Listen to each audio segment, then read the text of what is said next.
Hello everyone, I'm very glad that you listened to my story. Please give me a follow and like the video if you enjoyed it. Feel free to comment and provide feedback so I can improve the sound quality. Yes, we invite you to listen to part 1 of the series. Chapter 1, One Drop of Allure. The desert prison on the rocky island of Colorado, ADX, is considered to be the world's most guarded jail where no one can escape from. In the silence of the night, the wind mixed with dust blowing over and over again, the temperature in the desert had reached -5 degrees. No one saw that in the dark moonlight, wearing white tights, a girl deftly climbed up 3.28 meters of wire to quietly slip into this prison called Sin Prison. The girl was named He. She was merely 19 years old but had already become the fearless gold medal assassin of the dark world. If she deployed one drop of poison she could destroy a whole city. If she flipped her silver needles she can revive the dead and restore flesh to bones. She was an impenetrable defense in ordinary people's eyes, however she had a little trouble with this level. An hour later she passed through the lasers on the wall that seemed like a knitted net finally arriving in front of unremarkable prison door. You really came to save me. The prison door opened and a young handsome man looking pleasantly surprised rushed out to hold her. She could feel the man's slightly trembling body and tightly embraced him. He's chilled heart held a trace of softness. Experience from childhood had made He's nature become firm, persistent and icily arrogant, but only this man, Lin Yi, was different to her. The two had become partners in the organization and trained together, completed missions together, helping each other through mountains of daggers and seas of flames. They are not lovers but their friendship is more profound than love. She hugged him gently and softly said, "We are partners, if you are in danger how can I not come to save you?" He. Lin Yi's hoarse voice was trembling, he was holding her hands but couldn't relax. "I really want to be with you in this lifetime, unfortunately." She wanted to ask unfortunately what, when she felt a sharp pain come from her abdomen. She suddenly pushed Lin Yi away and staggered back a few steps, shocked at the knife she could see inserted into her abdomen. She looked back at Lin Yi. Why? Under the dim light Lin Yi's complexion became sinister, from his mouth emerged a crazy laugh. I blame you for not willing to be loved by me, refusing to accept me as your man. Since I can't have you, it would be better to follow the organization's order to kill you. She's body was shaking. Looking into the man's eyes she saw that they were filled with pain and anger. She didn't love Lin Yi and had rejected his proposal. In her eyes Lin Yi was just a brother, the best partner. However, was their companionship all false? Don't love, so must obliterate. And why did the organization want to get rid of her? She could feel the wound spreading open, making her limp and numb with a feeling of suffocation. This dagger had been smeared with poison. This is the blood-sealing throat poison. The organization, why do they want to kill me? From He's forehead beads of sweat formed, making her pale face become more beautiful. I never thought I did anything unworthy to the organization. In the end, why? Blame that your life isn't good. Lin Yi stepped forward, extending his hand gently. He hooked his fingers under He's lower jaw. At this moment He gave him the illusion of being beautiful and gentle, making his coveting heart begin to stir. Shen Master predicted you have the power to curse, one day bringing disaster for the organization, even destroying the world. The organization gave you 3 or 4 chances to let you contribute this mysterious power but you refused to give in. Humph, how would the organization allow you to live? She's body was shaking, her whole body felt as if it was numb. Just because of a prophecy from God they wanted to kill her. And Lin Yi kept on saying that he loved her. How many times had she saved him in their missions? And this is his payback, cruelly sending her to her death. In this world sure enough besides oneself, one must not believe in anyone. She suddenly pushed away Lin Yi and laughed crazily, because you all feared me destroying the organization and the world you want to kill me. In that case you all open your dog eyes wide to take a good look at what kind of disaster my death will bring about to the organization.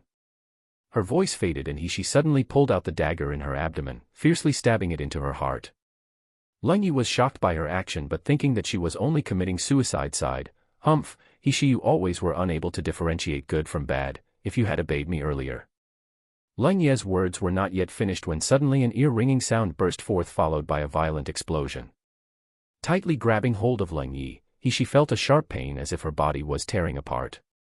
Her head and 4 limbs all split up in pieces till not even screams could come out, not ending until there was no life left in her. Rumble. The whole prison's base loudly collapsed into dust due to the ear-splitting explosion sound. No one knew that within Hishi's body there was a space. Her body was the carrier of this space, and once Hishi died, the space exploded 10 kilometers all around. At the same time, Hishi's space stored her handmade poison allure. So when the explosion occurred, it quietly mingled in the air, spreading out into the world. The so-called allure, just one drop can immediately destroy all living things. This is the real curse and destruction from the prophecy. Chapter 2. Chapter 2, The Good Quality Furnace. Space Tour, Galaxies Reversed. Here in Yanjing City, a most famous and outstanding place is located, Gluttonous House. All kinds of sensual pleasures were vividly and thoroughly displayed. Inside a golden cage, there was a thin and weak little girl. She trembled in fear as she was surrounded by men, who gazed at her with lecherous eyes. I had heard that this is a good quality furnace, but the appearance is a bit unpleasant to the eyes. The little girl in the cage had pale skin, a thin figure, and unresponsive, gloomy eyes. She could be considered to be a very plain girl. A hand roughly extended into the cage, pulling the little girl's hair, and forcing her to expose her face. Uttering a pained scream, the little girl wailed as she sucked air in between her teeth. Who are you? Why have you imprisoned me in this cage? The men heard what was said and burst into loud laughter. Her voice is at least pleasant to hear. If she were shouting on a bed, it could certainly melt the soul. Among the surrounding people, a tyrannical-looking man with a scar on his face suddenly bent down and pulled the little girl over. This man didn't have any tender feelings for the fairer sex and harshly tore her clothes. His rough hands ruthlessly pinched her exposed, tender skin. TSK, though this body is a bit ugly, it actually has such soft skin and tender flesh. This father likes it. Another person laughed. Old Jiang, you already have a lot of furnaces at home, don't rob us of the chance to have one. That's right. The initial price is only 1,000 yuan, I would like to raise the bid to 1,005. The little girl's eyes filled with fear. These men were gazing at her as if they were appraising an item. Their actions were full of roughness. She screamed as loud as she could, I'm a miss from Nayland Manor, not a slave, quickly release me. The men on the scene quieted at first, before bursting into loud laughter. This shameless slave actually dares to say she is a miss from Nayland Manor. Every daughter from Dr. Nayland is elegant and refined, they also have awe-inspiring innate talent. Don't say that you, this lowly slave with an ugly appearance, trash with blocked meridians, actually dares to pretend to be a miss from Nayland Manor. Don't make me laugh. Someone pulled her hair to lift her up, laughing while tearing her remaining clothes. Let me examine her first to see whether or not she is a jade annulus. 2, then we can decide her price. She could be a broken flower, withered willow. 3. No matter what we do to her, we'll still be spending a lot of money to buy her, so either way it's a profit for Gluttonous House. Once again everyone laughed, no one questioning the man's actions. At Gluttonous House they auctioned everything that one could think of. However, while there were premium products, they could actually end up being worthless trash. Those premium products must naturally be looked after carefully. While the trash that isn't up to auction standards, if the guests find it interesting, they can feel free to look at it. If it's bumped into or broken though, they will have to compensate with money. Don't touch me. Don't touch me. I really am a miss from Nayland Manor. The little girl's eyes filled with desperate tears, but no matter how much she struggled and yelled, these beasts were still going to publicly humiliate her. Her outer clothes were shredded and her skirt was pulled, revealing some of the little girl's pale skin. Her ears filled with the sound of the men's cruel, lust-filled demonic laughter, seeming like the fierce fangs of a beast. The little girl's faith and self-respect were totally destroyed. The golden cage imprisoned her, giving her nowhere to escape to. Instead of being humiliated or sold as a slave, she would rather die. Suddenly, the little girl rammed her head into the iron lock of the cage. Blood splattered everywhere, the clanking of the iron lock echoing in the ensuing silence. 1. Furnace, essentially a bed warmer for lewd acts. 2. Jade annulus, untouched, virgin.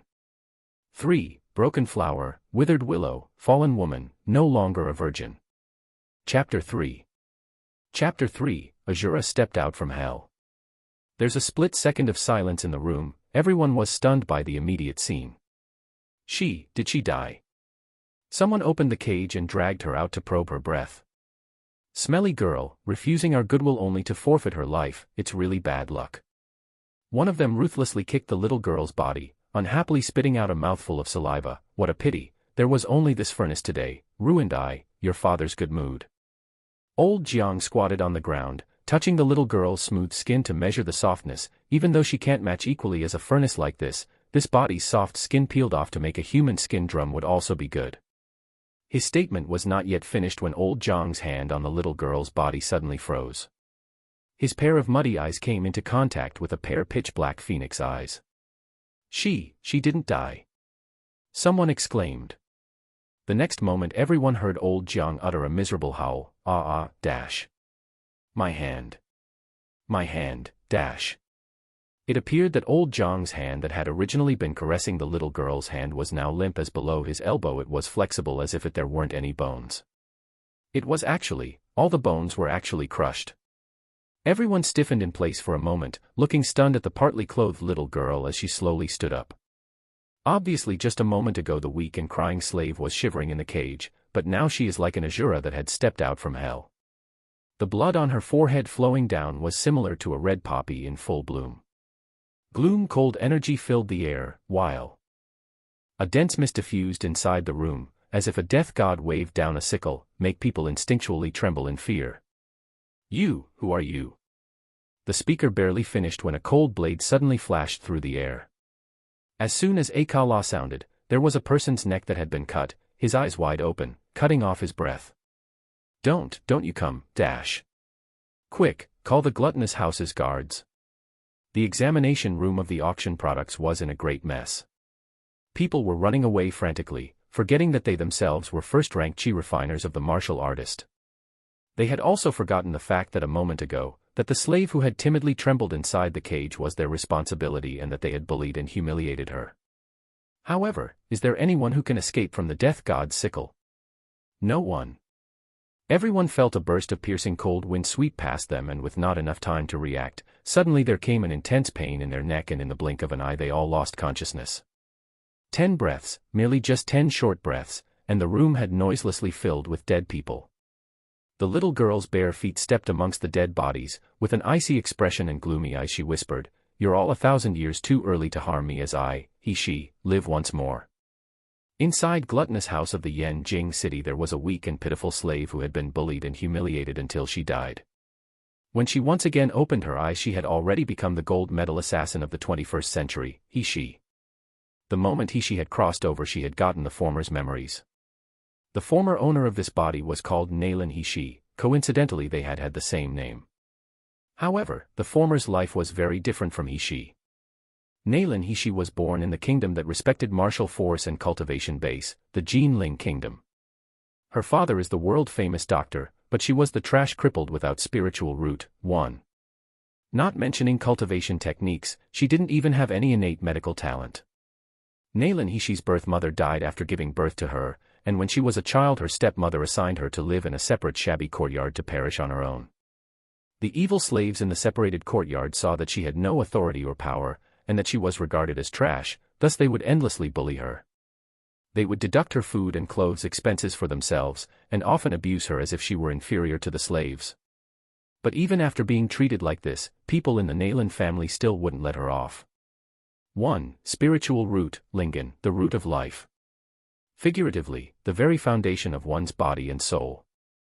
Cultivation usually requires some minimum level of innate talent, so someone with bad luck or a poor bodily constitution may find it impossible to even take the first step. In some novels, the quality of a person's spiritual root can be tested to determine if they have the talent needed to cultivate. Rare individuals may even have special spiritual roots which allow them to cultivate quickly or grant them other benefits. Chapter 4. Chapter 4, Auction product naturally should be sold off. Nalin He was repeatedly hit by someone until she passed out and was sold to gluttonous house.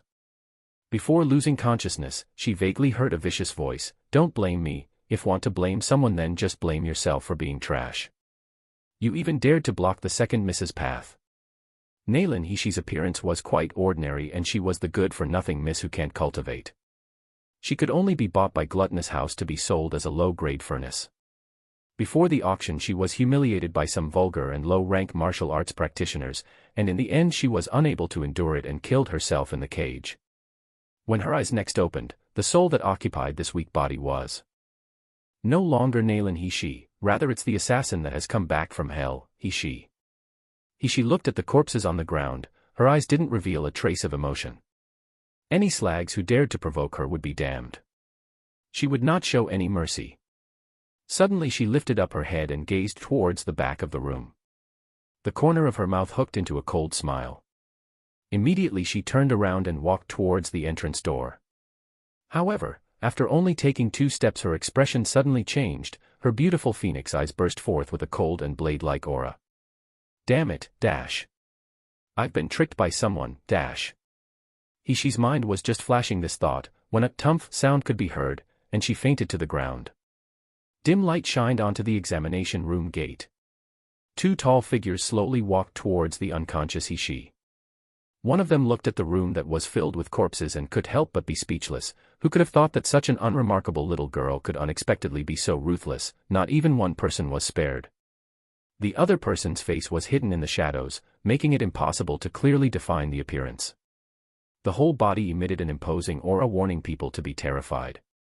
He looked down, seemingly as if engrossed with watching the unconscious little girl on the ground. His eyes showed interest and a ruthlessness while looking at her as if she were a rare prey. But when this girl was killing people, I didn't feel any spiritual fluctuation. I don't know what kind of secret method she used. Master, what should we do with her?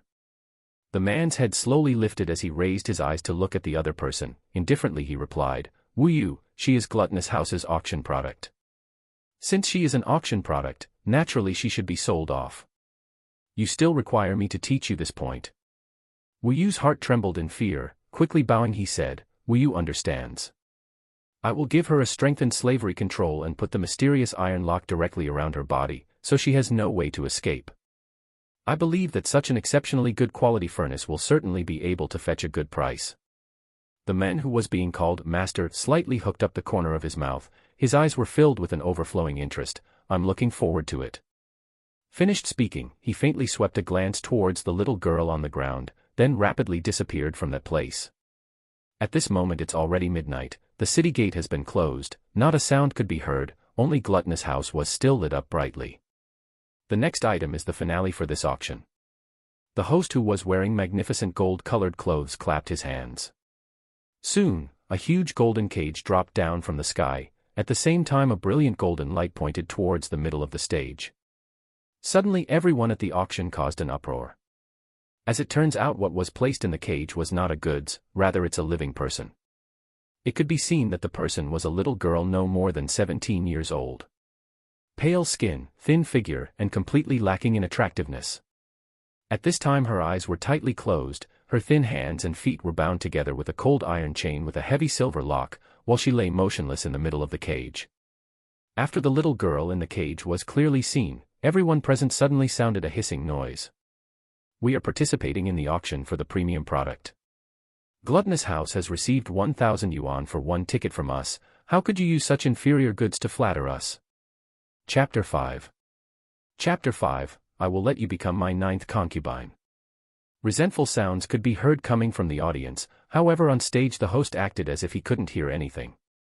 With a professional smile fixed in place he used his deep and low voice to slowly say. Item number 16. Born as a slave in the year of the snake, in the 54th year, in the 10th month during Wei, 1, 16 years old. After testing has been found to have no cultivation base, 2, as the spiritual root was crippled, a body with a pure yin constitution.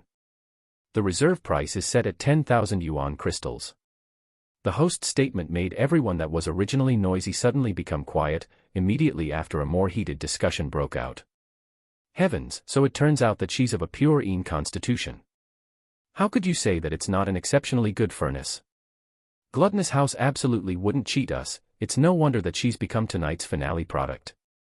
As long as I were to have her, my long delay with being stuck in a bottleneck will definitely be able to have a breakthrough. I put down an offer of 100,000 yuan crystals. 200,000 yuan crystals. 500,000. Spectators were shocked at the scene of the martial practitioners bidding on the pure yin furnace like mad devils, all after a rare treasure. No one noticed that the little girl in the golden cage had started to frown from pain as she slowly opened her eyes. That pair of unremarkable phoenix eyes had suddenly become dazzling like pearls, bright with intelligence as they coldly swept over the noisy crowd. At this time, someone amongst the crowd shouted, 10 million yuan crystals, tonight this woman will become mine, this young master's. Hearing this statement, the guests suddenly became quiet. From the audience seating, a fat man could be seen to slowly stand up, his smug face smiled proudly while walking towards the golden cage. The dazzling light that had been shining on the stage suddenly shot towards his body. The man was at most 6 feet tall with tiny eyes that almost couldn't be seen on his fierce-looking face. His belly protruded out further than an ante's chest, and when he walked his fat body could be seen to jiggle and shake, making people feel disgusted when they saw this. But who would dare laugh at him? After he made that bid, no one even thought to compete with him. The man's name was Zhu Zhongba. He was the eldest son of the richest man in all of Jinling, Zhu Yikun. In this Jinling kingdom that respected military force, merchant families were always being looked down upon by people, but the Zhu family was different.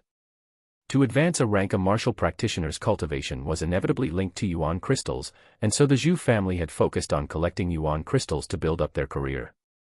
Under their hands they controlled several mines. They also had connections with the royal family. There were plenty of people who wanted to covet the wealth of the Zhu family, but they didn't dare to. Zhu Zhongba is known as a famous idiot in Yanjing City, but he's also known as the local tyrant. After all, even if the Zhu family lacked something, the one thing they never lacked were yuan crystals. Young Master Zhu, congratulations on winning this pure Yin Constitution furnace. Your advanced rank is just around the corner. Young Master Zhu's cultivation will soon have a breakthrough. Make sure to remember to invite us out for a drink to celebrate. Everyone's compliments with envious tones made Zhu Zhongba become more smug and conceited, his watermelon-like belly swaying with pride. Not waiting until the auction finished, he strutted to the stage to stand in front of the host. Wu Yu, quickly hand the slave's ownership card to this young master. I want to bring her home first. I will send over the yuan crystals later. Normally the rules of the auction were that you would pay for the product first, before you could take it home. But this host called Wu Yu didn't seem like he minded, straightforwardly handing over the slave ownership card into Zhu Zhongba's hand. No one could see his eyes flash as he let a trace of a meaningful smile show. Young Master Zhu, the slave's ownership card has now been handed over to you. The auction product officially belongs to you. Once a product is sold, from now until later gluttonous house will have no relationship with that product. However, Zhu Zhongba didn't care what he said. He took the slave ownership card and rushed towards He in the cage. Little lady, I'm coming. As long as you let me advance to the foundation establishment stage, I'm willing to let you become my 9th concubine. Chapter 6. Chapter 6, The Invisible and Shadowless King Yama Controls Life. The cage had just opened when suddenly the fat pervert was curled up on the ground. The girl's eyes had been tightly closed when he felt something roughly hit his chest. Zhongba's hands had reached out to touch the little girl's clothes. He was just about to feel the flower before him when in the blink of an eye he flew out of the cage screaming. After being kicked with all her strength, Zhu Zhongba's body that was like a round bucket rolled back a few spins, making one want to prostrate themselves in admiration, before he fell from the stage whence a painful howl was heard. This unforeseen event happened suddenly, stunning everyone present frozen and causing a deathly silence to envelope the room. Even the always leisurely smiling Wu Yu's eyes flashed with a somewhat bewildered and confused light. They all stared blankly at the unremarkable little girl in the cage who slowly stood up. The chains that had originally bound her hands and feet were nowhere to be seen, and uninjured she exited from the cage. Her slim figure and pale complexion were unremarkable, but her pair of endlessly dark, ice-cold eyes that swept across the stage made people's souls shiver. She rubbed her wrists that had red spots left from the chain, towering over the fat man that looked like a toad lying on the ground. She sneeringly said, "You want to use this great ant for your own advantages, think again about whether you have that ability." The little girl's sharp and clear voice was pleasant to hear, just like jade pounding on a transparent glazed roof tile, making people startle awake. Heavens, how did she escape from the cage? She was bound by the casting cold iron chain, an ordinary person simply cannot break it. However, young Master Zhu's cultivation base is at the peak of the qi refining stage. How could he have gotten beaten to the ground by a slave with a crippled spiritual root? Just recently I clearly didn't felt any spiritual power coming out from her, so how can she kick young Master Zhu so hard? Shocked debates sounded one after another. Everyone's eyes that looked at the little girl stared at her like she was a monster. At this time, Zhu Zhongba's guards finally returned to their senses and hurriedly rushed to help their young master get up. Zhu Zhongba angrily shouted, "You're all a group of trash, what are you doing still standing here? Quickly catch that smelly girl for this father, I will teach her a lesson when we get back." The 4 guards rushed to surrounded the thin and weak little girl in a circle. The coming fight scene had almost no suspense, it would be easy to slaughter this slave on the stage. This scene is what everyone was predicting in their minds. Even though this odd little girl had some skill, but these guards' cultivation base were at the early stages of the foundation establishment stage. In the Mi-Luo continent, martial artist ranks divided into Qi refining stage, foundation establishment stage, meridian stage, gold core stage, nascent soul stage, divine stage, void and darkness stage, overcoming tribulation stage, completeness stage. Everyone that gazed towards he/she had eyes filled with pity, but they still showed excitement at the thought of the good show that was about to begin. The corner of he/she's mouth curled up into a demonically evil smile, calmly and unhurriedly she raised her hands. The stage lighting was very bright, therefore no one could see that between her 5 slender fingers, she had placed 4 sparkling and translucent silver needles.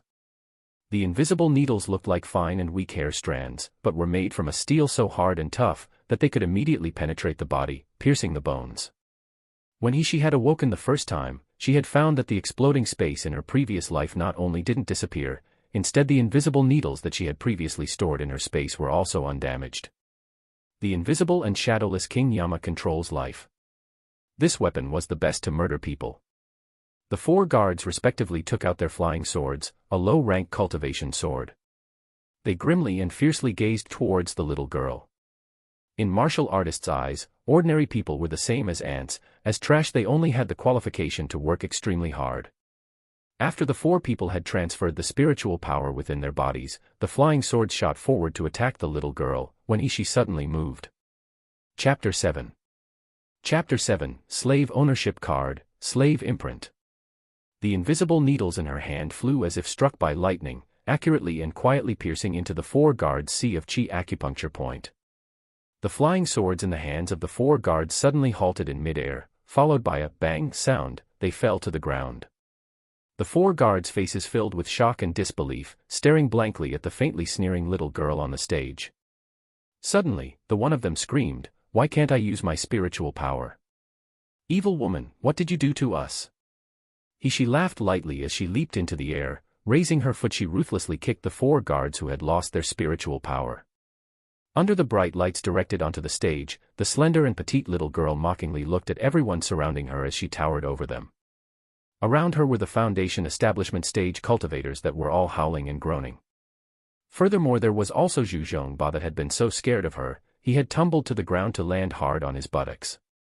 This scene was simply too shocking and weird. Obviously this thin and weak little girl seemed like a queen inspecting her territory, making a person's heart tremble in fear but also long to worship her. Zhu Zhongba's frightened face looked at the little girl standing not too far from where he had fallen. Originally, he had gotten up after first being knocked down by her, but after his guards had been defeated by a little girl he had collapsed to the ground with shock and fear. He saw she start to walk towards him and screamed repeatedly, rushing over to hold Wu Yu's hand he yelled, "Save me, save me. That slut in your gluttonous house has caused me such trouble, yet you don't care. I'm your guest. As long as you help me to subdue her, however many yuan crystals you want, I'll give them all to you." Wu Yu remained calm and collected while he separated their hands, his eyes overflowing with interest as looked at she, leisurely said, "Young Master Zhu, I already said earlier, once the product is sold, gluttonous house will not have any responsibility. From the moment I handed over the slave ownership card to you, this product no longer had anything to do with gluttonous house." Wu Yu's words make Zhu Zhongba's mind go blank for a minute, then suddenly his face filled with an ecstatic light. He activated his spiritual power, condensing it into a small point to frantically pour it into the slave ownership card while nervously murmuring, "Loathsome lady, you are dead. You dare to attack me, this time you're dead for sure." The moment Zhu Zhongba started to pour his spiritual power into the slave ownership card, she had felt a burst of pain in her head, like being pricked with needles. This feeling of pain was very familiar. When she was at the entrance of the examination room it had been due to feeling this pain that she had lost consciousness. Damn it, dash. So this is the slave imprint. It's turned out that my body was given a strengthened slave control. She's eyes turned cold, exposing her anger, and with lightning speed she started running away to find a way out. She want to leave this place right away. Even if she had to die, she absolutely refused to become a slave. Becoming docile and obedient to please others was an insult to her. But she hadn't even managed to run 5 meters away when the pain in her head suddenly intensified. No longer able to withstand the pain in her head, she felt her body fall towards the ground, once again powerless to stop from losing consciousness. Zhu Zhongba held the slave ownership card tightly in his fist as he very carefully walked step by step towards she, intending to confirm if she really was unconscious. When there was no resistance from he let out an insolent laugh. Loathsome lady, let's see how you can still be cocky. His foot fiercely kicked she's body. Dared to attack this father, you simply don't want to live. I will let you know that if you dare to disobey this young master, your future will be miserable. At this time, those knocked-down guards finally managed stand. Their sealed dantians had now restored to usual. It was no longer a situation where they were unable to use their spiritual power. Their faces revealed relieved expressions, but when they looked at the unconscious he on the ground, their eyes flashed with fear and bitter resentment. Zhu Zhongba, with a face full of pride, waved a hand saying, "You cannot even deal with this loathsome lady, still needing this father to take care of her. Shut her in the cage and carry it to go back. If there are any mistakes, see how I will deal with you." While repeatedly answering yes, the guards roughly carried the unconscious he and threw her into the cage, like an animal bought at the marketplace. Swaying with the weight of the cage they carried, they left the stage. Chapter 8. Chapter 8, The Resplendent Purple Eyes. At the same time, in Gluttonous House's private room, a tall man languidly laid on a couch. His gaze rested on the screen not far in front of him. His expression was elegant while his eyes were filled with a proud indifference. The screen displayed a clear scene of everything that was happening with the auction. There was a thin and weak little girl shut in a cage by several large men. Thick iron chains firmly bound her hands and feet. The man held a wine cup in his hand a moment before suddenly swallowing the wine in one gulp, lightly sighing, "What a pity, such an interesting little thing, to have the fate of being defiled by a pig." The guard that was standing silently in the corner of the room couldn't help but quietly glance at him. This is the first time that Master has shown an interest in a woman, but it's only a very small interest, nothing more. As the guard was thinking this, the man's expression suddenly changed, rising slightly to get up, his gaze fixed on the screen. It clearly displayed the imprisoned little girl's face, pale skin, thin face, young and inexperienced facial features. In a split second, that pair of tightly closed eyes opened, her eyelashes shook slightly and a coldness seemed to radiate outwards. The man's sword-like eyebrows knitted, his gaze fixed on the little girl's eyes. Black eyes with the depth of an ancient well, as if they carried long-hidden secrets, faintly shone with a purple radiance, so bright and dazzling, that in an instant they had captured his attention and made his chest feel an unfamiliar throbbing. "Little thing, who are you exactly? How can there be?" He spoke softly, looking at the little girl on the screen with an unbridled interest. Like a beast that had suddenly found the prey that it had been searching for, the anticipation of a future victory made his eyes shine with excitement. Immediately, the man's eyes swept over Zhu Zhongba and the guards that carried the cage. The corner of his mouth curled up into a disgusted sneer. Continuing to face the screen, he murmured faintly, "Follow them." To anyone watching, it would seem as if the man staring intently at the screen was the only person in the room. Shockingly though, a deep voice responded, originating from the guard hiding his presence in the corner of the room, "Yes, Your Highness." Pausing, the voice suddenly asked, "If Zhu Zhongba uses violence, did this subordinate need to dispose of him?" "Ah." The man chuckled, his voice full of magnetism, extremely pleasant to listen to yet full of contempt. Based on a useless person like him, it would amount to himself heading down a path filled with disaster. This subordinate understands. As the room quickly returned to its previous quietness, the man slowly got up, the corner of his mouth revealed a relaxed and captivating smile. When she woke up again, she was in a bumpy carriage. She was still imprisoned inside the cage. Her entire body, hands, and feet were tied together with finger-width iron chains. Because of the placement of the cage, her visibility was limited, but she could still smell a strong odor nearby. She bit into her lower lip to make her muddled consciousness more clear-headed. The effect of the slave restriction spell was quite strong. The whole journey her consciousness wavered between sober and dazed, causing her mind to repeatedly wander, until the time she completely sobered up. Suddenly the guard's conversation reached her ears. In the end, who is that slave? Why didn't her body show any signs of using spiritual power, but was still able to seal our cultivation base? Who cares who she is? As long as young master has the slave ownership card in his hands, just wait until we arrive at Jew Manor. Someone will be found to carve a real slave soul seal on her. At that time the young master can use her however he wants to and it wouldn't matter. Humph. This loathsome lady is merely an ordinary person, but she dared to make us lose face in such a public place. This father, is itching to pull her skin now. Chapter 9. Chapter 9, Slave Restriction Spell, but so. Recalling the terrible memories caused the 4 guards to get really angry, and when they glanced at the unconscious he-she in the dim corner their expressions turned extremely dark. One of them suddenly laughed demonically, saying, "There will come a day when the furnace's usefulness will be exhausted. Just wait until she doesn't have any value left. Will the young master still care about her then? At that time, we can let her experience the taste of wanting to die but being unable to." The 4 people complacently laughed heartily at their conversation's content. The originally depressed mood swept away. She had her eyes closed to feign sleep, however behind those closed eyes flashed a trace of killing intent. Those slags, she will absolutely not let them off. She slightly moved her fingers and several invisible needles suddenly appeared in her hand. Using the guard's laughter to cover up any sound, her body issued a slight crackling noise. In a blink, she twisted and reduced the size of her wrist bones, effortlessly breaking free from the iron chains that bound her. This type of skill to reduce a bone's size, while the effect was useful, when practiced it was more of a one-time trick, as to use it she had to bear an inhumane pain. Moreover, she could only maintain it for a few short seconds, so only a monster like she could endure it. Because of the pain, her complexion became pale. She lightly placed a slim finger on a vein on her wrist. Sure enough, it's the brain domain restriction spell. The corner of Hishi's mouth lifted into a self-confident smile. Her guess was true. The so-called slave restriction spell used spiritual power inserted into the nerves of an ordinary person's brain domain, locking the person's ability to be able to control their body normally. The slave ownership card was the key to activate this lock.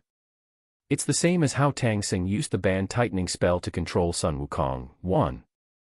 Once the spiritual power was poured into the slave ownership card, it locked the brain's domain nerve of spiritual power. At the same time it blocked the ability to recover, oppressing the human brain, causing it to be unable to resist pain. This type of simple restriction spell was useless on a martial artist who possessed spiritual power, but to an ordinary person it's as if they were at the edge of a sword, simply unable to resist. What a pity that today they ran into her, she. One must know that in her previous life when in the organization, apart from achieving peak medical expertise and poison techniques, she had also mastered something that made people fear her. It was mind control.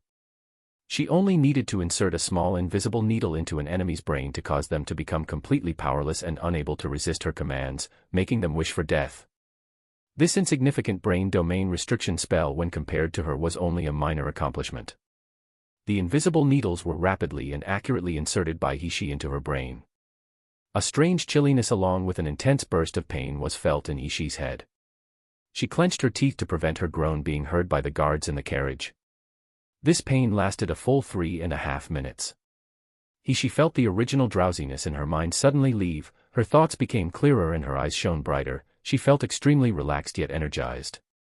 As she pulled the invisible needles out, she happened to see that attached to the top of the 3 needles there was a layer of faint blue light. Her cold breath quietly exhaled in the dimly lit corner of the carriage. So this is the restriction spell filled with spiritual power that had been planted into her brain. Suddenly the carriage started to shake, followed by a creak sound before it stopped moving. They had arrived at Jew Manor. She didn't have much time to think. Very quickly she threw the invisible needles with the restriction spell still attached into her space. Using the iron chain she tied her hands and feet, closed her eyes, and pretended to be unconscious. The golden cage that was carried down from the carriage by the guards contained a messily clothed, unconscious little girl. Zhu Zhongba waved his hand as he said, "Carry her to my room, tell Uncle Guan to prepare some good pills. Tonight this young master shall be promoted from a cultivation base to the foundation establishment stage." His gaze swept over he-she, his eyes flickering with excitement. Wait until I successfully advance to the foundation establishment stage and return to Zhu family, it will make father shocked. See if he can still scold me as a useless person then. 1. The Monk and Monkey King character in Journey to the West. Chapter 10. Chapter 10, You dead fat pig, just dream on for your entire life. As it turns out, they weren't at the main Zhu manor, rather it was the Zhu family's other courtyard. Here was where Zhu Zhongba's personal courtyard was located. Usually he brought women from good families that he forcefully snatched and where he lived a life of dissipation. 1. Very quickly the cage was brought to Zhu Zhongba's room. The little girl was carried out from the cage and thrown onto the soft bed. Of course her hands and feet were still tied by iron chains, so there was no danger. You all go out, no one is allowed to come in and bother me. Zhu Zhongba waited until everyone had completely left the room before a sordid smile spread across his face and he climbed onto the bed. If it were not for you having a body of pure yin, how could this young master touch an ugly person like you? The was room lit using night pearls for illumination. Specks of light softly landed on the little girl's face. An oval face, long and shapely eyebrows, a beautiful small nose, exquisite red lips, long eyelashes that slightly fluttered, and a fine chest that slightly moved up and down with each breath. The dim light had weakened the little girl's pale skin and the sallow dark circles under her eyes, making her look delicate and beautiful. Unexpectedly, the dimly lit room could make her look like an exceptional beauty.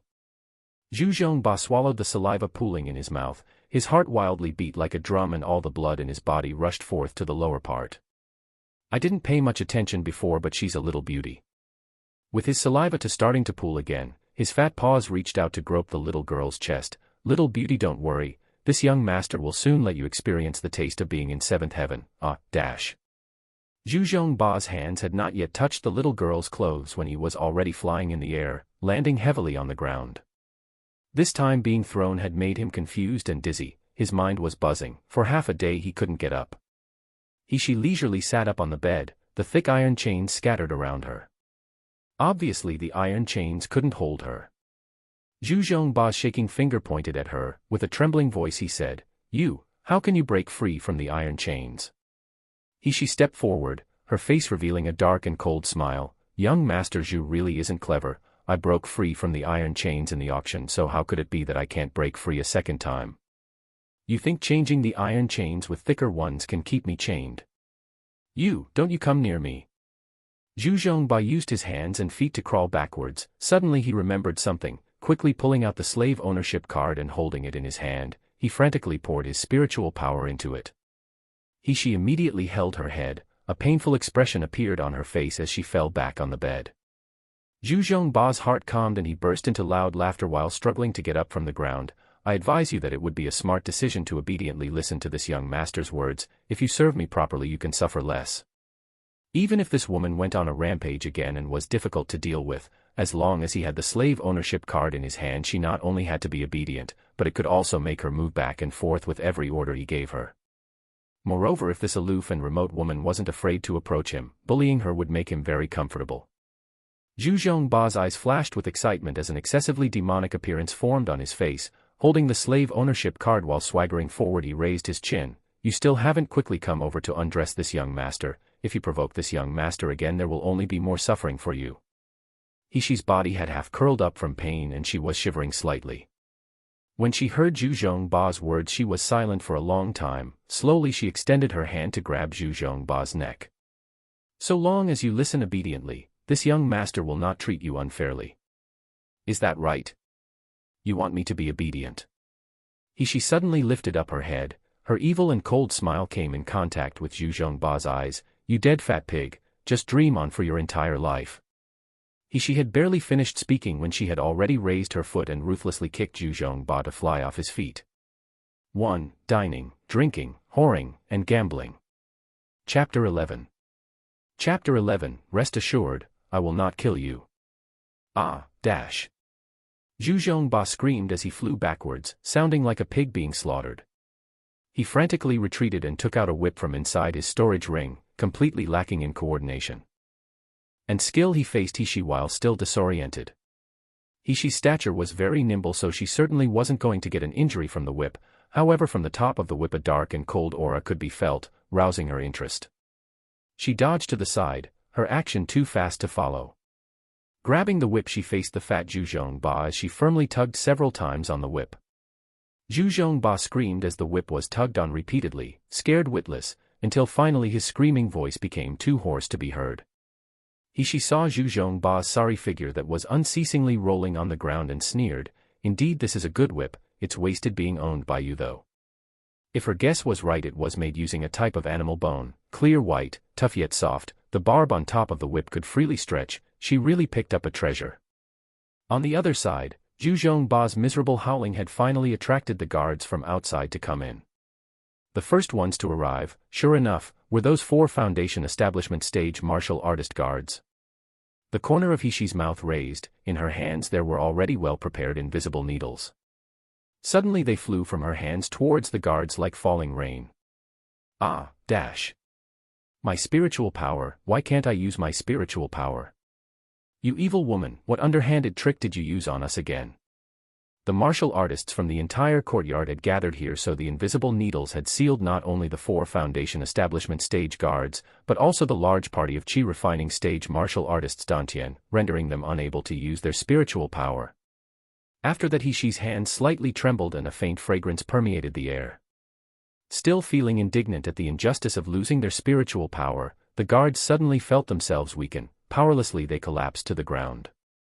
At this moment they couldn't resist, they didn't even have the ability to shout for help. She picked up the slave ownership card that had fallen to the ground and put it in her space, then lightly stepping forward, the corner of her mouth curved into a sinister and secretive smile. Zhu Zhongba's fat face looked like a pig head, swollen with purple bruises and crisscrossed with red whip marks. His eyes were extremely frightened. "Young lady, brave woman, great aunt, I was wrong, please don't kill me." She squatted down and lightly patted the tragic sight of Zhu Zhongba's fat pig face. "I had said you were a dead fat pig, so if you had paid attention, why would you still not behave? This great aunt's small advantage just because you want it, you think you can have it. I wouldn't dare, I wouldn't dare anymore." She, who felt disgusted just looking at the weeping form of Zhu Zhongba dripping mucus and tears, sneered, "Unfortunately it's too late. You've been provoking this great aunt, and want to escape unscathed just like that. Dream on." She, sick of the weeping Zhu Zhongba, kicked him until he fainted, then proceeded to drag over those 4 guards that seemed like dead pigs. "Didn't you say you wanted me to taste the experience of wanting to die but being unable to?" The arrogance in the little girl's smile filled with demonic laughter, her cold eyes flashed a ruthlessness making them terrified. Do you know who are we?" Among them one guard that appeared fierce but was actually cowardly at heart spoke, "We are people from Jinling Kingdom's richest Zhu family. If you touch young Master Zhu and us, you will stand as Zhu family's enemy. You're not too difficult to deal with, you're merely an ordinary person. If we had detected it a moment ago, we wouldn't have been trapped by your evil trick. Zhu family has countless martial artists. At that time a tiny individual with no power like you wouldn't be able to step on us as you wish. You should just let us go, if not you will have to face with the rest of us." The 4 guard words were filled with threats and implications of despising an ordinary person like herself. She laughed angrily. This group of incompetent slags, apart from relying on their martial artist identities to bully others, what else can they do? Her quiet voice that reached their ears was bitingly cold, like a whisper from hell. "Rest assured, I will not kill you." Chapter 12. Chapter 12, Kindness will be repaid, wrongs must be avenged. Having heard what she said made the 4 guards relax. They looked at Hishi's eyes with extreme disdain. "Humph, you know your worth, it's good that you know you don't have the qualifications to against the Zhu family. Release us immediately, perhaps our master and his family will let you off." She ignored them and continued with what she had been about to say, "Killing all of you is simply too cheap for you. Since you look down upon ordinary people so much, in your lifetime, you should properly experience feeling like an ordinary person." Finished speaking, the invisible needles in her hands suddenly flew. This time the invisible needles did not shoot towards the acupuncture point to seal their dantian, rather it was towards their central dantian sea of qi. Their ears seemed to hear a soft qi sound. The next moment intense spiritual energy flashed throughout the air. Mournful sounds were suddenly heard. Like the wailing of ghosts and the howling of wolves, the screams resonated through the sky. The bodies of the 4 guards suddenly felt as though they had been broken, their spiritual power was unable to be stored anymore. Throughout the 4 limbs of their body and bones, every inch of their meridians and flesh no longer carried any spiritual power. In the blink of an eye, they could no longer feel the pulse of their dantian, they couldn't even feel any activity in their spiritual energy. And so their complexions, the speed completely visible to the naked eye, rapidly aged. Just a few short breaths and they changed from their 30s, in the prime of life, into 50 to 60-year-old men. Having their dantian broken caused the spiritual energy to dissipate, their cultivation base disappeared in a flash. A person's dantian was hidden in the body, their spiritual power was like a shelter for it. Being able to destroy a person's dantian, for that to happen is very near impossible. However, with Ishi relying on her formidable needle technique and her understanding of the human body structure, she can easily accomplish it. From now on till forever, these 4 guards would no longer be able to cultivate, unable to advance their cultivation stage. They will become the most despised, an ordinary person, a group of incompetent old men. On the side there were guards with cultivation bases at the chi refining stage, watching and scared, as quiet as a cicada in winter, their entire bodies trembling.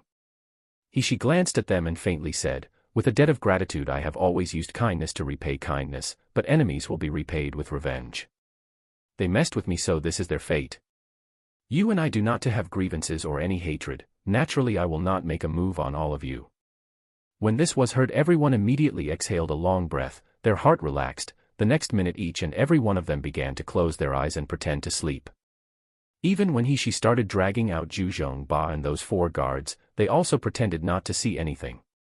This must be a joke. If the master of the Zhu family were to punish them, that is a small matter. If they provoked this great ant, they would end up with a crippled cultivation base, then in this lifetime they can consider to be finished. Therefore, young Master Zhu, you have no other choice than to seek good fortune for yourself. At this time, the young Master Zhu that was being pitied by everyone looked like a dead pig as he was dragged to the courtyard of Welcoming Hall. When she tied him to a pillar, the swollen pig-headed face of young Master Zhu slowly started to awaken. "You, what are you doing?" Zhu Zhongba's eyes opened wide, his entire body was in pain, like someone had separated his muscles from the bones. But he was unable to do anything because suddenly, before his eyes, Ishi's demonic smile once again appeared on her face. This type of psychological attack caused his mind to shut down, breaking his spirit. Not waiting for Zhu Zhongba to speak, she took out 3 invisible needles, with a flick of her hand she threw them at Zhu Zhongba's body. Zhu Zhongba could feel the meridians in his body become sluggish, his dantian felt like it was sealed, no longer was he able to use spiritual power. Of course, this kind of sealing the meridians and dantian was different to becoming permanently crippled, it was merely causing the cultivation base to be sealed for a short time. This time she had used 3 invisible needles, so that the Zhu Zhongba that had a cultivation base on the chi refining stage, for a short time he couldn't use spiritual power internally. Immediately after that she took out several needles attached with the slave restriction spell, ruthlessly inserting them into Zhu Zhongba's brain. The invisible needles instantly disappeared in his huge head. She placed her hand on the vein on Zhu Zhongba's wrist, confirming that the invisible needles and slave restriction spell were already in his internal brain, forming the brain domain restriction spell. Only then was she satisfied and released her hand. Chapter 13. Chapter 13, Red Fruit of a Fat Pig. Zhu Zhongba started screaming, his face terrified. "You evil woman, what did you do to me? Why can't I use my spiritual power? For a cultivator, for the cultivation base to become crippled, it's the same as becoming an ordinary person. Compared to death, it's a terrible torture." She ignored him, rather, she took out a dagger and with a few quick swipes, cut his clothes into pieces. The courtyard gate had somehow opened without anyone noticing, allowing a cold wind to blow in. Zhu Zhongba's clothes fluttered in the breeze, slowly falling to the ground, leaving only worn-out, ragged pants to still hang on his body, making him want to cover it but he couldn't. Tsk tisk.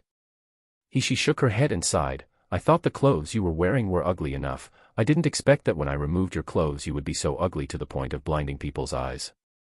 To say you are fat pig, it's simply insulting to an actual pig. Lowly woman, you sure have the ability to attack this young master." Growing up, Zhu Zhongba had been raised with a gold spoon in his mouth, He had never received such a humiliation. Hysterically he roared, "Lowly woman, I will dismember your body into 1,000 pieces." She contemptuously laughed, "Based on your stupid appearance now, you still think you can dismember my body into 1,000 pieces? This great ant, is so afraid. You just wait. Wait until I'm saved, I absolutely will not let you off. Even if I have to chase after you till the end of the earth, I will kill you." "Ha ha ha, all right, I will wait." She laughed, "Just so you know, you don't need to chase after me till the end of the earth. I can tell you now, my name is Naylan Fei Shui, Naylan Manor Second Miss, the genius Dr. Naylan Jingzai's daughter. You can just come and find me to settle this account." Naylan Fei Shui. Zhu Zhongba gnashed his teeth while loudly repeating this name, his eyes flashing red with thoughts of wanting to bite and crush her to death. "I certainly will not let you off." She ignored his roaring, following suit with what she had done to Zhu Zhongba. She stripped the 4 guards' clothes and tied them one by one to the pillar in the middle of the hall. For the items on Zhu Zhongba and the bodies of the 4 guards, including the precious storage ring on Zhu Zhongba's hand, she kindly accepted it all out of the goodness in her heart. Bang, dash.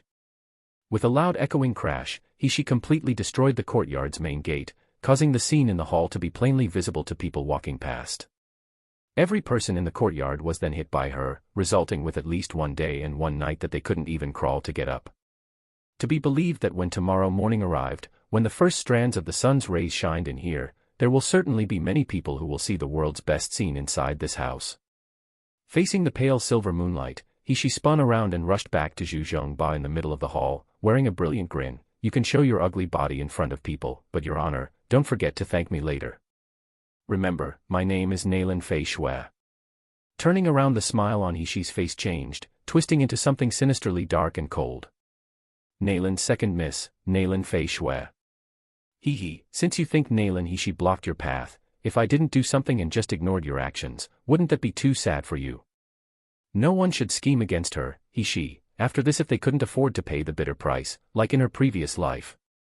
Now she was also holding this body's original, Naylan Hishi's, portion of karma."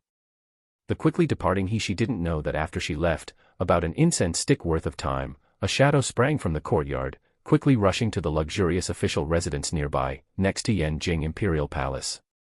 In the silence of the night, a man's laughter without restraint was suddenly heard from inside the official residence building. The man's laughter was deep and low. It resounded loudly, similar to a cello string being plucked, with layers of hidden depth that teased a person's heart. His laughter at this moment was filled with overflowing interest, really only grows more and more interesting. This king is impatient and wants to immediately meet her. "The information that I asked you to investigate, have you received it yet?" "The information has just arrived, master, please have a look." The man took the offered jade slip, with eyes full of curiosity, his expression slowly changing as he absorbed the information it stored. Jade slip, Yujian, a long, narrow strip of jade used as a magical item. A cultivator can magically store information inside it, and other cultivators can then use the jade slip to directly transmit the stored information into their minds. Based on the bamboo slips used in ancient China. Source from Chapter 14. Chapter 14, Abandoned Master and Wicked Slaves.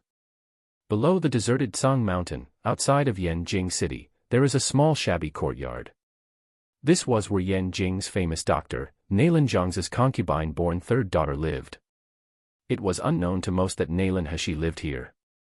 Song Mountain was located in a desolate area, where spiritual energy was thin. Birds and beasts rarely roamed in this area, also spiritual herbs and spiritual trees were unable to grow. Even ordinary fruits and crops were unable to survive in this environment. At this point the time had passed Mao 1. The mountain wind blew frequently into the courtyard, bringing waves of gloomy chilliness. However, wet Nurse Chin still paced back and forth in the courtyard, occasionally glancing towards the shabby gate. "Miss has been missing for more than a day, why is she still not back?" Her gaze turned to the brightly lit main room, she couldn't help but finally walk over. The door opened a crack. From inside a strong aroma of wine wafted out, accompanied by loud shouting and laughing. It had already passed midnight and reached early morning. However, in the main room a group of slave servants were still joyfully gambling and drinking. Wet Nurse Chen carefully entered, panic written all over her face. Butler Lee, Miss has not come back for a day and a night. I'm really worried about what has happened to her. Can you dispatch people to look for Miss? The room of boisterous people abruptly went quiet. I had been asking why my luck is so poor today. It turns out there's this bearer of ill luck come to touch my brows. Butler Lee, who was sitting at the gambling table, fiercely kicked the stool beside him. An ominous glint flashed across his face. Your family Miss not coming back doesn't concern us. Maybe she has run away with a man. The people in the room burst into raucous laughter, with someone agreeing, I heard her mother seduced Dr. Nayland. She had such a thick face to become a concubine, as expected of such a mother to certainly have such a daughter. Her mother's like A, so her daughter would of course also act like her, right? You. Don't you dare talk rubbish. Wet Nurse Chen's face turned very red, her turbid eyes protruding in anger. I forbid you from slandering Madam and Miss. Ha ha ha, she's nothing more than lowly trash, she didn't even have the talent to cultivate. That she still dared to claim the title of a Miss. Don't make an exhibition of yourself for a disgrace. That's right, if it were not for Dr. Nayland being so charitable and having such a benevolent heart, how would he allow her to live here, even assigning so many people to serve her? Bah. I don't know where this illegitimate child came from, that's such useless trash, but the only choice left for her is to die. It's the wisest decision so as to not bring shame upon the Nayland family. As long as Nayland Hashi, that waste, really was dead, they would be able to return to the Nayland family. They wouldn't have to serve in this place that even bird shit wouldn't fall, where there wasn't any profit to make, and even their cultivation bases wouldn't advance. Shut up you. Wet Nurse Chen's eyes shined scarlet, throwing herself towards several people. You. This group of evil slaves, obviously Master sent you here to serve Mississippi. But now you're even occupying Miss Main house, causing Miss and I to live in the firewood room, making us no better than a pair of dogs. Her entire body gave off the aura of an insane person. In a moment that Butler Lee wasn't paying attention, he unexpectedly had a bunch of his hair pulled and he was grabbed by the neck. Startled by the sudden violence, he uttered a pained howl. Wet Nurse Chen was thinking that she would take them all down with her. She pulled his hair, scratching and grabbing whatever she could reach, shouting hysterically, if Miss is dead, I'll die with all of you. Even if I have to crawl back to Nayland Manor, I will let Master know about your disgraceful behavior. I don't believe that Master Nayland doesn't really care about Miss life or death. Even if Miss was really abandoned, you, this group of wicked slaves that turned your backs on your owner, will not have a good end. Chapter 15. Chapter 15, Wet Nurse Chen's Despair. Inside the main room, the previous joyous and giggling atmosphere suddenly halted. The present scene causing the servants' faces to change, particularly that of a servant boy named Xiao Si. Butler Lee's hair had been grabbed and pulled until it was completely matted. His neck was marred with nail scratches that dripped blood, freezing him with shock before he reacted by fiercely kicking Wet Nurse Chen's abdomen. Butler Lee is a cultivator of the Qi refining stage 3rd layer. The foot he used to kick contained 100% of his strength. There was no way for the weak Wet Nurse Chen to resist, her body flying through the air like a bullet before it fell, heavily knocking against the corner of the table. Xiao Si, who always followed Butler Lee, stepped forward, ruthlessly stepping on the back of Wet Nurse Chen's hand, his face revealing a fierce expression. We were kind enough to give you face, but clearly this half-dead old woman has no sense of shame. Who do you think you are that you actually dared to threaten us? If you are as obedient as a dog, like you were previously, maybe we will let you off. But now that your Miss isn't here, you actually dared to be so brazen. Don't blame us then for being so merciless. Wet Nurse Chen raised her head as she endured the pain throughout her body, looking at the people surrounding her. Their eyes flickered fiercely with an ominous glint. Not one of them was surprised that the Miss was missing. It actually seemed as if they were rejoicing at other people's misfortune, each showing an expression filled with evil intentions. These people must know the whereabouts of Miss. It seems like they're the ones who harmed Miss. Wet Nurse Chen's heart started to sink, and with difficulty she struggled to get up. Facing them heavily in a kowtow, I beg you, tell me where Miss went. If you want me to compensate with this old life, I'm willing to do that. I'll work extremely hard for you in the future, so please, tell me where Miss is. Ha ha ha ha, the servants encircling Wet Nurse Chen burst out in malicious laughter. Butler Lee laughed evilly, suddenly grabbing all the pai gao, one, on the table. He tossed them in front of Wet Nurse Chen. If you swallow all of these, I'll tell you where your miss is. Wet Nurse Chen's complexion paled to a deathly white. There were several dozen tiles before her, she was simply unable to swallow them all. You group of beastly slags. Before she could even finish speaking, someone behind her ruthlessly kicked her, forcing her face to be knocked into the pile of tiles in front of her. Butler Li told you to eat it, are you deaf? Xiaoxi fiercely stepped on her face with his foot, while someone else held up half of the palm-sized tiles, and stuffed them in her mouth. The room filled with the sound of sinister laughter. Woo woo woo, dash, Wet Nurse Chen violently struggled, desperately shouting, you group of evil slaves, I will tell master, you killed Miss, this will not end well for you all. Standing in front of Wet Nurse Chen, enjoying the view, was Butler Li and his confidant, Xiaoxi. Glancing at each other, their eyes flashed with an ominous glint. None of the servants knew Nailin Heshi's whereabouts. They only knew someone in the Nailin family thought her unpleasant to the eyes, and that they wanted to teach her a lesson. But these two, only the two of them knew, that the trash that was Nailin Heshi would never come back. That person had promised that as long as they helped manage this matter well, making Nailin Heshi disappear secretly, that they will be allowed to be transferred back to the Nailin Manor. There they would be provided with generous cultivation resources. It seemed that this obscure old woman wouldn't remain quiet.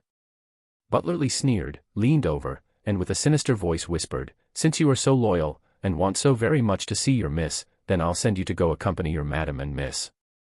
When you arrive in the underworld, you have to remember my achievements and meritorious behavior. Finished speaking, he slowly raised his head. Suddenly dropping it, he hit the top of Wet Nurse Chen's head hard.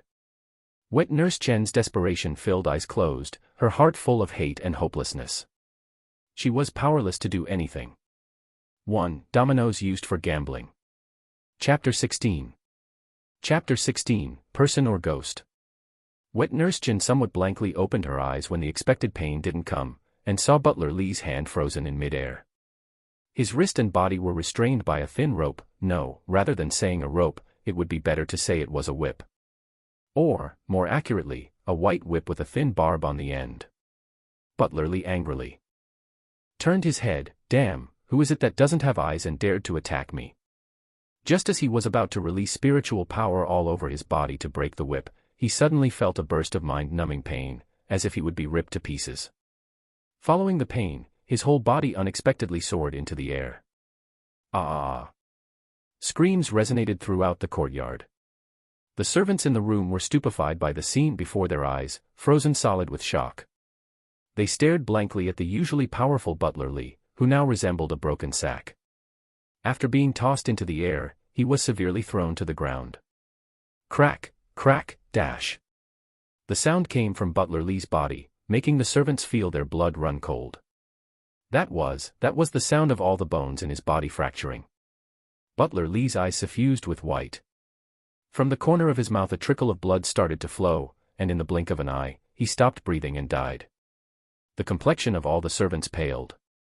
Shocked, they slowly looked towards the doorway. In the darkness outside, the slowly emerging figure of a little girl walked into the room. Ah!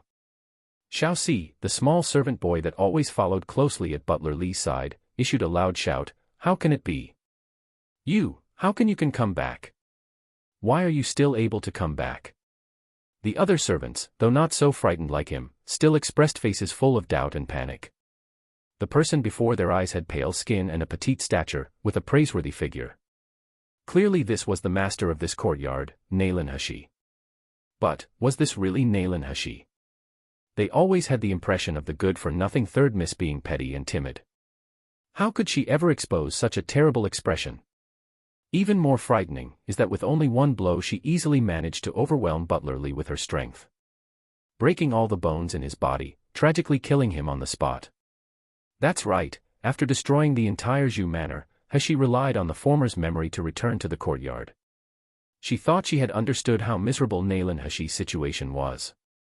However, when she saw that recent scene, only then did she fully realize how terrible the former Heshi's life had been. Nailin Heshi, along with the only one who had always cared about her, Wet Nurse Chen, had lived a life that was lower than a dog's.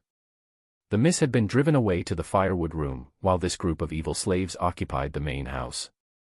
Nalan Manor would also regularly send food and drink over, but that was completely stolen by the evil slaves who divided it amongst themselves, leaving only the leftovers for Nalan Hashi and Wet Nurse Chen, which wasn't nearly enough to fill their stomachs.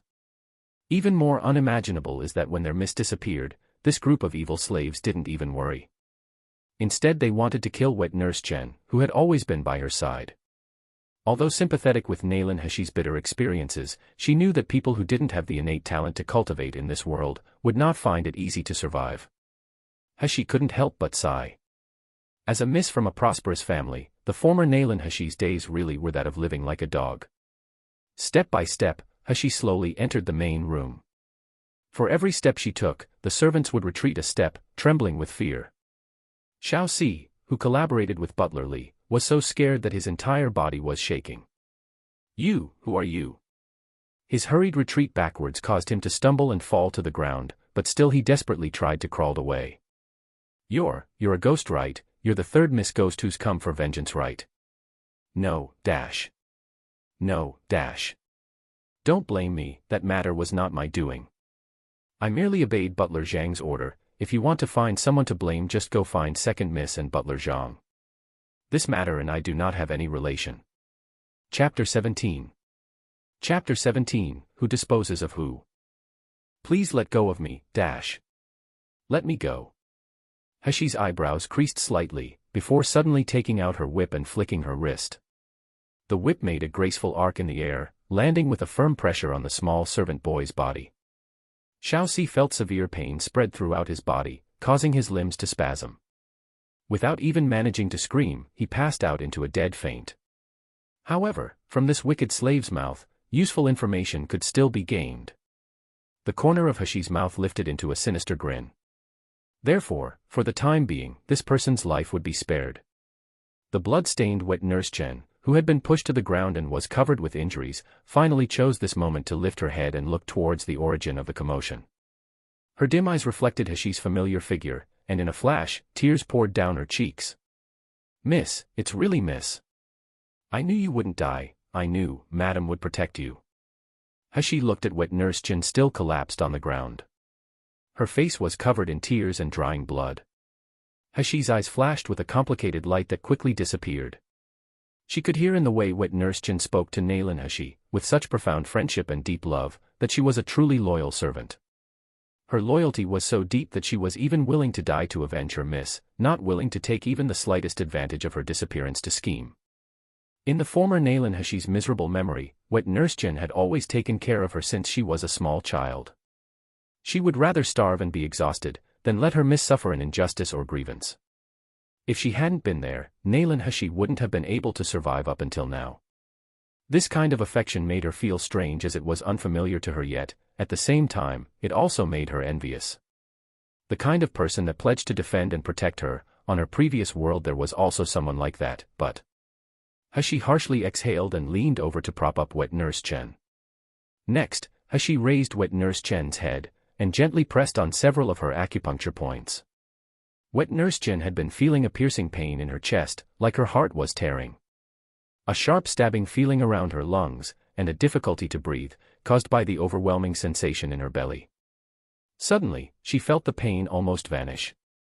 Even her hands, that had originally been bleeding incessantly from multiple wounds, started to slow to a drip before stopping. Wet Nurse Chen lifted her head in surprise, and saw Hashi standing before her. A cold, arrogant expression on her face. She suddenly felt dumbfounded. The mist before her eyes, even her appearance, seemed to have become entirely different. Hashi didn't explain anything to her, she just faintly chuckled, "Wet Nurse, please return to our room first. Wait until I settle affairs with them, then I'll help heal you." Settle affairs with them. Wet Nurse Chen's eyes opened wide, exclaiming, Miss, a few of them have cultivation bases at the chi refining stage, how could you be their opponent?" Wet Nurse Chen's surprised cry suddenly made the surrounding people startle into action. Zhangsan, who was amongst the remaining people, had the highest cultivation base. In recent years he had reached the peak of the chi refining stage second layer. His intelligent pair of eyes could clearly see that, sure enough, Hashi was still trash that completely lacked spiritual power and a cultivation base.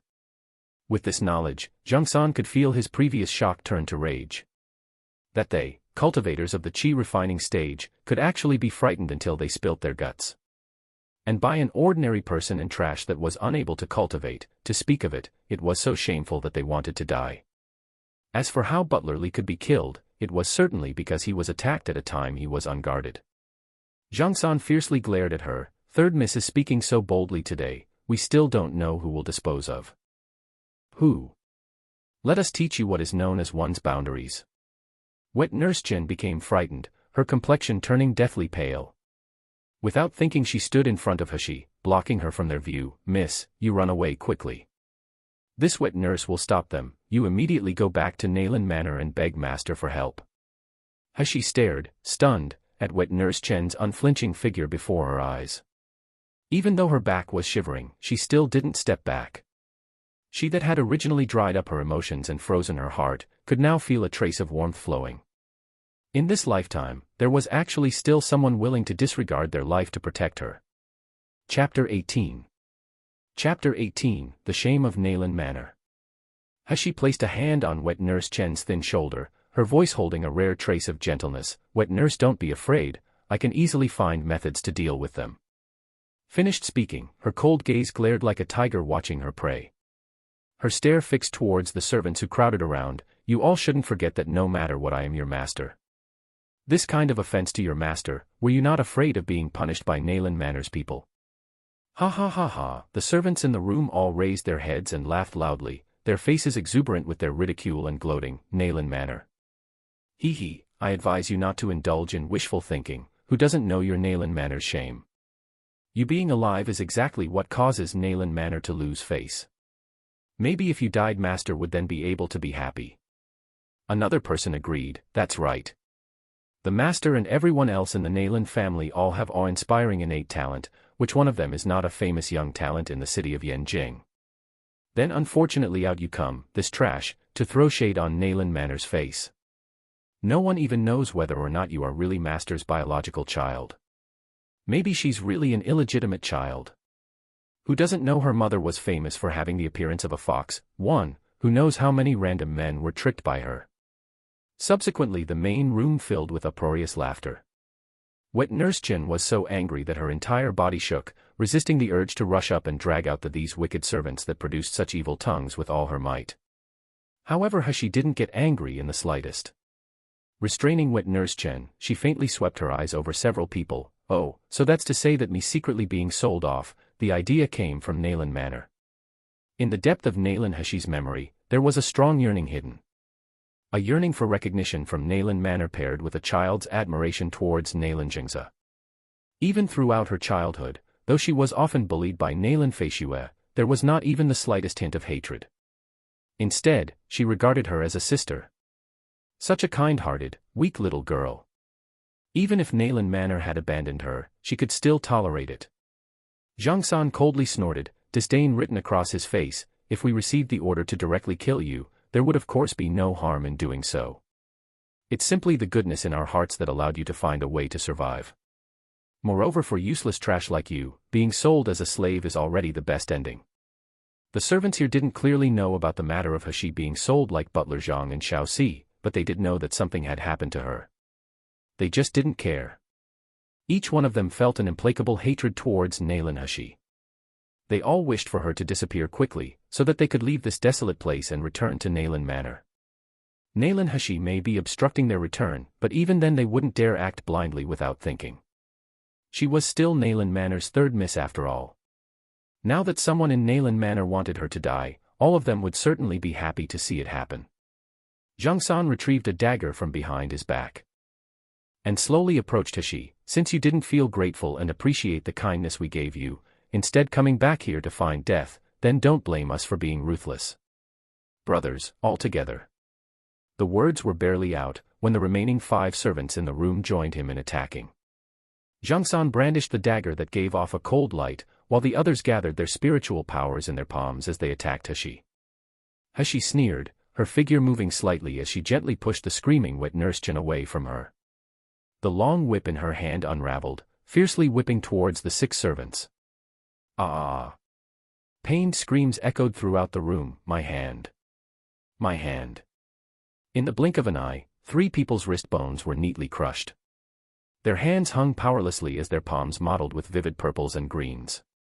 1. Appearance of a fox. The fox spirit is an especially prolific shapeshifter, known variously as the Huli Jing, fox spirit, in China.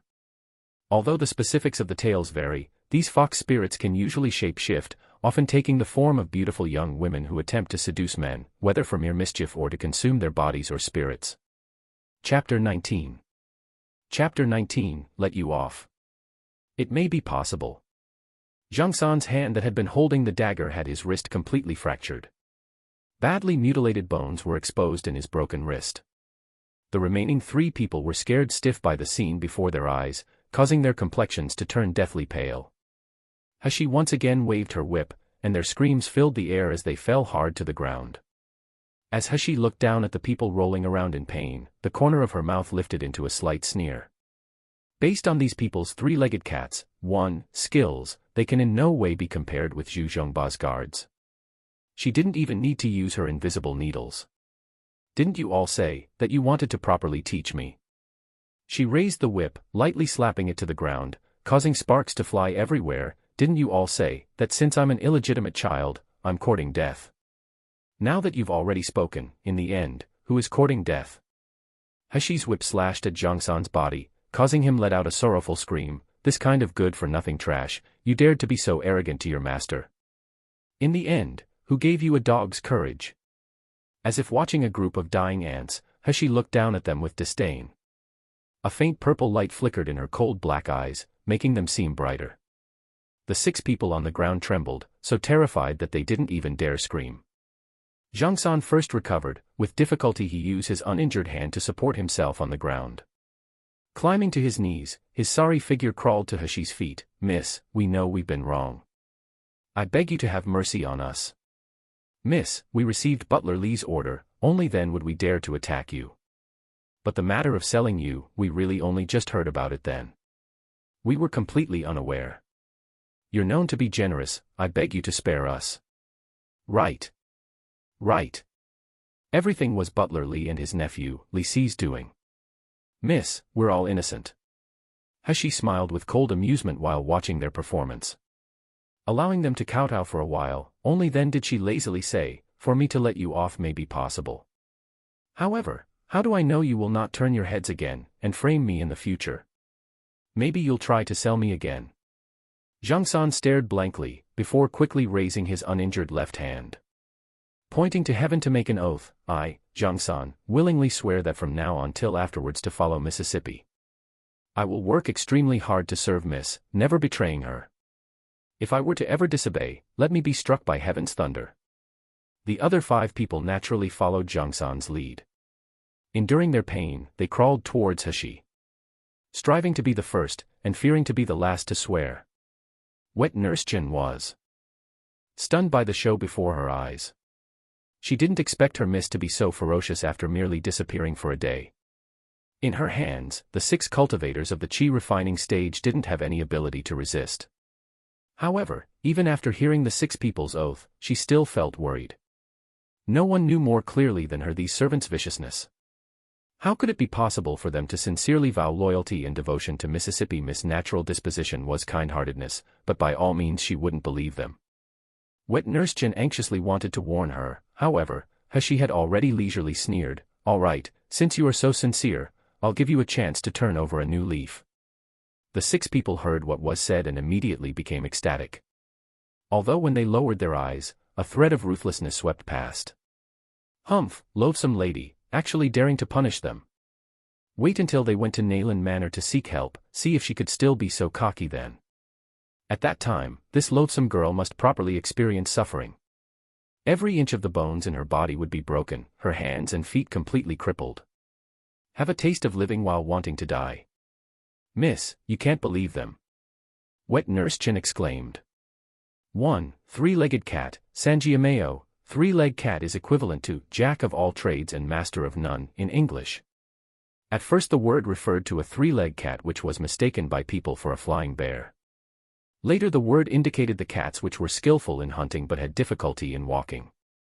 Gradually the word changed to mean being unprofessional when doing things. Chapter 20. Chapter 20, Only Puppets Will Not Betray. The 6 people rejoiced in their hearts, maliciously imagining what will happen in the future. But they weren't going to find out, since, without anyone noticing, Hashi had already raised her left hand.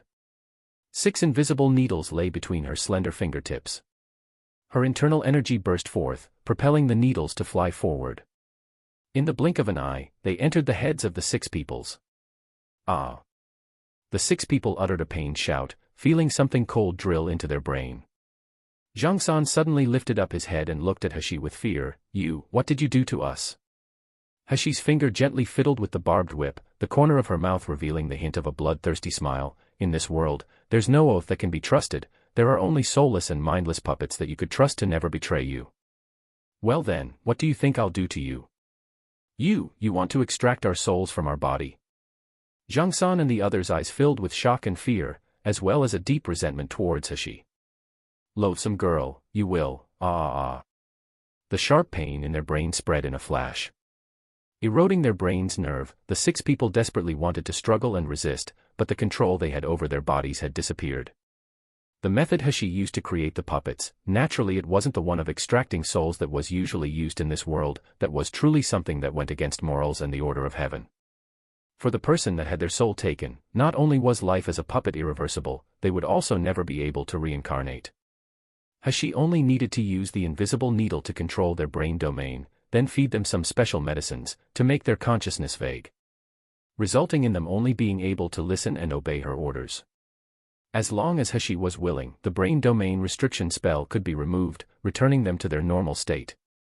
Half an incense stick later, the 6 people that originally had sinister expressions, had now become calm, their eyes lifeless and their faces expressionless. Hashi coldly gazed down at them as they crawled to kneel on the ground at her feet, respectfully kowtowing and saying as one, "Master." Hashi then ordered them, "Remember, from now on, anything that happens in this small courtyard, you're not allowed to spread outside, that includes informing people." From Nayland Manor. "Yes, Master. In addition, if I'm not here, consider Wet Nurse Chen as your master. You have to make sure to carry out her orders. Did you all hear that clearly?" The 6 people, as one, responded with a yes. Without a trace of rebellion, they paid their respects to Wet Nurse Chen and saluted her. Hashi waved a hand. "Now all of you can withdraw. About Li Si, find him and guard him strictly, and don't let him die. In a while I have something to ask him." After ordering them to withdraw, Hashi turned around, coming into contact with Wet Nurse Chen's shocked-filled watery eyes. Hashi held up Wet Nurse Chen's hand to feel her pulse, preparing to examine the condition of her injuries, but suddenly she stared blankly, confusion appearing on her face. "Wet Nurse, was the meridian of your cultivation base forcibly destroyed by someone?" Wet Nurse Chen's eyes suddenly opened wide with shock, her face expressing surprise and confusion. When her cultivation base had become crippled, Miss was simply too young to remember it happening.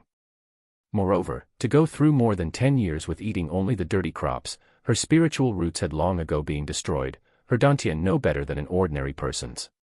Because that person had used a highly skilled method, common doctors couldn't treat it, not to mention that even the symptoms of the illness were invisible. In the beginning she had held on to her hope of finding someone in the streets to cure her illness, but even the student that aided the doctor of Yanjing City's court was helpless. Since then she had given up, but why would Miss know about it and mention it now? Chapter 21. Chapter 21, Bloom with a Shining Light.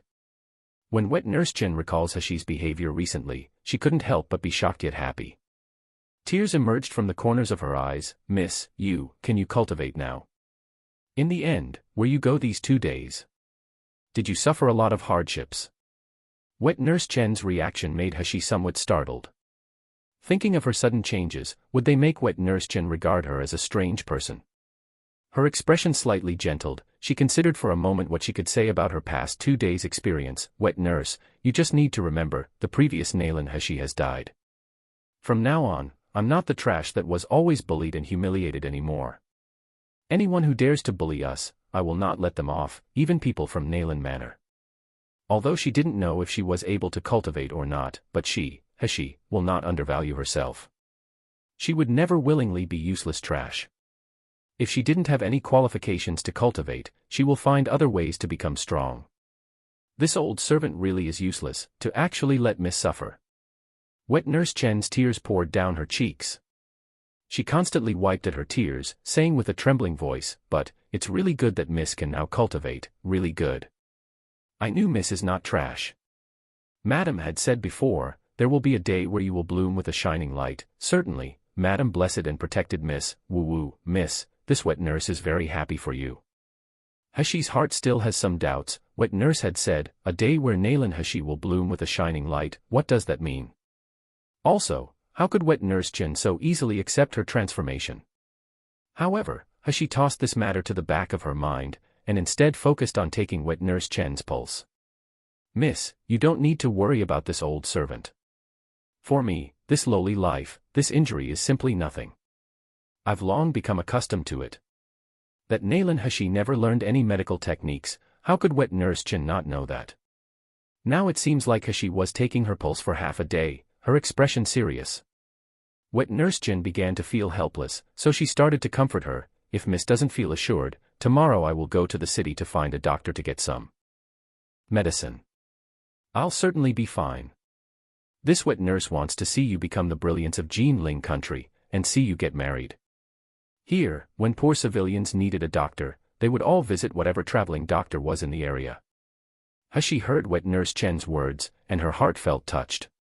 She gently placed Wet Nurse Chen's hand down, smiling shallowly. "Wet Nurse can rest assured, your injury is not too serious, I can help you heal it." Wet Nurse Chen thought Hashi was talking about finding a doctor to help treat her. She was unaware that Hashi had been accurately taking her pulse, planning which medicine ingredients to use, and what prescription would best treat her illness. "All right, this old servant will believe Mississippi Miss, you must be tired, it would be better to go to the East Wing, to get some rest." The East Wing was originally a place where Butler Li and his mistress lived. Zhang Sen had since been sent there to instruct the servants over there to move out. The courtyard that Nalan Manor had arranged for Nalan Hashi was ruined and desolate, to the point that a person would be at a loss to see it. But this East Wing that Butler Li had occupied, that can actually be considered well arranged and exquisite. The bed that had been sorted out for Hashi was soft and comfortable. There were no valuable furnishings in the room, but that could be easily fixed. By the bedside there was a fairly simple and elegant dressing table. Hashi had been feeling tired for a day since the former's body was particularly frail. Now that things had calmed down, she could feel pain throughout her body. Chapter 22. Chapter 22, The Upgraded Space. The pain throughout Hashi's body was caused by old flogging injuries inflicted by servants from the courtyard, as well as general knocks and bumps. Combined with yearly malnutrition, it all piled up together. But now, Hashi refused to give in to this pain. She tightly closed the door and windows, confirmed that no one was around, then she quickly laid down on the bed. Her consciousness became vague, her soul seeming like it was pulled from her body. After opening her eyes again, her consciousness had entered her space. This space had accompanied Hashi for more than 10 years. The furnishings inside this space, just by closing her eyes, she can remember it all. It couldn't be more familiar to her. But the scene that was reflected into her eyes surprised her. This is still the space in her memory, right? In her previous life, this space was a wasteland, even the air permeated a deathly smell. It's different from the descriptions used in the popular web novels in her previous life. The land inside the space, all was sand and gravel, it couldn't be used to cultivate. No living thing could be brought into the space, including Hashi herself. She could only use her consciousness to enter, leaving her physical body to sleep on the outside. In the middle of the land there was a palace called Shumi Palace. Hashi had been bored on several occasions and had explored, finding that there were 81 rooms altogether in the palace. However, in Hashi's previous life, these damn rooms, even after she had used countless methods, not even one room could be opened. The only thing in the space that could maybe be considered a treasure was the expanse of spring water in front of the palace. It possessed a healing effect, helping to heal all sorts of injuries and even improving eyesight. Another example is that it can help people to heal bone-deep cuts and muscle injuries, speeding up the healing process with a better result than if healed normally. Therefore, in her previous life, Hashi had regarded this space as a moving warehouse and made use of it as her medicine deploy room. However, the space before her eyes and the space in her memory were completely different, making Hashi doubt whether or not she had entered the wrong place. The land that had originally been filled with sand and stones had been replaced by peculiar black land. The air was no longer permeated with a deathly smell, rather, it had a clean air. The pure spirit in the air could make a person's body and heart entirely intoxicated. The cells in her body felt energized, greedily absorbing the air in here. Originally, her entire body that had been filled with pain and weakness was now unconsciously replaced with a relaxed feeling. As she took a deep breath, squatting down, she gently grabbed a handful of black soil and brought it to her nose to smell. Although not an expert in planting and growing medicinal herbs, even she can tell that this black soil obviously contains strong nutrients and spiritual energy. It couldn't even be compared to the previous sand and stones. How can the space change so much? As she released the black soil in her hand, a burst of indescribable excitement forming. Could it be that because of the explosion in her previous life, her space upgraded? Another time she would have to bring some seeds to test this black soil. How fertile the black soil was and how well a spiritual plant would grow, it would be very interesting to see the results. As she walked forward happily, heading to the place she had previously used as a storage room. Sure enough, as per her expectation, all the stored medicine from her previous life was destroyed. All those bottles and jars had disappeared from the explosion, including the bottle of cursed poison, which needed only one drop to be able to destroy an entire city, allure. But some things still remained, such as the invisible needles, also some properties used for her disguises in her previous life. As she bent down, scooping some water with her hand from the spirit spring to drink. But once the water from the spirit spring was swallowed, she suddenly felt an overwhelming sensation rising from her stomach. Clearly visible to the naked eye, a stinky black grease spilled forth from her entire body. Hashi was greatly shocked. Previously, when she would drink this spring water, it would relieve her fatigue and nourish her internal organs. How can it be possible for the result to be so different this time? Chapter 23. Chapter 23, The Tragedy of Beauty. Such a change lasted for a few minutes, resulting in Hashi's entire body being covered by the dirty black grease. Her body issued a nausea-inducing stench. However, where she had originally felt pain and weakness of the internal organs, on the contrary, she now felt relaxed. Hashi quickly stripped and, using the spirit spring water, she washed away the filth on her body and clothes. Once she was clean, she felt refreshed, her whole body full of strength, like she had been reborn. Could it be that not only this space upgraded, but even the spirit spring upgraded? Like in a legend, the spirit water would not only heal injuries, it would now even remove impurities within the body. Hashi was overjoyed at this turn of events. After dressing in her still slightly damp clothes, she was stunned when she accidentally saw her reflection in the spring water. In her previous life, Hashi could be regarded as a beautiful woman, but compared now with the little girl in the spring water, it is simply the difference between dog-tail grass and a flower. The ripple in the clear spring water reflected the little girl's tender and snow-white skin. A pair of ink-like phoenix eyes slowly opened. They were not charming and flirtatious, rather they were like the darkness under the starry sky. A vast, resplendent expanse. The red lips were no longer chapped and cracked, instead they were like peach blossom petals, glossy and delicate. The upper lip was slightly raised, as if in silent invitation. As she touched her face in shock, the spring water reflecting the little girl also touching her face. Two long, delicately curved, shapely eyebrows wrinkled in confusion. Like a budding flower that attracted tender affection. There are words that describe an ancient beauty: hands are like soft weeds, skin is like congealed fat, a neck like longhorn beetle larvae, tooth is gored sharp, with one look can overturn a city, a second can overturn a country. Every word and every sentence now resembled her born-again self. Heavens! This is Nayland Hashi's true face. Hashi opened her eyes wide, she felt her brain has been too confused and was about to crash. Where did the saltless ugly woman go? This was simply a beautiful woman that was capable of causing the downfall of a city or country. How depraved was the Nayland family, to actually torture this beautiful woman until she looked malnourished and sickly, reducing her to an unremarkable appearance.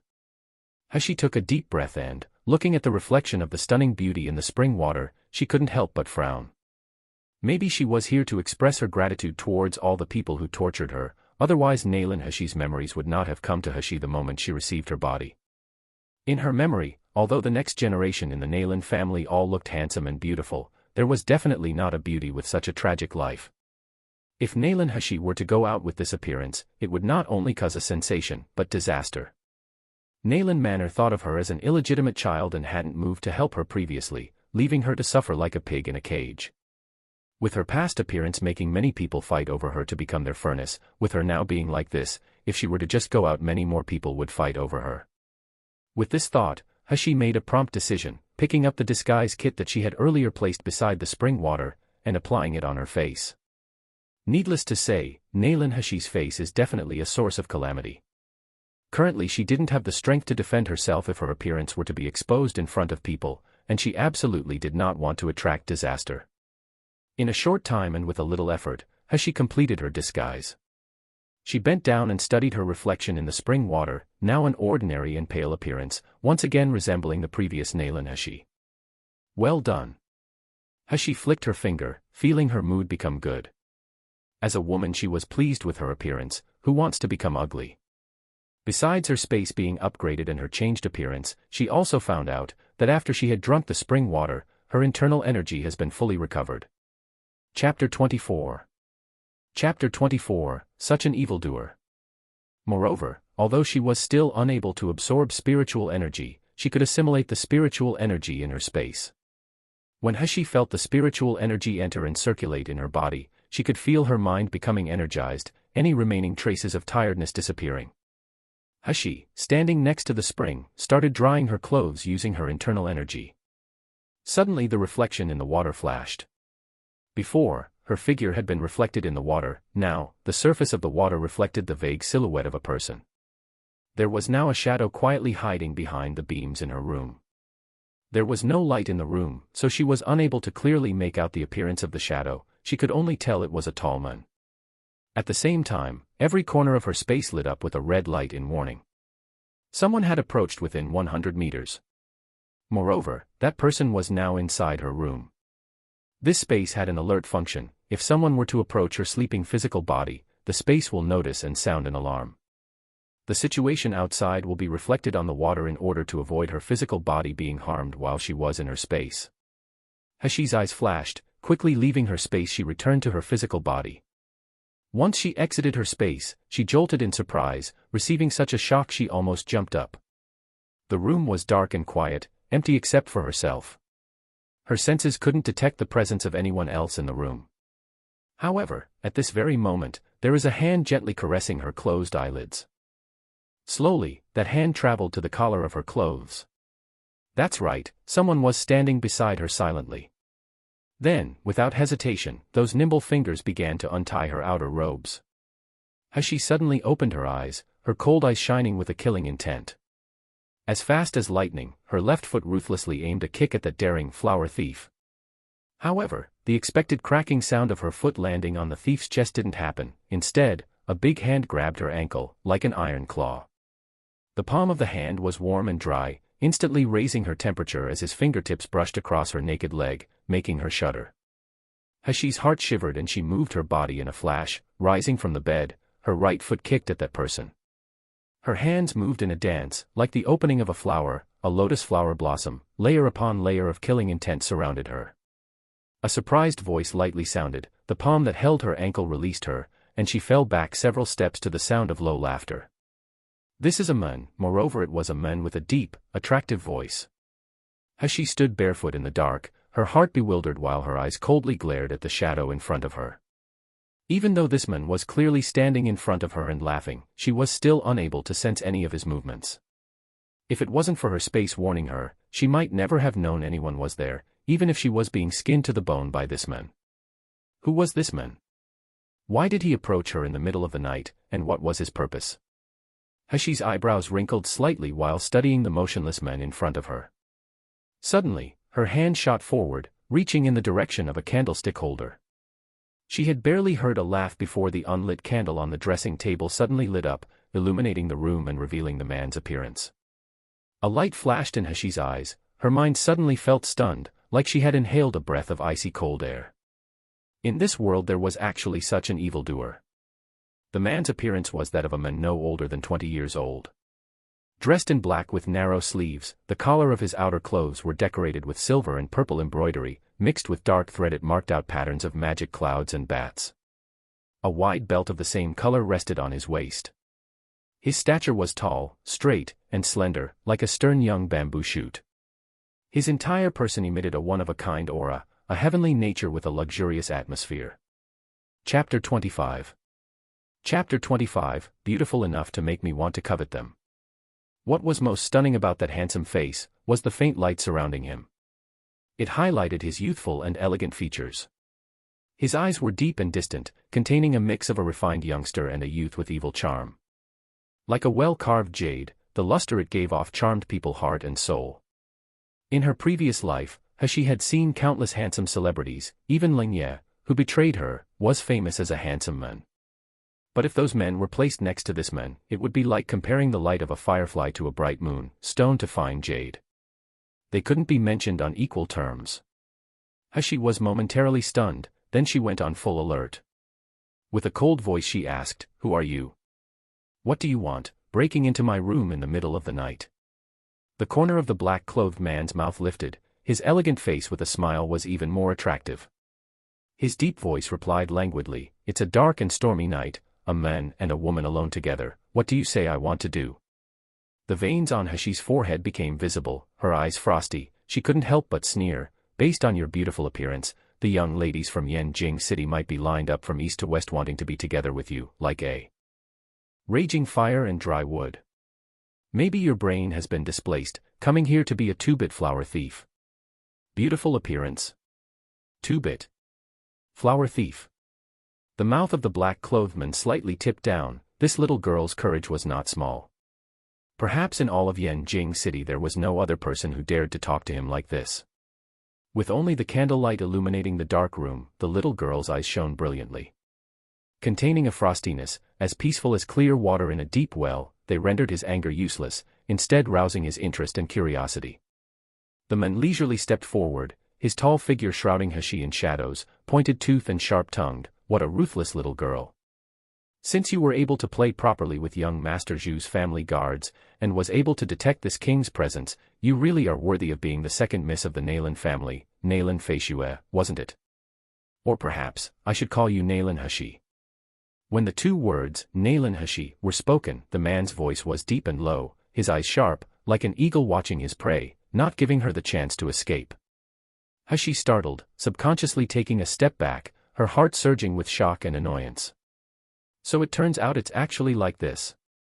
This man appeared here because she was at Gluttonous House, and Zhu Manor's abnormal behavior had attracted his attention. No. Maybe it was because of her own actions that she has been followed by this man. This realization made Hashi's mood drop. She had stayed in Zhu Manor for so long, but she hadn't sensed that someone had been watching her. Moreover, if it wasn't for her space warning her, even if this man had touched her body, she might never have realized it. Damn it. In the end her abilities were much weaker when compared to a powerful cultivator. Her hands trembled slightly, the invisible needles already pressed against her fingertips, a purple light glimmering and shifting in her pitch-black eyes, her voice was like a sharp blade, "Speak. You followed me all the way here, what do you want?" The man was mesmerized looking at her eyes, taking a step forward, without thought he held her chin, and whispered, "Have people told you that you have a beautiful pair of eyes? Beautiful enough to make me want to covet them, taking them home would make for a good collection. This perverted man, dash." Chapter 26. Chapter 26, You're seducing me. Hashi was cursing in her heart, while on the contrary, a sneer was plastered on her face, that would depend on whether you have the ability to or not. As soon as she finished speaking, her figure flashed as she struggled free from the man's hold, reappearing 1 meter away. Her hands flipped over, and with a burst of speed, invisible needles ruthlessly shot towards the men in front of her. However, Hashi's expectations of the men getting shot and turning into a hedgehog were let down. The invisible needles flew towards the black-clothed man like lightning, scarcely leaving a shadow. But within 3 inches from his face the needles stopped, motionless, it was like a magic spell surrounded his body. The man leisurely extended his slender fingers, exuding confidence and elegance, he pinched a small needle. He studied the silver needle in his hand, feeling a cold sensation transmitted from his fingertips throughout his body. This needle is somewhat interesting. It's made using thousand-year black ice. Oh, it also seems to contain a certain amount of spiritual power. Therefore, it would be able to injure an early-stage cultivator of chi refining stage and foundation establishment stage. But, these small toys of yours are useless on me. The man's fingers lightly pinched, and his slender hands, which resembled jade, the bone joints clearly distinct, crushed the invisible needles into dust, leaving it to scatter in the air without a trace. Hashi's expression turned ugly. In the next moment, she became aware of the flower in front of her. The man that had until recently been standing at a distance from her, suddenly appeared in front of her, capturing her wrist. Her expression changing, Hashi's body flipped into the air, her agility similar to a cat as she broke free from his hold. However, the black-clothed man's movements were even more nimble compared to hers. His long arms stretched, and hooking 2 fingers in her belt, he pulled her back into his embrace. How was it? Do my skills please you? Completely unable to move, his warm breath tickled Hashi's ear. Her body was pressed firmly against his sturdy chest, restraining her right hand that held more invisible needles at her back. Hashi's face flushed red due to her anger. Filled with fury, she loudly shouted, "Let go." However, her struggling only caused their bodies to touch even closer. The man's eyes that originally shined with a teasing light, turned somewhat dark because of this constant friction. He leaned closer, his breathing speeding up, and whispered with a fake smile, "Little girl, if you move again, I will regard it as you seducing me." Before he had finished his implication, his handsome face filled with demonic charm, suddenly sank. He flexed his empty hand and inclined his head towards his shoulder. There, sticking out, was an ordinary silver hairpin. The hairpin had pierced his clothes and penetrated into his flesh, causing a bright red liquid to soak his black clothes. The man slowly raised his head, his pair of clear eyes narrowed dangerously as his gaze landed on the coldly smiling girl not far from him. This little girl had dared to injure him. Without using a cultivation base and only relying on martial arts, in this entire Jinling country, only a few had ever managed to injure him. Now, the hands of this little girl, completely lacking any cultivation base, had injured him. With bare feet, Hashi stepped on the bed. The sleeves of her clothes fluttering in an invisible breeze, her pale, small face revealed a cruel, untamed expression, based on your skills. If you want to make me pleased, do it in the next life. However, in the next moment, Hashi's complexion suddenly changed. A strong pressure, similar to that of a huge gale, swept over her, making her feel as if she was being crushed by a giant hand. Her 5 viscera and 6 bowels were in so much pain it was difficult to withstand the pressure. The red flush on her face quickly receded, her body trembling, she was unable to bear it and spit out a mouthful of blood. This type of coercion belongs to a high-level martial artist. In front of this kind of power pressure, Hashi felt herself to be a tiny individual with no power. At any time she could be crushed and turned into ash. Chapter 27. Chapter 27, The good-for-nothing may also be a genius. Taking a few steps towards Hashi, he grasped her hand with a smile, and like a lover he gently caressed her. This is the hand that injured me. Do you know what happens to people who dare to injure me?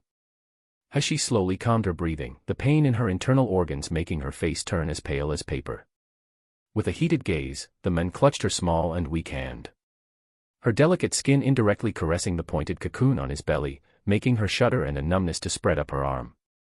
Hashi lightly twisted her wrist to try and break the man's hold, however, he pulled her forward, dragging her to fall on his chest. Not long ago, there was a woman who acted self-righteous in order to attract me. In a public place, surrounded by a crowd, she dared to point a sword at me. His low voice held a dangerous demonic charm. Slowly he exhaled in her ear, "Little girl, you tell me, should I destroy your hands or the meridians in your body? If you want to destroy it, then just destroy it. Why are you talking so much? Do you think I will beg you?" Hashi looked up at him and sneered. Her expression was dark, but her eyes were bright with stars, stubborn and icily arrogant, unflinching staring back. The man's heart faintly stirred, as if her pair of eyes were leaving a mark at the bottom of his heart. His heart, that has always been calm and cold like a lake, felt an indescribable ripple appear. He couldn't help but laugh, removing the power pressuring her body. His voice contained a trace of helplessness. "You are still young, but why are you so stubborn?" Hashi frowned, just about to retort, when she suddenly felt a thread of pure essence enter a vein in her detained wrist, spreading throughout her entire body in a flash. The cool energy wave replaced the previous oppressive power, traveling rapidly in her body to her dantian. The pain in her internal organs, that had felt as if they were being ripped apart, disappeared without a trace, replaced with a comfortable and relaxed feeling. "What are you doing?" She was surprised. Could it be that this person was now healing her? However, the man responded with an astonished expression. Tightening his grip on Hashi's wrist, his expression turned uncertain. It was quite a while before he spoke. "I had heard that Nalan family's third Miss, Nalan Hashi, was diagnosed as a child as trash that couldn't cultivate. Therefore she was abandoned at this place, where there is only thin spiritual energy. Are you really that rumored trash, Nalan Hashi?"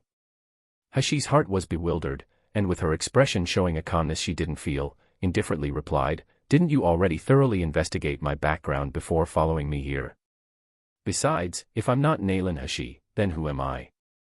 "Humph. This body is definitely Nalan Hashi's.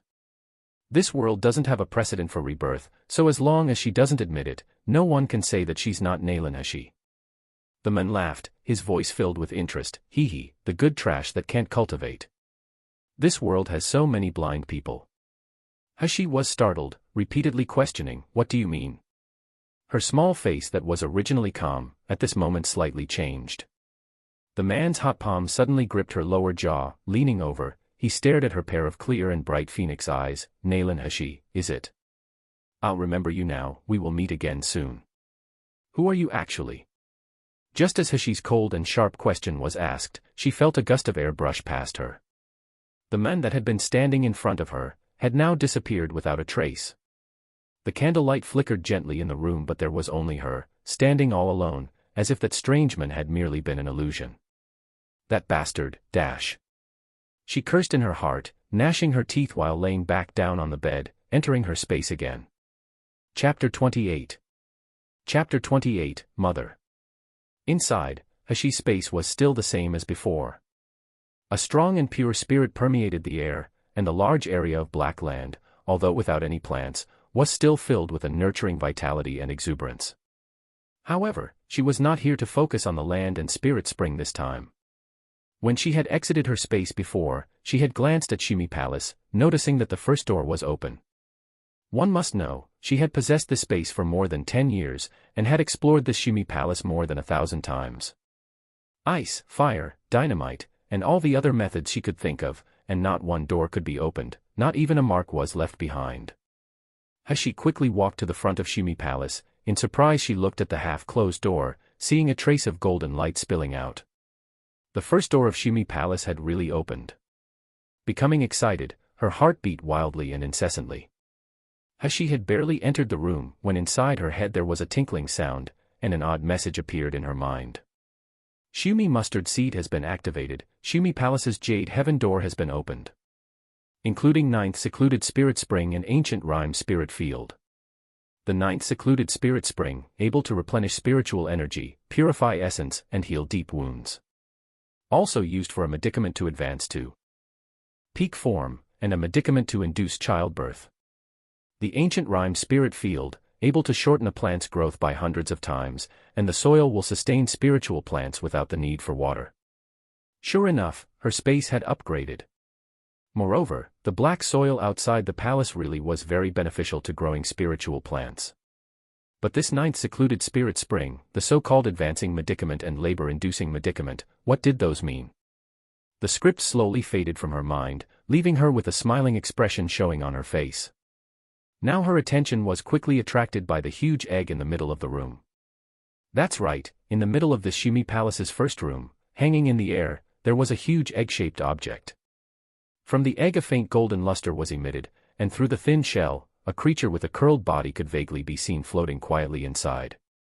At first glance, this huge egg reminded Hashi of the pregnant women in her previous life, when they would have a 4-dimensional ultrasound. She had a strong intuition that the creature inside the egg was alive.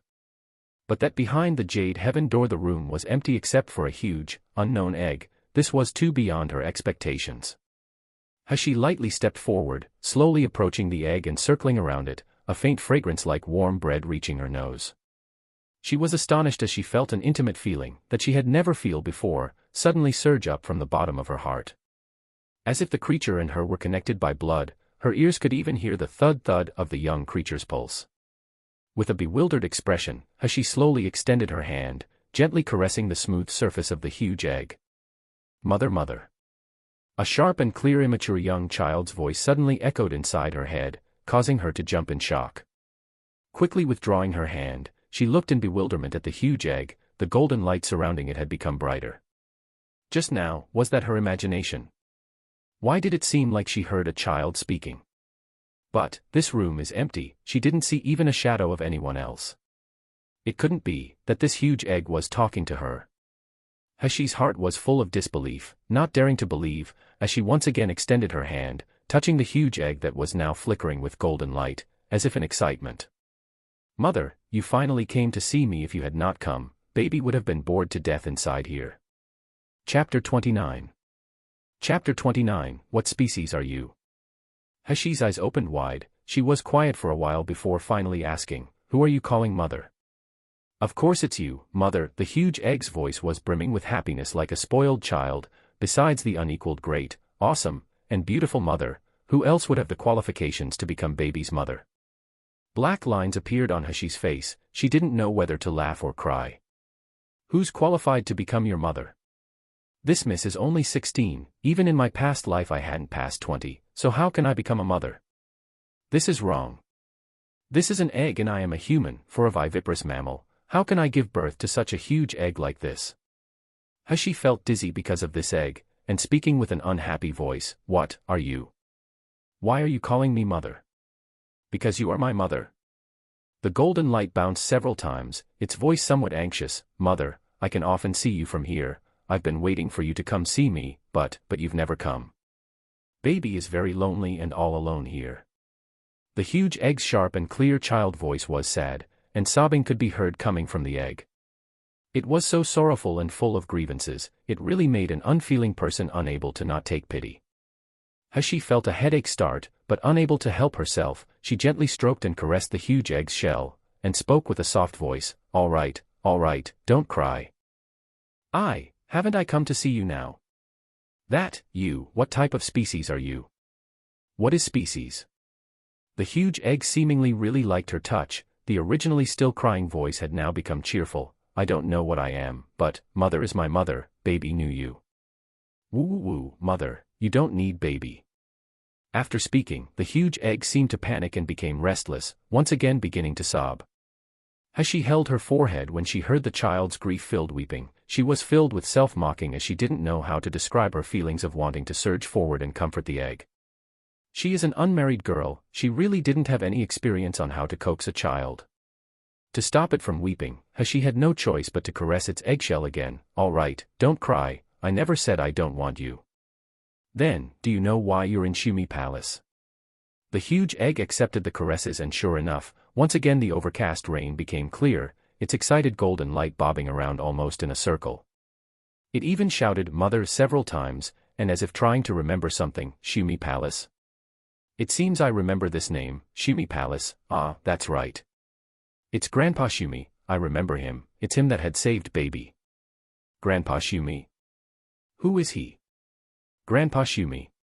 Its voice was confused, yet filled with yearning and fondness. Grandpa Shumi was good towards baby, he saved baby from that dark, ice-cold room, also feeding baby rich spiritual energy to drink. After baby drank spiritual energy I fell asleep, after waking up, I then saw you mother, hee. Hashi was dumbfounded towards this huge egg, it was crying 1 minute then laughing the next moment. From the short conversation they had, she could see it had a child's temperament, and she didn't understand most of what it said, so even if she asked again it might not answer anything. Hashi felt helpless, she intended to release her hand that was still pressed against the eggshell, when suddenly, she heard the child's voice excitedly shout, that's right. Grandpa Shumi has something that he wanted to hand over to mother. Baby was too happy to see you, almost forgetting about it. Chapter 30. Chapter 30, Old Man Shumi. Hashi had just finished speaking, when the huge egg's golden light suddenly bounced a bit, before a silver light separated from it, stopping to sway in front of Hashi. She momentarily stared blankly, but not waiting for her to clearly ask what this light was to the huge egg, the silver-colored light suddenly accelerated its speed, entering her body. Hashi staggered back several steps, her hand releasing the egg as she felt the internal energy in her body running rampant. After several breaths, she realized she wasn't in any pain or discomfort. On the contrary, before her eyes the translucent silhouette of a person slowly condensed. It was a sage-like old man dressed in a white robe, with his silver hair and beard. The corners of his mouth held traces of an amiable and benevolent smile. However, when Hashi saw this man, she felt a burst of uncomfortableness throughout her body. Her invisible needles instinctively appeared between her 5 fingers. Even if this old man had a benevolent and harmless expression, his body emitted such force that it made her feel powerless. His force was so strong that even crawling was difficult. His muddy eyes contained an unlimited serene light, just like a bottomless abyss. The end couldn't be seen. Grandpa Shumi. The huge egg uttered a cry of excitement, but this time the young child's voice didn't come from inside the eggshell. Instead it echoed in her ears, that silvery ball of light being the obvious reason why. Mother, you quickly see, that is Grandpa Shumi that had saved baby. However, Hashi was not so naive as the huge egg. Rather, she cautiously looked at the old man that was floating in the air, slowly asking, "Are you a person or a ghost? What is this place, Shumi Palace?" Unknowingly she spoke her fears, because although Shumi Space had accompanied her for 2 lives, if she wasn't clear on what it actually was, she would never feel completely comfortable using it. Old man Shumi didn't answer. Instead he seemed shocked as his eyes stared at Hashi. Happiness, bewilderment, relief, hope, expressions lit up his eyes as one by one they flashed past. Hashi couldn't stand this type of silent oppression, and chose to throw her invisible needles, prompting old man Shumi to finally speak. "I've been waiting in this Shumi mustard seed space for a long time. I thought that there was no hope anymore. I didn't expect that I was actually waiting." His face was filled with excitement as he looked at Hashi. His gaze stared at Hashi like she was a rare treasure, like his lifesaver. That's right. It's soul fusion. I didn't expect that a spirit from a different world would really achieve soul fusion. Ha ha ha ha, our clan has been saved now. When this was said, Hashi was scared witless. With this one sentence about a spirit from a different world, it was very obvious that old man Shumi had seen through to her true identity. Hashi's expression was filled with caution and alertness. It caused old man Shumi to calm his excitement and show a warm, cultured smile. "Good child, you don't need to be afraid. Besides, I will not be able to see through to your true identity. Especially after you've completely broken the seal, this ability will be fused together with your body, without a trace of flaws." Hashi frowned and muttered, "After breaking the seal." She didn't know why, but the first thing she recalled is that intruder in the middle of the night, that hateful man's words, "If you're a trash, then no one in this world is a genius." Could it be that what that man said is true, that there was some ability sealed away within her body? Hashi was deep in thought when she heard old man Shumi's slightly quickened voice. "Good child, now you listen to me. I don't have much time." Don't have much time. At this moment her thoughts slowed, unconsciously repeating those words. Chapter 31. Chapter 31, The Ancient Origin Spirit. Old man Shumi laughed. "My origin remained in this space of divine senses for the sake of the arrival of this space's owner. Reincarnated for thousands of generations, through different times and space, my original spirit has long been slowly exhausted. To be able to remain up until now, for the time you appear, I'm very satisfied." Hashi lifted up her face and gazed into the old man's eyes, her expression still full of cautiousness and disaffection.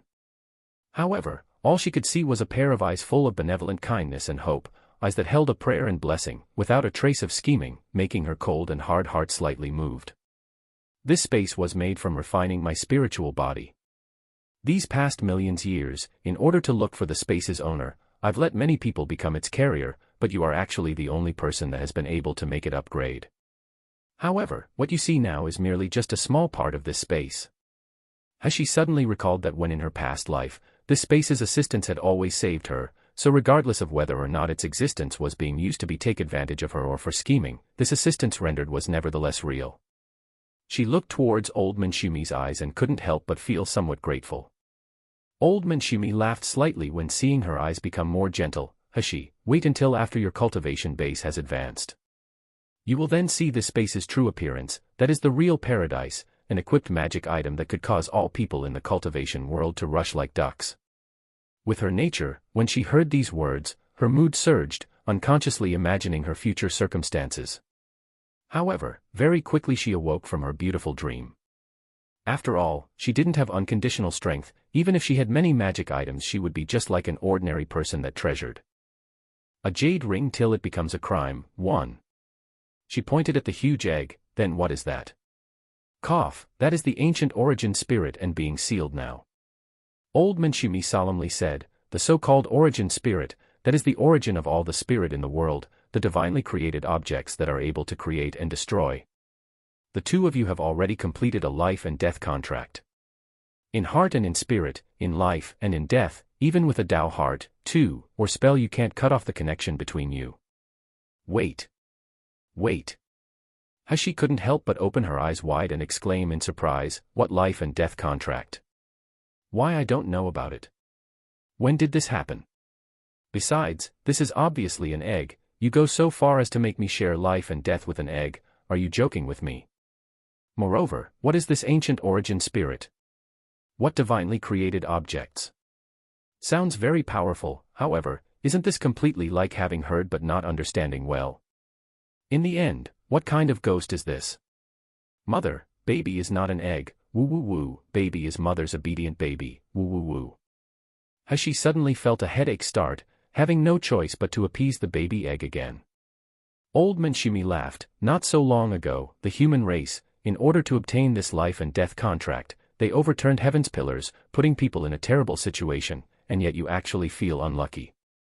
Hashi, little friend, you can rest assured, this origin spirit contract you have is a benefit and brings no harm to you. By the time you experience a life and death calamity, you will know. Hashi, that was appeasing the egg baby, was relieved after hearing what was said. She was not too surprised, and only faintly laughed.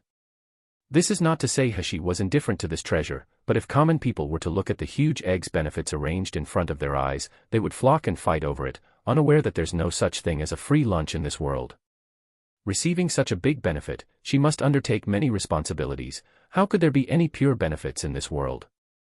1. An idiom meaning to get into trouble on account of a cherished item. 2. Tao heart, Daoxin, the heart's path. Tao can mean path/road, and heart can also mean mind/core. So a person's Tao heart is the direction they want to move in and what they truly desire from life, deep down in the core of their being. Chapter 32. Chapter 32. Baby is not called huge egg. Old Manshumi saw her indifferent eyes after she had heard about the powerful origin spirit.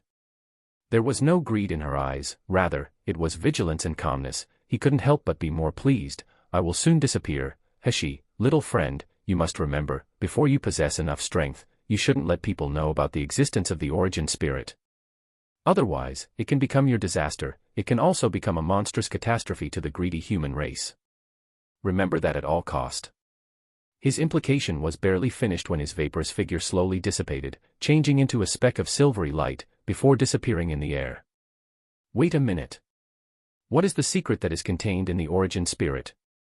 Why did he say I shouldn't let people know about the existence of the origin spirit? When old Manshumi mentioned about the power of the origin spirit, he said that she must keep it secret, so it was clear that the origin spirit was extraordinarily powerful. In the end, what did you want me to do when you gave me these? However, her only response was her voice echoing in the air, and the huge eggs weeping. Grandpa Shumi disappear. Woo woo, mother, baby can feel, Grandpa Shumi will not come back anymore. Hashi was just about to ask, when suddenly, she felt a slight tingling pain in her mind. Then she felt her connection with the space suddenly increase, so that even if she was standing in this room, she could clearly feel what was happening in every inch area of the space.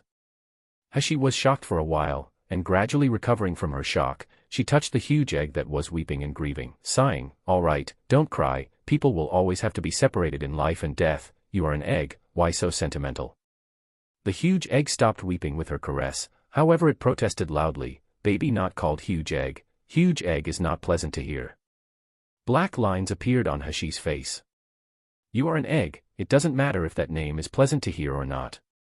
Then, what do you want to called? The huge egg's voice was full of confusion and expectancy. That, I don't know what I want to be called. But, shouldn't mother help find a name for me? Its soft and sticky voice was both lovable and bashful, causing Hashi to feel as if its appearance was like that of a shy, plump child, eagerly looking at her. Hashi laughed at her imagination and couldn't help but tease, then since you don't like the name of Huge Egg, is it better to call you Dan Dan, Yuan Yuan, or Gun Gun? Mother is bad, baby not plump, baby don't want unpleasant to hear or ugly names like those, woo woo woo.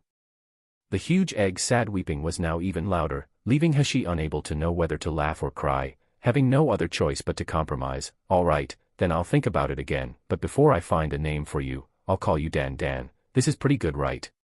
Dan Dan, having no other choice, felt aggrieved but agreed with her, in the end still reminding her, mother must quickly find a name for baby. Hashi supported her forehead, can you not call me mother?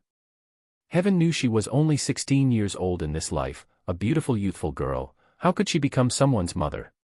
Moreover, an egg's mother. But you are obviously mother. Dan Dan's voice was filled with shock and sadness, crying 100 times more bitter than before started, mother didn't want me again, woo woo woo, where did baby change to become a bad child? Veins popped up on Hashi's forehead, she felt a headache starting because of its crying, and finally had no choice but to smash a pot to pieces just because it was cracked. 2. All right, don't cry. When I said that I don't want you I didn't mean it, you can call me mother if you like. 1. Yuan Gun Gun means plump. 2. Idiom meaning something like, to write oneself off as hopeless and act recklessly. Chapter 33. Chapter 33, Dan Dan needs spiritual energy. Dan Dan broke into laughter, its childish voice brimming with happiness. Mother is really kind, I like mother the most. Feeling the childlike creature's deep attachment and sincere emotions towards her, Hashi felt touched, feeling closer to this strange creature. She caressed its warm eggshell and asked, Dan Dan, will you always stay in this huge egg form? Can you break the shell and come out? Dan Dan said, baby, oh, Dan Dan of course can come out. But, to come out it will take a lot of trouble. What sort of trouble? Dan Dan needs spiritual energy, lots and lots of spiritual energy. Hashi's mind stirred, suddenly recalling the plundered loot from Zhu Zhongba's hands. When she had been by the spirit spring, she had examined and found out that she was unable to open the storage ring using internal power. However, when she absorbed the spiritual power in the space she was actually able to open the storage ring. Although spiritual power was unable to be stored in her dantian, however, only flowing into her meridians for a split second, it was already enough to open the storage ring. Hashi poured more than half of the stuff in the storage ring in front of the huge egg. Dan Dan, is this stuff useful to you? She had barely finished speaking when the huge egg's golden light flickered excitedly, and soon all the things on the ground moved. Hashi was stupefied to the point of being speechless. It appeared that the pile of things had sufficient spiritual energy. The brilliantly shining flying sword and spirit stones, in the blink of an eye, became ash and fluttered down, in a flash turning into dust when her finger touched it. The huge egg hummed, Mother, it's very delicious, but I simply didn't get to eat enough till I'm full. I still want more. Hashi sobered in a flash, looking at the scattered dust, she felt distressed. However, she was now penniless, and these things she had plundered from the fatty Zhu had now very possibly become her life-saver. Dan Dan had easily consumed more than half the loot. This was simply too painful for her. Seeing the golden light wanting to sweep clean the storage ring on her hand, Hashi quickly put the ring in her sleeve, and with a straight face said, Dan Dan, before you get my permission, you are not allowed to devour any magical spirit treasures. If you aren't obedient, I will not give you anything to eat, did you hear? The golden light twisted in the air, Dan Dan obviously unwilling, but it was still well behaved and agreed. Seeing Dan Dan agree, Hashi felt relieved and took out the remained items from the storage ring. There was only the palm-sized hexagonal furnace, several magic pills with a sweet fragrance, piles of crystal stones, and 2 ordinary jade boxes. There was no flying sword or magic tools, there wasn't even a piece of spirit stone, and as Hashi recalled that huge pile of treasures that was swept away by Dan Dan, she felt more distressed. Unfortunately, it's too late to feel heartache now. Hashi sighed while opening one of the jade boxes. Inside she found a green plant, its dark green leaves somewhat wilted, however it still emitted a strong spiritual energy. What is this? Seemed like a spiritual plant, but she had never seen it before. I know. Dan Dan rushed to say, this is a Bodhi flower, blooms in 1,000 years, bears fruit in 1,000,000 years, the Bodhi fruit can help raise a soul's power, it smells particularly good. But it is now still less than 100 years, it's a pity to consume it now. However, if Mother plants this medicinal plant in this space, Dan can eat a lot of spiritual power. Chapter 34. After 34, lack of money and less food. As she startled, and quickly opening the other jade box, she saw that there was another spiritual plant inside, but this one looking even weirder than the previous plant. This is rainbow skirt herb. There are 13 cylindrical-shaped leaves altogether. Every 100 years it will unfold a piece. The newly unfolded leaf emits a strong fragrance. It can attract level 8 and below demonic beasts, helps with breeding demon beasts, and can induce labor. Dan also likes to eat this, but it's still too young now. There's not even a hint of fragrance. This guy really can't help but talking about eating every 3 sentences. As she was amused by Dan's gluttonous nature, she couldn't help but poke its eggshell and say with a teasing tone, "Unexpectedly, my Dan has a great skill. You are able to recognize uncommon spiritual plants like this, and you're also able to speak clearly and logically." Of course. Dan's voice was full of pride and intimacy. "Mother, Dan is very useful. Dan can recognize all the spiritual plants in this world. Certainly I can be of help to Mother in the future." As she chose not to comment on its words, she didn't believe that an egg that had never come out from this space would be able to recognize every spiritual plant. It was probably because it had stayed with Old Man Shumi for a long time, listening as he mentioned objects of the outside world, therefore its knowledge was relatively broad. However, she still continued stroking Dan and praising it, the golden light in the eggshell twisting disorderly, its giggling laughter foolish and silly. Dan, are you able to see things outside of this space?" "Currently I still can't." Dan replied disappointedly, "But after I come out I can. Therefore Mother, you must bring me out." Dan wants to be together with Mother all the times. As she recalled the pile of magical items and yuan that it swallowed before, and remembering how Dan had just said, "Didn't get to eat enough till I'm full," she felt a burst of pain in the back of her head. It takes a lot spiritual energy to make this little fellow come out. However, she is penniless now, which magical items would be able to make it come out? She still had a long way to go with raising this little fellow. In order for her to be able to adapt to this new body better, has she, in another courtyard of her space, cultivated for 2 days. Because of the nourishment from the spring water, the injuries on her body healed very quickly, leaving only the scars that had built up over many years. Those wouldn't be eliminated in such a short time. When she pulled up her sleeve she could still see the terrifying scars. On the morning of the 3rd day, Wet Nurse Jin brought breakfast with a deeply worried face, and after she had questioned her several times in a row, finally mumbled, "The food stock is very quickly bottoming out. Previously all of our yuan was seized by Butler Lee and the others to fawn on Nayland Manor's butler. Now not even a few pieces of first-rank yuan can be found. If we don't think of something, we, and the people in this house, will starve to death." Several martial artists in this courtyard were killed and controlled by her, but besides these martial artists, in this courtyard there also lived a few part-time workers and maids. Their status was low, not like Butler Lee and the others that could bully Nayland Hashi, but if their food was reduced, inevitably there will be a day they will rebel. Wet Nurse Jin saw Hashi frowning, and quickly rushed to appease her. "Miss, you don't have to worry, today I will go to Nayland Manor to seek out Master and Madam. No matter what, you are also a daughter of the Nayland family, Master's biological daughter. He will certainly not let you starve to death. No need." Hashi laughed coldly. If he really looked at Nayland Hashi as a daughter, he wouldn't have thrown me away for many years, and regardless, if he wasn't even aware of his daughter being sold to Gluttonous House by his own people, what kind of father is he? Chapter 35. Chapter 35, Don't Lie to Me. Wet Nurse Chen's face was downcast as she looked at Hashi's pale face and petite body, the rims of her eyes slightly reddening. She blamed herself for being useless, making things so difficult for Mississippi. "Wet Nurse doesn't need to worry, I will solve the matter of food and money. You tell M.O. San to bring Li Si here." Soon, the withered and thin face of Li Si was brought in front of Hashi. He trembled all over when he saw Hashi, fear filling his eyes as he kneeled and began to kowtow. "Miss, I was wrong, I shouldn't have listened to Uncle about harming you, please spare me." Li Si, with his own eyes, had seen the tragic way his uncle had died, and these last few days he saw the lifeless and empty eyes of M.O. San obeying her every word. He was now extremely frightened of this girl before him. Hashi got up slowly, walked to stand in front of Li Si, and looked down at him. "I can spare your worthless life, but only if you obediently tell me, who is this butler Zhang that sold me to Gluttonous House? It was Zhang de Zhong. Li Si didn't dare cover up the truth, quickly replying with a trembling voice, he is the cousin of Madame's wet nurse. In the manner he received an important position from eldest young master and second miss. This last half a year, he's been in charge of delivering supplies for this courtyard. Uncle and I listened to his bewitching words, only then did we help him hit miss until you passed out and sent you to the city. But the matter about selling you to Gluttonous House was not related with me. Miss, please spare me, I wouldn't dare to disobey you any more. Strictness flashed across her appearance, and she asked indifferently, where can I find Zhang de Zhong? Li Si hesitated slightly, he looked down while trembling with fear, I don't know.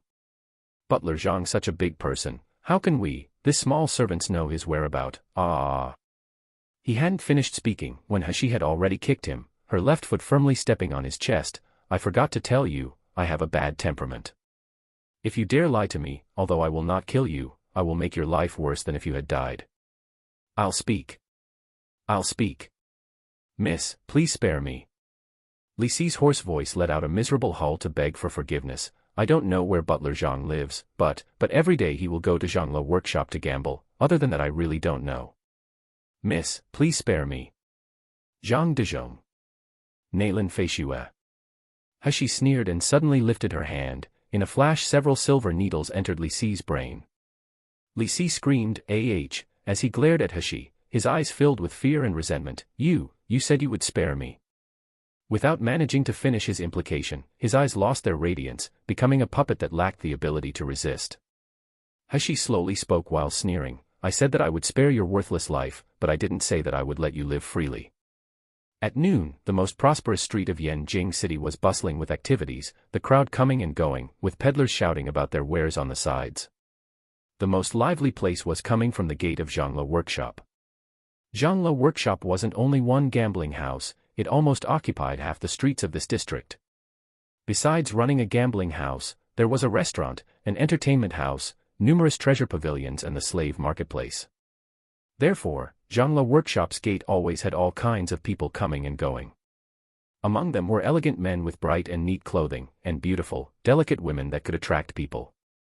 However, at this moment, there was a person at Zhangla Workshop's gate that attracted everyone's eyes. Chapter 36. Chapter 36, The Youth that Attracted Spirit and Seized Souls. Even the prostitutes that were originally in the middle of entertaining the handsome youths, couldn't help but pause their delicate voices, their eyes staring towards the door. A youth wearing white scholar clothes slowly walked over, his long eyebrows like willows, his cold eyes similar to stars, his skin was like jade, porcelain fair and delicate. As the sunlight fell on his high and straight nose, not even the tiniest flaw could be seen. The youth's stature was not tall, instead it was slender and beautiful, his body looking obviously weak. When his cold glance swept over, it gave people an oppressed feeling, like the cold frost from unyielding snow. Seeing this youth, they couldn't help but be stunned. Under the brilliant sunshine, he resembled a spot of pure white snow, a natural and pure beauty, bright and glamorous without boundaries. A man standing not far away from the youth choked on his own saliva, inattentively muttering, which family's little young master is this, why is the feeling he gives off so able to attract a spirit and seize the soul? Obviously he is a man, and it was only a youth that resembled a delicate and soft girl, but it was as if his soul was being stolen. He itched to rush over and get close in broad daylight. However, just as he had taken 2 steps forward, wanting to touch the youth's fair and tender cheek, he felt a burst of pain spread throughout his entire body. His body suddenly flew through the air, landing heavily on the ground. The youth's ice-cold gaze swept over everyone on the scene, as he slowly asked, "This here is Zhangla Workshop Casino." This youth that made everyone stunned is actually He disguised as a man. He had been afraid that Nailan He's appearance would be recognized by people. She also thought that woman's clothes would be in the way. Therefore, she had used her excellent makeup techniques to change her appearance. In people's eyes, the her of now, besides looking somewhat slim and short on the outside, she also looks like an unassuming 15 to 16-year-old youngster. Even if a doctor were to take her pulse, it would be very difficult for them to see through her disguise. However, what she didn't expect was that even though she obviously looked like a man now, but Nailan He's alluring appearance could unexpectedly still attract so many people. It's just that if they wanted to take any advantages from her, Hashi, they must consider their own abilities first. After getting an answer, Hashi no longer paid any attention to everyone, and with a quick pace, she entered the noisy casino. Sure enough, there was Zhang Dezhong, leaning forward and resting his upper body on the gambling table, his hoarse voice shouting angrily. I don't believe I can't win. He firmly smashed the chips on the gambling table. This is my small bet to open 6 big, I don't believe it won't be big. Quickly open.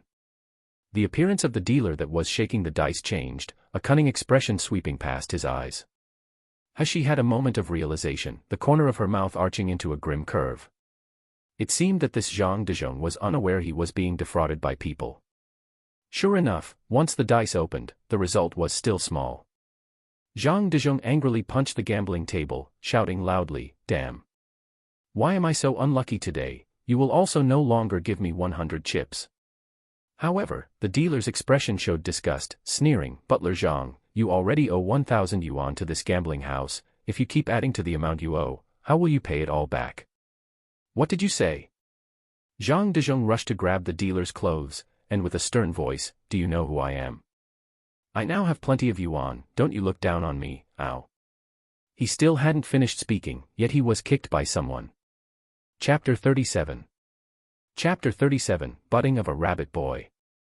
The one who attacked him was a martial artist, one of Zhangla Workshop's great backers. Even though Zhang Dezhong's cultivation base was of qi refining 3rd rank, he couldn't fight these 7 or 8 people, so momentarily he was wailing and howling due to being beaten, and thrown out like a sack. "I warned you, it's best for you to quickly pay back the 1,000 yuan that you owe, with interest, otherwise, humph, don't think that you can ever stay in Yanjing City again." Zhang Dezhong's entire body had become green and purple because of the beating, even his eyes were swollen, but he had no courage to disobey, only lamely grumbling while leaving, "You're all a group of dog-eyed scoundrels that look down on people. Wait until master looks at the gambling book, he will come back and crush you to death. You actually dared to hit me, wait until I hire a group of thugs to beat you to death, see if you all still dare to be arrogant then." Thinking of this, Zhang Dezhong couldn't help but laugh with a grimace. Now that he was a wealthy person, it was only a mere 2,000 yuan, how easy was that? Even if he didn't work in Nayland Manor in the future, he wouldn't ever have to worry about food and clothing. Right. It would be better to take those yuan away, living a day being leisurely and free. As for those scoundrels in the casino, he must give them a lesson before he leaves. Zhang Dezhong was extremely furious one moment, and frantically pleased in another moment. He rushed to a small courtyard that he buy secretly, completely unaware that Hashi had followed behind him all the way. Because Zhang Dezhong's strength was low, and he didn't have any storage equipment, Hashi guessed that he must be hiding all his yuan somewhere secret.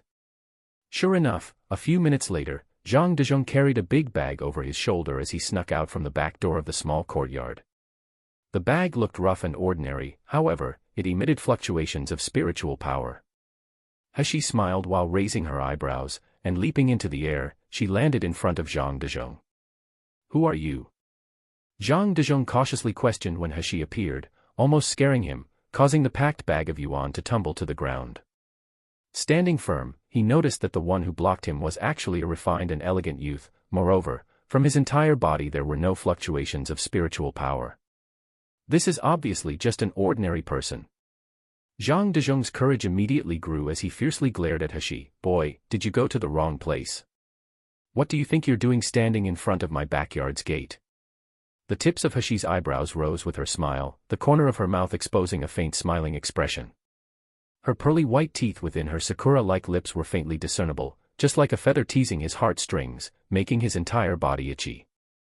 Zhang Dezhong revealed a perverse expression, looking her up and down. He mischievously laughed, "Looking at your appearance, it's just like a rabbit boy in bud, huh? Don't tell me you took a fancy to me, and want to curry favor with me. Unfortunately, although you look fresh and delicate, I'm not a good mouth, you had better go find other sellers." A sharp darkness flashed through Hashi's eyes, slightly raising her head, she cast a glance at the bloody nose and swollen face of the wretched man, slowly asking, "Zhang Dezhong, you don't recognize me?" Zhang Dezhong released an obscenely filthy laugh. "A delicate youth like yourself, if I had ever met you, how could I not recognize you?" As he was speaking, he noticed that Hashi's expression held the traces of a sneer as she extended her hand, and slowly wiped her face. In the blink of an eye, the appearance that was like a spring flower, and elegantly pretty like an autumn moon, changed into that of a pale and ordinary gloomy face. Chapter 38. Chapter 38, The Good-for-Nothing Third Mississippi. Zhang Dezhong's smiling face slowly stiffened, changing into an expression of disbelief and shock. You are third miss. He staggered, stumbled, and almost fell down because of the bag of yuan. Even more, his voice slightly trembled with bewilderment and a guilty conscience. How can you be here? Weren't you already? Already what? Hashi took a step forward, her face holding a warm and amiable smile, but it gave people a dark kind of feeling. Already sold to gluttonous house? Or should people have already ravaged me until death? Zhang Dezhong was so scared by that sinister gaze that his legs became soft, so it didn't take long before he fell and collapsed to the ground. The bag filled with hard yuan was squished underneath his butt, causing him to bare his teeth in pain, but slowly, his thoughts became clearer, his terror receding. The person in front of him is Nailin Hashi, the third miss of Nailin Manor, known as famous trash. She was powerless, even more, no one cared about her life, even the lowest servant could bully her. So why did he have to be afraid of her? Thinking about this, Zhang Dezhong suddenly stood up, his eyes ruthlessly glared at Hashi, and feeling resentment and somewhat ashamed. Third miss, I didn't expect you to become a lowly slave that could still run away.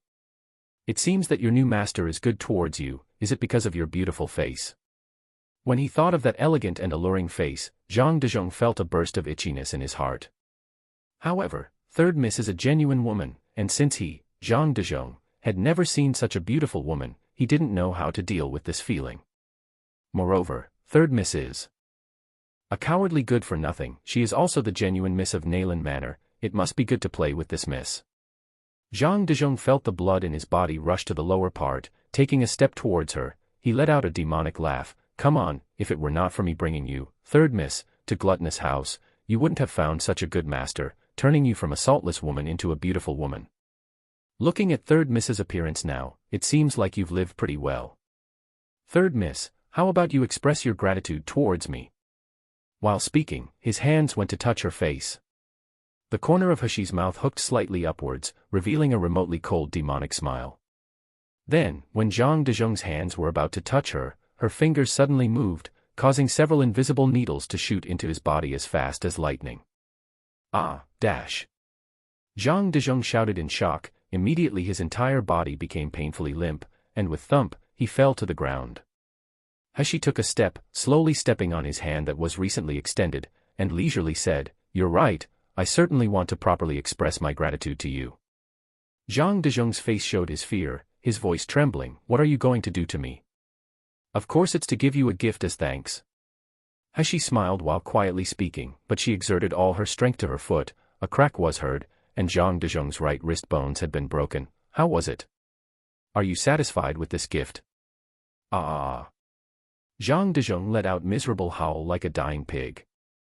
If it were not for this alley being remote, he would absolutely alarm a large group of people.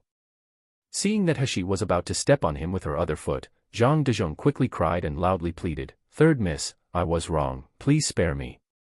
It's second miss that incited me to do this, I was merely following orders, nothing more. I beg you to spare me.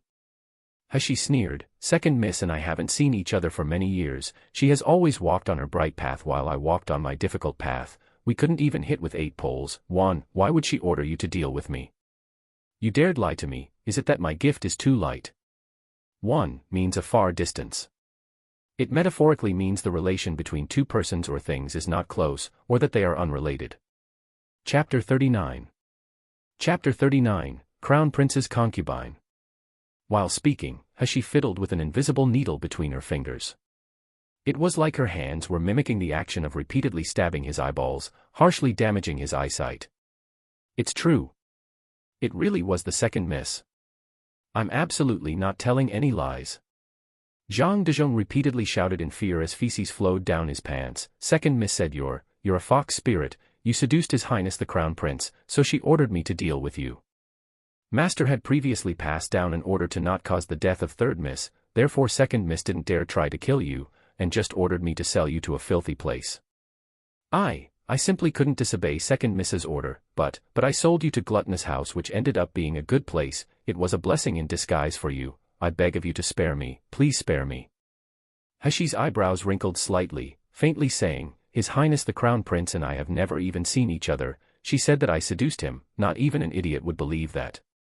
Is Naylan Feishue's IQ really so low? In Naylan Heshi's memories, there was never any memory about His Highness the Crown Prince.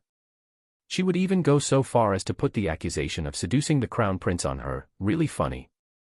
Zhang Dezhong didn't know what the meaning of IQ was, but he could clearly sense the ice-coldness of the invisible needles. How could he dare lie to her? I only knew that Second Miss received a letter. In the letter, it mentioned about how after the Crown Prince returned he would go visit Master to propose marriage, to marry you off as the Crown Prince's concubine. The Crown Prince and I are unrelated in any way. How could he know me? Do you think I will believe you? Heshi sneered, sending the invisible needles flying. Instantly they cut into Zhang Dezhong's forehead, causing his blood to flow. If you dare to misstate a sentence, I will cut open your head and dig out your brain. I wouldn't dare. I wouldn't dare. Zhang Dezhong shouted in fear. I only know that the letter mentioned Third Miss's special constitution, that you use some kind of secret method to get men, and no matter the cultivation base of the martial artist, they'll be able to obtain the greatest promotion. I also because of this, did not listen to Second Miss's order to sell you to the pig market, rather I sold you to Gluttonous House, and the owner of Gluttonous House gave me a huge sum of money after assessing you. The rest I really don't know. I don't know anything. Third Miss, please spare me. Heshi's eyes flashed. She recalled what the host of Gluttonous House had said about a pure constitution, but it seems that it wasn't so simple. Naylan Feishue and the Crown Prince also aren't fools. Could it be that because they heard people say that Naylan Heshi had a special constitution, they were able to believe it? Who was it that wrote that letter and gave it to Naylan Feishue? That person spared no effort to provoke Naylan Feishue into dealing with Naylan Heshi, but for what purpose? But regardless of who is behind this, since he has offended her, Heshi, then don't have hopes of being able to escape unscathed. Heshi's face showed the traces of a sneer, her gaze landing on the bag of yuan. You said the owner of Gluttonous House gave you a lot money after the assessment. Yes. Yes. The shop owner, Wu Yu, only saw you, Third Miss, with a glance, then he gave me 6 million yuan. I was ecstatic. In these last few days I haven't even returned to Naylan Manor to receive the reward that Second Miss promised me. The other matters really have nothing to do with me, so please spare me. Gluttonous House actually spent 6 million yuan to buy Naylan Heshi. However, when she awoke, why she was being treated as a low-rank slave and locked in a cage. Isn't it because she was humiliated by a low-level martial artist, so she knocked her head on the cage? Chapter 40. Chapter 40, Deranged. However, Heshi was unaware that after Wu Yu had bought Naylan Heshi, he was summoned by his master. He had had no time to tell his subordinate about Naylan Heshi's value, and hurriedly rushed to meet his master. As soon as he came back he found out that his subordinate had carried Naylan Heshi as a lowly slave to the examination room, and so the low-level martial artist in the examination room also ended up being killed by Heshi. This was really not a beautiful misunderstanding. Third Miss, I'm speaking the truth, can you please spare me? Zhang Dezhong was kowtowing with all his might to beg for forgiveness, while sneaking glances to observe Heshi. It appeared she wasn't concentrating on him, so his mind quickly gave rise to an evil idea. His intact hand secretly reached into the bag. Slut, you can just go to hell. The spiritual power in Zhang Dezhong's body flared, and holding an exploding flame talisman, he rushed towards Heshi and ruthlessly threw it at her. Slut, you dared to act against me, you're really asking for death. Even if Heshi is so difficult to deal with, she was still just an ordinary person that lacked a cultivation base. Just recently, because of his inattentiveness, his spiritual power had been temporarily sealed by her evil method, so now that his spiritual power had slowly restored, why would he care about this little girl? Naylan Heshi, at first I just wanted to play with you, and injure you a little. But since you're unable to tell good from bad, then don't blame me for making you die without a burial. Zhang Dezhong's face twisted with an insolent smile, however in the next moment, his expression stiffened, starting with the corner of his mouth. The exploding talisman issued a severe noise, raising a cloud of smoke and dust, but when the smoke and dust had dispersed, there was not a soul in sight. Naylan Heshi's badly mangled and miserable appearance should have been there. Zhang Dezhong's eyes were wide open with fear. He was completely unaware that gravel had entered his gaping mouth. Suddenly his throat was hooked from behind by an ice-cold, silky hand, then a crisp and pleasant voice. yet like an evil spirit from hell, sounded in his ears. "You see, I was thinking of sparing your dog life, but you're not giving me a choice." Finished speaking, several invisible needles suddenly pierced his brain. Zhang Dezhong felt his entire body become weak, his brain became muddle-headed on top of being frightened. Soon after, he lost consciousness. As she saw Zhang Dezhong's lifeless expression as he looked at her, a trace of cold smile flashed in her eyes. She then repeated several of the questions asked just a moment ago.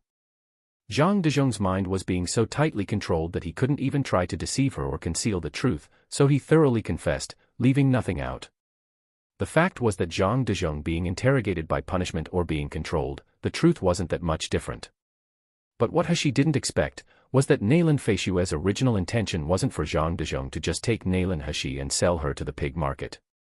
Rather, she wanted him to personally watch her in the pig market, and after she was tarnished by the lowest servants, only then could he return to receive the reward. Fortunately, Zhang Dezhong had accidentally overheard Nayland Feishue's personal maid, Si Qin, speak about the contents of the letter. Believing Nayland He could be used for profiteering, he sold Nayland He to Gluttonous House, saving her from suffering a more miserable ending.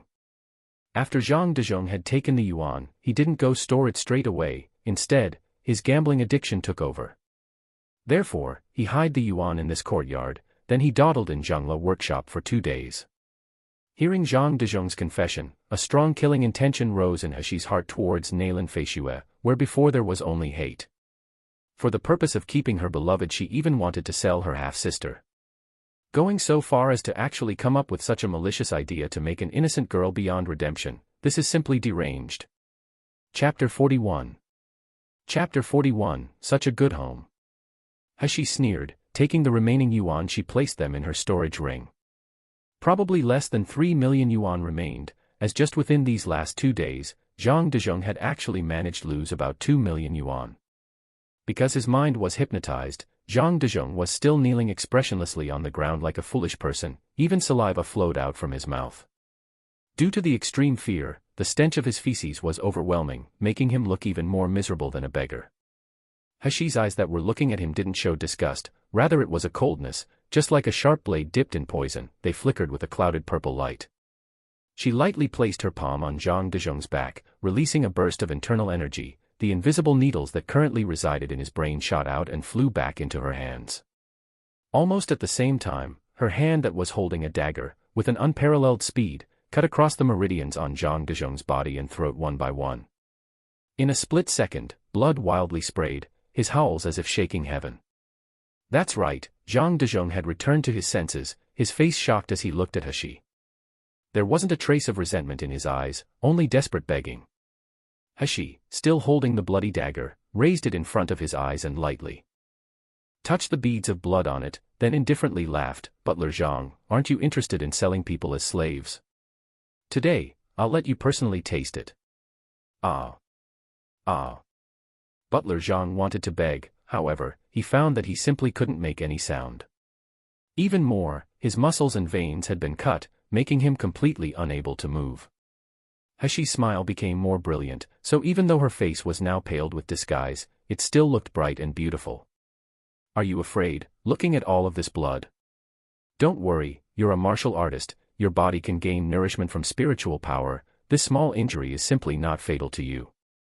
However, I've already cut off all the meridians in your body, in this lifetime, don't ever think you'll be able to move or speak again." Butler Zhang's eyes, that looked like dead fish eyes, bulged out due to fear and desperation. They started twitching, filled with begging as if to say, "Please just kill me. Just kill me." "Butler Zhang, don't worry, at that time you didn't kill me, so how could I be willing to kill you? Are you worried that since you've become crippled, you can't be sold to the pig market? Hee, how can that be possible?" She took 2 steps forward as she laughed, looking down at him, every word she spit out sending him further into despair. "In the pig market, many people want to use a martial artist's body to make all kinds of experiments. There are also people who want to keep pig meat, like yourself, to become a carrier, a body used to remove the impurities and poisons in crystal stones and spiritual plants. Butler Zhang, in the future you'll only need to lie down on the bed and there will be people to serve you. Shouldn't you thank me for finding such a good place for you to return to?" Because spiritual energy in the air was thin, martial artists needed to use crystal stones and spiritual plants to promote their cultivation base. However, most crystal stones and spiritual plants contained impurities and poison, so therefore they had limited uses. While they absorbed the spiritual energy, they had to get rid of the impurities, and like this it more or less affected the martial artist's body, slowing down the speed of their cultivation. Therefore, some rich people had come up with the idea of pig meat, making pig meat absorb the spiritual energy found in a crystal stone, and taking in the poison from a spiritual plant. Then the owner will absorb the spiritual energy from the body of the pig meat, this way they won't have any trouble with poison and also have an accelerated cultivation speed. As for those pig meat slaves that accumulated a large amount of impurities and poison in their bodies, their owners wouldn't care about their misery or suffering. Zhang Dezhong issued "ka-ka" sound, only despair remained in his muddy and bloodshot eyes. What he didn't expect was that with only a moment of greed, he would actually fall to such an end. If only he had known earlier, if he had known earlier. Chapter 42. Chapter 42, Choosing Slaves. Hashi restored her elegant and handsome youth appearance, and soon sold Zhang Dezhong in the pig market for a good price. She was wearing white brocade robes, with a face resembling the majesty of a jade crown. She had red lips and white teeth. Her entire body emitted a frosty cold, with an aura like unyielding snow softly falling on clear water, making her appear incompatible with this noisy and filthy pig market. However, how could Hashi care about the strange and greedy gazes of these people? In her past life she had acted out all kinds of roles for her missions, and many of them had attracted attention too, so she had already turned a blind eye to other people's gazes. Of course, the premise is that these people didn't attempt to provoke her. Hashi observed the entire pig market, finding that compared to the fine and luxurious gluttonous house, here it was like a chaotic vegetable market. Only, the stall holders weren't selling food, rather, it's selling living people and demonic beasts. All kinds of slaves were locked in the rusted cages, there were males and females, ordinary people and martial artists, and even at some of the high-grade stalls there were grotesque human beasts. They curled up in the small cages, most of their bodies were covered with bruises and scars. Some looked numb, some were filled with despair, and some were weeping in a small voice. There were also those that because they had shouted and rebelled, got beaten until they were near death. It can be said that here is Yanjing City's most bustling place. It was like human purgatory, the entire country's deepest and darkest secrets condensed into one place. Hashi's gaze swept across those pitiful slaves, her heart barely flinching. The weak are prey to the strong. In every society this is an irrefutable truth, no one is an exception. If she didn't have enough strength to defend herself, her ending would be more miserable than these slaves. However, although she is unable to cultivate now, she is able to draw on her external power to protect herself. To raise a group of slaves with extraordinary strength, this was a good method. The pig market slaves mostly had the ability to draw energy into their bodies, even martial artists of the chi refining stage can't do that, but this is also a disadvantage. Hashi quickly chose 10 slaves with the least amount of injuries and with diverse spiritual roots, spending the money she fairly got from selling off Zhang Dezhong. She didn't let the seller extract the 10 people's soul to place the slave imprint, rather, using her own method and medicine, carved the spirit restriction into their bodies. Compared with the slave soul seal, this method doesn't restrict the growth of the slave's strength. In addition, the slaves won't be muddle-headed and have a reduced IQ because of the lack of a soul. Of course, it also has a weak point. Because Hashi's current strength was still weak, this restriction was only effective to slaves of the foundation establishment stage and below. Hashi looked at the 10 people kowtowing to her and lightly said, "I will not investigate what you've all previously experienced and what sort of grievances you might carry, but from now on, you must respect me as your master. If you betray me, you will be punished and left to suffer in pain. Do you hear me clearly?" The 10 people nodded quickly in response, their eyes filled with respect and fear as they looked at Hashi. It was simply too big of a surprise that their master, who bought all 10 of them, didn't extract their souls, making them able to live like ordinary people. It made all of them completely unable to even dare show contempt towards this master that looked like an immature youth. Now remember, when outside my surname is Shi, I will be called Shi Yu. You're my servants, henceforth you will follow my surname, so according to the names of the 10 heavenly stems, from left to right you are Jia, Yi, Bing, Ding, Wu, Ji, Gung, Xin, Ren, and Gui. Do you all understand clearly? Without objection, the 10 people quickly kowtowed, thanking the master for bestowing us names. He gave them an address to head to, and slowly said, "About my affairs, it's better that less is heard and less is asked. After you go to my courtyard, if wet nurse Chin asks you to do something, then just do it. As for the injuries on your bodies, I will try to cure them, and as long as you perform well, I will certainly make sure your strength improves." Chapter 43. Chapter 43, The Legend of His Highness, the King of Hell. Dispatching the 10 slaves she just bought and with the storage ring filled with more than 3 million yuan, she arrived in a good mood at the most prosperous place in Yanjing City, East Street. It was currently the busiest time of the day for East Street. The shops on both sides of the street had their doors opened wide. Shop owners raised their voices to attract customers, while clamorous, joyous, and noisy sounds intertwined together, creating a thriving scene. She found out that everything and more was available here: any magical item, magic pill, spiritual food, basic cultivation methods, everything you can't imagine can be found here. She looked at everything with interest as she wandered down the street, buying a lot of things on the way. She continued like this until the sun passed Wu-1, then she decided to enter the busiest restaurant. With an outstanding reputation in Yanjing City, this restaurant was known as the Intoxicated Immortal. All the dishes available were cooked using ingredients filled with spiritual energy. For an ordinary person, eating here can clear their core and increase their energy, strengthening their body. While a martial artist wouldn't need to worry about the impurities contained in ordinary food building up. Therefore, the price of every dish in Intoxicated Immortal was expensive, so naturally that meant all of the customers were wealthy people. Once she entered Intoxicated Immortal, she received warm hospitality from the waiters. It wasn't only because of her extraordinary appearance, but because she was dressed like a wealthy youngster, wearing a luxurious brocade with a jade belt. Even more, her gestures revealed a graceful and noble aura. With an expression of distinct cold disaffection, it was as if no one was worthy in her eyes. She was also not polite. After sitting down, she let the waiters bring out all of Intoxicated Immortal's signature dishes. The straightforward and happy waiters were all beaming with smiles, itching to provide high service to this wealthy man. While waiting for the spiritual food to be delivered, she was sitting by the window on the side, watching the bustling crowd on the street with interest. At this moment, she heard an excited discussion coming from several women behind her. "Senior Sister Jiang, with difficulty we've finally managed to come down from the mountain, but I wonder if we'll be able to see His Legendary Highness, the King of Hell." Dream on Junior Sister Lu.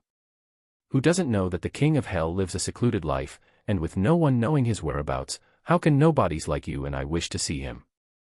It is said that His Highness, the King of Hell, is handsome, with an elegant demeanor. He just turned 20 years old this year and his cultivation base is already unmatchable by the elders in my sect. His ability is absolutely stunning. Moreover, it is said that His Highness, the King of Hell, has always been a bachelor. No one has ever seen a concubine at his side. I really wonder what kind of woman would be able to match such an extraordinary person. The continuous chatter between the missies was full of excitement and yearning, and hearing what was being said only made she want to shake her head. Indeed, in this world it was unavoidable that there would be idols, and fans that pursued such idols. The enthusiastic adoration of the misses was already like a blaze nearing combustion, so that if His Highness, the King of Hell appeared downstairs now, she would certainly hear all the women screaming and shouting, "Your Highness, the King of Hell, I love you." The misses behind her were in high spirits as they discussed the King of Hell's clothes, appearance, cultivation base, and even his charming manner. They reluctantly changed the topic only when the waiter brought out the first dish. Just as she took a pair of chopsticks to start eating, she heard a voice from the table on the left. "Hey, did you all hear? This morning an event occurred at the genius Dr. Nalin's manor." This person repeatedly asked his seatmate, then laughed. "Do you know the richest family in Yanjing City, the Zhu family that owns a crystal mine?" Early this morning the master of Zhu Manor, with his son and a large group of men, broke into Nalin Manor. The commotion they caused was so out of the ordinary that it attracted a lot of people's attention. 1. Between the hours of 11 a.m. to 1 p.m. Chapter 44. Chapter 44, Nalin Miss is unaware of honor and shame. Is that true? Everyone could be heard asking in shock. However, Dr. Nalin is our Jinling country's chief doctor, and Zhu Manor has always minded their own business. Why would Master Zhu go and provoke them? It is said that in the middle of the night 2 days ago, Zhu Manor's young master was stripped of his clothes by someone, and then tied him to the hall pillar at their other courtyard. Early the next morning a peddler passed through the open door, and upon seeing young Master Zhu's shining white, naked body, he started screaming in fright, attracting a large wave of people to come watch.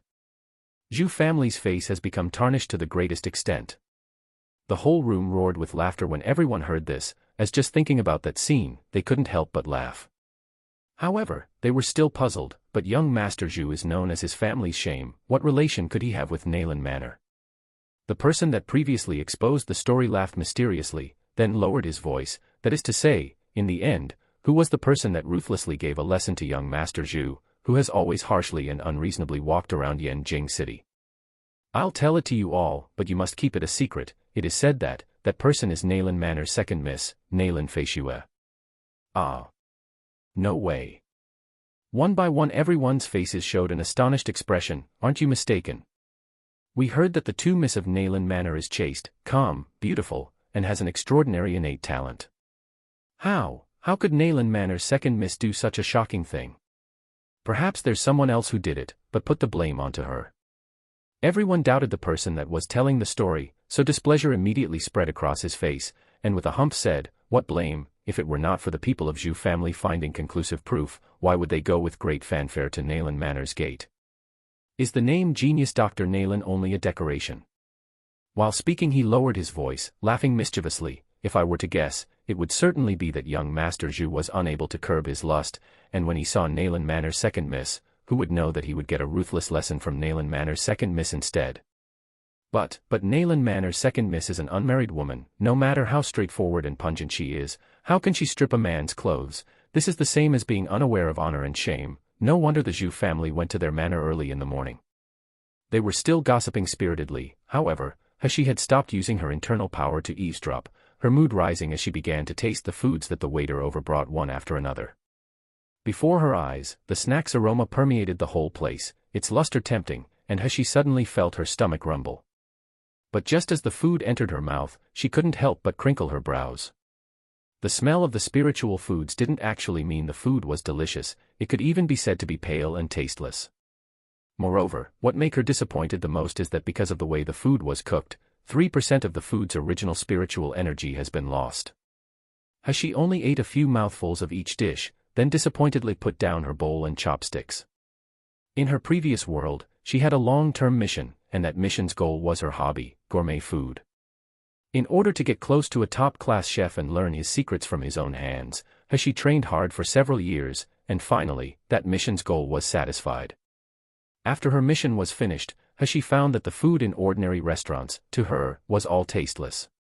Because her cooking skills had reached the level of divine food, she now found it tricky to find food that appeased her appetite. Yet in this world, following the law of the weak are prey to the strong, everyone's goal was to cultivate and become strong. They ate spiritual food only to replenish their spiritual power. No one cared about the desire for good food, so to that extent, the food level here was still far from her former world. People here didn't care about the food smelling and tasting great, but not so for Hashi, so she decided to go buy some food ingredients, and later she would be able to help herself to ample food. As for this food, she'll set aside it for spiritual food for Dan Dan. Hashi sneered slightly, gathering up all the remaining food on table, she got up and left the intoxicated immortal. Chapter 45. Chapter 45, The Miserable Brother and Sister. The sun gradually inclined to the west, however, East Street was still lively. Hashi bought many different types of food and ingredients, and even after squeezing all the stuff into Fatty Zhu's storage ring, it was still only half full. Think of Wet Nurse Chen's old injury. Hashi went to the most famous medicine branch in Yanjing City, Shengda Hall. Wet Nurse Chen's injury had already stagnated for many years, so although she had a medical method to heal her, she still needed supplementary medicine. Just after turning the corner, Hashi could see the towering righteousness of Shengda Hall's board. However now, apparently something had happened as in front of Shengda Hall there was a crowd of people creating a racket. Just when Hashi had approached a few steps, she heard a little girl's mournful, hoarse weeping. "Doctor, I beg you to do a good deed, please save my older brother. If you can't save him, my brother will die, woo-woo-woo." The little girl's crying was too sad and desperate, making Hashi's heart ineffably moved. Her footsteps that originally wanted to turn and enter Shengda Hall suddenly stopped, dodging slightly, she easily squeezed into the disorderly crowd. She saw a youth lying down on the cold road with bloodstains on his face, his lips a deathly purple. His entire body was covered with bruises, and at this moment his breathing was severely labored.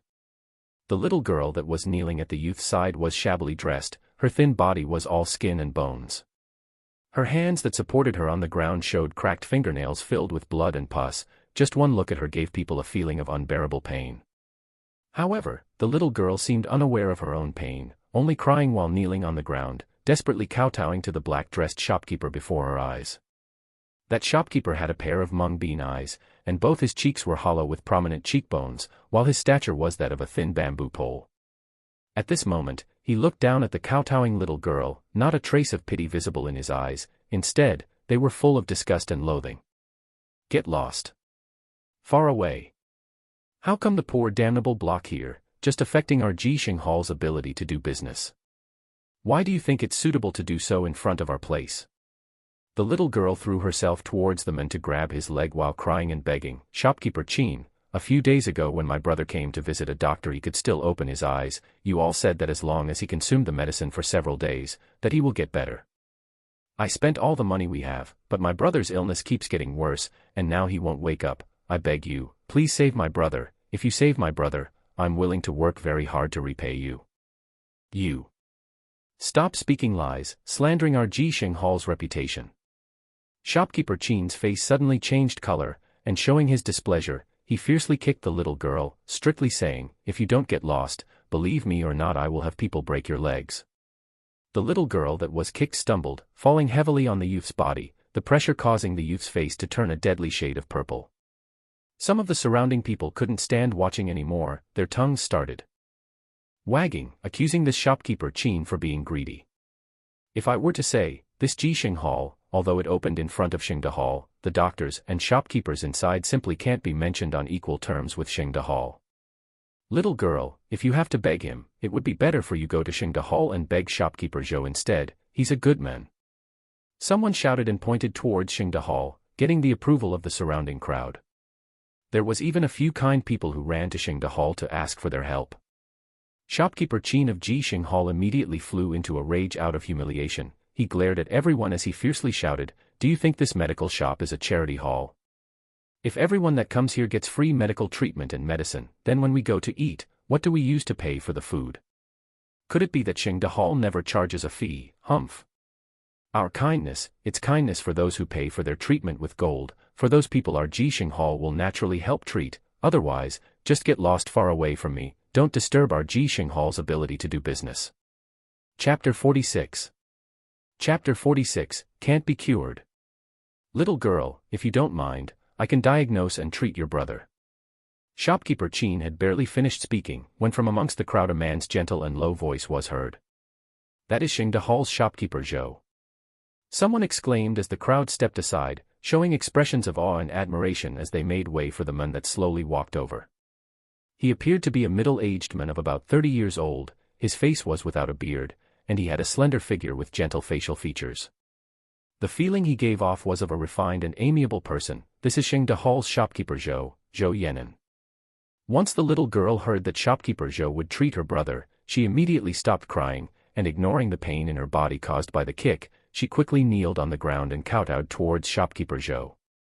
But, when shopkeeper Zhou used his spiritual power to examine the youth's body, his brows tightened and creased, his expression turning grave. "Little girl, how was your brother injured?" The little girl wiped her tears and replied with a grief-filled voice, "My brother went hunting in the mountains 5 days ago, and when he returned he was seriously injured. He went to lay down on the bed to rest for a while, but then he couldn't get up. I carried my brother to Jisheng Hall for treatment, spending all the money we have, but my brother's injury keeps getting worse. I don't know what I should do. I don't want my brother to die. Woo woo woo." Shopkeeper Zhou's sigh was filled with regret and pity. "I'm so sorry, I can't cure your brother's illness. He has had the muscles and tendons throughout his body cut off from shock. Later, even if he lives, he can only become a crippled person. He won't ever be able to get up from his bed again in this lifetime." How can this be?" The little girl was shocked, her eyes showing incredible grief and despair. "No, my brother can't die. Doctor, I beg you to save my brother, I beg you." On the side, Shopkeeper Chin's ugly complexion immediately beamed with joy upon hearing this. His expression was full of happiness at their misfortunes. Still believe that Qingde Hall's doctors are that great, huh? Acting like such an immortal who's able to save other people. As it turns out, he's only an insignificant secondary doctor. No wonder he ran out to show off his abilities. Unable to even save a single person's life, he can only be a disgrace. Ha ha ha, really overestimating one's capabilities. Shopkeeper Zhou wasn't angry when he heard this. He only lifted his gaze and coldly glanced at Shopkeeper Qin, slowly saying, "Since Dr. Qin is so capable, wouldn't it be better if you give it a try?" At this time, the crowd that had heard the youth couldn't be cured came to their senses, immediately agreeing when they heard Shopkeeper Zhou's words. How can Shopkeeper Zhou's diagnosis be wrong? Since you refuse to accept his diagnosis, then you should try it. Now this youth's illness is so serious, maybe it was Jixing Hall's quack that harmed him. You must have no medical skills, or why else would you question Shopkeeper Zhou's medical skills? The crowd's angry accusations made Shopkeeper Qin's complexion turn green and white. He suddenly raised his voice, almost screaming, "I'm not capable, but our Jixing Hall's Dr. Xie is. He's a dignified third-rank doctor. How can Zhou Yan'an, an insignificant second-rank doctor, compare to him?" When the title of third-rank doctor was mentioned, it suddenly made everyone's voices quiet down. The reason was because in Jinlin Kingdom, third-rank doctors were extremely precious and uncommon. Which was why, in the entire city of Yanjing, there was only one fourth-rank doctor, Nailin Jingzi. It can clearly be seen that a doctor with a high-ranking position is very important. However, after being startled for a while, everyone's expression started showing doubt. You said a third-rank doctor, but then where is this third-rank doctor? How do we even know that you, Jixing Hall, have a third-rank doctor? That's right, your mouth speaks without proof. If you have the ability, ask him to come out. If you're not able to, then it's just swelling your face up by slapping it to look imposing. 1. Right. 1. Idiom, to swell one's face up by slapping it to look imposing, to seek to impress by feigning more than one's abilities. Chapter 47. Chapter 47, there is no possibility of curing. The crowd burst into laughter, causing Shopkeeper Qin's face to turn purple, his eyes full of anger. In time he recovered his composure, but he still didn't have the courage to disturb Dr. Xie. After all, Dr. Xie's status had surpassed his master, so now he was only temporarily living in Jixing Hall. How could an insignificant shopkeeper be able to order him about? At this time, a deep voice echoed from inside Jixing Hall, "Qin Fu, you're behaving more and more immature as you age, you can't even handle this trivial matter well." Shopkeeper Qin's body jolted, and turning around suddenly, he saw Dr. Xie exiting, his expression immediately transforming into one of pleasant surprise. "Dr. Xie, why did you come out?" Dr. Xie glanced at everyone, then coldly said, "If I didn't come out, you would cause Jixing Hall's face to be tarnished to the greatest extent. Hurry and step aside, quickly now." Dr. Xie, dressed in a gray robe and wearing a severe expression, walked forward with vigor. His hale and hearty steps made the surrounding crowd involuntarily part on either side. A jade pendant, imprinted with a beast design, hung from just below the left side of his waist, identifying him as a third-rank doctor. Dr. Xie stood in front of the dirt-covered youth and the little girl, loathing flashing in his eyes, before he then squatted down and extended his hand, using his spiritual power to examine the youth's body. After passing the time it took for an incense stick to burn, with Dr. Xie's complexion turning uglier the longer he examined the boy, he finally shook his head. "This youth's muscles and tendons have been severed, there is already no possibility of being cured." Once these words were out, everyone on the scene was suddenly in an uproar. Heavens! His muscles and tendons really were damaged, certainly not even an immortal has the cure for that. That's right. You saw that young master from the Ouyang family. They're rich and powerful, they even invited the genius Dr. Nailin to examine him, but it was all for naught as even now he's paralyzed in bed. Alas, it's really pitiful, who would be this vicious and use such a heavy hand towards a child? Dr. Xie's diagnosis and everyone's comments shattered the hope that the little girl held. Her body staggered back 2 steps, her knees becoming soft, and with a thump, she dropped to the ground. Looking at the unconscious youth before her eyes, his breathing already faint, she felt the last of her hope turn to dust, pain bubbling up in her heart. The little girl's pus and blood-covered hands unconsciously reached out to grasp something beside her, desperately murmuring, "Who can save my brother? I beg you, save my brother." Suddenly, a clear voice broke through the noisy crowd, penetrating everyone's ears in a flash. If his meridians are broken, is there really no one here who can save him? Dr. Xie raised his head in displeasure and saw an eye-catching youth with an elegant face. He couldn't help but coldly snort. What? Did you question my medical skills? I can tell you, in this entire Jinling kingdom and even in the entire Miluo continent, no one can heal an illness like a meridian fracture. Dr. Xie's words caused everyone to nod. If meridian fractures could be healed, young Master Ouyang would have long ago been cured, and maybe he wouldn't now be joked about by everyone as a useless person.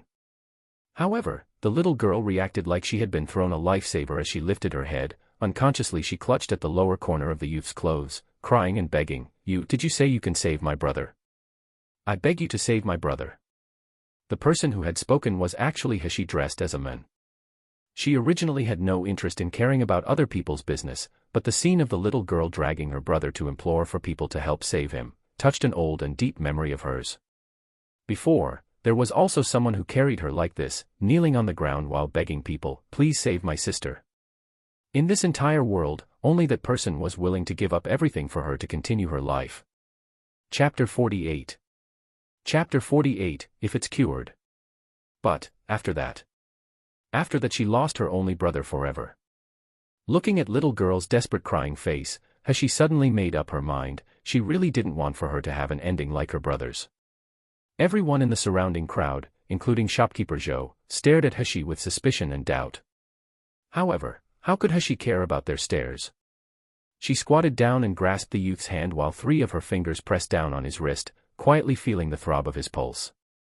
The reddish-gold color of the setting sun graced the youth's slender and fair hand, highlighting his well-proportioned fingers like a piece of well-carved art, but nobody could understand what this youth was doing. Could it be that to diagnose the state of an illness, he didn't have to use spiritual power to explore the person's body to sense the movement of their spiritual energy and circumstances? But there wasn't a trace of spiritual power being emitted from this youth's body. How could he cure people? He must be wanting to show off to please people, right? Everyone's gaze was full of loathing as they looked towards Hashi. Even a trace of cold disdain flashed in Dr. Xie's eyes. This kid hasn't even finished growing his hair, yet he dared to disregard my words. He was simply asking for death. Hashi continued taking the boy's pulse for as long as it took an incense stick to burn. Everyone was starting to get impatient when she finally released the youth's hand, and faintly said to the little girl, rest assured, I can treat your brother's illness. The little girl became dumbfounded upon hearing this, her lips trembling. She was speechless for quite a while. But how could everyone believe her words, as one after another they ridiculed her, saying she had no sense of shame, a big talker. Even shopkeeper Qin that was behind Dr. Xie burst into loud laughter, shouting with his sharp voice, where did this cocky and arrogant kid come from? His hair hasn't even finished growing but he already dares to say such lies here.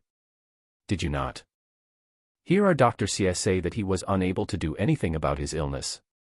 What do you regard us as? Is your rank higher than Dr. Xie's? Hashi completely ignored everyone who was ridiculing and verbally abusing her, indifferently saying, I don't have a rank.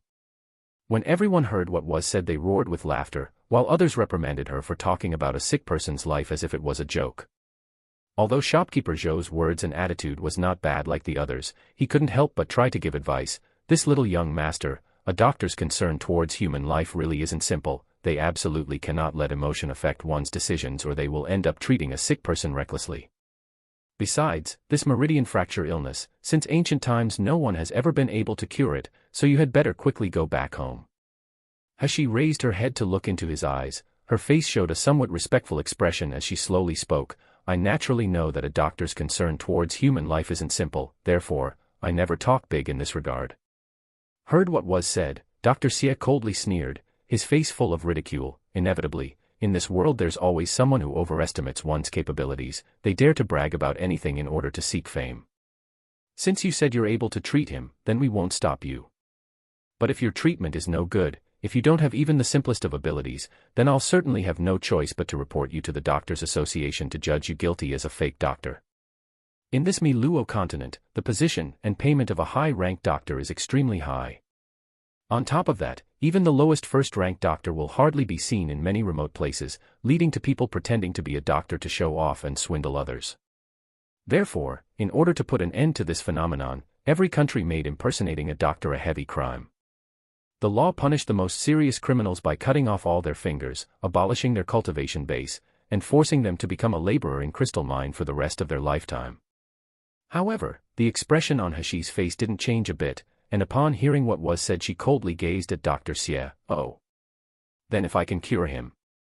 1. Refers to puberty. Chapter 49. Chapter 49, Do you believe me?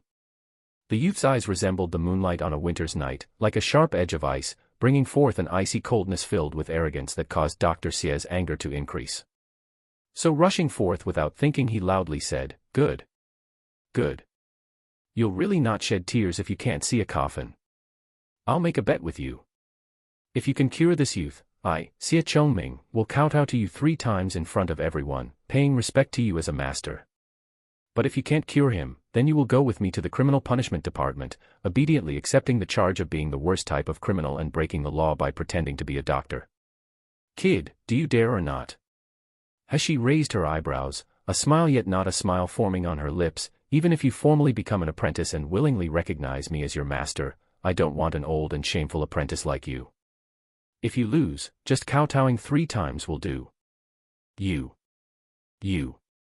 Dr. Xie was extremely angered. He itched to rush forward, immediately twisting and breaking the youth's slender neck. But why would Hashi pay any attention to him? Her serenely cold eyes looked at the little girl. I promise to do my best to treat your brother. I'm about 80% sure you will recover, but the treatment will be risky. Are you willing to believe me? The little girl blankly raised her head and gazed into Hashi's clear eyes. She didn't know when, but as she gazed a glimmer of purple light appeared, as if she was in the depth of a forest seeing the most beautiful aurora. She felt like she had come into contact with magic. Her heart couldn't afford to grow even a trace of doubt, and without resisting, she slowly nodded. The little girl's consent made Hashi relieved, and she asked shopkeeper Zhou to help carry the youth into Xingda Hall's lounge, placing him gently on the table that was long enough for a person to lay down on it. With frosty expressions, Dr. Xie and shopkeeper Qin followed them inside. They must see with their own eyes how this big talking youth will fail, ending up a disgrace. In Xingda Hall's lounge, it was full of curious people all crowding around 3 layers thick. Hashi was standing in the center of the crowd. She calmly took out a pack of silver needles from her space. These silver needles appeared to have different lengths, as there were thick ones and thin ones. Also, from the top of these silver needles, a strange medical smell was emitted, astonishing the surrounding crowd. But excluding those that were astonished, there were even more with expressions of loathing and ridicule. At this moment, no one believed that this youth, who appeared to be 16 to 17 years old, with no obvious spiritual power in his body, would be able to cure a sick person with fractured meridians. Hashi's eyes examined certain points of the youth's body, then she checked his pulse once again, before beginning to insert the silver needles in her hand at the fastest possible speed. The candlelight brightly lit the lounge of Xingda Hall, and the sunset outside shone down on the youth's beautiful carved jade hands. Everyone felt like they were seeing a disordered butterfly passing through flowers, its shadow continuously flashing and disappearing in front of their faces. As in the blink of an eye, the youth that was originally dressed in worn-out clothes and lying down on the table was completely stripped. His entire body was covered with silver needles, each one slightly thinner than hair, giving him the appearance of a hedgehog. What treatment method is this? Why have I never seen it before? Don't mention never seeing it before, I've never even heard about it. Why am I not feeling any spiritual power? Could it be that he intends to treat the injury without using any spiritual energy? The noisy discussion continuously repeated. However, Hashi turned a deaf ear, only concentrating on the silver needles in her hands and the youth's body. This treatment of inserting needles and stimulating acupuncture points lasted for half an hour, causing Hashi's forehead to be covered in sparkling and translucent beads of sweat. The beads of sweat slowly slid down and landed on her long eyelashes, as if dewdrops on a lotus leaf wanted to drop but couldn't. Chapter 50. Chapter 50, Really Survived. Shopkeeper Zhou watched on from the side with a curious and deeply worried expression, and in the glow of the candlelight, he could see the sparkling and translucent beads of sweat on the youth's snow-white skin. His heart couldn't help but jump, so he grabbed a clean piece of cloth and tried to pass it over. Wipe your sweat first, then rest for a while.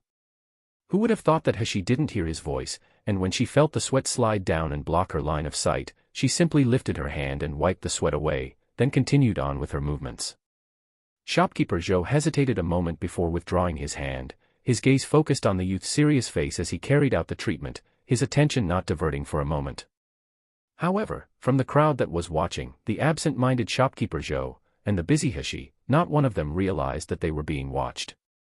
Diagonally across from Xing Dehall's position, out on the street, there was a pair of shining eyes watching Heshi through the half-opened window, eyes full of burning scrutiny. In the time it took to burn a stick of incense, the unconscious youth's entire body had been pricked by hundreds of needles, causing him to look like a translucent hedgehog under the light of the setting sun. At the beginning, the youth was still unconscious, his breath and heartbeat weak. But half an hour later, after many more needles had been inserted into his body, painful groans were heard coming from the youth's mouth. His entire body incessantly emitted sweat, so in the time it took to release a short breath, he had completely soaked the plain white cloth mat under his body. Everyone's faces that had originally showed disdain and ridicule, slowly changed into expressions of incredible disbelief. This youth that was originally as silent as a dead person actually began to issue sound, and when those silver needles pricked his blood vessels, his face also showed a pained expression. How could that be? Hadn't his meridians been severed? How can he still feel the stimulus from his network of blood vessels? Could it be that this beautiful youth was not just talking big? He really knew methods to cure sick people. Dr. Xie and shopkeeper Qin's complexions worsened as the youth's groans intensified, bit by bit becoming more ashen. Shopkeeper Qin sensed a cold aura being emitted from Dr. Xie's body, and he tightly clenched his hands as they trembled with dread and anxiousness. What if news about the beautiful youth being able to cure sick people spread out? How can Dr. Xie not end up kneeling and kowtowing in front of everyone? Then afterwards, Dr. Xie's face as the grand third-ranked doctor could be placed where? Dr. Xie would fly into a rage out of humiliation, so how could he be let off when it involved himself too? At this time, Heshi had already begun to pull the silver needles from the youth's body, one by one. With the 108 silver needles, the strength and order to remove each needle was different. This long process was as time-consuming as placing the needles to begin with. Everyone watching began to hold their breath, no one even daring to open their mouth to speak. Finally, all the silver needles had been removed. The youth that was lying down on the long table uttered a long groan. Soon after he slowly opened his eyes. The light stung his eyes, making warm tears flow down his cheeks. With blurred sight, he could only see a handsome face with a pair of cold and deep eyes, like a cold lake. It was like a traveler who had crawled through the desert for 7 days and nights suddenly finding water. Those drops of sweet spring water became filled with his faith and hope. He opened his mouth, wanting to speak yet feeling powerless to do so, so instead he closed his eyes, Heshi's face and smell firmly engraved in his mind. After Heshi had put away all of her silver needles, she took the youth's pulse to confirm that he was doing okay, only then feeling relieved and faintly said, "He'll be all right now."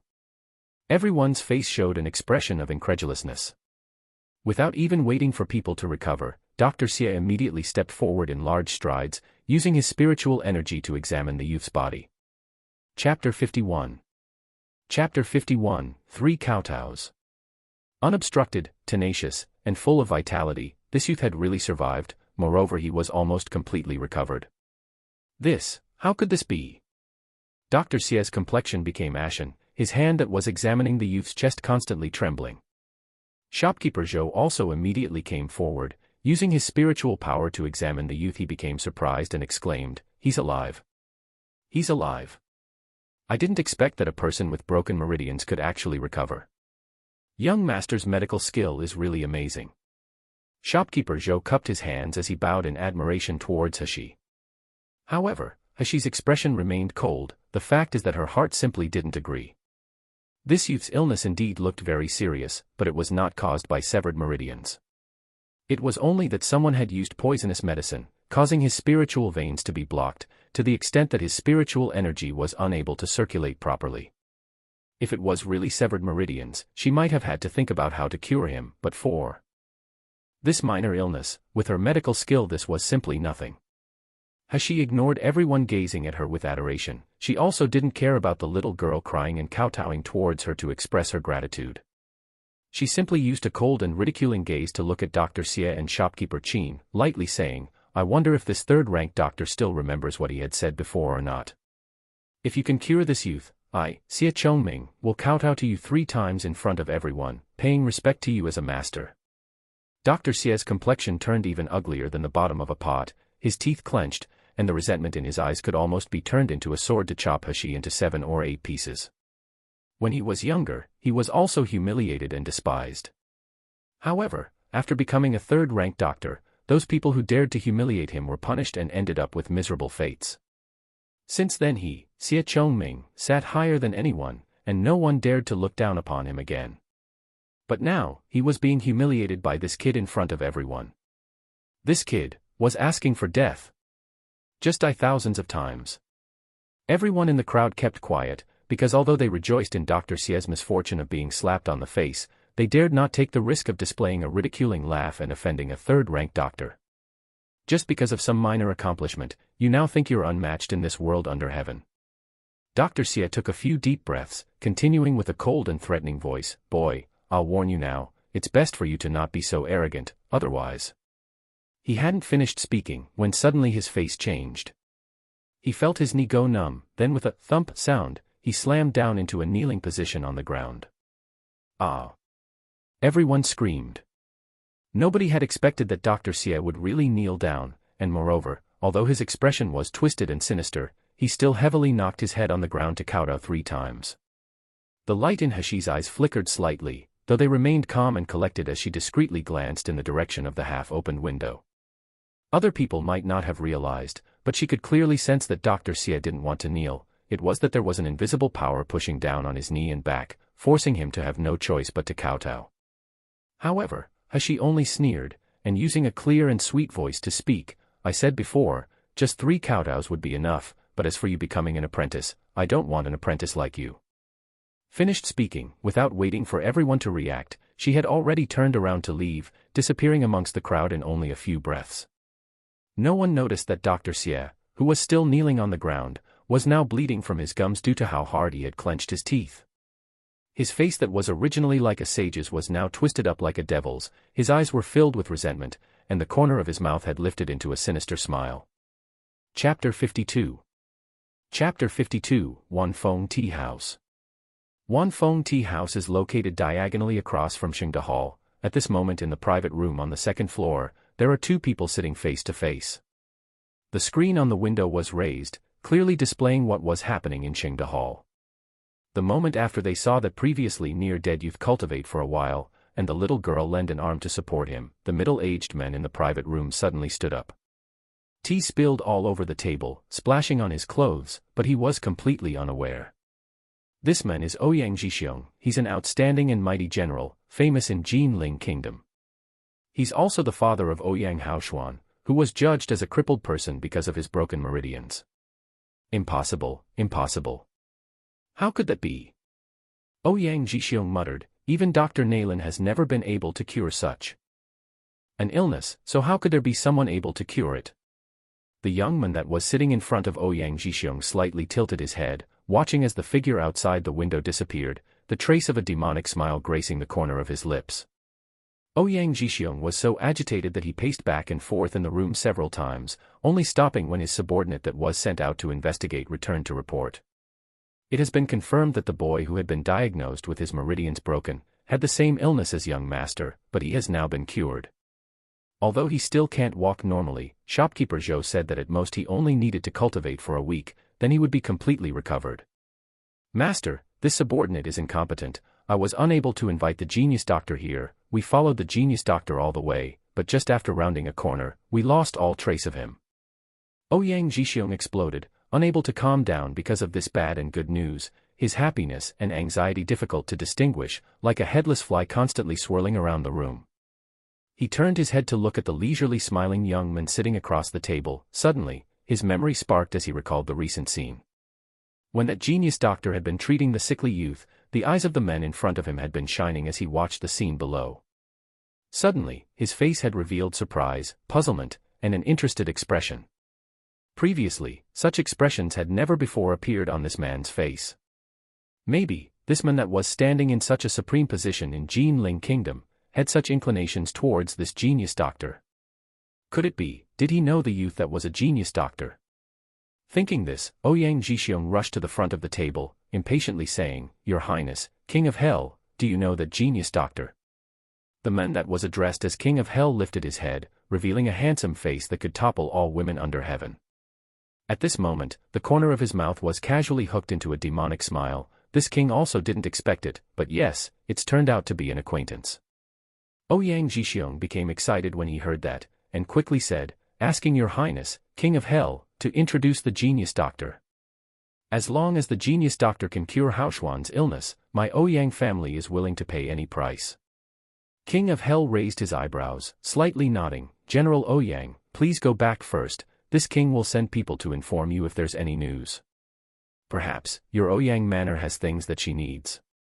The man's words were very arrogant and cold. However, Ouyang Jixiong didn't dare have the slightest dissatisfaction. Without daring to express his anxiousness, he repeatedly nodded, and with stirred-up emotions, he hurriedly left. King of Hell stayed in the tea room and let people bring in a new tea set. Looking at the empty doorway, his eyes flashed with a touch of fervent expectation. Chapter 53. Chapter 53, Hell King's Invitation. Just as Hashi left East Street, she suddenly felt a shudder spread down her back, causing a tingling numbness to roam throughout her entire body. Her footsteps suddenly halted, and with an imposing expression, she stared at a point not far ahead of her, coldly shouting, "Who?" Her words were barely spoken when a man dressed all in black slowly appeared in front of her. This man looked to be about 25 or 26 years old. Silver string was used to tightly bind his hair, and he was wearing simple and plain clothes, yet his entire body was emitting a faintly biting cold and imposing aura. Hashi studied the man's expression, unaware that the man's heart was filled with bewilderment. To think that he is Qing Long, the Hell King's #1 guard. As an expert in hiding, he had never before made a mistake when tracking an expert of the Gold Core stage, so he never would have expected that he could be so quickly found by an ordinary person that lacked spiritual power. "Who are you?"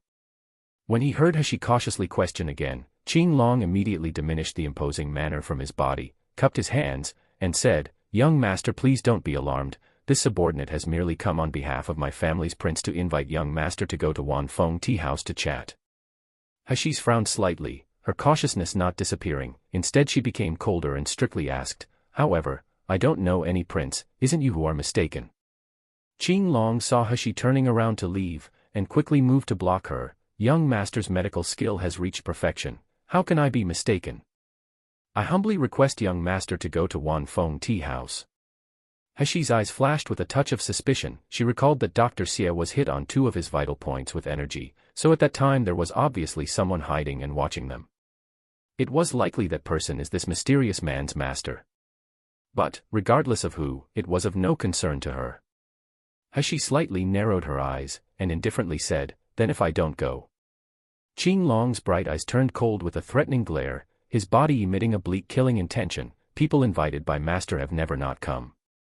Hashi coldly stared at his face, and although from the bottom of her heart an intense fear that she was unable to resist surged, not the slightest trace of that fear appeared on her face. Her invisible needles quietly appearing in her hands instead. Hashi, will absolutely not accept coercion from anyone. If your master wants to invite me, then I have to go. What is his status to make me have to obey him?" Qing Long, after listening to her, suddenly recalled the task his master had sent him on. Once again he quickly diminished his killing intent, respectfully saying, "My master's title is known as Hell King.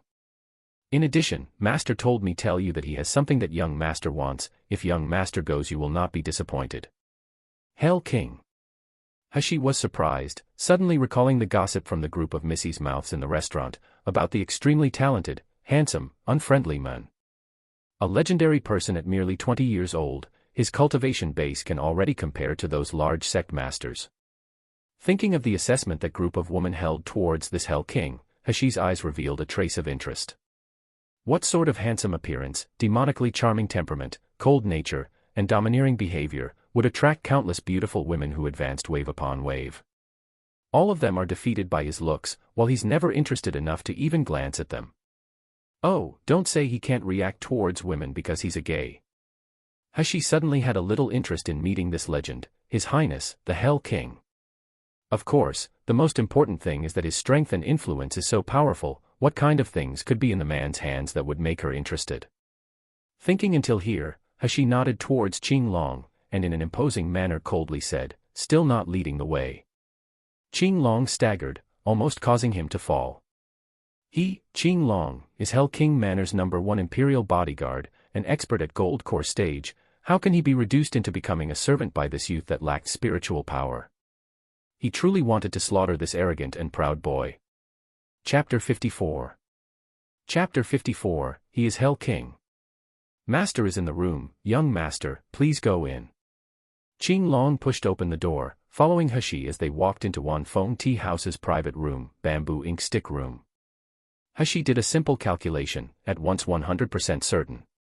The mysterious person that made Dr. Xie kneel towards her is exactly Qing Long's so-called master.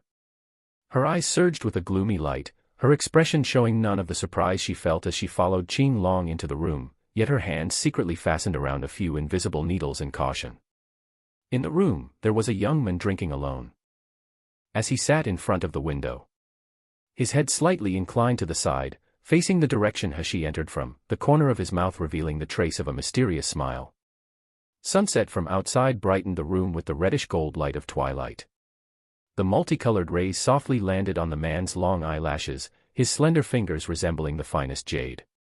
His silver-white clothes were embroidered with a pattern of dark magic clouds, and being lit up by the sunset made him seem like a blood-soaked fairy, beautiful and dazzling, yet giving off a bloodthirsty demonic charm. Hashi suddenly halted. Her surprised expression was like someone had thrown a huge rock into the surface of a tranquil lake, causing waves to surge forth. Hashi felt that she was in a terrible situation. This man is Hell King. The legendary callous, domineering, and talented Hell King. Don't joke. This guy is clearly the one who broke into her room a few nights ago. It's the appearance of a favored prodigal son, the shameless and virtuous flower thief who wanted to eat her tofu. 1. The man that was leaning against the window saw her shocked expression, like someone seeing a ghost. A touch of understanding couldn't help but flit across his eyes, his smiling expression evident. He straightened, beckoning towards Hashi. It's been a long time since we've last met. She heir's change has certainly made this king really surprised. She heir your sister? You're she heir, your whole family is she heir. Hashi's mouth twitched, she endured it for quite a while before gnashing her teeth. This young master, apparently you and I are unfamiliar, not to mention, who is she heir? Aren't you mistaking people? Her implication barely fell, when Hashi suddenly felt a lofty figure abruptly and firmly envelope her in their shadow before her eyes. The powerful aura the figure gave off was just like Mount Tai, the pressure making her unable to breathe. However, the more oppressive the aura, the more tenacious her temperament became. Neither servile or overbearing, her eyes were flickering with a luminous radiance. A hand suddenly gripped her chin and forced her to lift her head.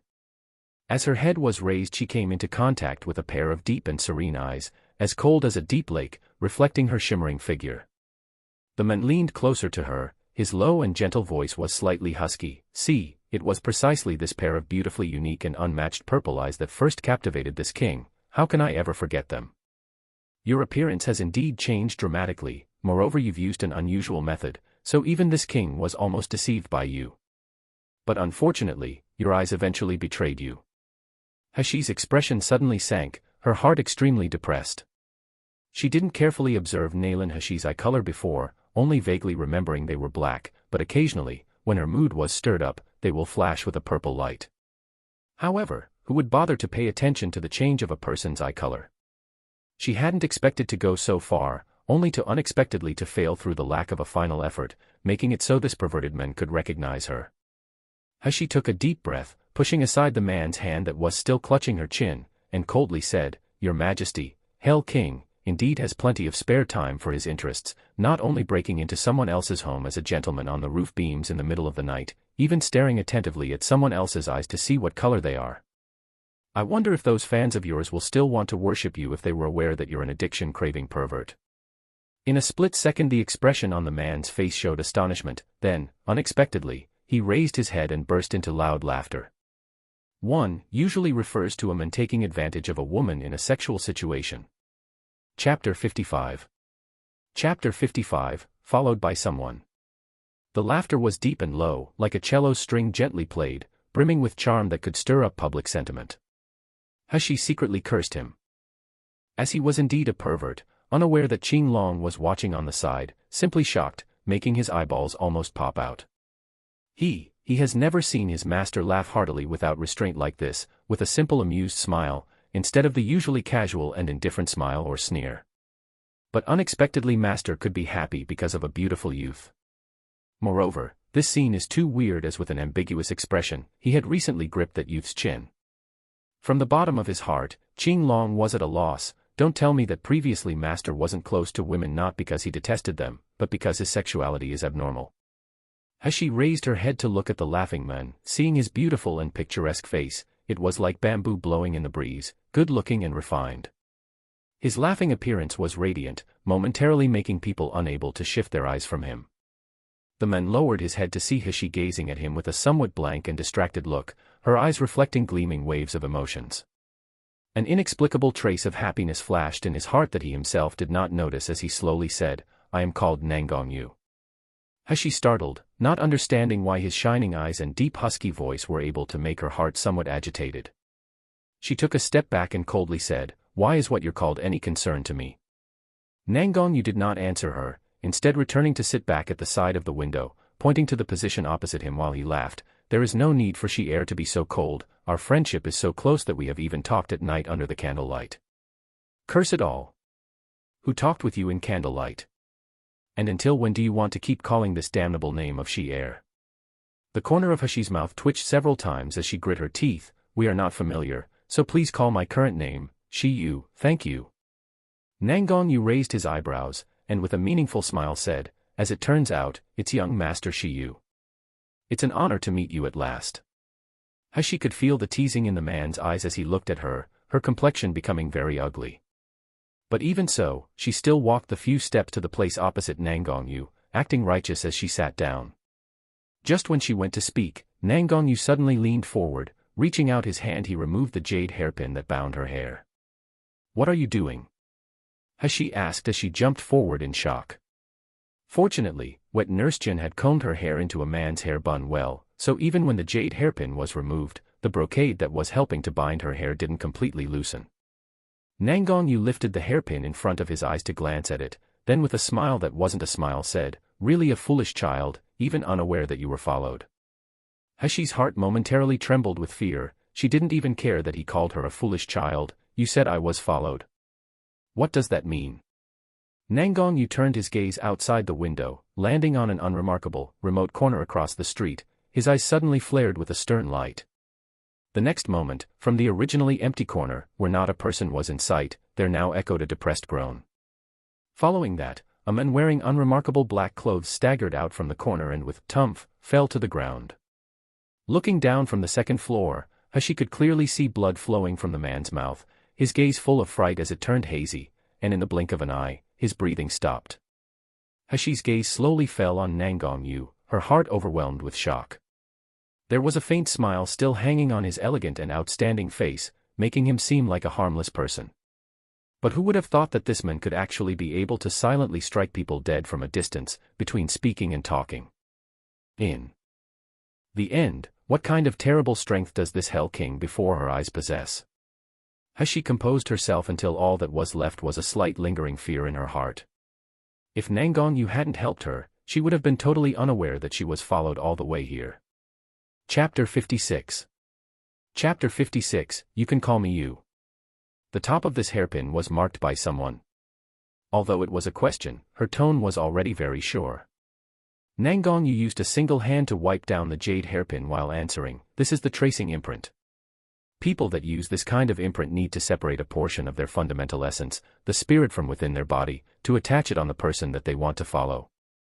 So as long as your body is still infected by this imprint, even if you're separated by thousands of miles, they can still easily find you. Shi Yu, you're too talented to lower your guard." Hashi's countenance became heavy, pursing her lips as she considered his words without speaking.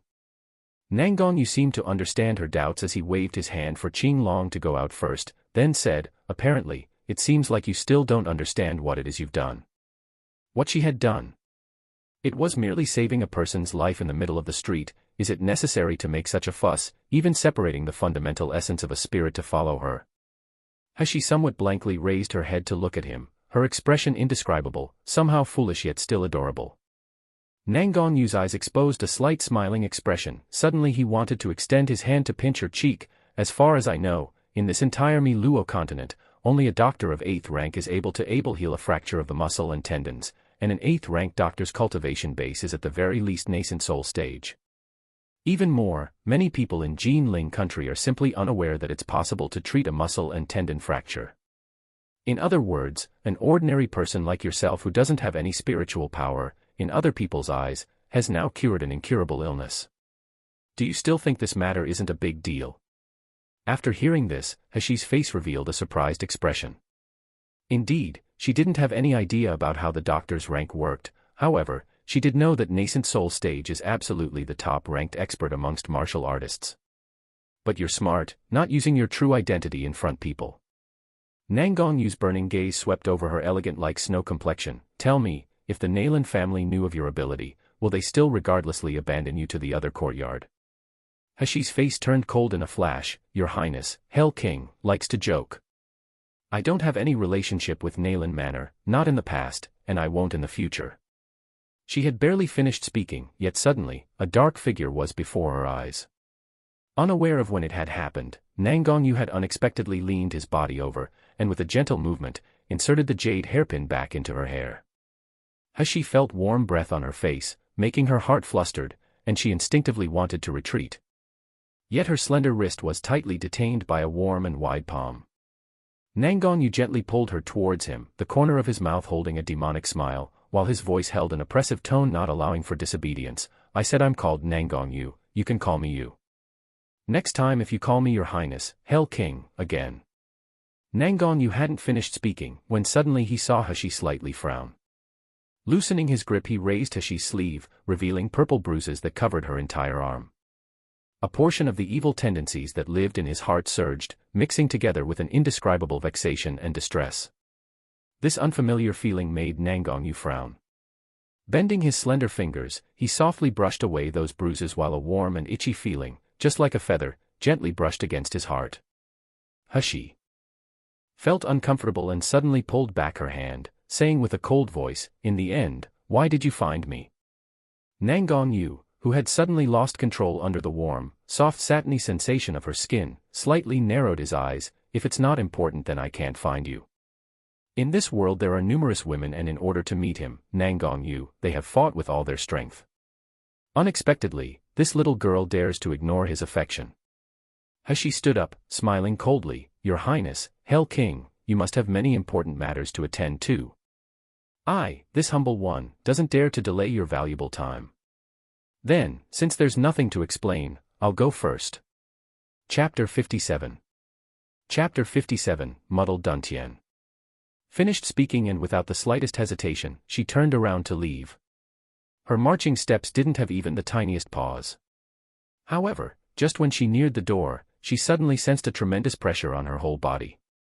When she returned to her senses, she had been suppressed into the corner, the man's tall figure and rich smell enveloping her, making her unable to avoid or retreat. Nangon Yu's burning gaze was focused on her, a trace of ice contained in his eyes. Seems like I recently warned you. You're not allowed to call me Your Highness, Hell King, call my name. Angered, Hashi said, who are you to me, based on what should I obey you? Nangon Yu leisurely replied, don't you want to know how to remove the seal on your dantian? Hashi, who was originally aiming an attack at him suddenly stopped, her face showing her surprise, followed by an intense longing. She had merely been in Miluo continent for several days, and yet day by day, she desired to increase her strength. Otherwise, sooner or later, she would be trampled by those that held more power. This man before her eyes is the first to see that her dantian had a problem. Perhaps he really did have a way to help her. Hashi's mind was full of twists and turns, the anger on her face dissipating, changing into a strong look of expectation. You know how. Nangon Yu's eyes exposed the trace of a smile. Looking at her expectant expression, he felt his heart start to favor this little girl. This kind of feeling is one that has never occurred before, the feeling wanting to take this girl under his wing to protect her, confine her at his side and pamper her. The most important thing is that this sort of feeling seems not bad at all. Nangon Yu raised the corner of his mouth, bowing his head as he looked at the girl pretending to be unperturbed, yet still not speaking. As she clenched her teeth, feeling like her internal organs hurt, but still opening her mouth, her voice was like a flying mosquito. "Nangong you said that the seal on my dantian can be removed, what does that mean?" "Great man, sigh, a woman can also bow and submit, and as long as she can become strong, this small concession would be regarded as nothing." This voice softly used his surname to address him, but nevertheless, it made Nangong Yu's eyes flash with a strong smile. The corner of his mouth perked up unconsciously, his elegant and outstanding face like a brilliant silver moon, drawing a person's gaze till they couldn't shift it. Hashi was somewhat stunned, her mind flashed with an indescribable thought. I only called his name, is it really something that would make him so happy? Quickly, Nangong Yu restrained his smile. Have you ever heard about a muddled dantian? Hashi blankly shook her head. For a martial artist with a muddled dantian, their cultivation of spiritual power is not divided into 5 elements so they can freely change which one they use, and their reserves of spiritual power far surpass a common dantian. Therefore, martial artists that possess a muddled dantian, whether it is cultivation speed or strength, it will be much better than a martial artist of the same rank. Hashi's eyes opened wide. You mean, I have a muddled dantian? Nangong Yu smiled. As he nodded, his eyes carrying a gentleness that even he himself did not notice. But I remember the spiritual root test I did when I was a child. At the time, that black stone did not react in the least. That was why Nailan Jingza was able to completely abandon me, exiling me to the other courtyard. If I really do have a muddled dantian, how could a 4th-ranked doctor like Nailan Jingza not have noticed it? The black stone is used to test a person's cultivation, the innate talent and attribute of their spiritual power. So when tested, the black stone will emit different colors, representing different attributes. When the color reaches its clearest, that would mean that was the cultivator's innate talent. If the black stone did not react, then it represented that the cultivator had neither spiritual power or innate talent.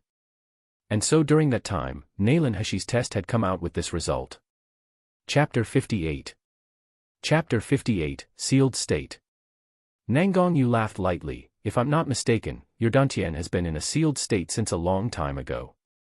This seal is extremely mysterious and powerful, even I'm unable to confirm what kind of ancient method was used, so it's only natural that Nailan Jingza couldn't notice it.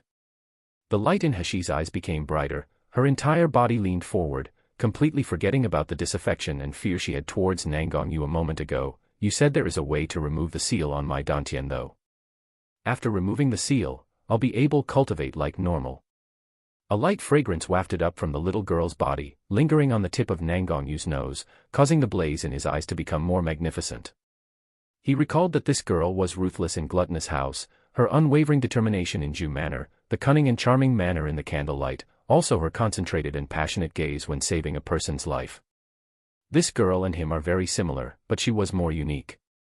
Even her fierce and small-minded thoughts made him feel that she is adorable, making him want to imprison this little girl at his side forever.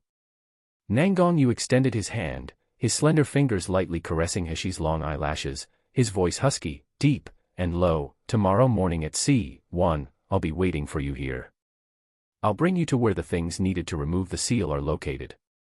His implication was barely spoken when Hashi suddenly saw a bright light, and before her eyes, the man that had originally been bowing his head and gazing at her, had already disappeared without a trace. The rich smell lingering in the room that had belonged to the man also slowly dissipated, leaving behind only the fragrance of the cooling tea. If it wasn't because of the heat still remaining on her eyelashes, Hashi probably would have believed that she was dreaming. Damned scoundrel, not speaking clearly but already running. So he thinks his cultivation base is extraordinarily high, eh? Hashi stood and, gnashing her teeth for a moment, left in anger. She was completely unaware that behind her, Qing Long, who was watching from a distance, had received an intense shock to his heart. From the jade hairpin on the top of this youth's head, he could faintly sense a spiritual power imprint of pure essence. The aura emitted from the spiritual power clearly belonged to his master, but didn't master loathe other people contaminating his aura? This youth and his master, what kind of relationship do they actually have? The sun set in the west, a curtain of darkness completely enveloping the earth. At this time, bright lights were visible in a luxurious manner far from the city. Under the lights, a dignified old man was standing in the lobby, bending over every now and then to examine a dead body.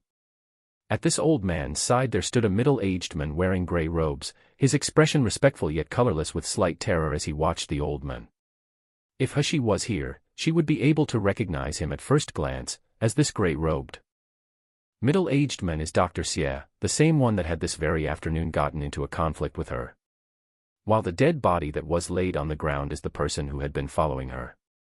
The black-dressed man that was jolted by Nangong Yu from a distance, breaking down his core and arteries.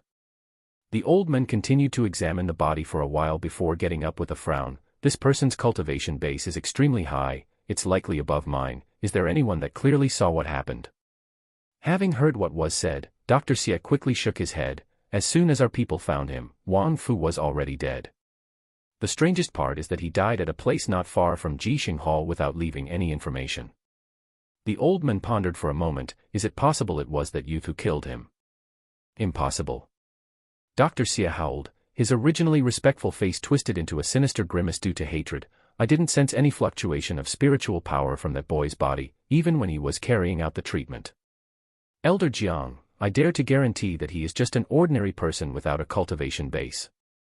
1. Between 9 to 11 a.m. Chapter 59. Chapter 59, Repercussions Behind the Scenes.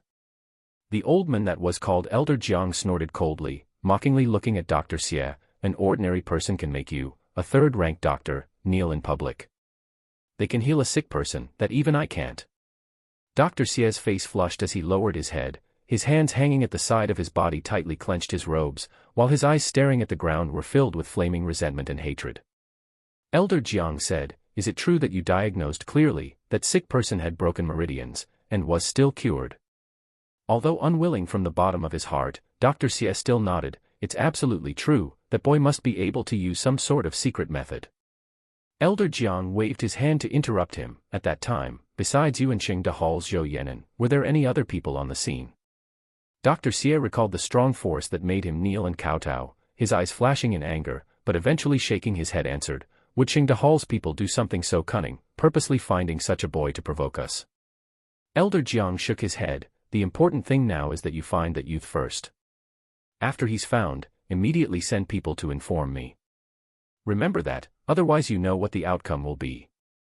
Elder Jiang's threat and strict tone made Dr. Xie's heart tremble and he quickly bowed. Yes, Elder Jiang. Dr. Xie withdrew in fear and trepidation as Elder Jiang watched his retreating back, his eyes alight with a greedy and fervent flame. Xie Chongming, that idiot doesn't truly understand, but he himself knows better than anyone. To heal a fracture of the meridians, only an 8th-rank doctor has the ability to accomplish it. If an insignificant ordinary person can achieve it, if his Jiang family were to have this skill, then for him to join the Doctors' Association is just around the corner. Their Jiang family has hidden and stayed quiet in Yanjing City for so many years. Without this situation occurring, they would have to stay for hidden longer. His Jiang family was determined to win over that youth and obtain the secret method in his hand. At the same time, Qingde Hall's shopkeeper Zhou Yenin, was with his master to report today's matter. In a spacious office used to discuss official business, there sat a man wearing red brocade robes.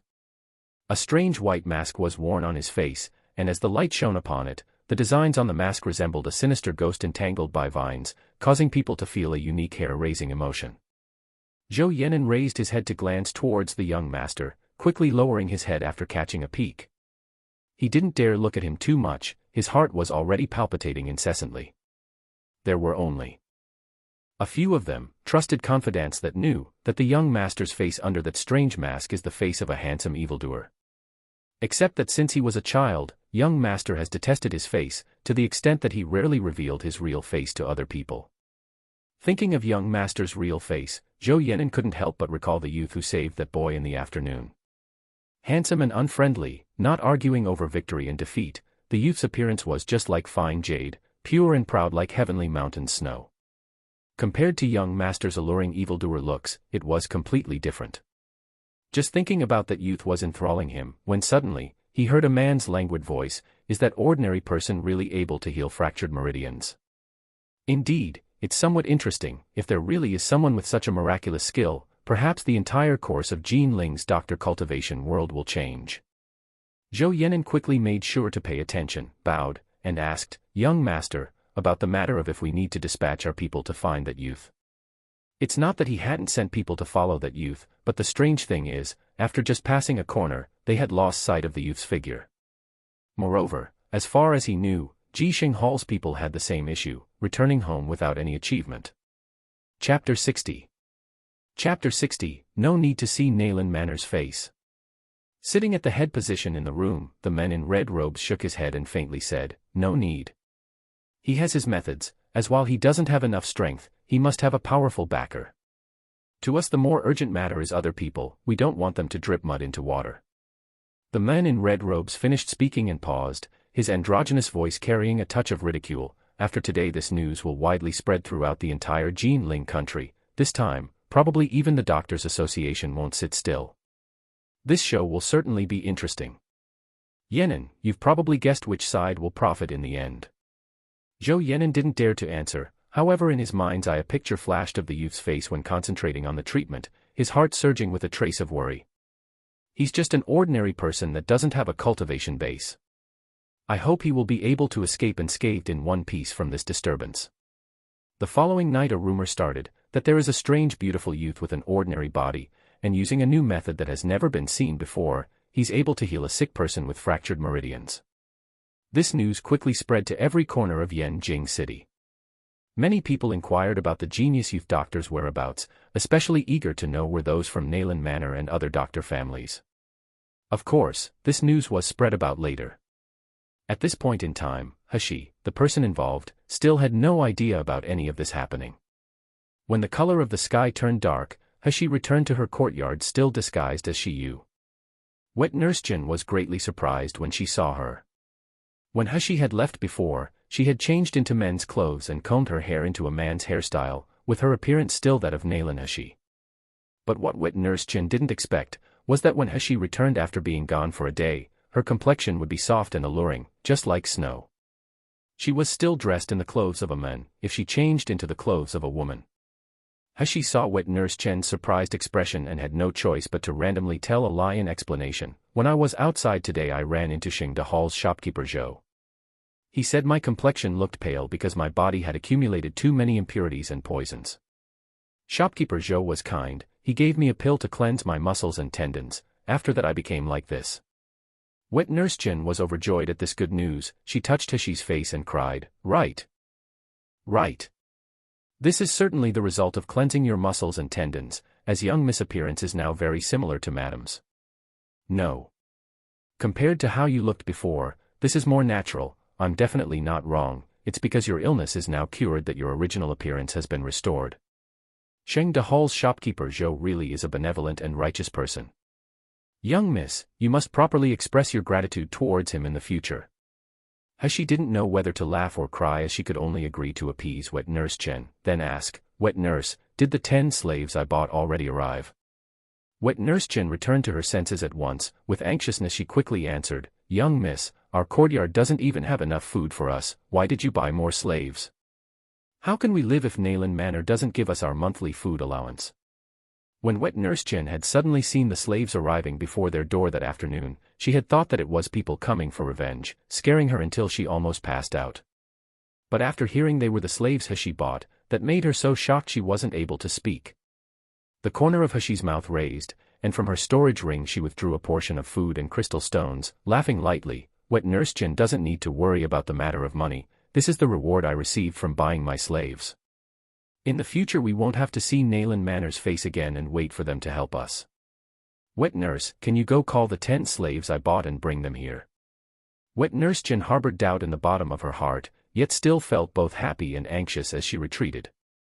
Soon, those 10 slaves named Jia, Yi, Bing, Ding, Wu, Ji, Gung, Xin, Ren, and Gui, paid their respects to Hashi with reverential faces. Chapter 61. Chapter 61, There's a method to make you all become strong. "You, come over here." With the trembling slaves watching, Hashi ordered Shi Jia to walk over, then took his pulse. The price to buy these slaves was extremely cheap due to the fact that they were thought to have practically no innate cultivation talent. However, after Hashi took their pulse, she discovered that their physiques were extremely outstanding. If they were a part of the organization in her previous life, they would have become outstanding soldiers trained to sacrifice their lives if the need arose. For them to be able to handle a martial artist of the chi refining stage would be as easy as rubbing their hands together. Hashi's odd movements combined with her cold expression made the slaves' hearts become terrified. Finally, Shi Jia was unable to bear it, and with a trembling voice said, Master, we have plenty of strength, we're willing to work hard for you, pledge our life, and vow our loyalty to you. Please Master, don't make us into medicine bodies. A so-called medicine body and pig meat actually had the same concept, but a medicine body didn't have any cultivation base, so their ending was even more miserable than that of pig meat. Hashi knew their hearts were apprehensive, so without beating around the bush simply said, I know that all of your innate cultivation talent is no good, but I have a method that will make you all become strong. It's just that the process will be somewhat painful, so if any of you are unwilling, then you'd better mention it now. As for becoming medicine bodies, you can rest assured, I'm completely uninterested in that sort of thing. After hearing this, Shi Jia and the others were shocked yet happy. When they realized that Hashi wouldn't deceive them while being in charge of their lives and deaths, pleasantly surprised tears suddenly started dripping down their cheeks. No one could understand how truly desperate and low they were. They were abandoned by their own families, then abandoned by society, left to wait in a cage for someone to pick them. Unfortunately, they were born into this martial artist world with a lack of innate talent, where the weak were prey to the strong. From the moment they became slaves, they never thought that they would have a chance to start a new life. As long as they can become strong, let alone bear a little suffering, they would be more than willing to climb a mountain of knives and cross a sea of flames. Shi Jia kneeled down, kowtowing with tearful eyes, Master, I'm willing, as long as I have the chance to become strong, even if I die, I'm willing. Soon, the other 9 slaves were kneeling and kowtowing too, many of them bursting into tears, some of them even shouted long live 3 times to Hashi. However, while Hashi's expression didn't change, her voice became colder. I'll give you all a training plan in several days, the Tsang mountain behind this courtyard will be your training location. Shi Jia, as the person in charge, every half a month I will come to check your progress. If someone dares to work half-heartedly, none of you will want to know the results. I'll give all of you a choice, if you want to abandon this chance, you can raise your hand now. Once started, I absolutely will not allow anyone to quit halfway, do you all understand clearly? Yes, Master. The slaves kowtowed as they answered, their faces firm and resolute, none of them having the slightest intention of withdrawing. After dispatching the slaves, Hashi rejected Wet Nurse Chen's offer to bring her dinner, only saying that she had already eaten when she was out earlier, then she entered her space. Once she entered her space, Hashi relaxed as she breathed in the strong spiritual energy, making the exhaustion in her entire body disappear without a trace. Mother, you've finally come, Dan missed you. Did you quickly come to see if Dan is doing all right? Dan's eager and happy shouts reached her ears. Hashi laughed while entering Shumi Palace, gently placing a hand on Dan. Is the stuff I gave you this afternoon delicious? What Hashi was referring to are the leftover dishes for Dan that she packed when she was at the Intoxicated Immortal earlier. Chapter 62. Chapter 62, Forefinger Movement. The golden light on Dan's body bounced as he cheerfully said, tasty, but I'm not full at all. Mother, Dan still wants more. Hashi unhappily responded, you want to eat until you're full. You, this big stomach king, how can I not go bankrupt? Not to mention, what about me? I'm so hungry that my chest is sticking to my back. You go aside to play. Finished speaking, Hashi no longer paid attention to Dan's protests. In the palace hall she set up a simple kitchen table, taking out all the food ingredients and medicinal herbs that she bought on the streets from the storage ring. From Dan's explanation, Hashi knew that Shumi Palace's rooms possessed unlimited storage space and hidden spiritual benefits. As long as the food ingredients are stored in Shumi Palace, they absolutely wouldn't leak any spiritual energy, and the food ingredients would be able to stay fresh forever. Dan curiously watched the busy Hashi, from time to time asking all sorts of questions. Mother, can Dan eat these herbs? They are so fragrant, Dan feels hungry. Mother, what is a kitchen table? Can it be eaten? Mother is very awesome. Why can the spiritual plants turn into strange things in Mother's hands? Hashi felt a headache start because of this little guy's noise, yet she was unable to find a way to stop it. At this time, what she was doing was not mixing medicines, rather, she was using a mix of this world's spiritual and ordinary plants to make seasonings. In her previous life, Hashi had a powerful innate talent. As long as she understood the nature of a plant, she could calculate all the best uses for it in her mind, producing all types of medicines with different effects and smells. All the plant's characteristics, phases, and complementary effects were stored in her mind, so if she wanted to use a certain plant, she would easily be able to know all about it. Hashi's speed was very fast. In about the time it took to burn an incense stick, all kinds of bottles and jars were spread out in front of her. These bottles and jars gave off the slight smells of vinegar, sugar, and pepper, so in short, in her hands, spiritual plants were capable of matching real seasonings. A thread of golden spiritual energy drifted onto one of the pepper bottles, secretly stretching to reach inside a little, then stretching again, this time a little more. Achoo! Achoo! Dan continuously sneezed, its voice full of grievance and bewilderment, crying, "Mother, what is this? It's so hard to eat, Dan don't like it." Hashi laughed, "Okay. If you don't like it, then when I'm finished, you're not allowed to eat any."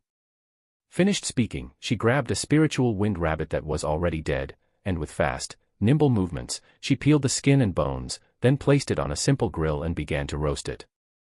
Shumi Palace is the best place to cook because, if she didn't want any smoke or garbage, she only has to think about it and it will disappear without a trace. Including the blood stains on her hands that were left after slaughtering the spiritual wind rabbit. Following Hashi's movements, the wind spirit rabbit rotated without stopping, the bloody white meat slowly turning an alluring golden yellow. As the fat from the rabbit dripped down into the fire, a zzz sound could be heard. A variety of seasonings were brushed onto the golden yellow wind spirit rabbit, and when Hashi no longer had to erase the smoke, a delicious fragrance that made a person's finger move permeated the air in the room. The smell is so good. Mother, what is that? Dan wants to eat that. Hashi laughed, "Didn't you say that you don't like it? Since you don't like it, you don't get to eat it." Woo, mother, Dan was wrong. Dan likes it, wants to eat it. Wants to eat it. Dan begged and praised her, and with a miserable and eager expression said, "Mother is the most awesome mother in the world. Dan has never smelled such a fragrant smell. Mother, give Dan a little to taste." Chapter 63. Chapter 63, Unexpected Guest. Hashi was amused at Dan's miserable and cute tone, so tearing off a rabbit leg, she brought it to her lips and ate a mouthful. Sure enough, the fragrance permeated throughout the meat. While it was tasty and tender, this is the taste fine food should really have. Hashi sighed, then said to Dan who was waiting impatiently, "I'll give you the rest, so eat it, little glutton." Wow! Mother is the best. Dan's golden light bounced incessantly a moment before it pounced towards the already well-roasted wind spirit rabbit. Even the hot flames didn't remain as all it took was the blink of an eye, and the remaining rabbit was completely swallowed. Dan savored eating the roasted wind spirit rabbit, and having tasted it once, he longed to taste it again, pestering Hashi to make another for it to eat. Hashi tried her best to convince Dan, using all sorts of means to promise that the next time she came, she would make even more delicious foods for Dan. Only then was she able to get away from this little guy and leave her space. Although her space had the ability to cleanse spiritual power, Hashi still felt tired from rushing around all day. She let people prepare hot water for a bath, threw off her clothes, and when she felt the warm, soft and smooth hot water across her skin, she couldn't help but heave a long relaxed sigh. Suddenly, Hashi's brows wrinkled, her heart faintly flashing a trace of intangible impatience. This feeling is similar to what she experienced when Qing Long was following her, unable to state the feeling clearly, yet making her restless and aware. Someone is secretly approaching this room. Hashi's heart shivered, and knowing that she had no time to put on clothes, nor wrap her chest to cover her body, she promptly made the decision to take out a fake human skin mask, quickly wearing it on her face. In the blink of an eye, her originally exquisite snow-white skin now became sallow. Her delicate and elegant facial features also became dark and swollen, making her look unsightly, completely restoring the original Nalan Hashi's appearance. Barely finished with her disguise, Hashi sensed the stranger's aura in the room. A pair of eyes secretly stared at her in the dark, that cold gaze filled with a hint of measurement. Which friend would ever visit in the dark of night? Sneaky and hidden in the corner, is it not shameful? Hashi's coldly mocking words were barely finished when a figure suddenly appeared in the shadow of candlelight. It revealed a woman dressed in red, her complexion beautiful and alluring, yet as cold as ice. Her eyes exposed her contempt as they landed on Hashi's body, her face set in an expression of examination. "Who do you think you are? How dare you speak to me like that?" The woman's voice was pleasant to hear, however, the words that came out from her mouth were extremely arrogant and filled with loathing. Even more, as she stared at Hashi, it was like she was looking at a pile of powerless trash. Her eyes roamed Hashi's face, then lowered to land on her petite body that was mostly obscured by the water, where bruises and scars were still visible. The ridicule in the woman's eyes became more pronounced. As it turns out, it's just a shriveled little girl, humph. Hashi sneered, stretching out her hands. She placed them on the edge of the tub, indifferently saying, I am a little girl, so of course I can't be compared with you, this beautiful and flirtatious ant. But what's your business, visiting this late at night?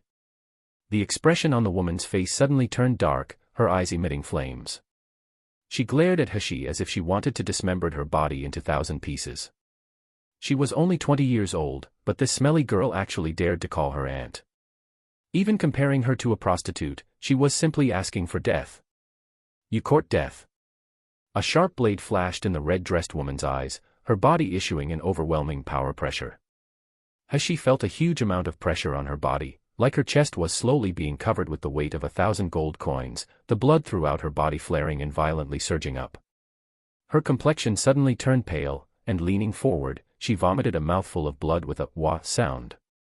When the red-dressed woman saw Hashi's pitiful appearance, her eyes quickly regained their previous coldness and contempt, and she sneeringly said, Sure enough, you're just trash without a drop of spiritual power. As trash you should be more self-aware. Chapter 64. Chapter 64, Jus Quebec. The woman's words were not yet finished, when suddenly, her expression changed, her eyes revealing her shock. Unaware of when, she had already lost sight of the little girl's figure in the wooden tub before her. Yet, just as she was about to search the spacious room, she sensed a power pressure that made her shudder. However, her shock only lasted a moment, and quickly calming down, a laugh filled with contempt left her mouth. She's a gold core stage martial artist, a great 5th-ranked doctor. For an insignificant ordinary person to try to harm her, they must be dreaming. Then just as the spiritual power in her body started to circulate, cold to the bone icy invisible needles fiercely shot towards her. The woman's face showed the hint of a sneer, and suddenly, her spiritual power burst out. In a flash, those invisible needles melted and disappeared. The next moment, she once again released the pressure of her spiritual power, and following that, a groan was heard from a corner of the room. Hashi's figure was slowly revealed, wearing a white nightdress with a pale complexion. A trickle of blood flowed from the corner of her mouth. That woman saw Hashi's sorry figure and miserable countenance, and the smile on her face increased. An insignificant person like you wanted to injure me, you're simply overestimating your capabilities. At this time, Hashi's meridians were extremely painful, even more, her chest felt like it was burning. However, her eyes exposed a cold smile in their depth instead. Oh, is that how it is? Just because you say I'm unable to injure you, then I'm unable to injure you. Hashi had barely finished speaking when the woman's mien suddenly changed. Reaching up, she touched her left cheek, feeling a dampness spread at the touch of her fingertips. She could feel a scorching pain on the skin of her face. You've dared to injure my face. You're asking for death. The woman's heart was shocked and angry, her face showing a frantic expression. Rapidly gathering the spiritual power in her palm, she ruthlessly aimed a strike towards Hashi. Hashi's internal energy also rapidly gathered, and although the strength of woman before her eyes was much greater than her own, it didn't mean she would be easily captured. Even though she was injured, she must make the other party pay the same price. Then, in a moment just before the woman attacked, her gaze discovered something on Hashi's body. Suddenly, her expression changed.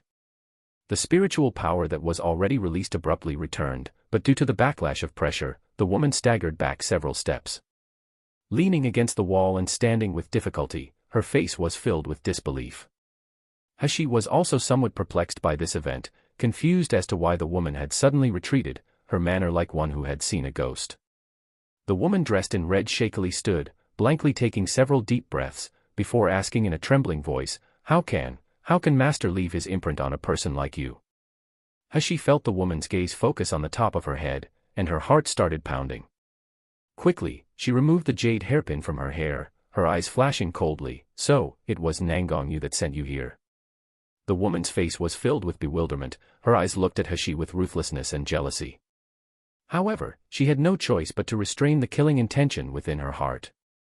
She was called Zhu Kei, one of Hell King's personal bodyguards. She was responsible for looking after Hell King's health, while refining pills and medicines. Today, her master had gone out and returned home very late. Without even waiting for her to pay her respects to him as her master, Qing Long had said that master ordered for her to come to this desolate countryside by herself to treat this girl's scars. Even ordering her to take along the precious jade muscle pill.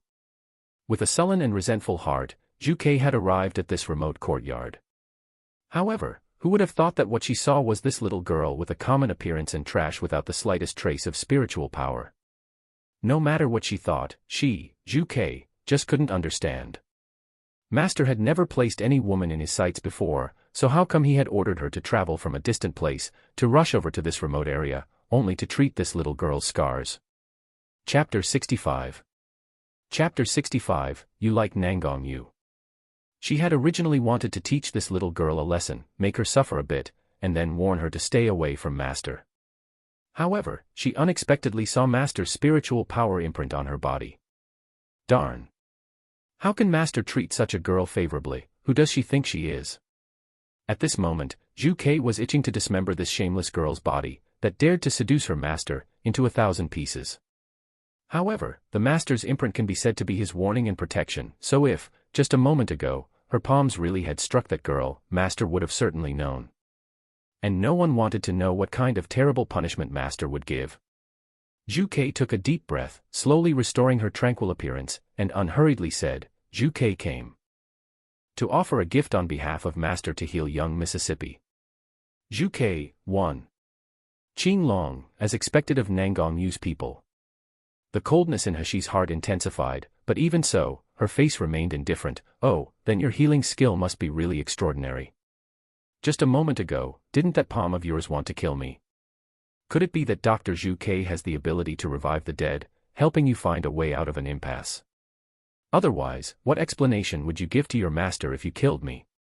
Hashi's eyes narrowed slightly in silence when Zhu Kei coldly replied, I'll warn you now, don't even think about telling master about today's matter. I've been accompanying master since I was a child, you're just a stranger close to master by chance. He at most only sees you as a pet he can tease. You tell me, if you tell him, will he believe you or me? Even if I had lost control and accidentally killed you before, do you really think master would punish me for an insignificant person like you? Finished speaking, she took out a porcelain bottle and threw it to Hashi, warning in a cold voice, remember, stay away from my master. Master is not someone an ant like you can covet. Hashi's cold eyes looked at her contemptuously, and with a disgusted expression, the tip of her brows suddenly raised. With a slight smirk she said, You like Nangong Yu, right? Zhu Kei's face turned white, her voice suddenly shrill, You talk nonsense. Oh, I hit the mark. Hashi leisurely said, I wonder though, does your master know the thoughts you have towards him? You shut up. If you dare babble nonsense again, whether you believe me or not. You'll what? You'll kill me to silence me. That depends on whether you have that ability. Hashi sneered, and with a cold tone, sharply said, I'll also warn you, don't come and provoke me again, I have nothing to do with Nangong Yu. I'm too lazy to care what thoughts you have towards Nangong Yu, but if you threaten me again, then don't blame me if I find your master to tell him about your secret. Now, you can get lost. At the moment Hashi said get lost, her body released a sudden power pressure that could make people tremble. This wasn't a top-rank suppression technique, it was like the automatic imposing manner a person in a high position of power developed with experience. Zhu Kei was so intimidated her complexion whitened, her feet subconsciously retreating a step. Once she realized what she was doing, her body immediately started to shake in anger. She was scared of this ordinary person. This woman should simply die 1,000,000 times. 1. Zhu Kei's name means vermilion bird. In previous chapters, Qing Long was introduced, his name means azure dragon. In Chinese culture the azure dragon and the vermilion bird are part of the 4 mythological creatures, with each beast representing a cardinal direction, a season, and an element. The other 2 mythological creatures are white tiger and black tortoise. Chapter 66. Chapter 66, Scars Remain for a Lifetime. Zhu Kei's heart was filled with hate, but remembering her master's imprint, she only glanced at Hashi with gloomy and cold eyes, before flinging her sleeves and leaving. It wasn't until Zhu Kei's figure and scent had completely disappeared from the room that He finally couldn't bear it any longer, vomiting out a mouthful of blood. Her already pale face lost even more color, becoming paler. She hadn't expected that a martial artist of gold core stage only needed to casually move their hands, and they would be able to injure her to such a degree. She really was too weak. She endured the pain all over her body and entered her space. The existence of her space and the real world was like a mirror. It's the reason why when she eats in her space, she wouldn't be hungry in reality. Therefore, when her consciousness entered her space, she was still wearing a thin blood-stained nightdress, her complexion unsightly due to the heavy injury. The rich spiritual energy in her space fused into her body, soothing the pain she felt, helping her to relax a lot. Although Dan Dan was in the Shimi Palace, it was still able to know all that happened in the space, so when He returned injured, it suddenly started crying loudly, "Mother, are you in pain? Does it hurt? Dan Dan is useless, I can't do anything to help Mother." Heshi's face held a helpless expression, yet her heart was somewhat touched. "Good Dan Dan, wait until you can come out, then you can help Mother." When Dan Dan comes out, I will help Mother beat that bad person. Whoever dares to bully Mother, Dan Dan will make him humiliated. Its soft and immature child voice was full of anger and hatred. So much so, that He was able to imagine a child with its small fists tightly clenched and pouting cheeks, swearing an oath with an adorably angry appearance. The depressed feeling in her heart suddenly lessened. She arrived at the edge of the 9th secluded spirit spring, drinking some of the spring water. The burning pain in her meridians disappeared in a flash, like cooling water across a burn, making her sigh in comfort. When she recalled that Zhu Kei had looked at her with disgust, as if she had been watching an ant, on top of her insulting words and actions, it made Heshi's eyes glint with a sharp trace of killing intent. Zhu Kei, was it? Very good. This debt, I will remember this. Inevitably, there will be a day where I will pay it back. As for that small wound on Zhu Kei's face, Heshi sneered while touching her own cheek. That can remain as her having received an advanced payment. In Zhu Kei's eyes, she was nothing but an ordinary person. Her face having received such a small wound was already enough to insult her, so she simply didn't care about it. However, what Zhu Kei didn't know was that Heshi was known as, by Wu Chang, the double poisonous doctor. In her previous life, her opponents had been afraid to come within 10 meters of her, and that is because anytime, anywhere, there would always be extremely poisonous and incurable poisons in her hands. And Zhu Kei, if she discovered that the scars were unusual earlier, perhaps there would still be time to use spiritual power to tend to the poison, but if it's too late, she should be prepared to live with the scars for a lifetime. Although she was already very tired, Heshi still took out the spiritual plants she had bought today, proceeding to concoct all kinds of poisons. There was anesthesia, blood-sealing throat poison, and a large assortment of poisons that could either injure or kill a person.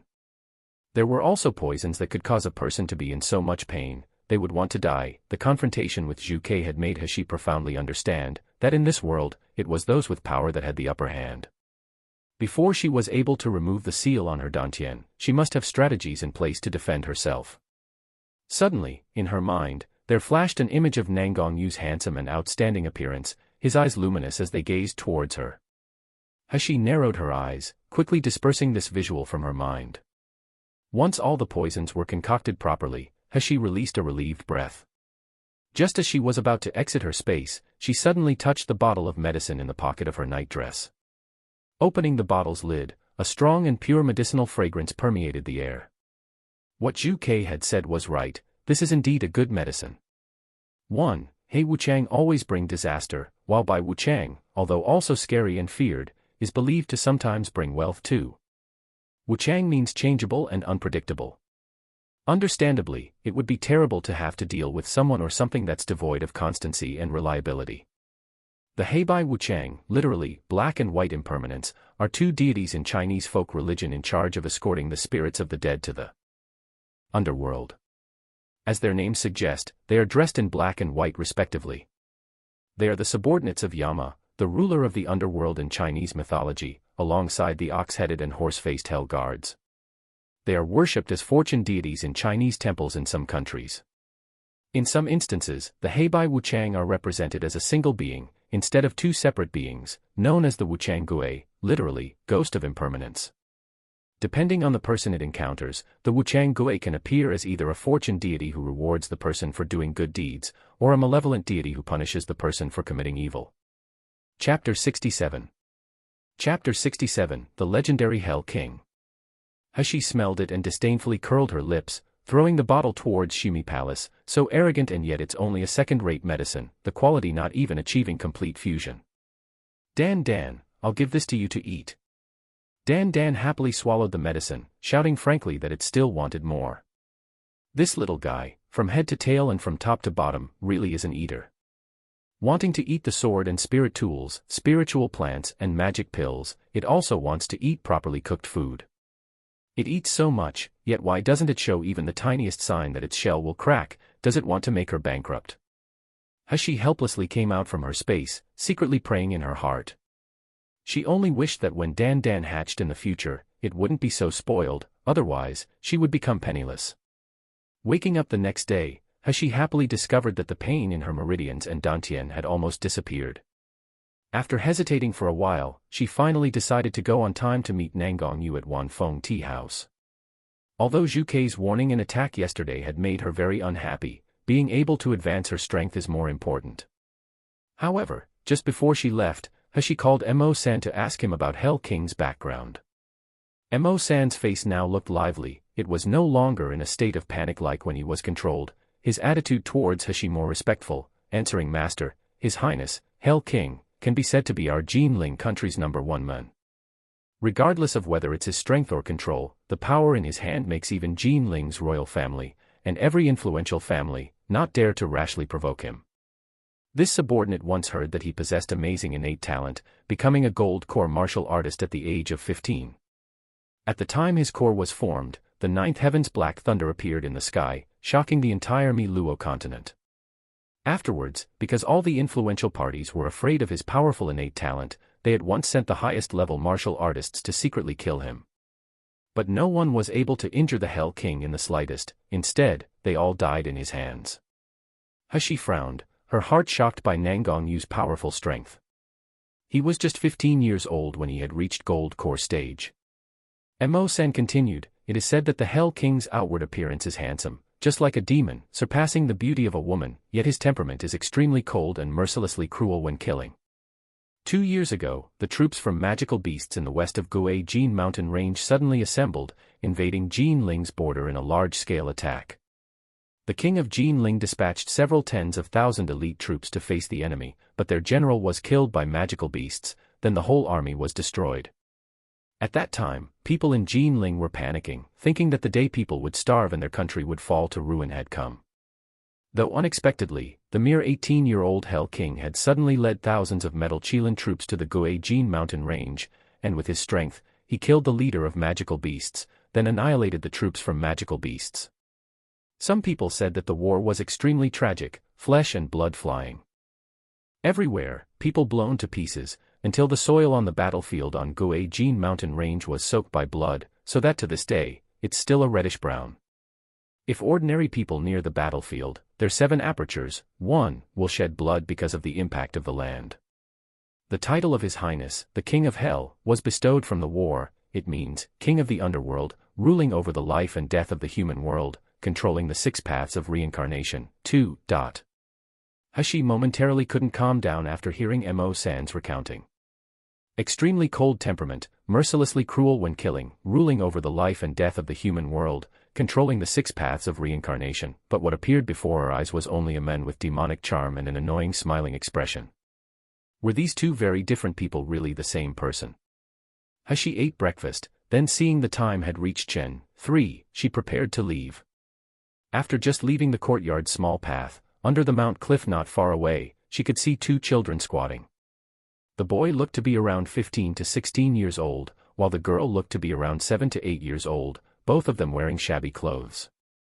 1. The 7 apertures of the human head, 2 eyes, 2 ears, 2 nostrils, 1 mouth.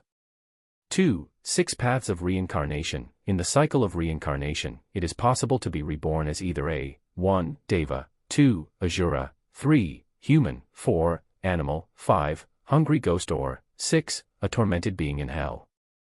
3. 7-9 m. Chapter 68. Chapter 68, The Brother and Sister Pair. With a glance, He was able to recognize the two people as being the brother and sister pair that she had saved in front of Jisheng Hall yesterday. But compared to their miserable appearances of yesterday, with their hair neatly combed, revealing two washed clean faces, they now looked more neat and tidy. Although the youth's stature was thin, his eyebrows were like swords over starry eyes, while the little girl's face was carved with powder, and combined with the jade-colored outfit she was wearing, it looked absolutely adorable. Together, they stood up when they saw He approaching, two pairs of bright eyes looking at her earnestly. The youth stepped forward, bowing gratefully, "Many thanks to young master's kindness for saving me yesterday. My name is Wu Qi, this is my sister, Xiao Li." Today, the little girl's face looked innocently refreshed, not a trace of yesterday's sadness left. She bashfully hid behind the youth and timidly said, "Thank you for saving my brother yesterday." However, He immediately frowned while cautiously eyeing them. "How did you find me here?" She was able to cast off those people from Jisheng Hall and Qingde Hall when they were following her, even discovering Qing Long's tracking of her. So how could she be found in front of her door by these two children? The youth, Wu Qi, sensed her cautiousness, quickly pulling the little girl out from hiding behind his back, explaining, "Young master, please don't be suspicious, we don't have any evil intentions and we didn't really follow you. Due to my sister Xiao Li's innate gift, she's able to communicate with animals and she asked the insects and birds that were hiding in every corner of the city. With that, we were able to find you here." She was shocked. She hadn't expected that there was a person who was able to communicate with animals in this world. Her gaze fell on the brother and sister, seeing the little girl named Xiao Li's blushing face.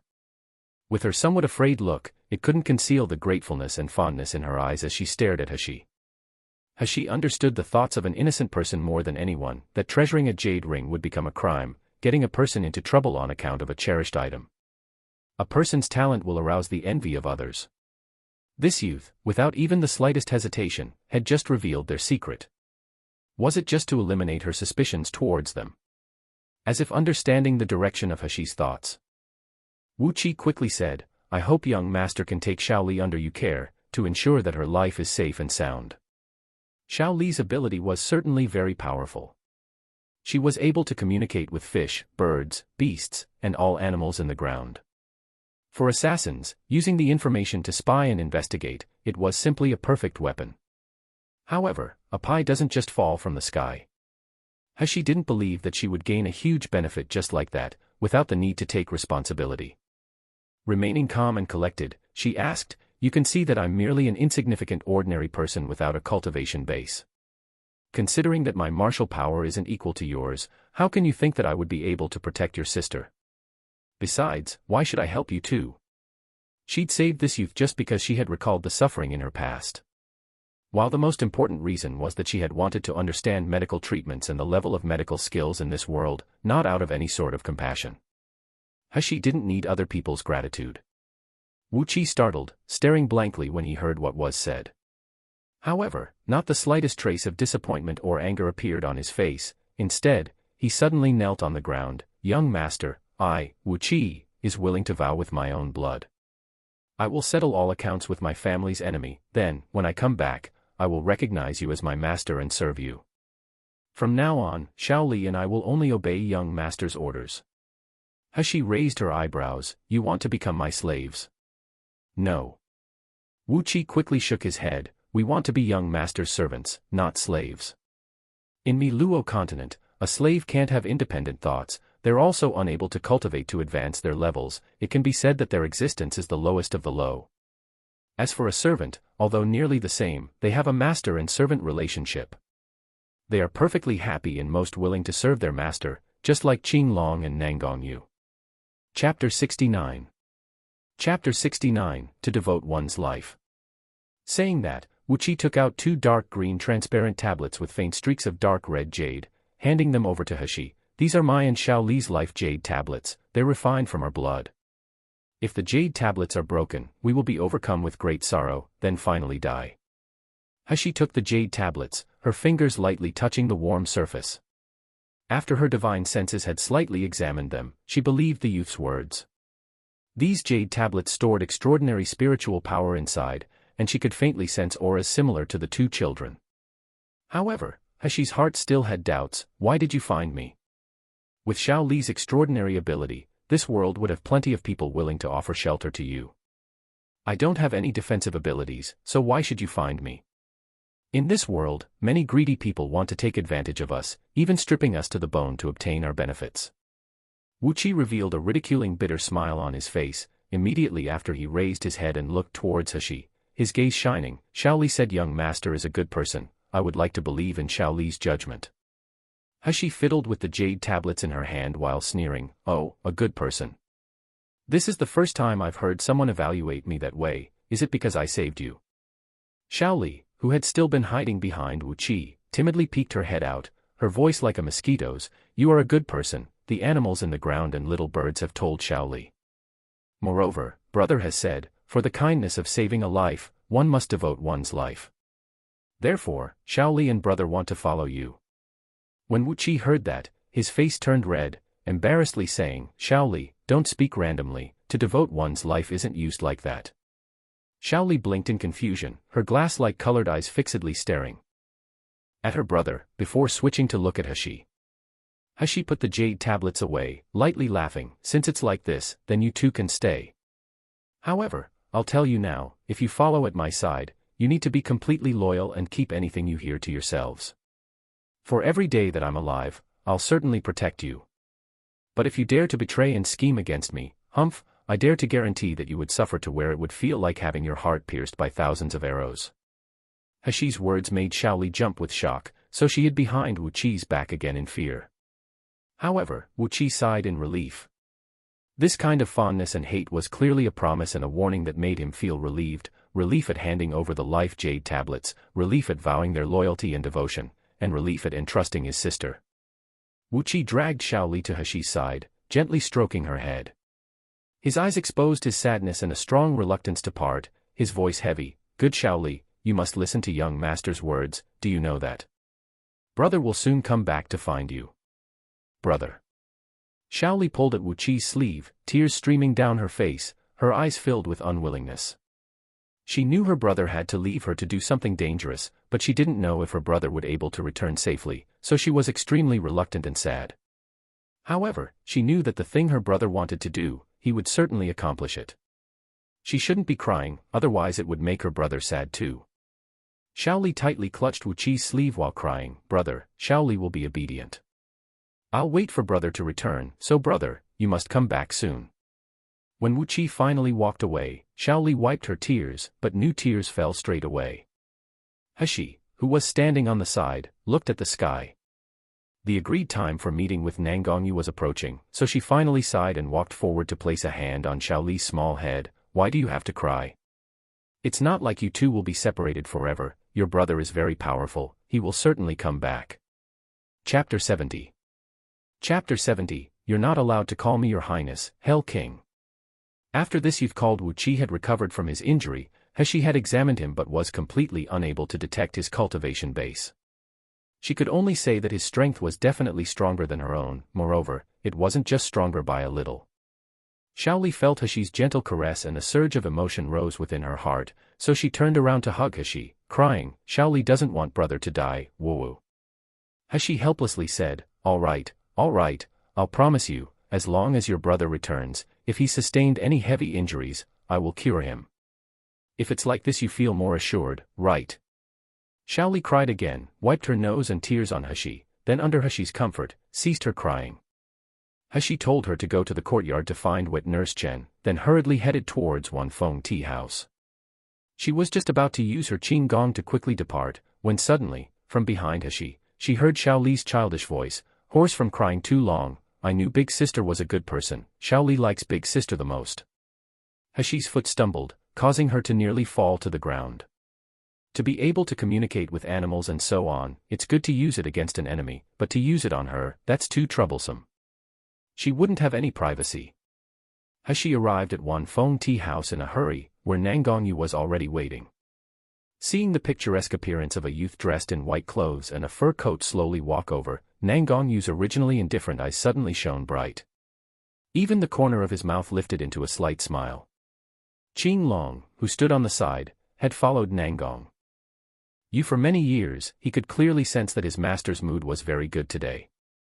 As he snuck a peek at the jade crest that bound the youth's hair, Qing Long felt his mouth twitch, breaking his cold and indifferent expression. Master's attitude towards this boy was very good. He had been waiting impatiently in the tea house since early in the morning, and before going out, he had even changed his clothes several times. This is no way resembled the behavior of one going out to meet an ordinary youth lacking cultivation. This was just like he was going out to meet his beloved person. When He saw Nangang Yu, she felt herself become absent-minded in an instant. That man, amongst the youths, possessed a handsome face that could turn all people upside down. At this moment, he was dressed in a dark purple brocade robe embroidered with a line of silver. Attached to his waist he wore a ring of tassels, and a jade crown sat upon his head, containing his fine black hair, exposing his exquisite facial features and the smiling expression in his eyes. The faint morning light shone down on him, and the man's eyes looked straight at her. The light in his eyes was luminous, as if they reflected the world and all living things. However, as it happened, it was only to her that he showed this expression. Hashi's heart slammed against her chest, almost completely absorbed in that focused gaze. But the next moment, she recalled Zhu Kei's warning. Remembering that she felt that it was beneath her dignity last night, she felt a slight throb in her heart, very quickly replacing her expression with a cold stare. A trusted servant's attitude was sometimes a reflection of their master's mind. This man before her eyes was the outstanding and famous king of hell, the talented genius who formed a gold core at just 15 years old. How could he care about her, the kind of trash that didn't know whether she would be able to cultivate or not? Hashi retained the expression on her face, and taking several steps forward said, "Your Highness, Hell King, I've arrived. May I ask now how I can remove the seal on my dantian?" Nangang Yu's face suddenly sank, the smiling expression in his eyes disappearing as his body released a sharp burst of power pressure. "I've already said that you're not allowed to call me Your Highness, Hell King, again." Hashi jolted from the invisible power pressure, her face paling. No matter how hard she thought about it, she still couldn't figure it out. How could he become so displeased just because of an address? However, a wise man knows better than to fight when the odds are against him, so she immediately corrected herself. "Nangang Yu, a moment ago, I was wrong." Chapter 71. Chapter 71, 5th Rank Yuan Yang Fruit. Once the words had left her mouth, she despised herself for acting so servile to curry favor. She didn't do anything wrong, why should she have to lower herself to acknowledge her supposed mistake? Nangang Yu's expression lightened slightly as he released a faint laugh. "In the future, if you repeat your mistake, this king will certainly not forgive you easily." Hashi was scared by those luminous eyes, they seemed to have yet another deep meaning in their gaze as they watched her. Without waiting for her to retort, she heard Nangang Yu continue speaking. "Let's go, there's some distance from here to our destination, we're talking while walking."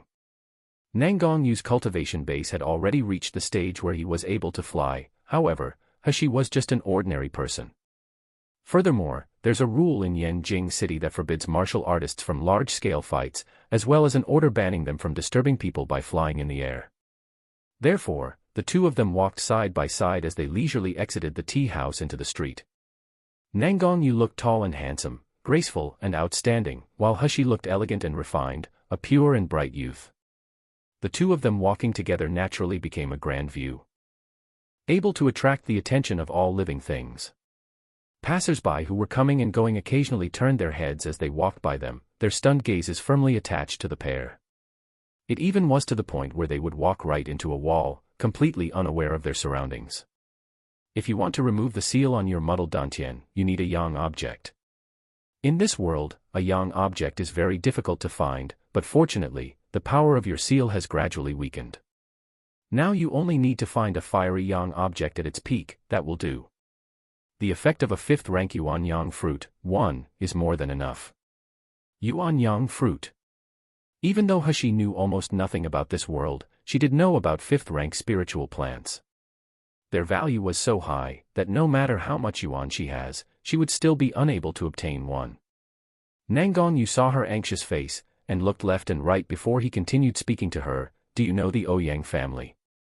Hashi's expression stiffened, and shaking her head, she whispered, "I didn't even know you were the famous Hell King. How can I know who the Ouyang family is?" Nangang Yu leaned his head closer as he looked at her, saying meaningfully, "In the country of Jinling, the Ouyang family, Nalan family, and Murong family, are the three great influential families. The master of the Ouyang family, Ouyang Zhixiong, controls hundreds of thousands of troops and horses, and was bestowed the title of the mighty general. It could be said that no one in Yanjing City doesn't know who he is. He grew flustered under his gaze, and quickly said, "What does all this have to do with me?" Nangongyu slightly laughed, although fifth-rank spiritual plants aren't regarded as high-level, but because of the yuanyang fruit's particular attribute, they are very rare. It just so happens that Ouyang Zhixiong has 2 yuanyang fruit in his hands. Hashi's eyes suddenly brightened, then immediately after, she frowned. Since yuanyang fruit is so precious, and Ouyang Zhixiong a famous general, how could it be possible for him to easily sell yuanyang fruit to me? Not to mention, she couldn't afford to buy such a precious thing. Of course he won't sell it. Nangongyu shook his head. However, Ouyang Zhixiong only has one son, Ouyang Haoshuan. He was considered a genius amongst his peers, as at only 26 years old, his cultivation base had already reached gold core stage. Unfortunately, a year ago, when he was cultivating in Magical Beast Forest, he was attacked, and not only was his cultivation base completely crippled, even the muscles and tendons throughout his body were severed. Ouyang Zhixiong had invited doctors from throughout Jinling, even seeking help from the Doctors Association, but he still couldn't find anyone capable of treating Ouyang Haoshuan's illness. Ouyang Haoshuan is the only direct bloodline descendant of the Ouyang family, so if he dies, Ouyang Zhixiong's position as the family's master will likely fall to a distant relative. Therefore, Ouyang Haoshuan's illness isn't limited to his own life and death, it also affects the fate of the whole Ouyang family. You tell me, which would be more important, 2 insignificant yuanyang fruit, or the fate of the Ouyang family? 1. Yuanyang. Yuan can mean first, origin, while yang can mean son, male. Chapter 72. Chapter 72, Ouyang Manor. Hashi was stunned after hearing that, and after quite a while, she finally murmured, "You taking me to Ouyang Manor, is it because you want me to cure Ouyang Haoshuan's illness?" "What? You don't have any confidence you'll be able to do it?" Nangongyu smiled sarcastically. "If you don't have the ability to cure Ouyang Haoshuan's illness, we better return home now, before it's too late. Afterwards I'll just find another yuanyang fruit for you." Nangongyu's implications were barely spoken, yet Hashi had already raised her eyebrows, her elegant face filled with confidence as she proudly asked, "Who said I didn't have any confidence? I can't cure a mere meridian fracture." As the girl disguised as a youth said these haughty words, her beautiful phoenix eyes narrowed slightly, bursting with a silvery purple light. Those dazzling eyes were like a whirlpool, firmly attracting Nangongyu's attention. Curiously extending his hand, he gently held Hashi's wrist as he softly asked, "Yesterday, I sent my people to give you medicine, have you used it?" Finished asking, he lifted Hashi's sleeve to see her arm. Who knew that he had asked the wrong question, as once he asked it, Hashi recalled the unpleasant experience from last night. Her expression cold, she quickly withdrew her hand. "Don't trouble yourself. Just a small insignificant injury means nothing to me." That's right, whether it's the Hashi of her previous life, or the Nalan Hashi from this present life, she has long since become accustomed to these types of physical injuries, so they meant nothing. She has always managed everything on her own, so she doesn't need concern from other people now. Nangongyu's eyes darkened, wanting to argue with her, but seeing her stubborn face he sighed, secretly transmitting his voice into her mind instead, "Remember, don't reveal your identity as Nalan Hashi. Nowadays, Ouyang family and Nalan family hate each other to the bone. If they knew of your identity, it's unknown whether we would be able to get the yuanyang fruit or not."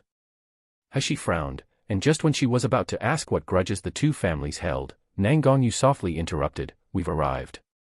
Ouyang Manor. At this moment, in Ouyang Haoshuan's room, the door and windows were tightly closed, the entire room circulating a strong medicinal smell. The air was stale, making people feel nauseous. The inside of the room was filled with specks of candle light, also several priceless night pearls. But due to the lack of sunshine, the room was still pitch black, carrying an oppressive feeling that made a person feel suffocated. Currently, Madame Ouyang sat on the short couch beside the bed, her hair messy, eyes red and swollen, with medicine stains not yet wiped up on her clothes. She watched her son on the bed who had been tortured like a puppet, begging while crying grievously, "Haoshuan, mother begs you to obediently take your medicine, all right?" If you don't take these medicines, your 5 viscera and 6 bowels will soon become exhausted and you'll die. On the bed, Ouyang Haoshuan's face was dejected, his beard had grown long and unkempt, making him look ragged, while his eyes were sunken in. His entire person was brimming with a depressed aura of one nearing death. He laughed loudly when he heard what was said, his hoarse voice carrying despair. "Mother, I also beg you, just let me die. Living without dignity like this, without the strength to even commit suicide, then what's the point of being alive?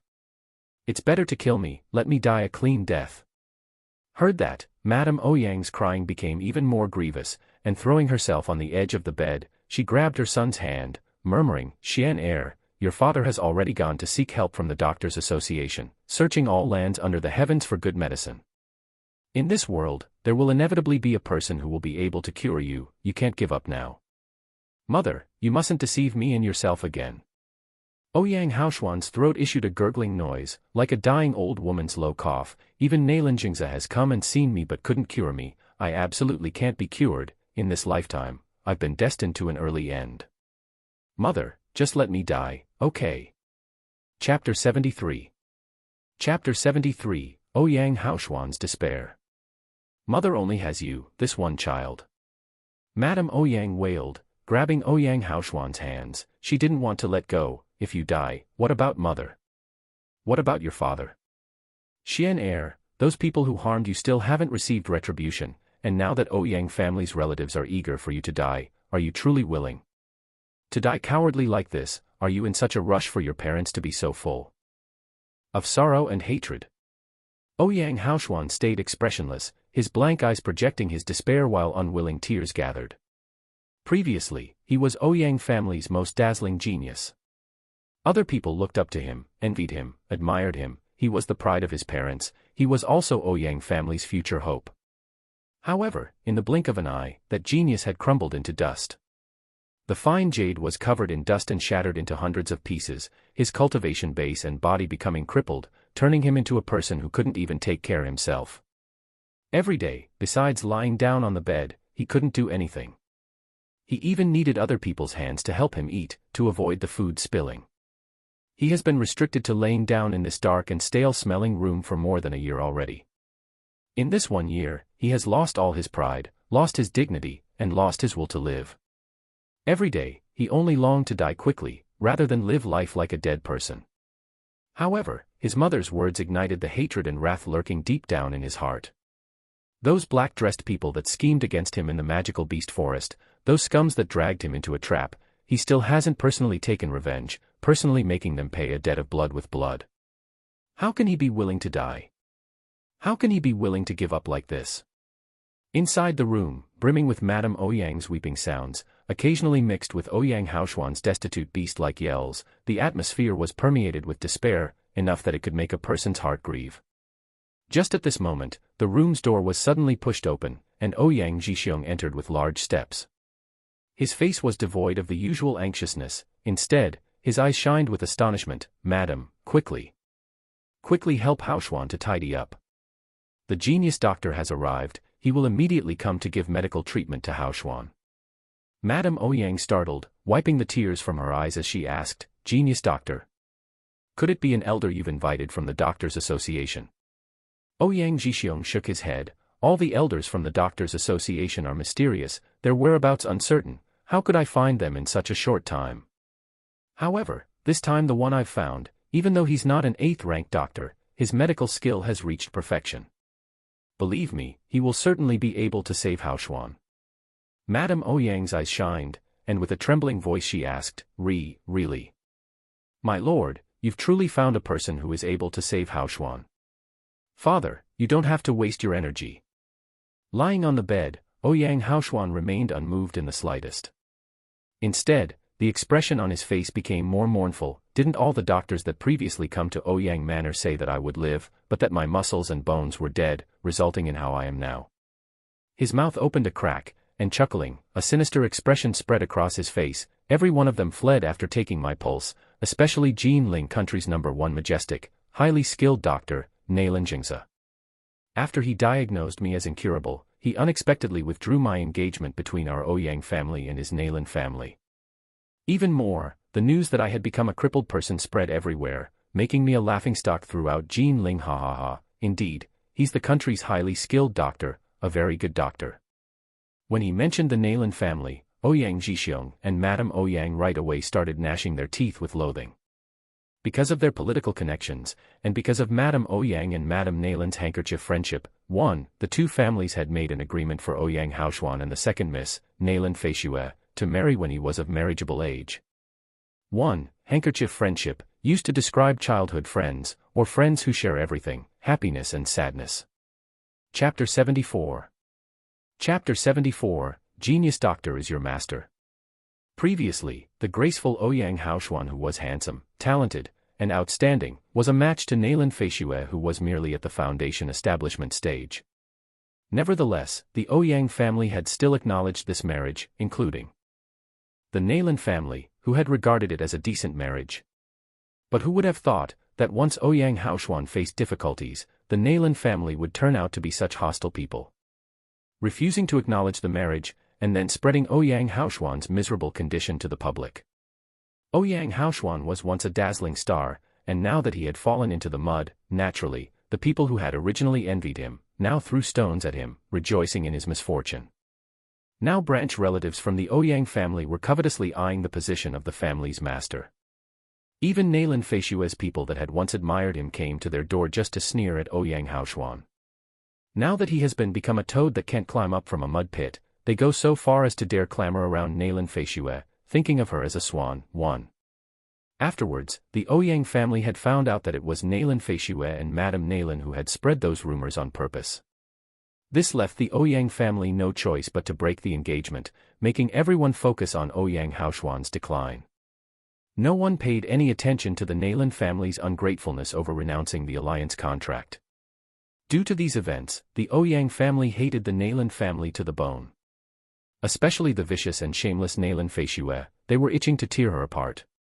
Ouyang Jixiong started becoming angry, but seeing his son's grief-filled appearance, he couldn't help but feel sad, his voice soft as he said, "Haoshuan, you are our Ouyang family's hope, how can you say you want to give up? Father guarantees that this time's genius doctor and the previous ones are different. Father personally saw him cure a person with broken meridians, that person is now healthy and able to walk. Believe me, he will certainly be able to cure you." Madame Ouyang was surprised and happy after hearing this, her voice raised in excitement. "My lord, was what you just said true?" "Of course it's true." Ouyang Jixiong said, "Yesterday, when I was with His Highness, Hell King, together we saw that genius doctor save a person. His Highness, Hell King, and him are acquaintances, it's absolutely not false."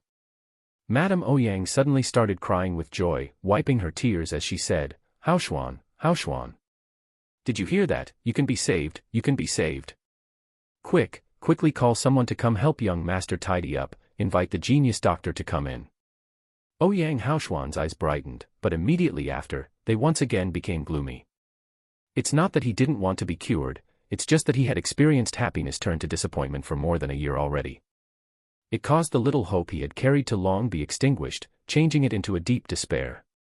The moment He walked into Ouyang Haoshuan's room, she sensed depression, deathly silence, darkness, and the intense smell of medicine. Madame Ouyang stared blankly when she saw He, the light of hope in her eyes suddenly extinguishing, transforming into confusion and deep disappointment. She didn't think that this so-called genius doctor would actually be a youth with red lips and white teeth, who looked weak and without any strength. He didn't have the slightest resemblance to a high-level doctor, they normally have the appearance of a sage. However, Madame Ouyang was unwilling to give up and couldn't help but ask, "This young master, may I ask, is the genius doctor your master?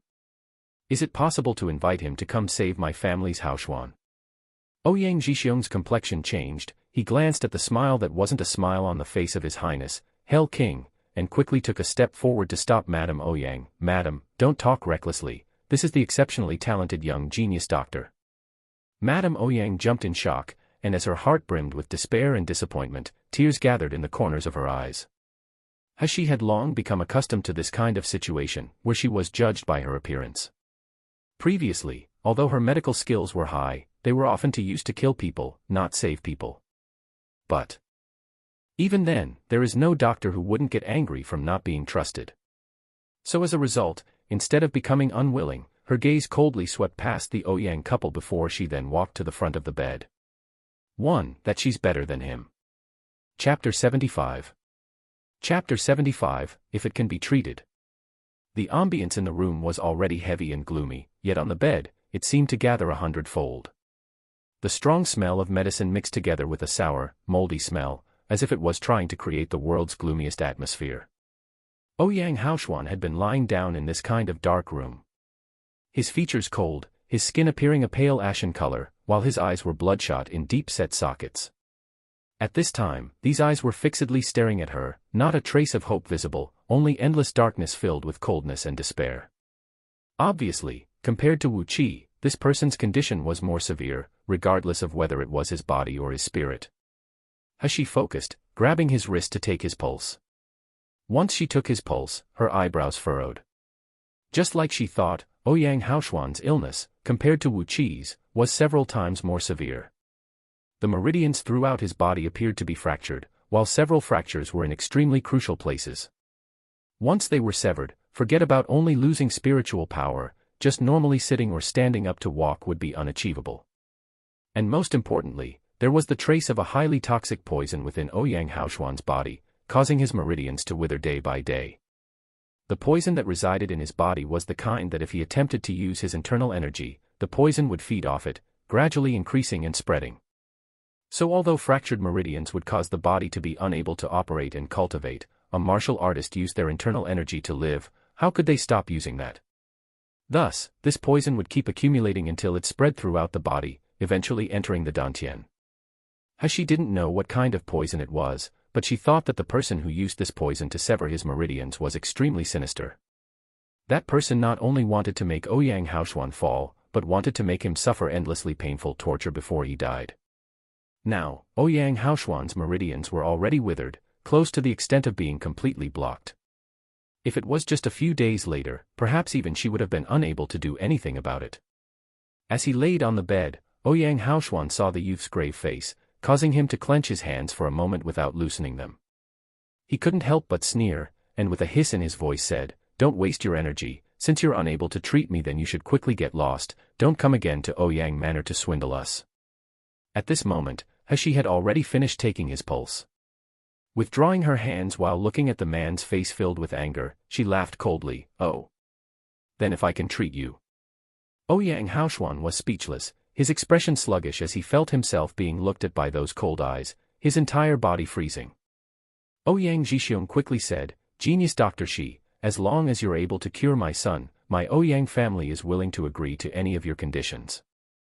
As she tapped her fingers on the table, then turned her head to look around, and suddenly, in a heavy voice said, "Open all the windows, remove this thick bed sheet, and extinguish all the candles. I need this room to be bright with daylight." Madame Ouyang and Ouyang Jixiong jumped in shock. Madame Ouyang immediately crying out in fear, "Absolutely not, ever since Haoshuan fell ill, with only a slight breeze and sunshine, his whole body will ache incessantly and spasm as dark spots appear on his skin." Are you really a genius doctor? Could it be that you want to kill my Xian heir?" At this time, even Ouyang Jixiong was bewildered, not daring to speak.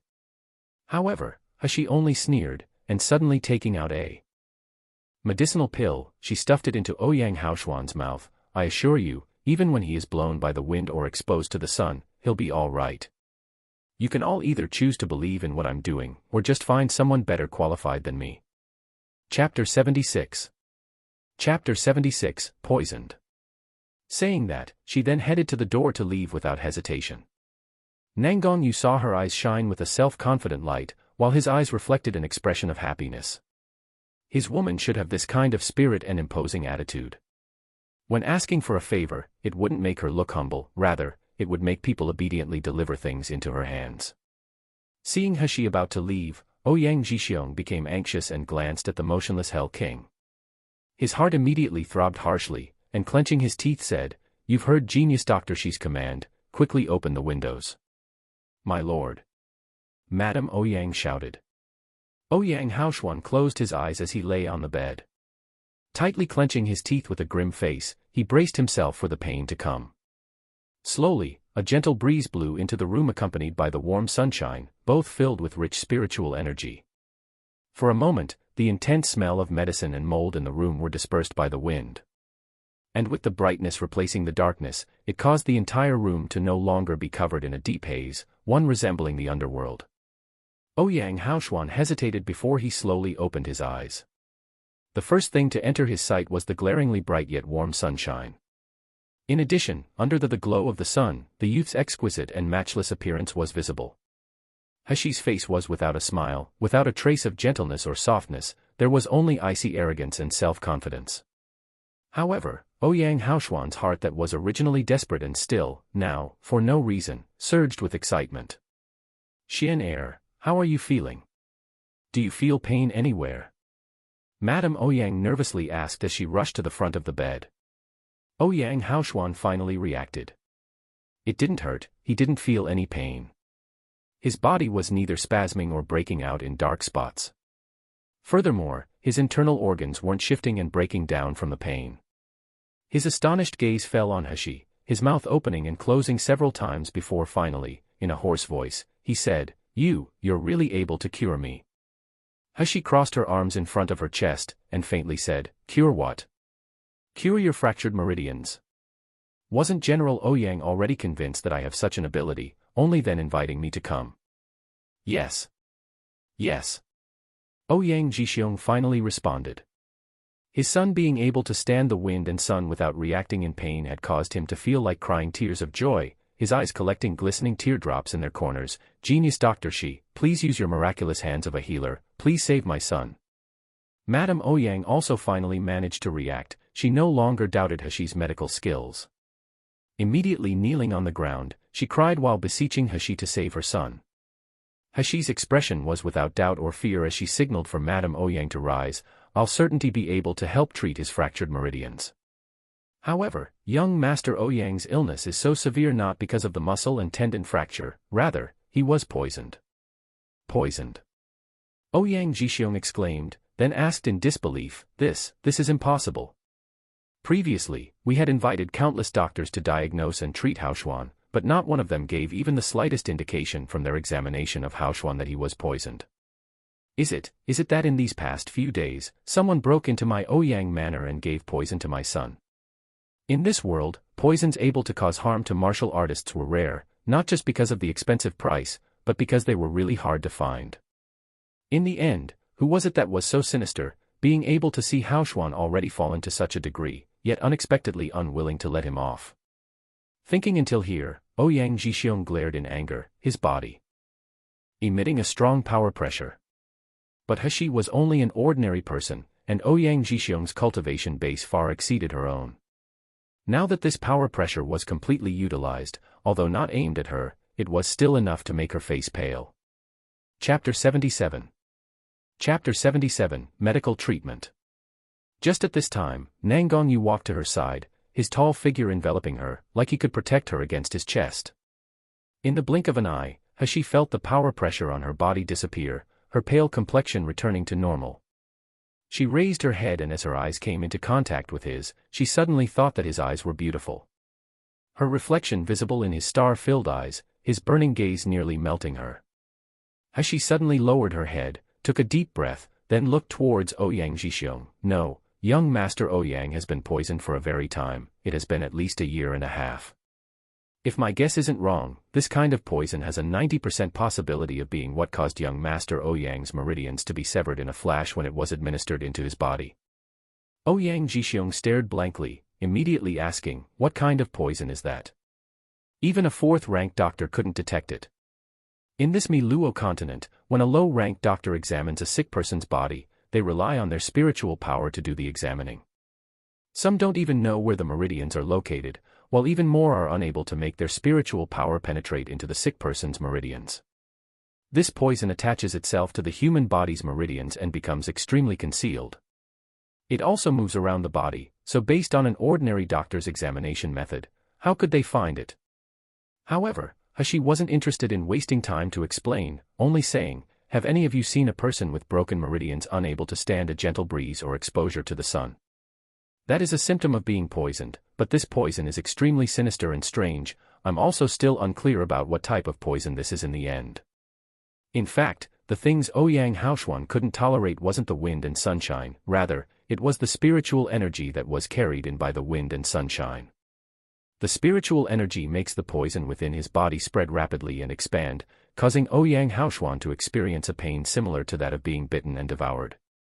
For her medical treatment this time, she needs a great amount of spiritual energy to enter Ouyang Haoshuan's body. So naturally, she will make the spiritual energy outside the room come in. But Madame Ouyang didn't care about the cause and effects, only asking with an anxious face, "May I ask if genius doctor she has a method to treat this illness?" As she pursed her lips, "I was just about to try." Following that, her gaze landed on the lifeless expression of Ouyang Haoshuan on the bed, and slowly said, "My medical treatment requires your cooperation. Now you tell me, do you believe that I'm able to cure you? That is to say, are you willing to accept my medical treatment?" Ouyang Haoshuan's eyes blankly fell on her face, and unaware of when, tears were already rolling down his cheeks. He suddenly tightly clenched his teeth until blood leaked from the corner of his mouth, then, in a hoarse voice said, "Please, genius doctor, save me. As long as I'm able to recover, I will certainly face any peril, with no thought to my personal safety, to repay your kindness in the future." Hashi revealed a smile, but the smile didn't express joy, instead, it was endlessly cold. "Very good, I like an obedient sick person." Finished speaking, she once again brought out several hundred different lengths of silver needles from her space. These acupuncture needles were made from black ice. To make them, you needed to use 10,000-year-old black ice from the most central position, where the cold air has gathered inside, and after making the silver needles, they needed to be placed in spring water at all times. To soak. Now, it has become her necessary tool to treat and distinguish poisons. Under Madame Ouyang and Ouyang Haoshuan's astonished gaze, Hashi's skills were as quick as lightning. Inserting 100 or more silver needles, one by one, into Ouyang Haoshuan's body.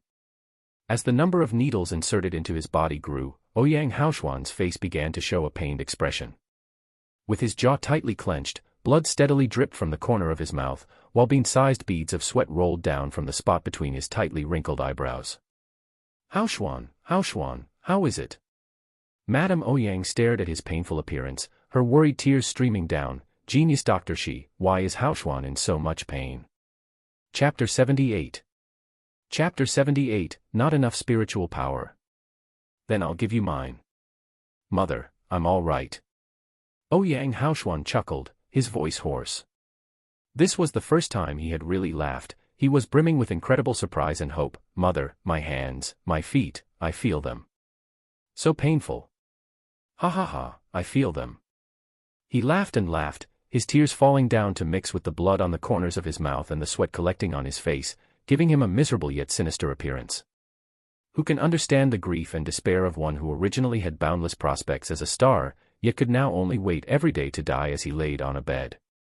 His hands and feet didn't feel like his own, he couldn't clench his hands, he couldn't stand on his feet. To live like this, wouldn't it be better to die?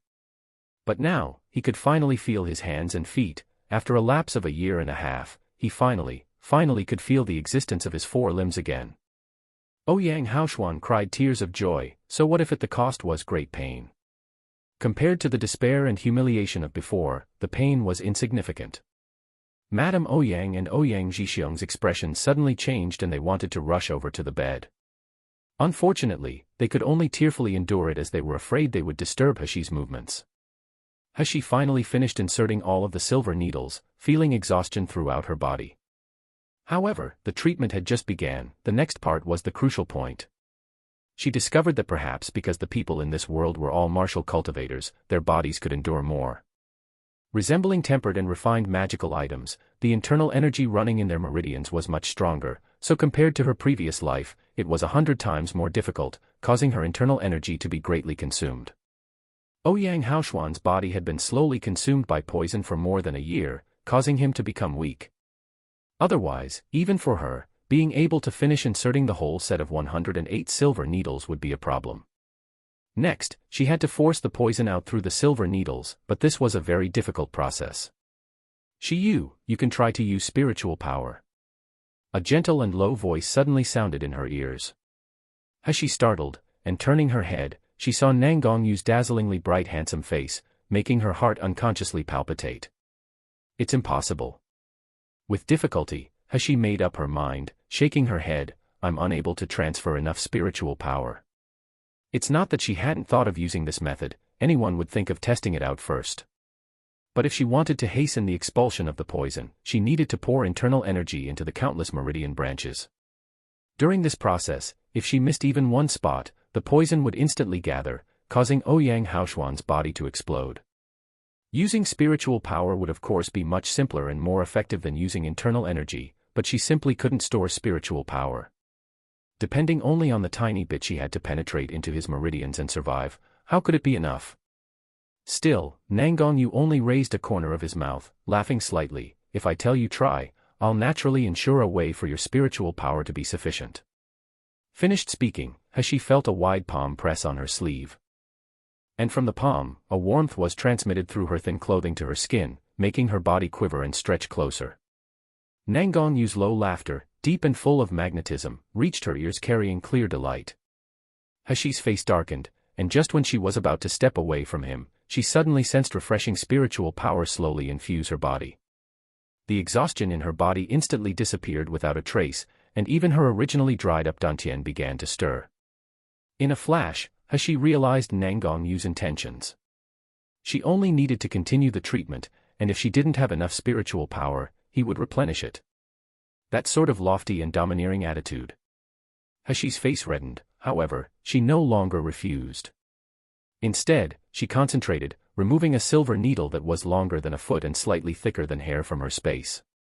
Chapter 79. Chapter 79, Strange Poison. Under Madame Ouyang's alarmed gaze, she slowly inserted the silver needle into the acupuncture point at Ouyang Haoshuan's spine, continuing to push it in until only a finger length remained visible. The slightest thread of spiritual power gathered at Hashi's back, traveling along her meridians to her fingertips. It then flowed down her fingertips to the silver needles, penetrating into Ouyang Haoshuan's body. Suddenly, an image like an X-ray appeared in Hashi's mind, clearly showing an internal view of the meridian tracks within Ouyang Haoshuan. She could completely see his spiritual power points, the filth that blocked them, and the tiny scars they had left.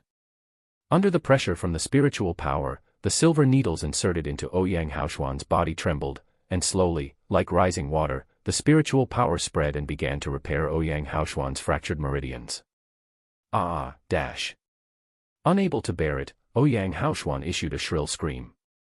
Madame Ouyang's complexion went deathly pale, and she moved to rush forward and check on him, but Ouyang Jixiong, with a similar complexion, pulled her to a stop. He knew clearly that disturbing a doctor during treatment could affect the outcome, wasting all previous efforts. If that were to happen, then curing Haoshuan really would be hopeless. Hashi's ears were in pain due to Ouyang Haoshuan's screams, so without any hesitation, she seized a rag laying on the side, and stuffed it into Ouyang Haoshuan's mouth.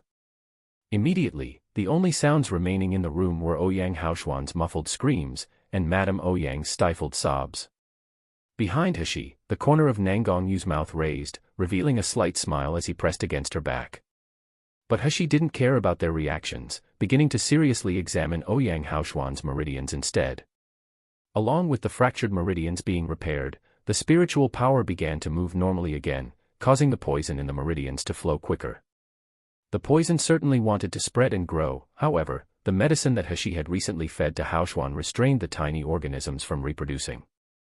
That was to say, this poison was able to keep increasing due to fact that it wasn't a simple drug, rather, it carried a highly poisonous single-celled organism. Hashi's spiritual power very quickly flowed along Ouyang Haoshuan's meridians, invading his dantian. When it penetrated his dantian, it made her scalp feel numb, causing the hand that gripped the large silver needle to almost loosen. Under the influence of inner inspect, caused by the spiritual power, Hashi saw that Ouyang Haoshuan's dantian appeared to be the source of the poison. The outward appearance was ordinary, yet inside, it had long been turned pitch black by the poison. The poison kept moving, and as it advanced towards and traveled along the complicated crisscrossing meridians, it looked like countless small worms crawling about the interior of Ouyang Haoshuan's body. This scene was too strange and horrible. Hashi no longer hesitated, and quickly picking up several additional silver needles, she inserted them around his dantian, frantically gathering the spiritual power from Nangongyu and sending it into the silver needles. Soon, the poison stopped spreading, starting to be forced to approach the silver needles. Then, it squirmed along the silver needles until it seeped out to the surface of the body. All it took was several breaths' time from the silver needles being inserted into Ouyang Haoshuan's body, for them to begin to be covered with thick black droplets. The unknown composition of black droplets carried a strong rotten stench, and while it should obviously be an ordinary liquid, it seemed to have life as it incessantly wiggled. This scene was too strange, causing the complexions of the watching Ouyang Jixiong and Madame Ouyang to turn purple, their bodies trembling. Quickly grab them.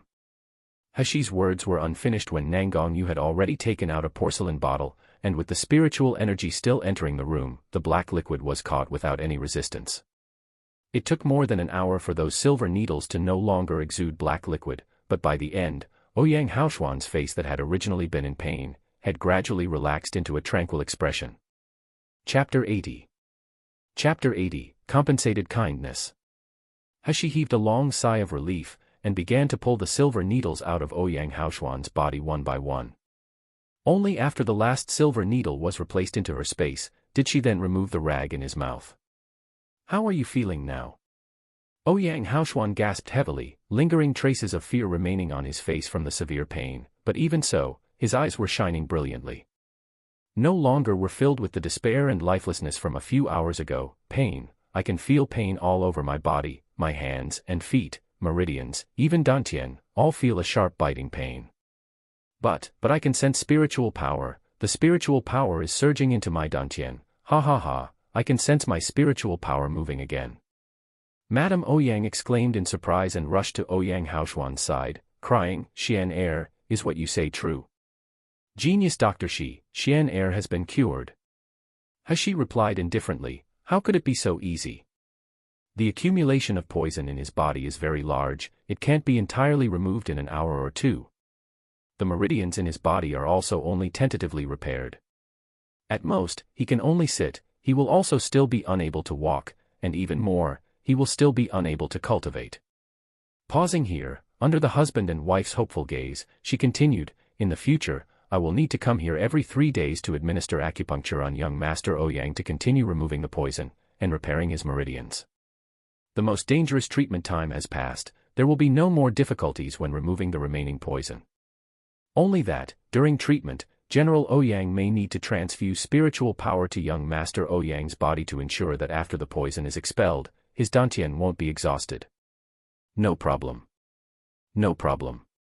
Ouyang Jixiong repeatedly said, "As long as you can cure my son, I'm even willing to deplete my cultivation base." Laying on the bed, Ouyang Haoshuan's eyes reddened. His hand that was being held by Madame Ouyang turned over to hold her hand back. For more than a year he had lived life like a dead person, but it had been even more painful for his parents who loved him and were concerned for him. He decided that in the future he must not become dispirited again, it would only make his parents sorrowful while pleasing his enemies. Hashi took out several medicine pills to help purge the poison and restore energy, giving them to Madame Ouyang. "Have him take one every day before he sleeps, it can suppress the poison in his body while helping to nourish his withered meridians."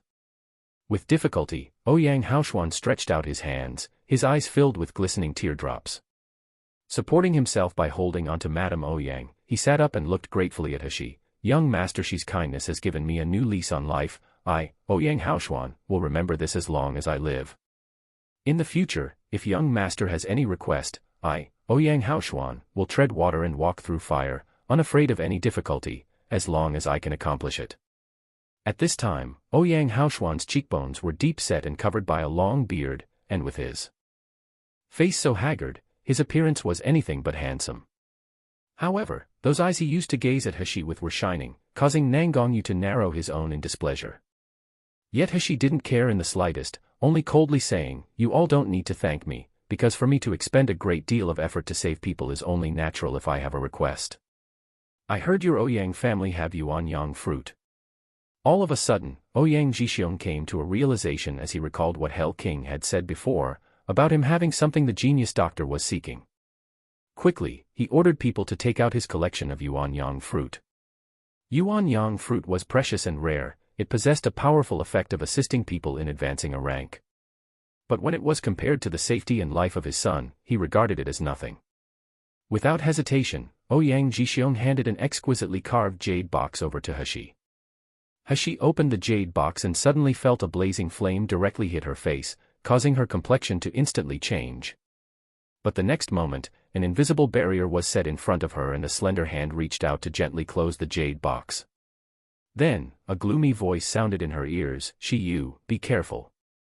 When using Yuan Yang fruit, you must first be wrapped with spiritual power, otherwise, you will easily burn yourself. Chapter 81. Chapter 81, How about you give your heart to me? Hashi's face reddened and she quickly threw the jade box containing the Yuan Yang fruit into her space. When she raised her head, she was stunned to notice Nangong Yu's somewhat pale complexion, a thin layer of sweat dotting his forehead. She suddenly realized that after the treatment she didn't feel weak and tired like normal, instead, she felt refreshed. Nangong Yu had incessantly transferred his spiritual power to her for the needed treatment, and during this time, he had also continuously used his spiritual power to support her body. This in turn stopped her body from becoming weak, and prevented her meridians from feeling pain due to excessive use of spiritual power. Nangong Yu, why did he do this? These were obviously her own matters, saving Ouyang Haoshuan in exchange for the Yuan Yang fruit, then after obtaining the Yuan Yang fruit, using it to remove the seal on her dantian. None of these things had anything to do with Nangong Yu, so why would he try so hard to help her? The expression in Hashi's eyes appeared somewhat complicated, and her red lips lightly moved as a near whisper spit out two words, "Thank you." But Nangong Yu's next words quickly scattered the slightly touched feeling from the bottom of Hashi's heart. This king has been working hard. Did you think only saying a sentence of "thank you" was enough? Hashi pursed her lips, then what do you want? Nangong Yu bent his body, moving closer to her ear as he slowly said, "How about you give your heart to me?" The corner of Hashi's mouth thinned, and before she was able to speak, Ouyang Zhixiong had already ordered people to bring in a large chest of yuan. "This is the medical fee my Ouyang family presents to genius Dr. Shi, you must accept this."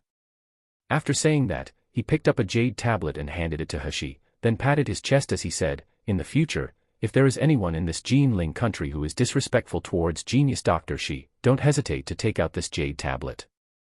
I'd like to see who would dare to touch people that I, Ouyang Zhixiong, protect." Hashi hadn't yet taken the jade tablet when she heard Nangong Yu's cold laugh. "My, Nangong Yu's people, need General Ouyang's protection." Nangong Yu's icily low arrogant voice was filled with a stern power pressure, making Ouyang Zhixiong's body shake, and as his gaze swept over Hashi and Nangong Yu, his heart became bewildered. These two people, one is great and elegant, and one is as clear and bright as the moon. When they stand together, even the sun and the moon will lose their radiance. But these two people are both men, right? What was the meaning behind Hell King's words? Ouyang Zhixiong's expression kept changing, until finally, under Hell King's fixed gaze, he forced out a smile and said, "Hell King, don't get angry. In this Jinling country who would dare to provoke your people, it was me who was rude.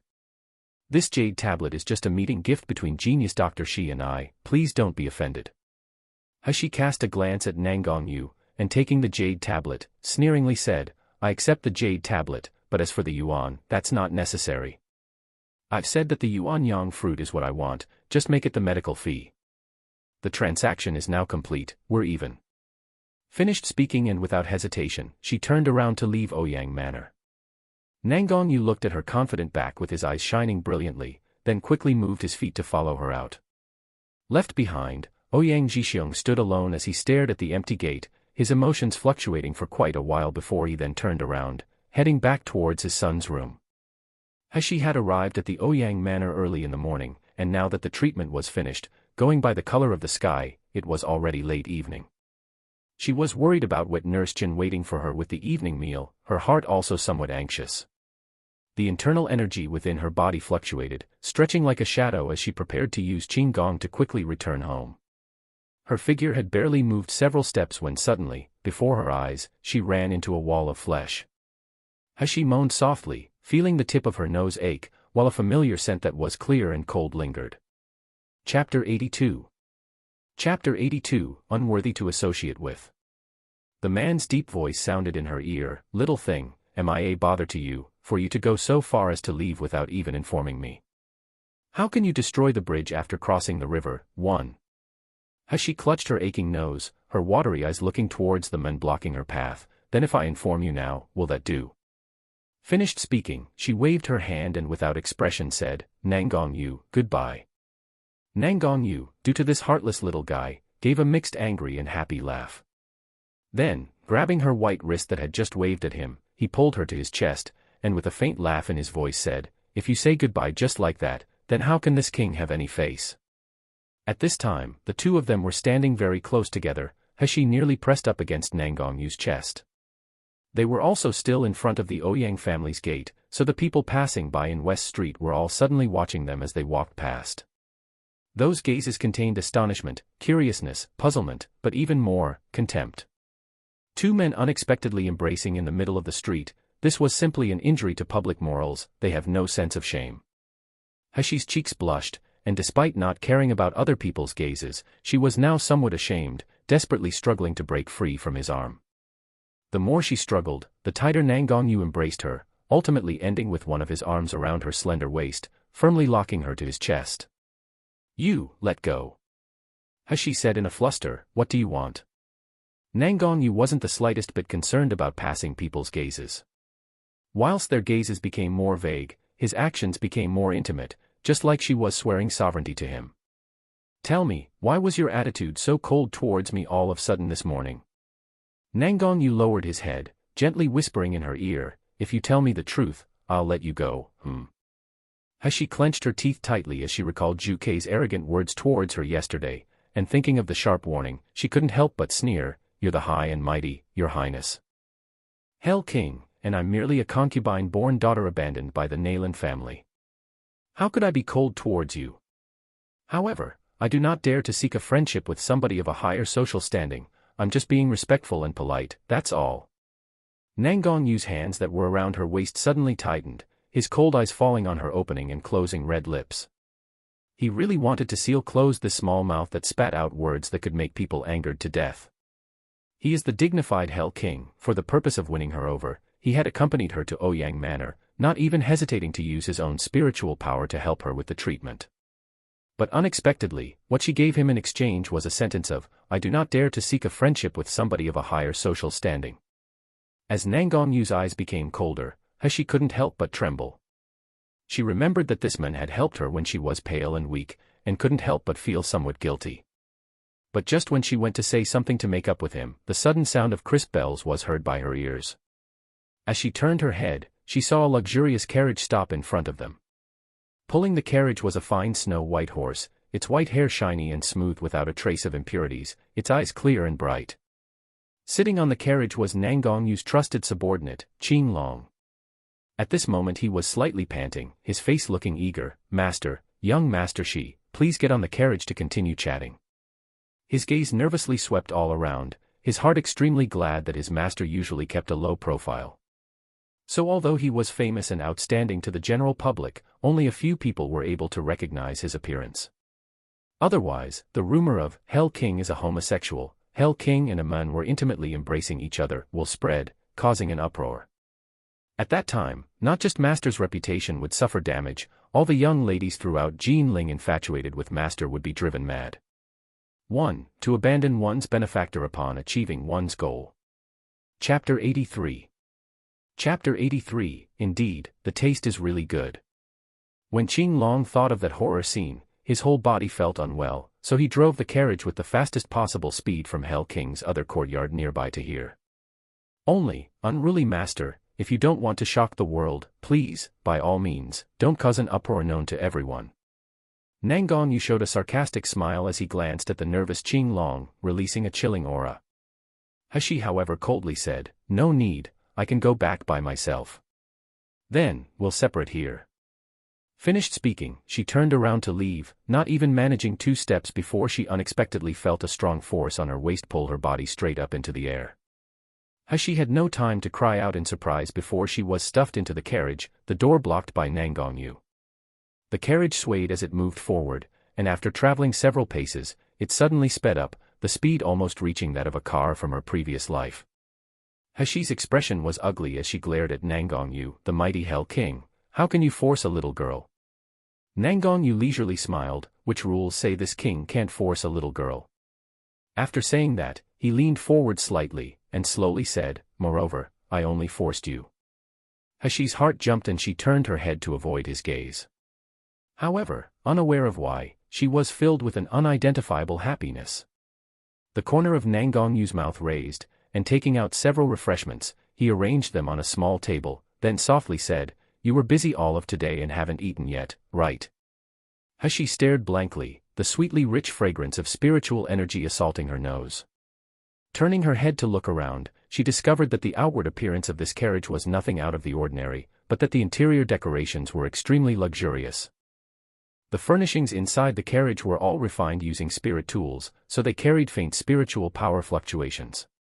The brocade fluttering on the floor was made using 10,000-year-old ice silk, and the small unremarkable-looking table was made using rare and very old dark sandalwood. The white tea set that Nangongyu had just arranged, although she was unable to properly tell the quality and materials used, it gave off a refreshing feeling as it hovered over the table. With one look, she was able to tell that it wasn't just an ordinary product. Hashi clicked her tongue whilst examining everything and shook her head. Indeed, this is like that poem, rotten food at a wealthy door, frozen bodies on the floor, 1. Just looking at the items here could make a person jealous, as any item in here was the same, its value far surpassing that of her small courtyard. Nangongyu had never heard this poem before, but right away, he understood the meaning of the poem, leisurely laughing. "What, you dislike this king now?" "No, I just hate the rich." Hashi smiled, before grabbing a pastry and shoving it into her mouth.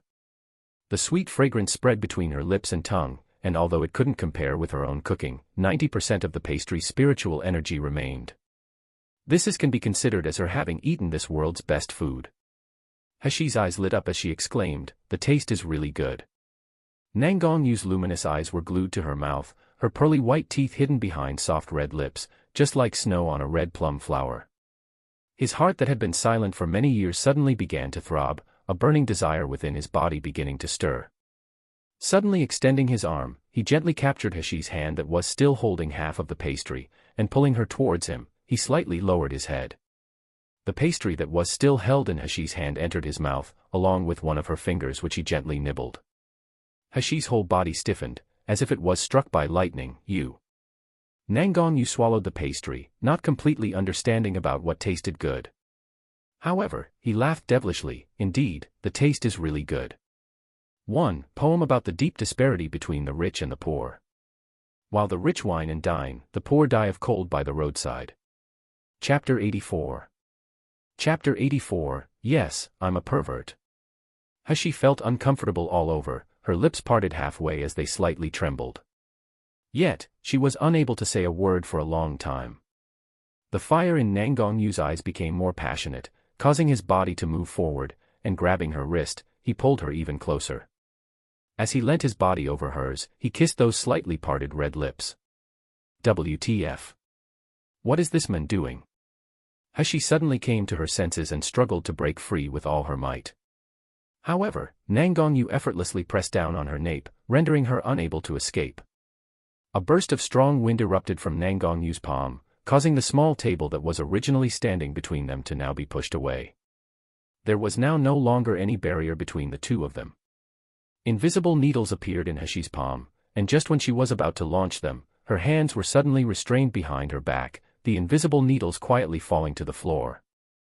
Nangongyu picked her up and placed her on his lap, then lowered his head and started kissing her again.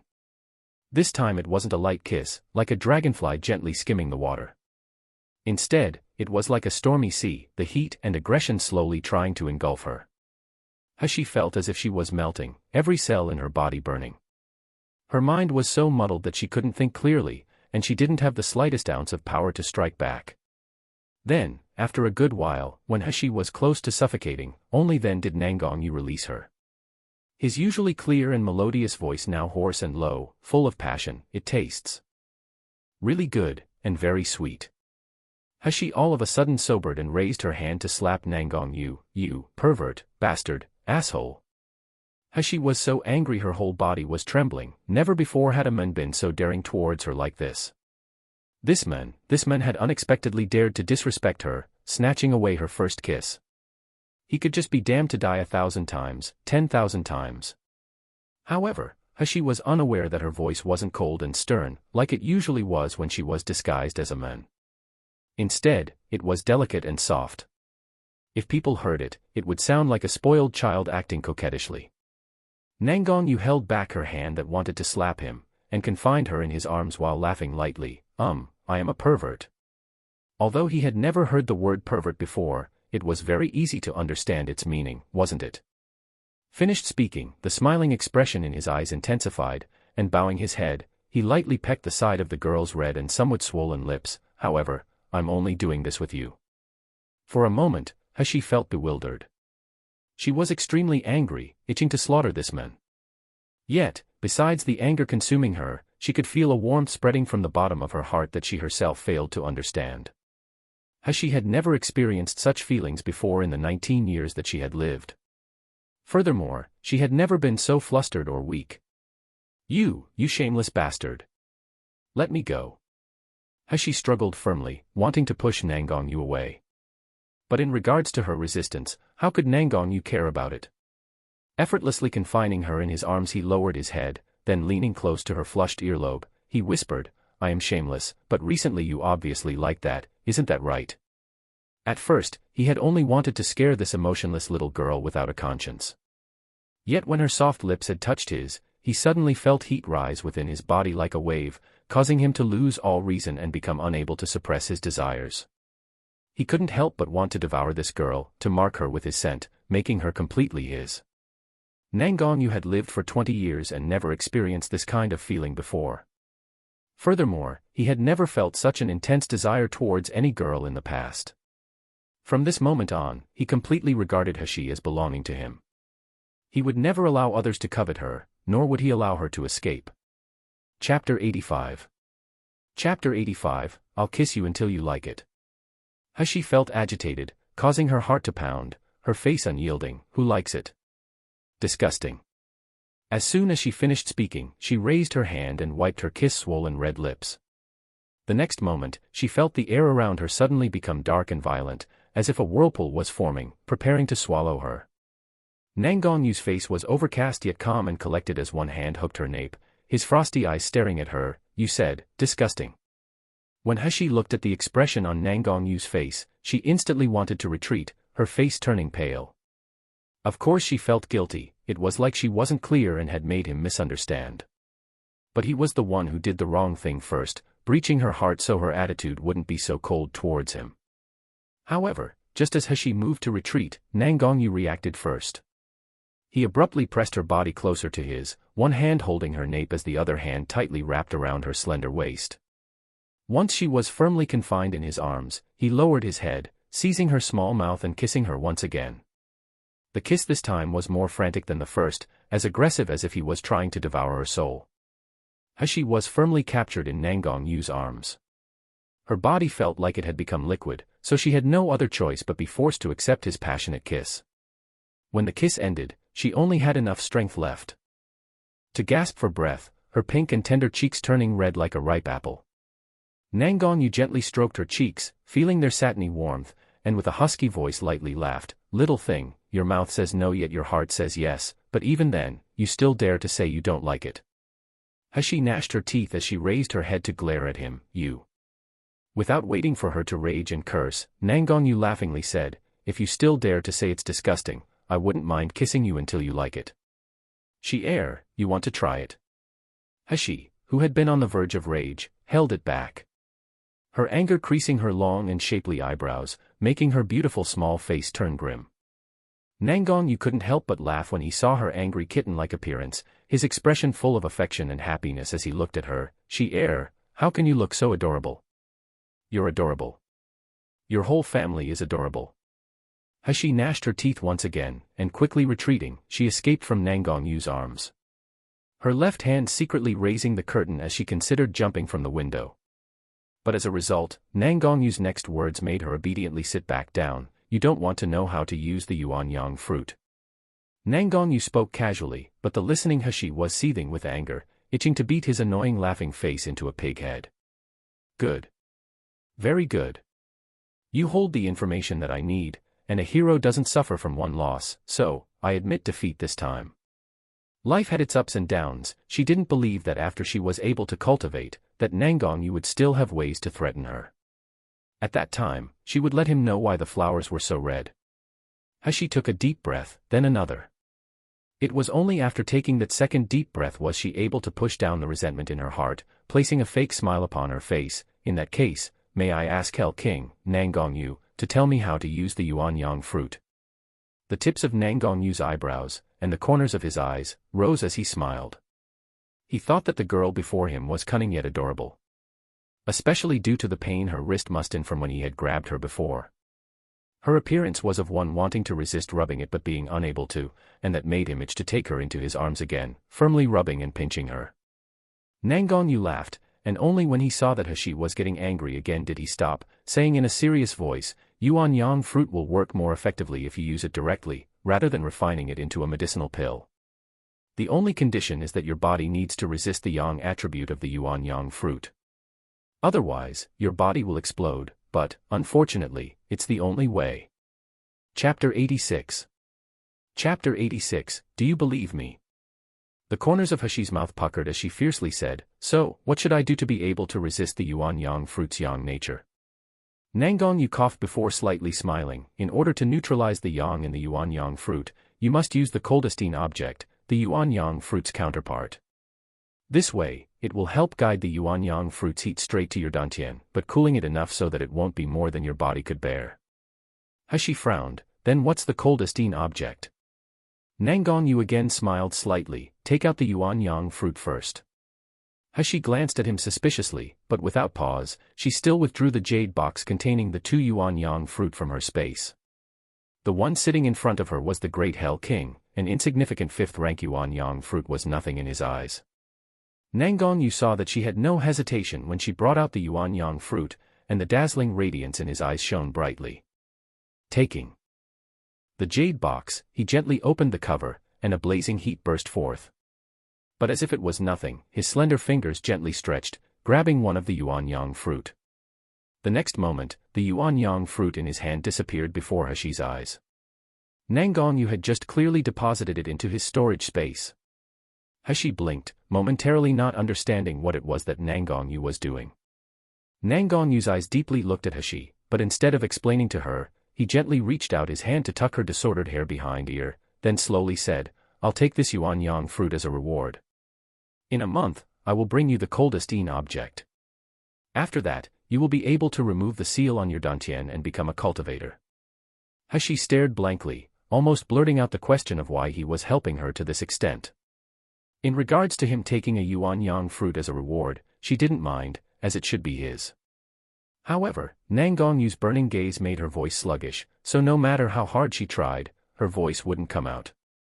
At this moment, he lowered his head, his warm breathing fanning her slightly open red lips, his voice intimate, "Do you believe me?" Hashi's body froze, as if by a spell, her mind like paste. Though even when she couldn't react, she still subconsciously nodded. That's right, she believed Nangongyu. She believed this stranger, this mysterious man, who has given her a lot of help. Despite there being no reason, she was convinced that whatever Nangongyu promised, he will certainly accomplish. The carriage soon arrived at a desolate area and stopped, not far away from her courtyard. Hashi gracefully jumped off the carriage, waved her hand towards Nangongyu, then turned around and hurriedly left. Although the night air was cold, it was unable to disperse the warmth on her face. Her heart still pounding incessantly. Nangongyu lifted the curtain and watched as Hashi's back traveled further away, a complicated light flashing in his eyes. Outside the carriage, Qing Long's brows wrinkled. As he stared in the direction Hashi left, a touch of anxiousness swept past his eyes. In 1 month's time, wasn't that Master's once-a-year seclusion, period? Master, what does he think he's doing? As a thought came to his mind, Qing Long's complexion became extremely unsightly, his eyes revealing a slight killing intent. He would not let anybody off who endangered the safety of his master. 1. Closed-door training. Also called closed-door meditation or closed-door cultivation. Chapter 87. Chapter 87, Nangongyu's Mind. After returning, in the meeting hall of the Hell King's brightly lit manor, several subordinates were reporting a lack of progress to their master. Those are the current circumstances regarding Metal Qilin. Bai Hu has been reporting for half a day already, yet once he raised his head, he saw his normally cold-hearted master looking somewhat absent-minded. Although the expression on his face was still indifferent, those beautiful star-like eyes were gleaming brightly, as if he was thinking of something interesting. Baihu's chin almost hit the floor. They all knew that although their master was only 20 years old, his face was usually set in a demonic sneer. His deep eyes similar to a calm ancient well, as if in this world, simply no one or anything was able to arouse his interest. Usually during the daily report, Master would only need to listen to the beginning, straight away knowing the rest without have to hear it. So without having to wait for them to finish their report, he's able to give them accurate instructions on what to do.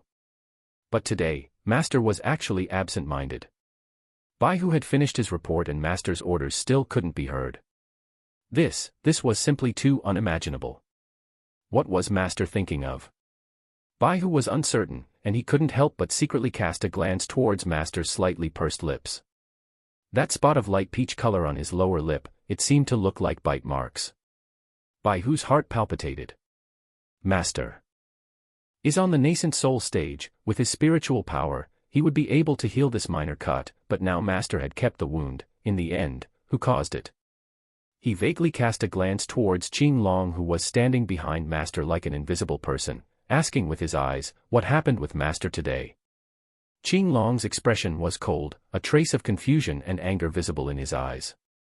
Just when Baihu was becoming extremely confused, Nangongyu finally came back from his thoughts to see Baihu's confused expression and darting gaze, so he couldn't help but faintly say, I already understand the circumstances regarding Metal Qilin. Since the situation is now unusual, you can command them to train for the time being. If something happens, then let Wu Xin handle it. Yes, Master. Baihu quickly focused his thoughts and respectfully said, this subordinate will notify Wu Xin.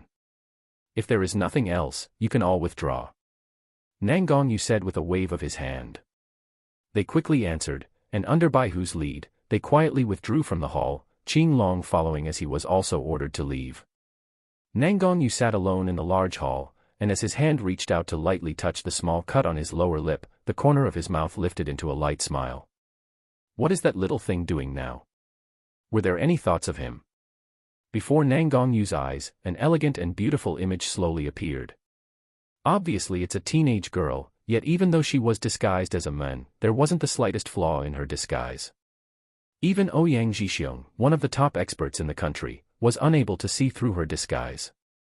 If he hadn't recognized that pair of purple eyes earlier, perhaps even he would be unable to imagine that the elegant as a Pearl Shi Yu, the genius Dr. Shi, and Nailan family's abandoned and ugly concubine-born daughter, Nailan Hashi, were unexpectedly the same person. In his mind, the actions of the two people in the carriage flashed past. The little girl's dainty body was soft and emitted a nice fragrance, her lips more delicate than a flower petal. These scenes replayed over and over in his mind, causing him to feel agitated and his body to feel burning hot. Never before had a person so affected his emotions like this little girl did, making him long to possess her, eager to be able to see her every frown and smile. Note, Baihu means white tiger. He's now the third mythologically named character introduced as working for Nangongyu. Chapter 88. Chapter 88, Two-Faced. It was fate. From the first moment he saw the radiance in her eyes when she opened them in Gluttonous House, his heart was drawn, unable to break free. But so what if he couldn't break free? If he, Nangongyu, wanted something, there wasn't anything he couldn't obtain. Just at this moment, the guard's voice from outside the door lightly reported, Master, Zhu Ke requests to see you. Soon after, a beautiful woman dressed in red walked into the hall, then kneeled towards Nangongyu in greeting. Her movements were as elegant as moving clouds. Without losing any of her outstanding beauty, when she kneeled, her chest and abdomen were still slightly upright, completely exposing the pretty curves of her body. Nangongyu said, Rise. The girl that I ordered you to examine, how was the condition of her injury? Zhu Ke slowly stood up, her face frosty and eyebrows slightly wrinkled. Contempt flashed in her eyes but quickly vanished without a trace, while on the surface she was still respectful as she replied, answering Master, Miss Nailan was only superficially wounded, it's not serious. After Zhu Ke had returned, she discovered that the person who lived in that remote courtyard, where no spiritual energy existed, was unexpectedly Nailan Manor's concubine born 3rd Mississippi. Moreover, she was the trash who had long been abandoned by Nailan Manor. Not mentioning an insignificant place like Nayland Manor, but just basing it off her physical condition as trash and her low born birth, the people in Hell King's Manor simply wouldn't even bother to pay attention to her. Yet she still dared to seduce Master, she could be damned. Nangong Yu nodded. He had used his spiritual power to examine her, so of course he knew her body didn't have any problems. Only, thinking of those crisscrossing scars, a trace of chilliness swept across his heart. The scars on her body will be able to heal. Zhu Kei dropped her gaze to hide her mood, while her hands hanging at her side were tightly clenched. Using a mocking tone to refer to herself, she said, "Master, this subordinate is a fifth-rank doctor, yet it's still impossible for me to treat insignificant scars. How can I even have the qualifications to serve Master?" After hearing no response, she secretly lifted her eyes to see a smile that wasn't a smile on Nangong Yu's face. She couldn't help but bite her lip, then, appearing like it was accidental, said, "Because Miss Nayland's injury was only caused by an ordinary object, it didn't injure the texture of her skin. So, this subordinate originally planned to give her a bottle of second-rank pure jade dew pills as it would be enough. Although this medicine's effect is ordinary, so the time to completely recover would be longer, it would benefit an ordinary person like Miss Nayland due to the nature of the medicine, which is that of alleviating pain. But, who knows, who knows?" Zhu Kei once again glanced at Nangong Yu, and seeing him restrain his smile, with his brows slightly wrinkled, she happily continued, "Miss Nayland probably knew that this subordinate is a fifth-rank doctor, so she wanted a portion of every type of medicinal pill. But those medicinal pills are all for third rank and higher. For an ordinary person to take those medicines will cause their body to explode. This subordinate painstakingly tried to persuade her for a long time, yet Miss Nayland not only didn't listen, she said, she is a person who Master regards as important, while this subordinate was only a slave. What could this subordinate do, other than do what she was told? This subordinate is really incapable. I could only give her a portion of every type of medicinal pill." Nangong Yu slightly smirked, neither reprimanding or appeasing her, only asking one thing, "Oh, is that so?" Zhu Kei was frightened by her master's meaningful gaze, as if he could see into her heart. Having no other choice but to restrain her guilt and fear, she nodded. Nangong Yu suddenly spoke with a deep voice, "But I remember ordering you to bring the fourth-rank jade muscle pill. Zhu Kei, are you outwardly agreeing to what I say, yet secretly opposing my orders? This subordinate doesn't dare."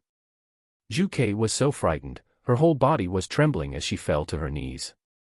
Chapter 89. Chapter 89, By Whose Gossip? Zhu Kei was so frightened that her whole body trembled, her knees thumping to the floor as she fell to kneel. This subordinate examined Miss Nayland's body and found that she is just an ordinary person without a cultivation base. The jade muscle pill is a fourth-rank medicinal pill. It's really harmful to Miss Nayland. So, without permission, I decided to exchange it with pure jade dew pills which only have a mild effect. Yet afterwards, Miss Nayland demanded that this subordinate also give her the jade muscle pill, begging Master to clearly distinguish this. Nangong Yu lightly said, "I just casually asked, you don't have to be so nervous." Suddenly, he pointed to her face and asked, "What happened to your face?" Zhu Kei touched her left cheek, ashamed, resentment flashing in her eyes. She, Zhu Kei, posed as a beauty. No one in Hell King's Manor could be compared to her. Added with her excellent medical skills and decent cultivation base, Master has always thought highly of her.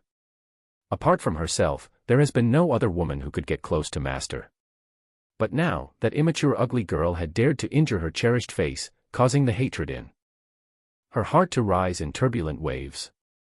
At this time, sloping scratches extended from her temple to her cheek on the left half of her face, and although the scar wasn't long, it was a faint grayish color. As long as a person with discerning eyes looked at her face, they could easily spot it. The appearance Zhu Kei had cherished the most was now like heart-piercing torment to her. Yesterday, she didn't immediately treat the wound, so now it's become like this. Zhu Kei lowered her eyes, her face showing a humiliated and flustered expression, and with a low voice said, "Miss Nayland, when she demanded more than 10 types of precious medicinal pills from this subordinate originally refused, but who knew that she would suddenly throw a strange silver needle. At the time, this subordinate was not aware. However, Master, please don't blame Miss Nayland. She is also worried the scars on her body will remain, so momentarily anxious, this subordinate was too careless."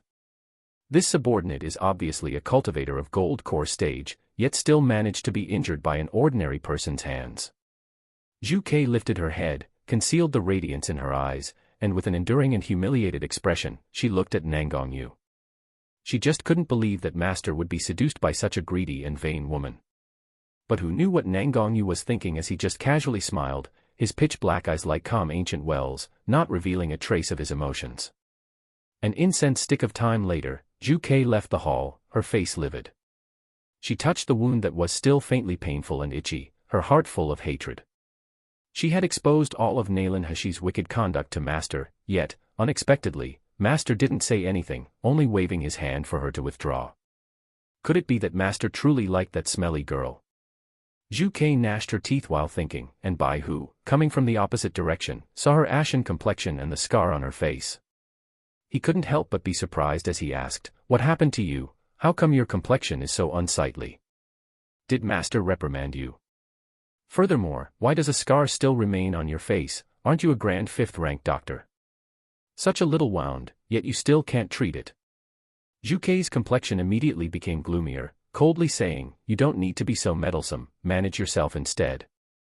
Bai Hu shrugged, it isn't good to provoke a woman over her appearance. Rather, recalling what he had just seen in the hall, he couldn't help but gossip with Zhu Kei. "Hey, Zhu Kei, you haven't found Master abnormal today, have you? He went out early this morning, bringing Qing Long with him, and not returning until the sun set in the west." The expression on his face when he returned was as fresh as a spring breeze. "When I reported to Master, it was the first time I'd ever seen him absent-minded." Zhu Kei's heart grew cold, she couldn't help but hesitate as she asked, "Do you know who Master met today?" Chapter 90. Chapter 90, Zhu Kei's ruined appearance. Bai Hu's mouth twitched. The whereabouts of Master isn't something we subordinates can guess about as we wish. However, to gossip once in a while is still possible. His eyes brightened and he couldn't help but say, "Although, did you see that on Master's mouth there was a small cut?" After Zhu Kei heard this, an image suddenly appeared before her eyes showing that obvious cut on Master's lower lip. Tightly clenching her hands, her fingernails almost embedded themselves in her palms. Bai Hu was full of interest as he lowered his voice, excitedly continuing to gossip, "In my opinion, that cut is absolutely caused by being bitten. Master certainly didn't bite himself, and with Master's strength now, if it's not that he voluntarily let them, then no one would be able to, you understand what I mean, right? I feel that the Master of these days is so unusual, this must be the sprouting of a spring heart, in other words, Master has reached that age after all." "Shut up, Master's affairs aren't for a slave like you to recklessly start a rumor about," Zhu Kei suddenly shouted, shocking Bai Hu so much he jumped. Bai Hu noticed that her beautiful and cold appearance had completely become distorted, her body trembling, her eyes reflecting her rage. "Master has such a heavenly appearance, how can common folk match up to him? If you dare babble nonsense again, don't blame me for being impolite to you." Finished speaking, she furiously turned away. Leaving Bai Hu standing alone with a face full of bewilderment, he blankly stared after her for half a day before saying in confusion, "What happened? Wasn't this only a joke? Even Master doesn't mind, but why was Zhu Kei so unreasonable, like her tail was being stepped on?" Zhu Kei angrily returned to her room, shutting the door with a bang. The rage in her heart couldn't be calmed, so she grabbed a porcelain bottle beside the door and fiercely threw it. In this world, no one is worthy enough for such a stunning master, especially that trash Nailan Hashi. Someone like her isn't even good enough to carry Master's shoes. Zhu Kei's eyes abruptly became very fierce. If she really intended to seduce Master and block Master's road, then she would absolutely not allow that slut to live. One by one, the sounds of shattering porcelain echoed in the room, before finally, it helped calm Zhu Kei down. Sitting down in front of her dressing table, she withdrew 2 jade muscle pills that she had refined herself.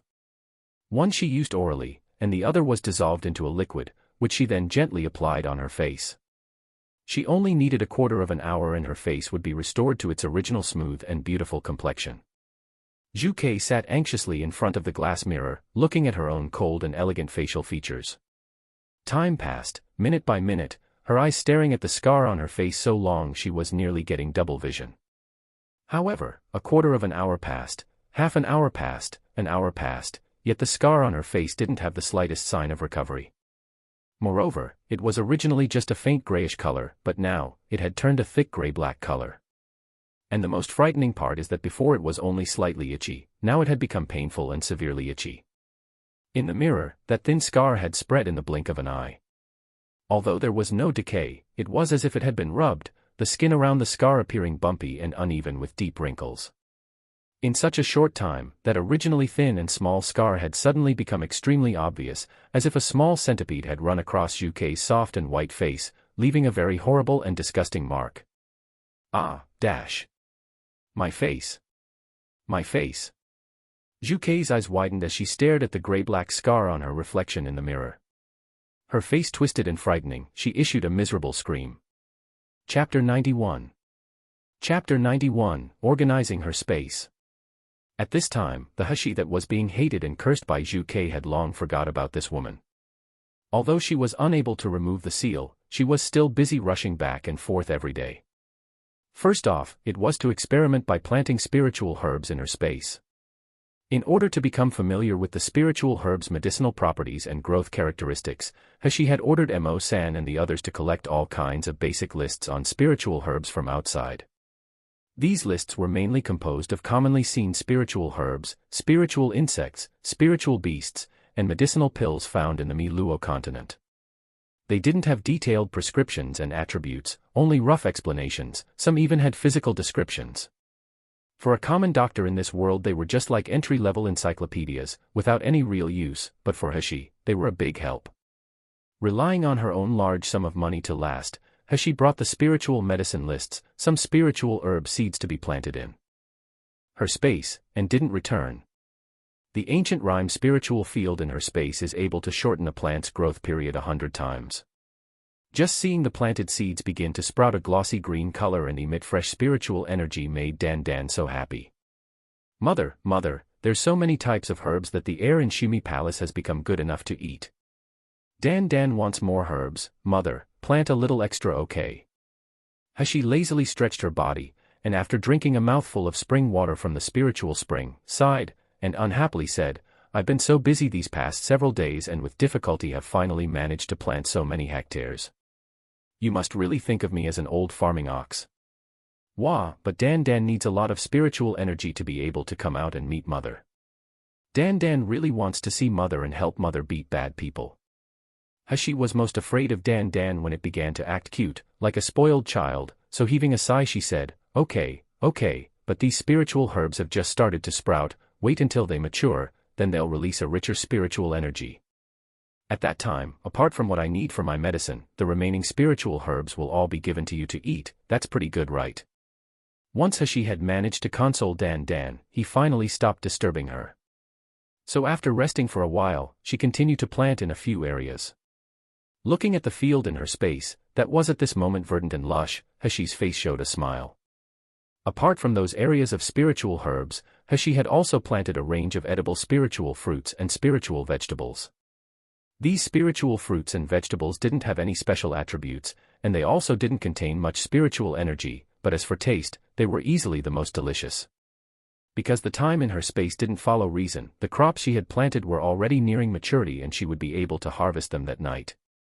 But when her eyes fell on the vast expanse of empty black soil, Hashi felt frustrated. The amount of spiritual herbs she had managed to plant today just weren't enough. The fact is, that after she feeds them to Dan, there wouldn't be a single remaining spiritual plant left in the ancient rhyme spiritual field. But how could the blame be all hers? Doesn't farming require proper time and effort? How could she manage to finish sowing such a large area by herself? Not to mention, later she would have to harvest everything that had reached maturity, and then prepare the soil so that she could plant more crops. Just thinking about all that work made her head feel like it could explode. In the future, if she could find a hard-working, loyal, and capable person able to help with the farming, that would be nice.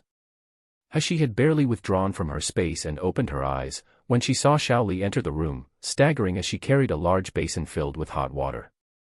This little girl was still young, only 10 years old, but coupled with possible long-term malnutrition, it had left her looking thin and small, giving her the appearance of a 7 or 8-year-old child.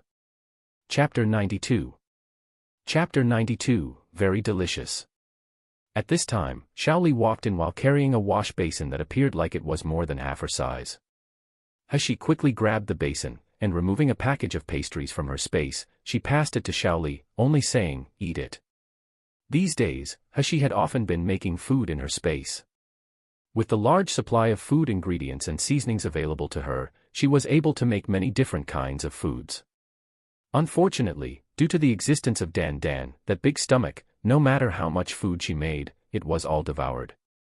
Being able to bring food out from her space was very rare, and she had only managed it this time as she had done it secretly, withdrawing this package of pastries while Dan Dan was distracted. Xiaoli was flattered as she looked at Hashi, yet she was unsure of what to do with the pastries she held in her hands. "Miss, such a good dessert must be expensive, right? You really want to give these to me to eat?" Even though the package containing the pastries was unopened, Xiaoli could smell their rich fragrance and sense a refreshing spiritual energy inside. Such a high-quality dessert like this would be sold in the intoxicated immortal restaurant. Even if Xiaoli worked for a lifetime, she still wouldn't be able to afford it, right? Hashi frowned. "If I let you eat it then just eat it, why so much nonsense?" Seeing that Xiaoli still looked fearful, her small face full of longing as she strongly endured her hunger, Hashi couldn't help but shake her head. "I made these myself. In the future, no matter how many you want to eat, I'll be able to give them to you, since you follow me. As long as you're well-behaved and obedient, I naturally guarantee that you won't have to worry about your clothes and food." Ah! Xiaoli's mouth opened in surprise as she stared at Hashi with eyes full of reverence. "Miss, you're a doctor with brilliant medical skills, yet you're actually able to cook spiritual food too. You're simply too awesome. That Xiaoli and brother are able to follow you, we're really blessed." After saying this, Xiaoli carefully opened the wrapping and reverently picked up a delicately shaped peach blossom cake, slowly placing it in her mouth. The peach blossom's fragrance mixed with the sweetness of the pastry as it melted in her mouth, while the rich spiritual energy that touched her tongue was absorbed into her body, leaving her with a feeling of relaxation. Xiaoli's eyes opened wide as she stared blankly with shock. As she chewed the pastry in her mouth with all her might, it was almost like she was itching to swallow her own tongue to savor every crumb. So delicious, it was really delicious. In this lifetime, she had never eaten such delicious food before. Even when her brother had once secretly brought her to their employer's house to eat expensive spiritual fruit, that fruit hadn't had 1/10 of the deliciousness contained in this cake. As soon as she returned to her senses, she realized that only 2 red bean cakes remained in the bag that she held in her hands, yet she still wanted to continue eating. Xiaoli's face flushed with shame, her voice filled with panic and anxiousness as she spoke. "Miss, I didn't mean to eat so many, but they were really delicious. You should punish me." "Calm down, it's only a few pieces of pastry." When Hashi saw the little girl's regretful crying expression, it touched her heart, causing the corner of her mouth to subconsciously rise. "You stuff your stomach with all those cakes, but there'll be more delicious foods later and it'll be your loss as you'll be too full to eat more." At this time, Hashi remembered that she couldn't always spend all her time cooking in her space.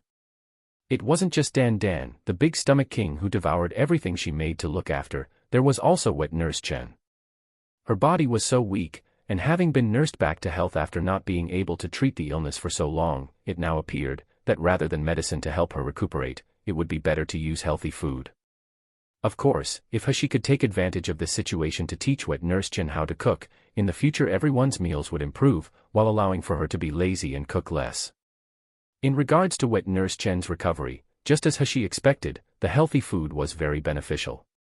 After eating it for more than a week, wet nurse Chen's originally weak and unsightly complexion became rosy, while the impurities in her meridians also started to clear up. Chapter 93. Chapter 93, Large Amount of Perfect Supplement Soup. In addition to wet nurse Chen, Hashi also gave Shi Jia and the others a perfect supplement soup to use in conjunction with a detailed training program to build up their strength. The basic training that Shi Jia and the others were now following was very intense.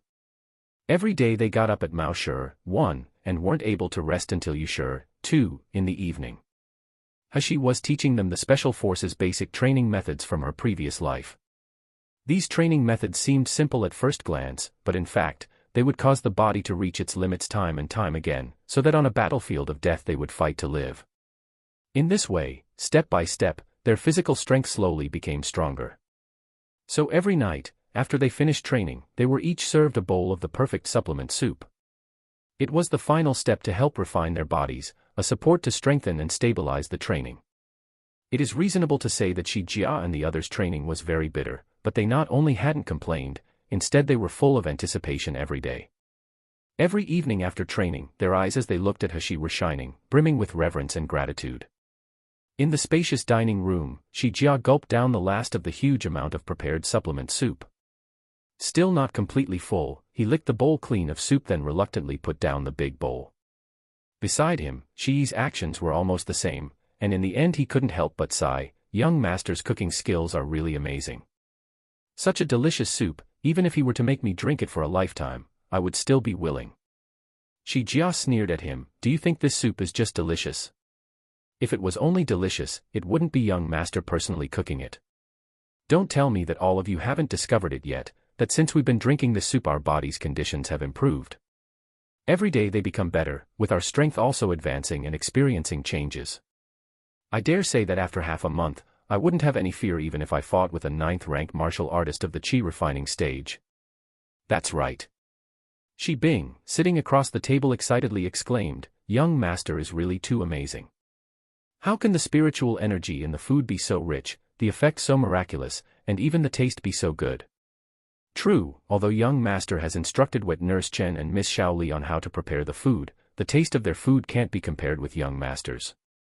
Moreover, have you all heard young master's words? Now that our training is underway, and only the most basic training at that, as long as we can pass this stage, he will teach us far more powerful skills in the future. Once we've learnt these special skills, even if we were to meet with a foundation establishment stage martial artist, we wouldn't need to have the slightest amount of fear. Shi Yi's hands tightly clenched into fists, his eyes slightly red. Previously we were kept in cages to be sold and were ignored by people. Who would have ever thought that there will be such a day like this? Yes. Which young master resembles ours, buying slaves not to flog, beat, or curse at them, and instead raising them with delicious food? The 10 people were talking spiritedly, and thinking of their master now, their eyes were full of sincere admiration usually seen when worshipping an idol. Shi Jia looked at the 9 brothers who had trained together these past few days, his smile suddenly vanishing, his face solemn as he said, young master has given us a new lease on life. If it hadn't for him, we would have always been the slaves that were looked down upon by people. Brothers, we must pass this training so that in the future we can repay young master. In the dining room, a combined shout of all right echoed as it sounded. Xiao Li, carrying a small plate of fruits, smiled as she looked at this scene. However, she couldn't help but remember the youth on a long journey. Brother, when will you be able to finish avenging our hatred and return? If you don't return soon, Miss Most Trusted Servant position will be taken away. 1. Mao Sure 5 to 7 a.m. 2. You Sure 5 to 7 p.m. Chapter 94. Chapter 94, Magical Hands That Can Revive the Dying. While Xiao Li, Shi Jia, and the others were thinking about He, she had at this time left the remote suburbs to come to the bustling Yanjing city, arriving at General Ouyang's manor. This time Ouyang Haoshuan wasn't lying in the bed, but instead sitting in a rattan chair in the courtyard. It was now already the 3rd time that He had come to treat Ouyang Haoshuan, the thin silver needles penetrating into several of his acupuncture points. As Ouyang Jixiong quickly stepped forward, he started transferring some of his spiritual power to his son's body. The silver needles inserted into Ouyang Haoshuan's body shook slightly, as if there was an invisible hand shaking them. Yet unlike with the previous times, this time was different as there was now no longer any thick black liquid seeping out. Done. He lightly uttered, her face showing a satisfactory smile. The youth's skin was as fine as white porcelain, almost transparent under the sunshine. When a shallow laugh sounded, the youth's whole person was surrounded by a faint golden light, the beauty stunning and dazzling people. As Ouyang Haoshuan reclined on the rattan chair he momentarily felt stunned, his heart feeling as if it was grabbed by something. With a ticklish, heavy pressure in his chest, his breathing started to unconsciously speed up. Ouyang Jixiong was pleasantly surprised as he looked at He. Genius Dr. Shi, today we didn't see any poison seep out. Does that mean that Haoshuan is already completely recovered? He nodded her head, and after returning the silver needles to her space, she then sat down beside Ouyang Haoshuan. Her voice was as ice-cold as her jade-like slender fingers as they grabbed Ouyang Haoshuan's wrist, gently pressing down on his veins. His wrist sensed the cool touch of those soft and slender fingers, more exquisite than mutton-fat white jade.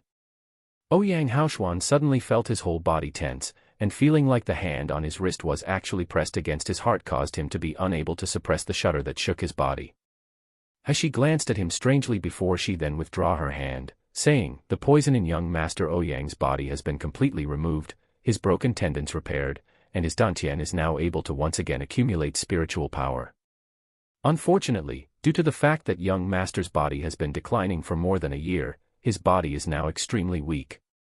Not just his body though, his meridians are also very fragile, so young Master Ouyang's body needs some time to exercise and recover completely." Ouyang Jixiong nodded repeatedly, and looking at Ouyang Haoshuan reclining on the rattan chair, he could feel his eyes start to redden. His son had been lying on the bed for over a year, and with a pale complexion and an unshaven beard, the whole image he had portrayed was one of an abandoned beggar, completely dejected. Yet now, although Ouyang Haoshuan's body was still weak, he had regained his refined and proud demeanor, and with his eyes clear, his whole person now resembled a brilliant pearl. It seemed that compared to his previous disposition, the him of today was far more imposing. This is all thanks to Shi Yu, the genius doctor Shi with the magical hands capable of reviving a dying person with a miraculous method. Ouyang Jixiong repeatedly thanked her, and ordering his people to carry out a large chest of crystal stones, he insisted that He accept it. He was raising a small pet that loved to eat crystal stones, so of course she was extremely short on funds. Since General Ouyang was so enthusiastic to give them, she certainly wouldn't argue with him and refuse.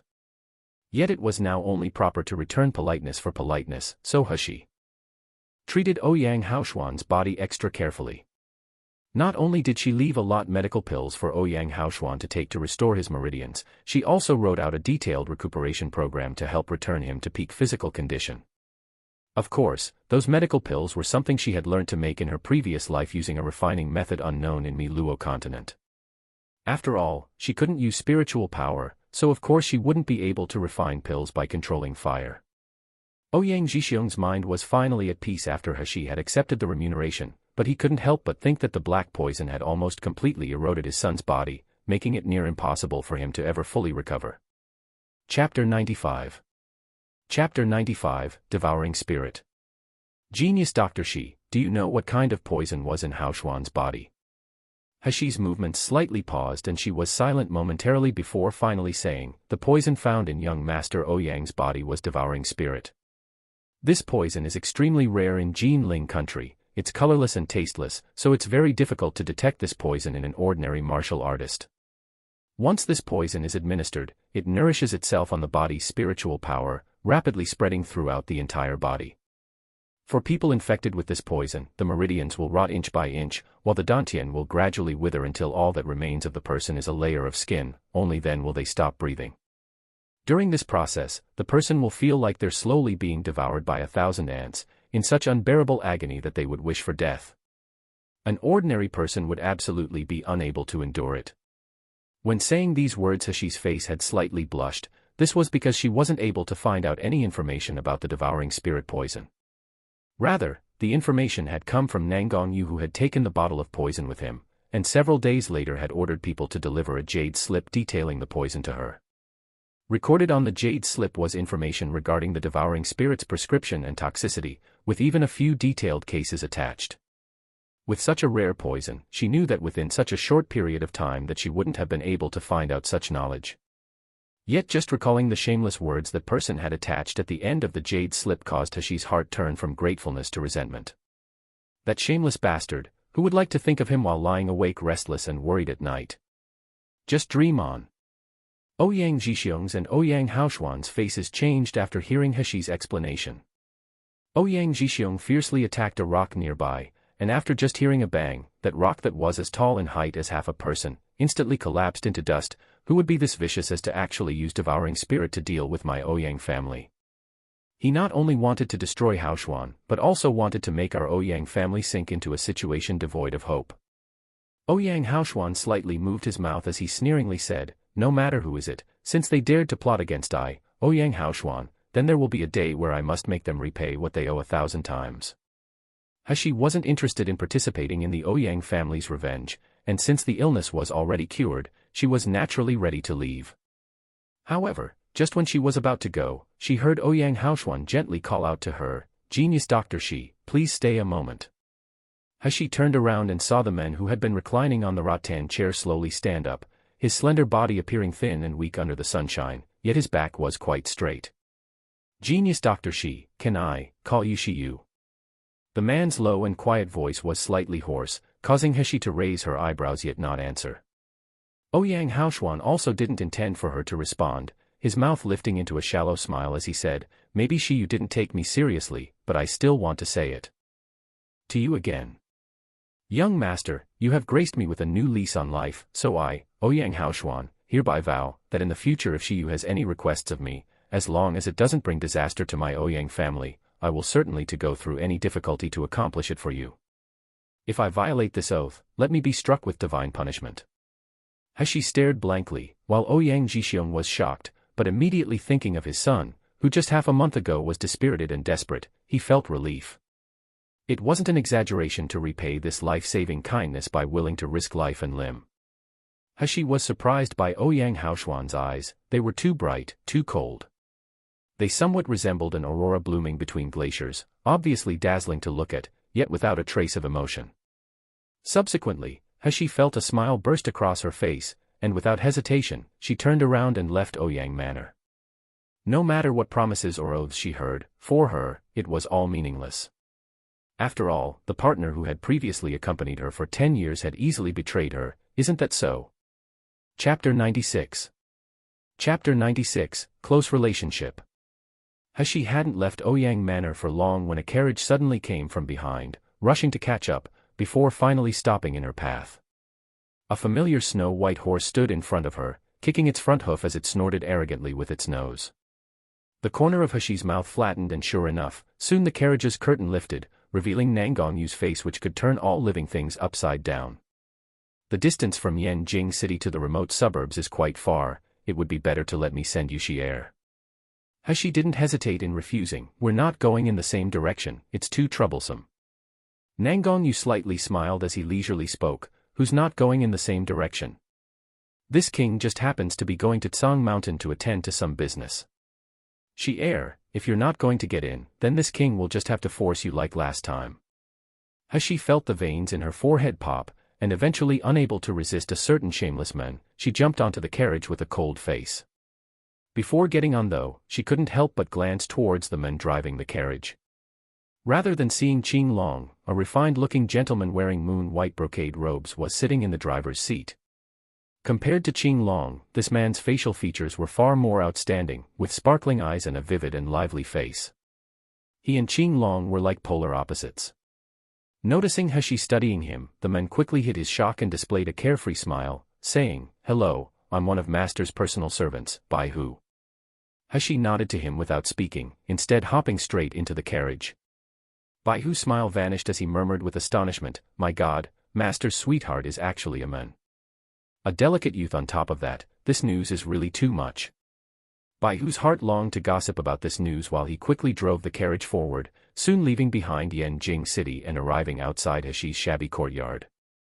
After entering the carriage, Heshi had decided not to provoke Nangongyu, but unexpectedly, throughout the entire journey Nangongyu hadn't spoken to her once. It was as if she didn't exist to him as he leaned on the soft cushions, leisurely flipping through a dilapidated ancient book. While on the contrary, Heshi's heart was puzzled as she secretly glanced at him several times on the journey. Yet the entire time, up until the carriage stopped in front of her courtyard, Nangongyu had completely ignored her, making her feel in a somewhat bad mood. Lightly jumping off the carriage, Heshi was just about to walk into the courtyard when she turned her head and saw Nangongyu, wearing a light reddish-purple robe, exiting the carriage too. With his hands behind his back, he slowly walked over to her, his solemn attitude clearly indicating that he wanted to follow her in entering the house. Heshi's eyebrows raised, "We've arrived at my courtyard and you've sent me home, so why are you following me?" Nangongyu laughed, his voice clear and pleasant to listen to. "Xi'er, with our relationship, how can this king pass your house without entering?" Heshi gnashed her teeth, fiercely saying, "What relationship do I have with you?" Nangongyu's figure suddenly flashed as he leaned closer to her, murmuring in her ear, "Don't you know? The kind with skin touching skin, a close physical relationship where partners are deeply attached to each other, that kind of relationship. Are you still unable to remember? Seeing Hashi starting to get angry, he slowly made something up on the spot, not to mention, I've been working hard in order to lift the seal on Chier's dantian. Don't tell me I can't get compensation in advance. Heard the words about unsealing her dantian, Hashi's expression suddenly froze as she no longer had the confidence to retort. Chapter 97. Chapter 97, Spiritual Kitchen Expert. Unsealing her dantian to enhance her strength was her top priority at the moment. Unfortunately, it just so happens that besides Nangong Yu, there was no other person she could think of to help her. Heard the commotion outside, Wet Nurse Chin rushed to greet her young miss, yet was shocked upon seeing Nangong Yu sticking very closely to Hashi. A strong and noble aura could be felt from Nangong Yu's body, while his face was so handsome that it could stun and dazzle a woman. It was simply too oppressive. Young master, you've returned. Wet Nurse Chin cautiously watched Nangong Yu, still struggling to catch her breath as she asked, and this person is? Hashi glanced at Nangong Yu and saw his indifferent expression. With his ice-cold eyes, it was like he was an immortal, looking at ordinary people as if they were ants. His aura was one that was so imposing that it deterred people from coming close, and compared to his appearance when he was in front of her, it was like there was two different people. When Nangong Yu was like this, it more resembled the legendary king of hell who was known to be cold-hearted, cruel, and capable of killing without remorse, right? This is, young Master Yu, and his subordinate, Bai Hu. Hashi's face was taut as she introduced them, reluctantly adding, my circumstances nowadays is thanks to their help. Wet Nurse Chin uttered a shocked exclamation, and suddenly her expression as she looked at Nangong Yu and Bai Hu was full of gratefulness and admiration.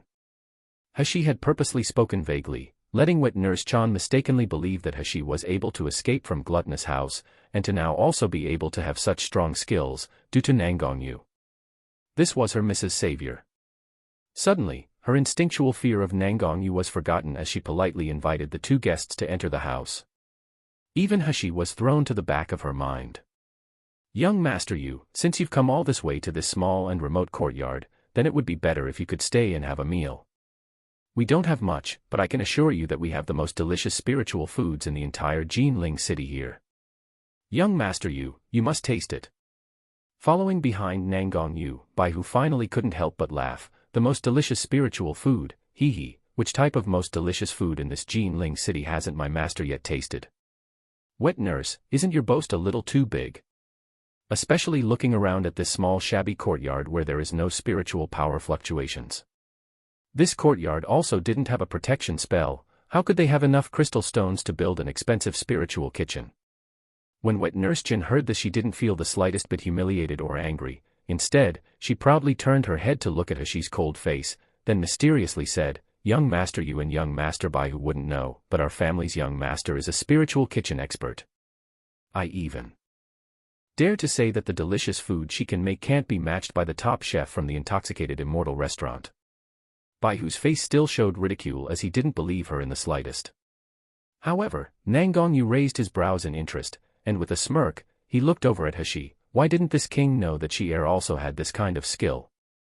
Hashi's expression didn't change as she lightly said, Wet Nurse Chin only selfishly said nonsense, don't believe it. How can it be nonsense? Wet Nurse Chin said anxiously, young master, anyone in this courtyard who's eaten your cooking has highly praised it. If this old slave has lied, then let heaven's thunder strike me. If you say it like that, then I must definitely taste it. Said Nangong Yu as he lightly smiled. In Hashi's heart she really wanted to be able to seal Wet Nurse Chen's mouth, but without the chance she could only gnash her teeth and say, we don't have enough fresh ingredients in this courtyard, let's try it another day. This wasn't a lie, because although the courtyard stored many foods, most of it was low-rank spiritual beast meat used to prepare food for Shi Jia and the others. Shi Jia and the others' bodies were way down on the cultivation line, so their food didn't require much spiritual energy at all, but if Nangong Yu were to consume this low-rank spiritual beast's meat, the effect would be the opposite of the desired result. Chapter 98. Chapter 98, Freeloader. Nangong Yu only said 2 words, Bai Hu. Bai Hu immediately revealed a pained face. He absolutely didn't believe that this cute little boy could cook delicious food, but since Master had given him an order, he had no other choice but to carry it out. Half an hour later, Hashi looked at the kitchen piled full of a large quantity of high-quality foods, including fresh and rich spiritual beast meat filled with spiritual energy. She simply didn't know what to say. But when she saw Baihu's doubtful eyes and Nangong Yu's meaningful sneer, her heart suddenly surged with haughtiness. Humph, this group of stupid people, daring to doubt her top-level cooking, just wait until later when you'll want to swallow your tongues to savor every bite. Hashi quickly collected the spiritual beast meat into her space, leaving only a fragrant mountain pig and some condiment ingredients on the bench. Next, she removed a simple barbecue grill and seasoning from her space, placing it all in the center of the yard. What is this strange thing? Baihu muttered, isn't cooking supposed to be done in the kitchen with a condensed spiritual power flame? In the end, are you able or cook or not? Hashi ignored him, her hand that held a handle starting to move, spinning the fragrant mountain pig until the motion was extremely fast. The fragrant mountain pig's body size was small and easy to capture, its meat was tender and delicious, so coupled with its rich spiritual energy, a martial artist would naturally prefer this as a food ingredient. The only disadvantage was that fragrant mountain pigs had a strong fishy smell that was extremely difficult to remove. Of course, a high-level chef would be able to get rid the smell, but using that kind of method would make the spiritual energy in the food almost entirely disappear. That Baihu choose this kind of ingredient was to obviously make it difficult for Hashi so that he could see her humiliated. At this moment, they could only see her using water to rinse the pig meat without adding any special herb ingredients to get rid of the smell, causing a sneering expression to subconsciously appear on their faces. However, in the next moment, the contempt in Baihu's eyes changed into astonishment. He didn't know when, but more than a dozen silver needles had appeared in Hashi's hand. Her actions were extremely quick as she inserted the needles into the pig meat. The meat that was originally still overflowing with spiritual energy was now covered by something similar to an invisible barrier, firmly locking all the spiritual energy inside of it. Heavens, this is possible. Hashi didn't pay any attention to Baihu's exclamation. Instead, her hands started moving faster, and after ensuring that the spiritual energy in the spiritual beast meat wouldn't be lost, she began to empty the fragrant mountain pig's abdominal cavity. Next, she quickly filled the inside with all kinds of herbs and fruits, using snow ginseng to get rid of the smell and increase the flavor. Following that, she then got Shaoli to come help her, smearing it layer by layer with all kinds of seasonings that were just mixed a few days ago. Baihu watched on with a stunned expression. He had never seen someone cooking fragrant mountain pig with such a method before. As Hashi's slender and elegant fingers moved, it was very natural. Comparable to moving clouds and flowing water, it was extremely pleasing to the eyes to watch and helping to greatly increase a person's appetite. It was enthralling, yet Hashi suddenly lifted her head and beckoned towards him. Burn the charcoal in the grill. You're ordering me to burn the charcoal? Baihu exclaimed, but I'm Master's personal bodyguard, the majestic Hell King Manners. You can't even light the charcoal. Hashi looked at him with contempt, then looked at Nangong Yu. All your people in Hell King's Manor are freeloaders. Baihu suddenly burst into tears. In his heart he shouted, how can I be a freeloader? I'm the one who bought this fragrant mountain pig. I bought it. I bought it. But when he made contact with his master's deep eyes, Baihu became terrified and obediently threw a fireball into the grill to light the charcoal. It just so happened that he was a martial artist with a double attribute that included golden fire. Soon, the charcoal started heating up, and once it had reached a sufficient temperature, Hashi placed the pig meat on the grill and began to slowly turn it. Chapter 99. Chapter 99, Ravenously Devouring. With the charcoal being heated by the fire, the fragrant mountain pig began to roast and be coated with a layer of crisp golden skin, with the smell beginning to permeate throughout the yard. Baihu, in accordance with Hashi's requirement, was standing on the side to moderate the temperature of the charcoal, swallowing from time to time as he stared without blinking. Suddenly, his stomach issued a loud gurgling sound, making Shaoli, who was standing nearby, chuckle when she heard it. This in turn made Baihu's face instantly redden. This is too shameful. Yet, what smell is this? How can it be so fragrant, causing a person to be so tempted to taste it? Baihu couldn't help but secretly glance at his master. His master was completely focused on the busy youth tending the grill, his eyes shining brilliantly, as if he was looking at a potential treasure. Taking advantage of the time it took to roast the fragrant mountain pig, Hashi quickly made a salad and some soup. The ingredients and methods used for making both were simple. The ingredients were grown in the ancient rhyme spiritual field, helped to grow with water from the ninth secluded spiritual spring, and after adding seasoning, the food would be delicious and rich with spiritual energy. It completely couldn't be compared with ordinary spiritual food. When Shaoli passed by Hu as she walked over carrying 2 bowls of the prepared dishes, a tantalizing fragrance assaulted his nostrils, the roast meat so fragrant it caused Bai Hu to gulp and feel agitated. "Hey, you can eat now." Nanggong Yu returned to his senses when he heard He call out, and looking up, he caught sight of a white robe and an elegant girl's face filled with a light smile. With picturesque features, her eyes shined like stars. On the table, tendrils of fragrance curled around the simple food, while the girl's originally somewhat glacial features had now become soft and warm. This was just like a warm family. Nanggong Yu stepped forward, and sitting down at the table, he picked up the chopsticks in front of him to taste the food. The taste of the fragrant and tender pig meat lightly spread across his tongue, and with the fresh and rich spiritual energy accompanied by a slightly spicy flavor, it instantly stimulated the sensitivity of his taste buds. It was as if there was a gentle trickle of energy slowly being absorbed into his body, causing the fatigue in his body and spirit to gradually be swept away. As she sat on the other side of the table with a hand under her chin, she was beaming as she looked at him. "How's the taste?" Nanggong Yu lightly replied, "Not bad." "Humph, not bad. You say that, but your hand is moving so fast to eat, isn't this like you're ravenously devouring the food?" "Wait a minute, you're actually going to directly use your hands to grab the roast meat. Aren't you His Highness Hell King, the idol of every girl throughout all of Jinling, and yet you're eating so vigorously like this? What about your image?" In the time it takes to burn a short stick of incense, the 3 dishes and serving of soup on the table were all eaten clean by Nanggong Yu.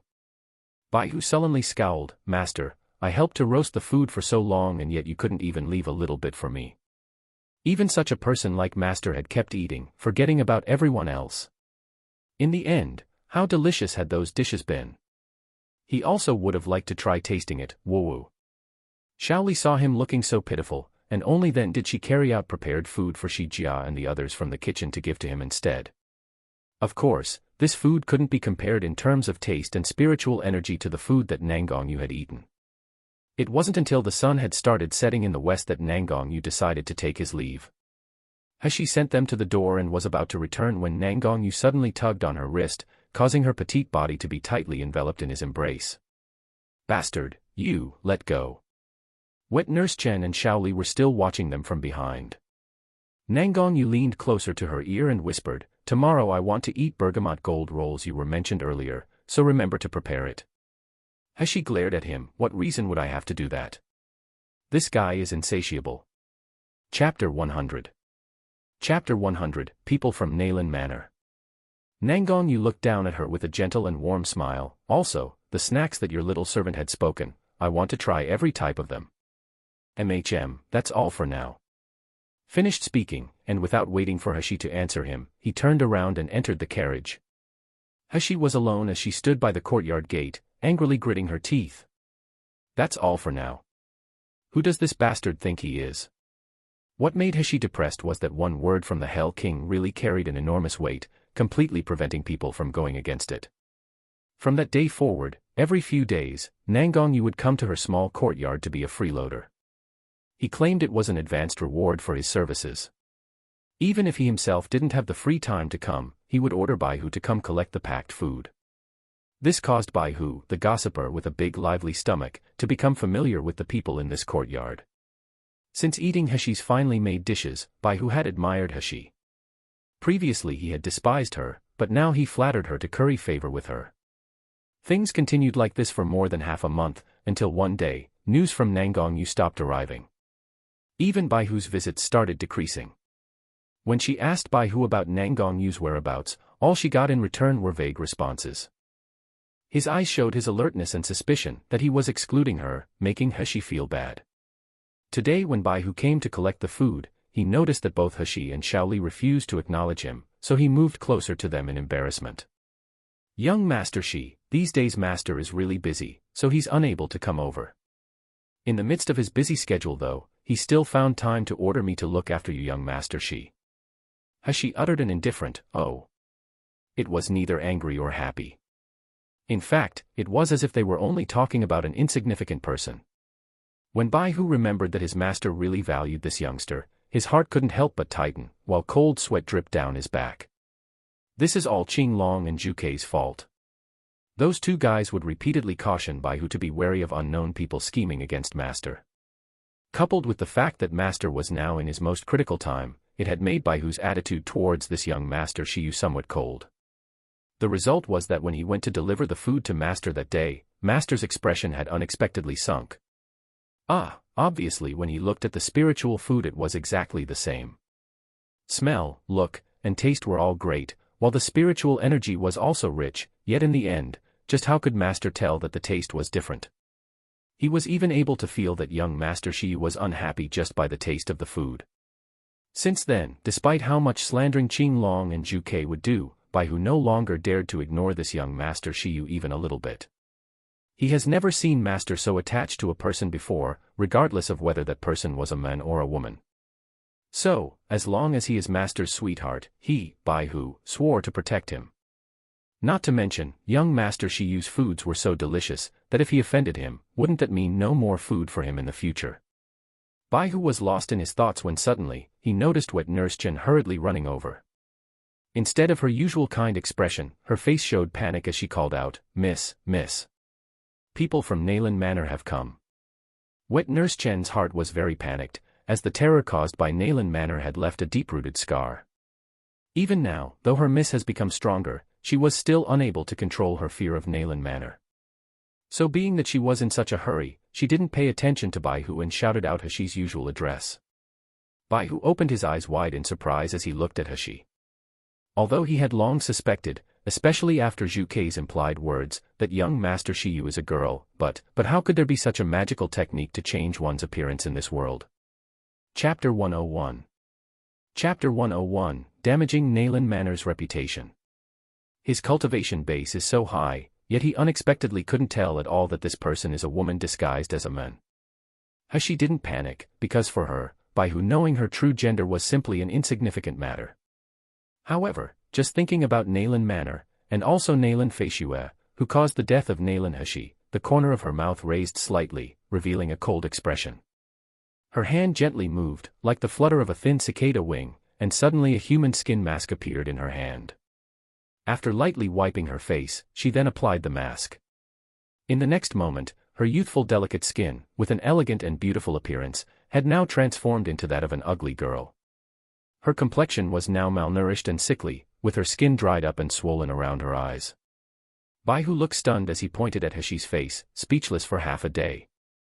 At this moment, a rough and fierce roar burst forth from the door, "Get off! Don't you know who I am? How dare you block me? You all must be really impatient to die." The backyard's gate was savagely pushed open, and an unusually tall and sturdy man dressed in blue walked in with large strides. From his appearance, he looked to be around 40 years old. With a fierce-looking face and the tip of his eye slightly squinting, he emitted a ruthless aura.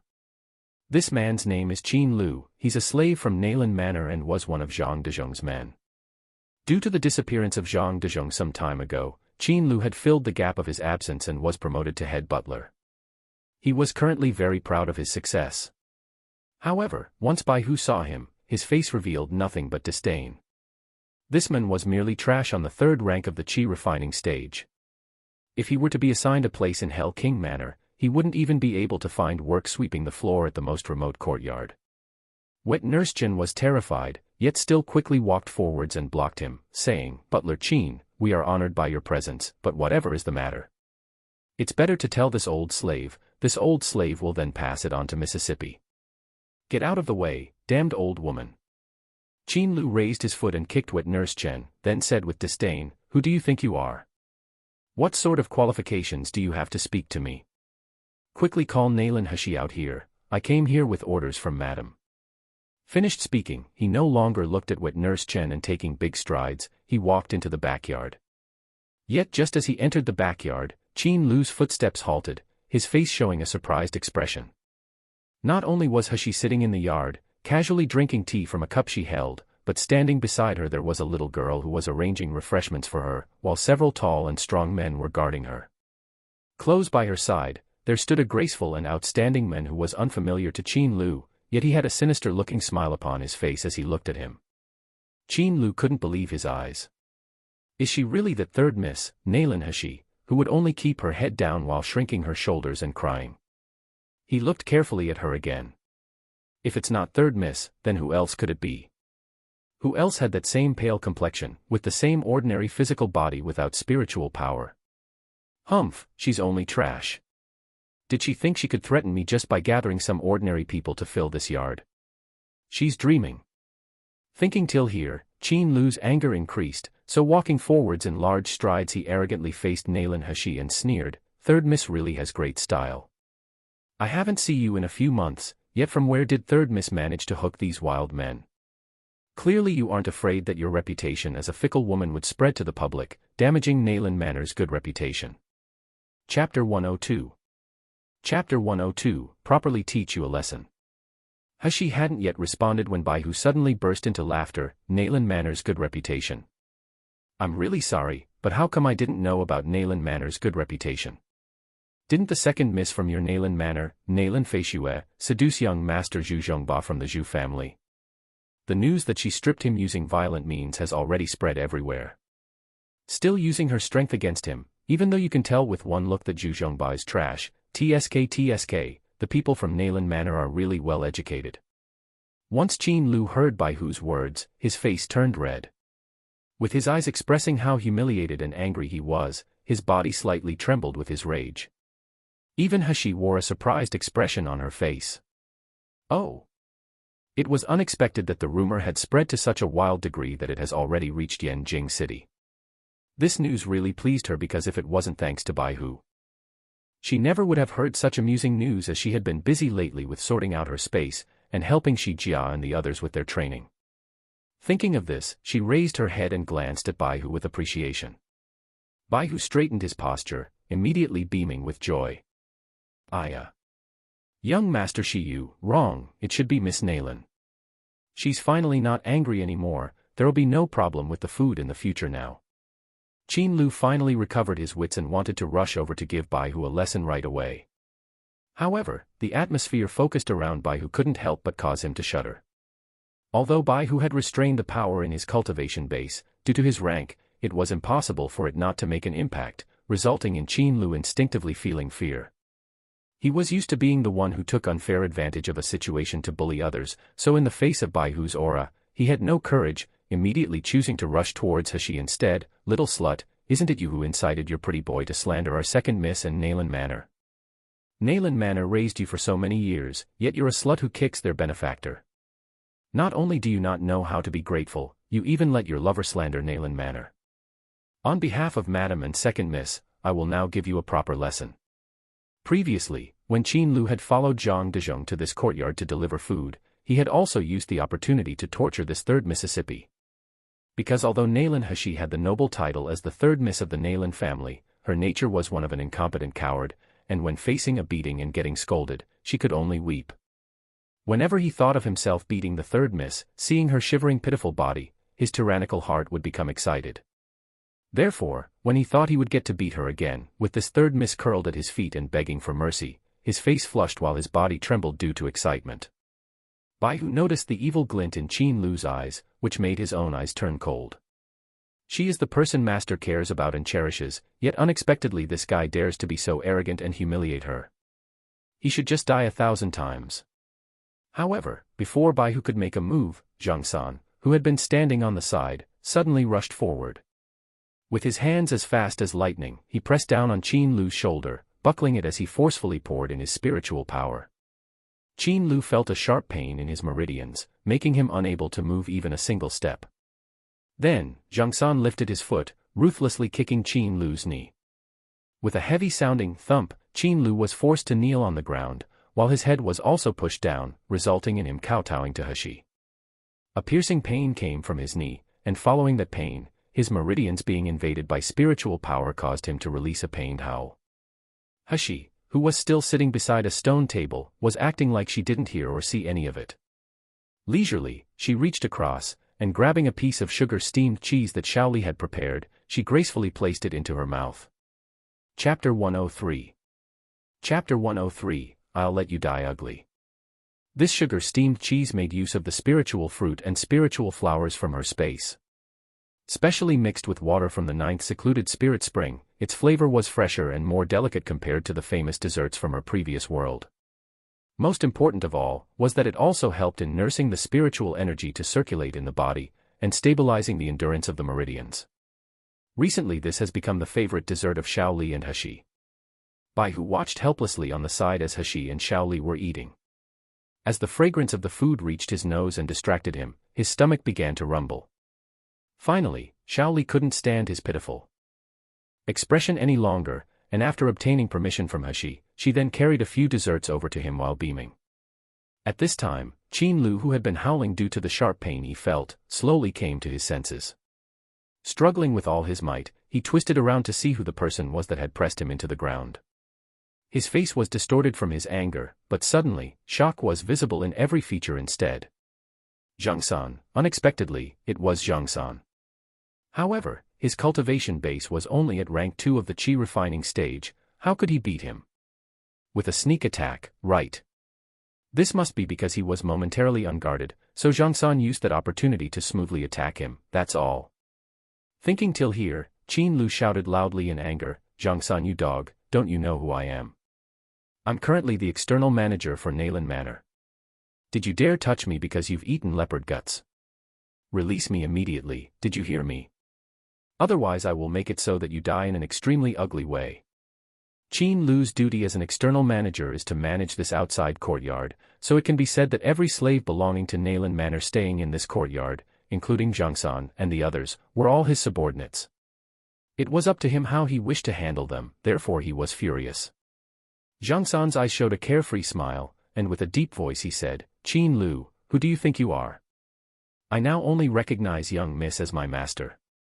The moment that Zhang San became controlled by He, his state of mind was completely lost. At first, he had been filled with despair at the thought of spending his lifetime as an ignorant and unfeeling puppet. However, with the passage of time, his consciousness had become clearer, and apart from not being able to go against He's commands or hurting her, himself and the others were gradually no different from ordinary people. Furthermore, once they drank Mrs. Special herbal drink, Zhang San and the others were pleasantly surprised as their cultivation bases started to rise after being stagnant for a long time. Zhang San, who had had the highest cultivation base amongst them, finally managed to break through to rank 3 of the Qi refining stage. Afterwards, Zhang San and the others were fiercely dedicated to serving He as their master. Not just an insignificant manager from Naylan Manor, but even if the madam from Naylan Manor personally came, they were only willing to obey Mrs. commands. After hearing Zhang San speak, Qin Lu just stared blankly. Then, due to his anger, he started trembling all over, his spiritual power even began to sharply increase. No matter how much he thought about it, he just couldn't understand. Zhang San is a slave from Naylan Manor, and previously he was respectful towards him. How can he now be such a traitor, acting like a dog that kneeled and licked that useless third miss? So the next moment, the spiritual power in Qin Lu's body suddenly burst forth, and fiercely shaking off Zhang San's suppression, he sent him flying with a kick. Although Zhang San had broken through to rank 3 of the Qi refining stage, he still couldn't compare with Qin Lu, who had already been on rank 3 of the Qi refining stage for many years, resulting in his strength only being able to last for a short length of time. After kicking Zhang San away, without the slightest hesitation, Qin Lu rushed towards He. He wanted to tear her to pieces, his eyes red with rage. He stopped Bai Hu and Shi Jia, as well as the others, as they all moved to take action. Withdrawing the bone whip from the storage ring on her finger, she lightly waved her wrist, casually sending the whip in the direction of Qin Lu as he rushed closer towards her. It was like the white whip had eyes as it flew like a spirit snake straight towards Qin Lu's body. Obviously it looked like not much strength had been used and would be weak, yet when the whip thrashed Qin Lu's body, its strength abruptly increased. Qin Lu issued continuous shrill screams as once again he fell into a kneeling position on the ground with a thump. Chapter 104. Chapter 104, Vicious Woman Who Treats the Concubine's Daughter Severely.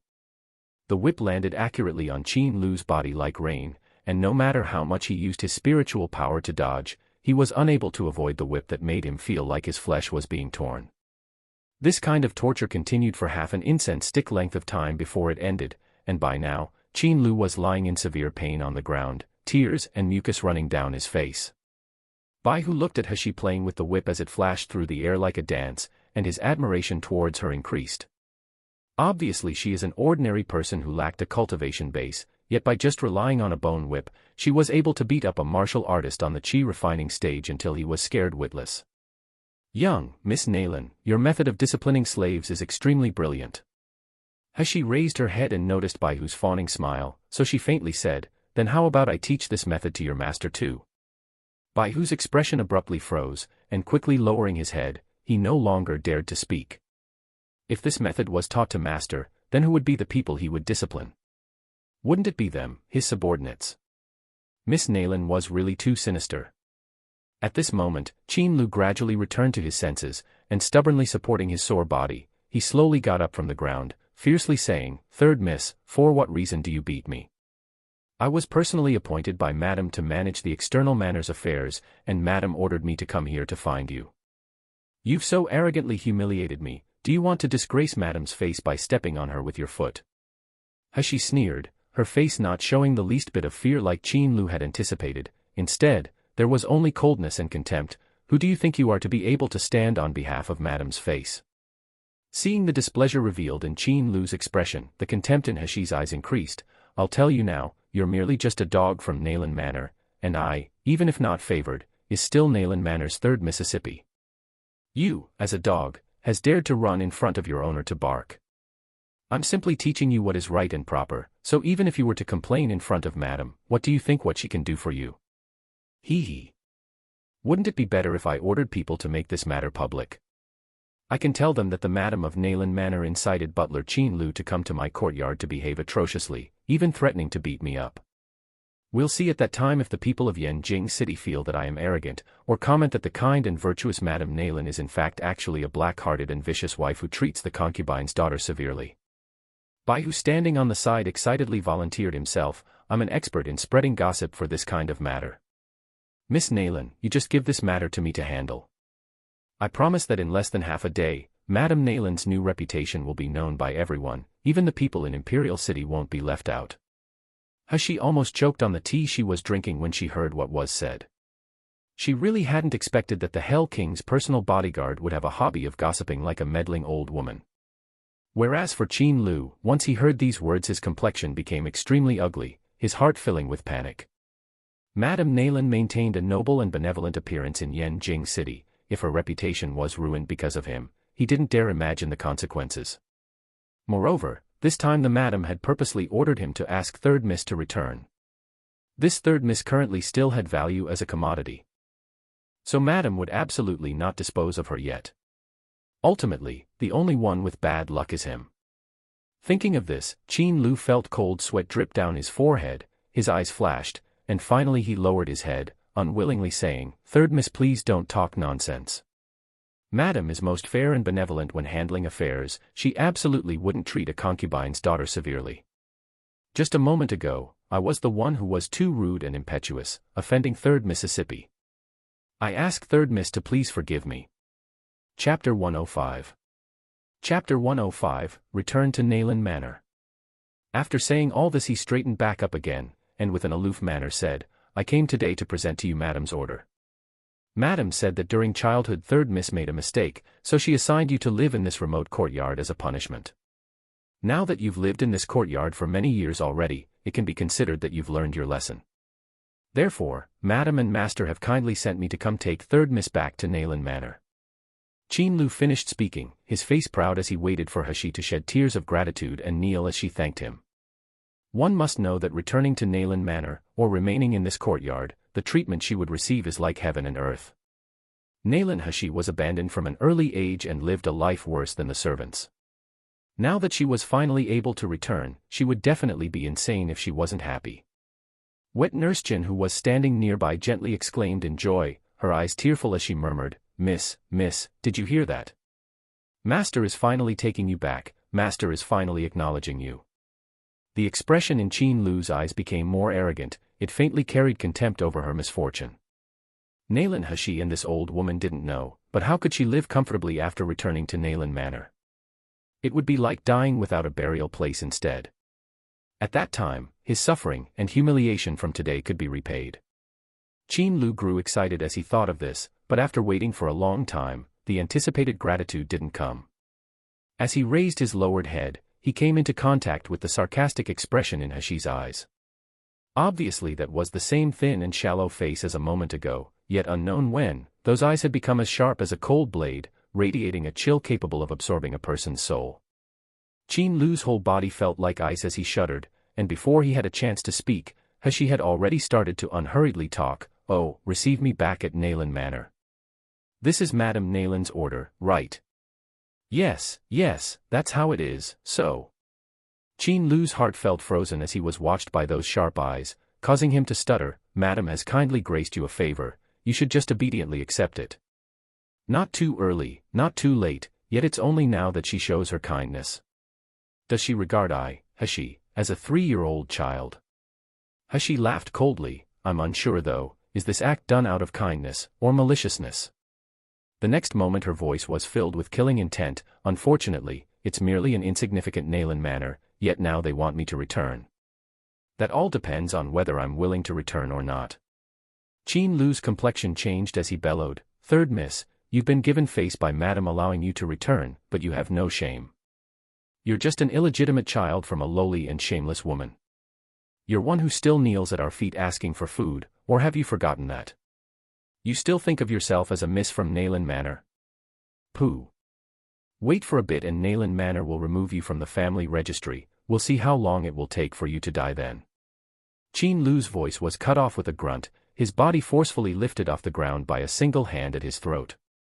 He opened his mouth wide and issued a caw-caw sound, his whole face turning a mottled purple and red. Staring at the thin and weak little girl's hand which held him suspended, his eyes showed his shock and fear.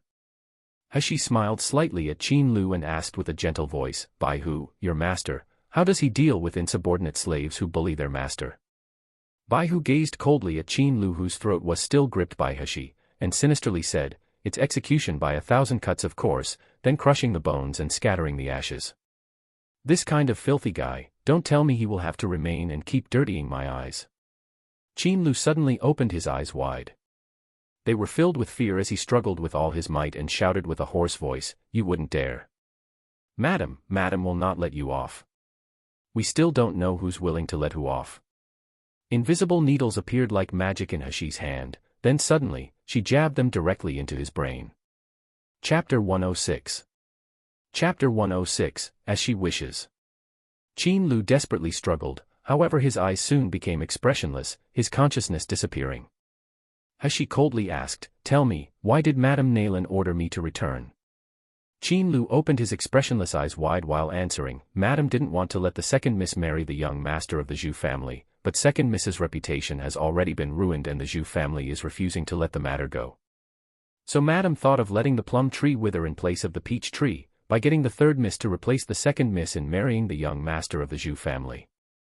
They would then tell everyone that the young master of the Zhu family had made a mistake, that the person who admired young Master Zhu and stripped him was actually the third miss from Nayland Manor. If this were to happen, then the Nayland family and the Zhu family would still be related by marriage, and the second miss's reputation also wouldn't be damaged. So it's like this."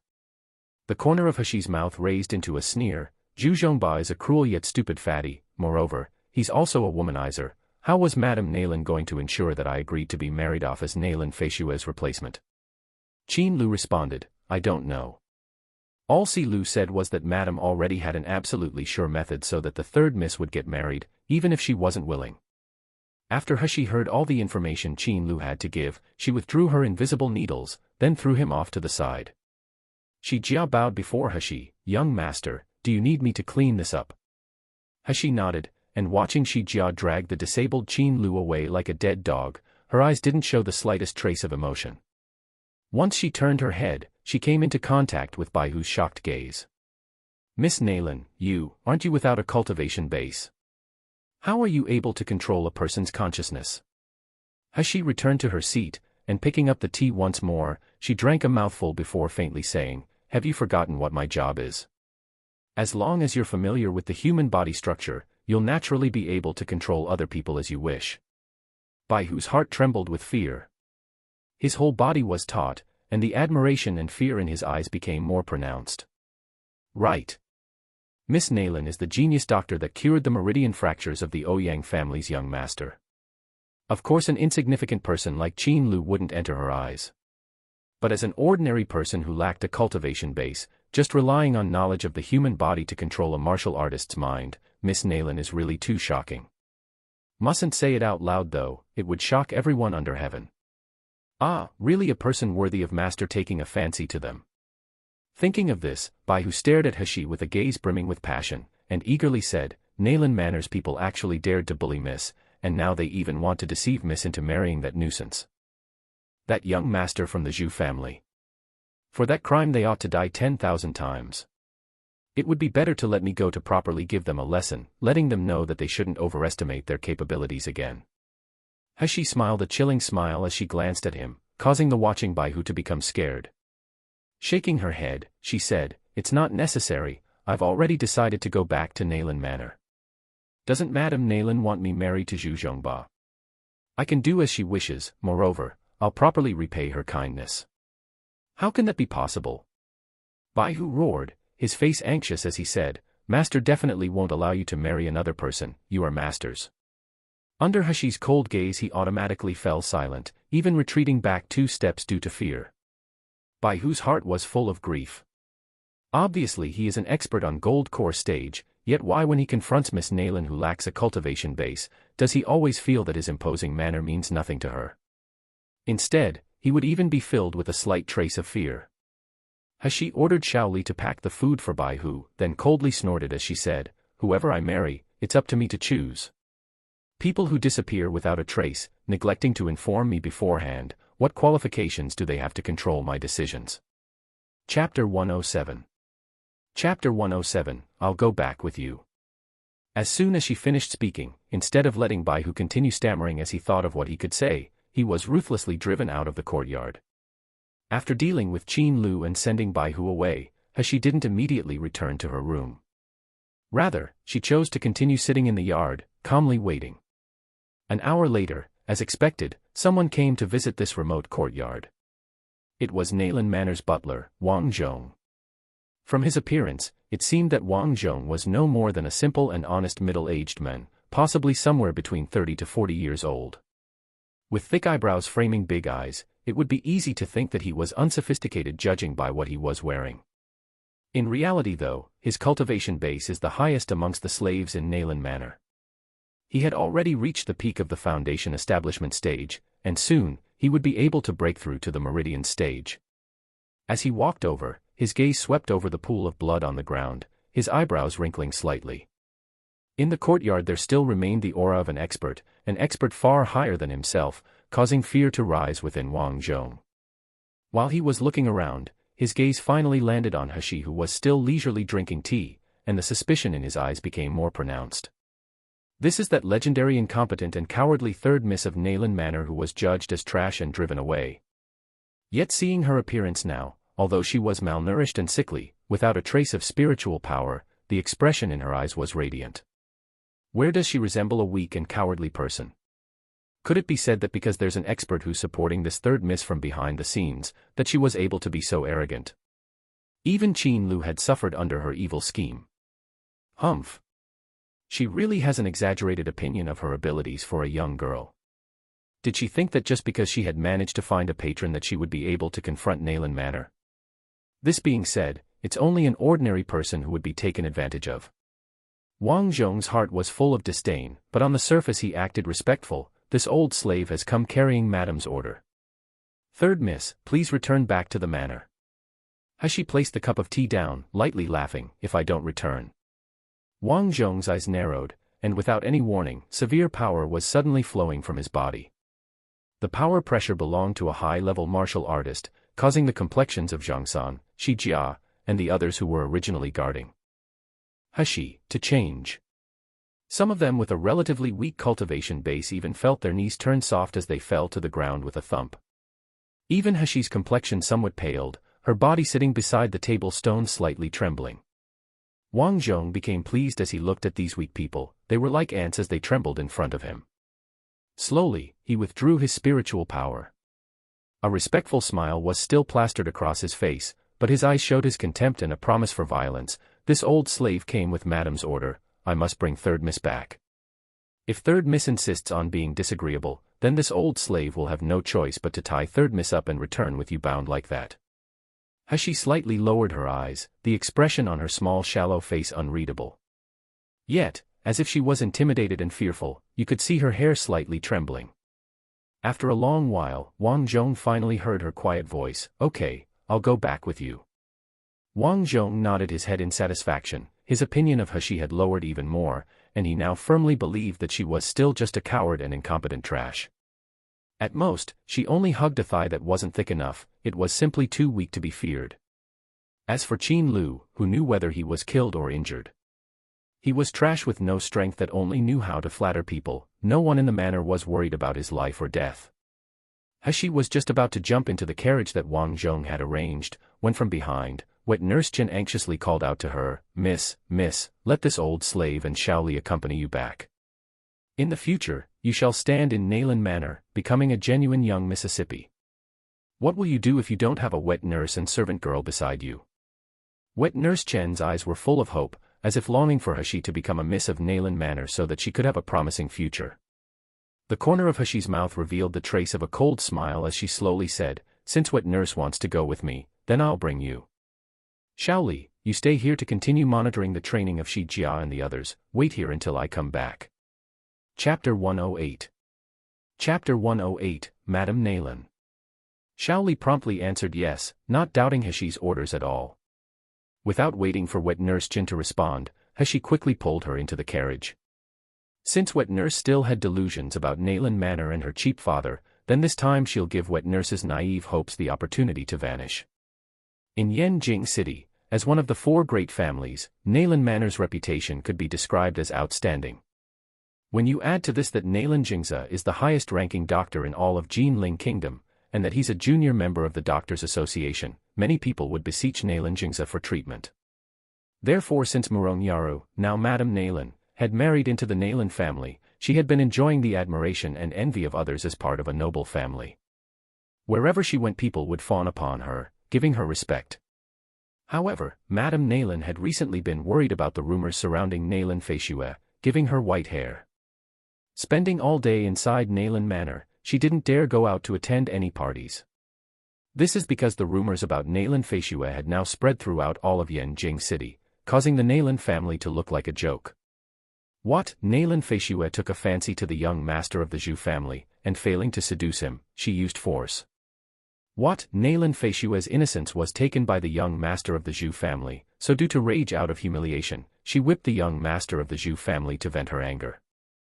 The rumors continued like this and they were now known by everyone. Madame Nayland had educated Nayland Feishue herself as she grew up, so if Nayland Feishue's reputation was ruined, wouldn't it be said that she, Murong Yaru, had failed to teach her daughter well? Wouldn't this affect the future of her son and older daughter later on? This is what Madame Nayland couldn't bear about the whole situation. However, the Zhu family insisted that the one who stripped Zhu Zhongba was Nayland Feishue. They even produced Nayland Feishue's personal token, and that personal token's design had made an uproar in Yanjing City, so Nayland Manor was unable to deny it. Unfortunately, as it happened, her daughter, Nayland Feishue, was currently on a journey to train and wasn't at home. So even if she wanted her daughter to personally explain what had happened, there was no way it was achievable. Not to mention, with Madame Nayland's understanding of her daughter, it's possible that she really might have done such a thing. Finally, after being reminded by wet nurse who is always beside her, Madame Nayland thought of using the concubine's daughter, Nayland He. That girl who had been abandoned at the outside courtyard for over 10 years. Thinking of Nayland He, Madame Nayland also unavoidably recalled that woman. With a stunning appearance that could overturn the world, a noble and cold temperament, and arrogant eyes that overlooked anyone who came near. She was obviously only a concubine, yet her manner was like that of a flower growing on a high mountain. Even her own husband wasn't in her sight. Until today, every time Madame Nayland thought of that woman's indifferent expression when looking at her, she would become so angry that she trembled all over. Yet Madame Nayland's husband had loved that woman so much and was extremely respectful towards her. Even more, he hadn't allowed anyone to get close to her or harm her. She was a shameless slut who seduced men. Why should she have had to treat her well? Keep dreaming. Fortunately, after that woman had given birth to a daughter, she had died. Moreover, that daughter is an ugly person that is unable to cultivate, completely not inheriting even a little bit of her character and beauty. This lowly kind of daughter, before she could hinder her path, it's better to get rid of her now. Thinking of this pleased her, causing a carefree and vicious smile to appear on Madame Nayland's face. It was just at this moment though that a servant came in to report, "Madam, third miss has arrived." Soon after, wearing a rough coat made for a man and without any sort of hairpin in her hair, a little girl accompanied by an old wet nurse unhurriedly entered the room. Chapter 109. Chapter 109, Hypocritical Show of Affection. The girl looked to be about 16 to 17 years old, yet unlike the soft and fresh visage of a girl of that age, her skin was dry and sallow. Her gaze was turned down, clearly displaying her swollen eyelids and the obvious bags under her eyes. With these kinds of looks, even the servants in the manor were looked after better than her. If anyone were to say that she was the third miss from Nayland Manor, who would believe them? Just thinking about how much pain that woman in the underworld would feel if she knew this, if she could see her own daughter's miserable and petty appearance now, caused Madame Nayland's heart to surge with intense joy. But contrary to these emotions, the expression on Madame Nayland's face was one of distress, and in a noble manner she beckoned the girl closer. After examining Hashi up and down for a long while, she finally sighed, "You are Hashi. Poor child, how can you be so thin?" Saying so, her sharp eyes swept over the people present and landed on Wang Zhong. "Butler Wang, how have I instructed you all?" Although third miss was sent to the other courtyard by old master, she's still a young miss of the Nayland family. All food and clothing expenses must be according to young Miss's specifications. Yet look at her now. Why has Hashi become so thin? In the end, did you send people who would serve third miss properly? Wang Zhong, who was somewhat terrified as he was being scolded, lowered his head and said, "Madam, your words really wrong this old slave. We have always picked the best foods and materials to send to the other courtyard. There's never been a shortage of crystal stones or silver tail, but..." Madame Nayland's long shapely eyebrows raised, "But you're not going to quickly say it." Wang Zhong answered while glancing slyly at wet nurse Chen, "But this is the first time this old slave personally went to visit the other courtyard, so it is only now that I've learnt that the slaves in that courtyard are all outrageous. They're not only not looking after third miss properly, they're also taking advantage of her and secretly deducting a lot of the food and clothing expenses.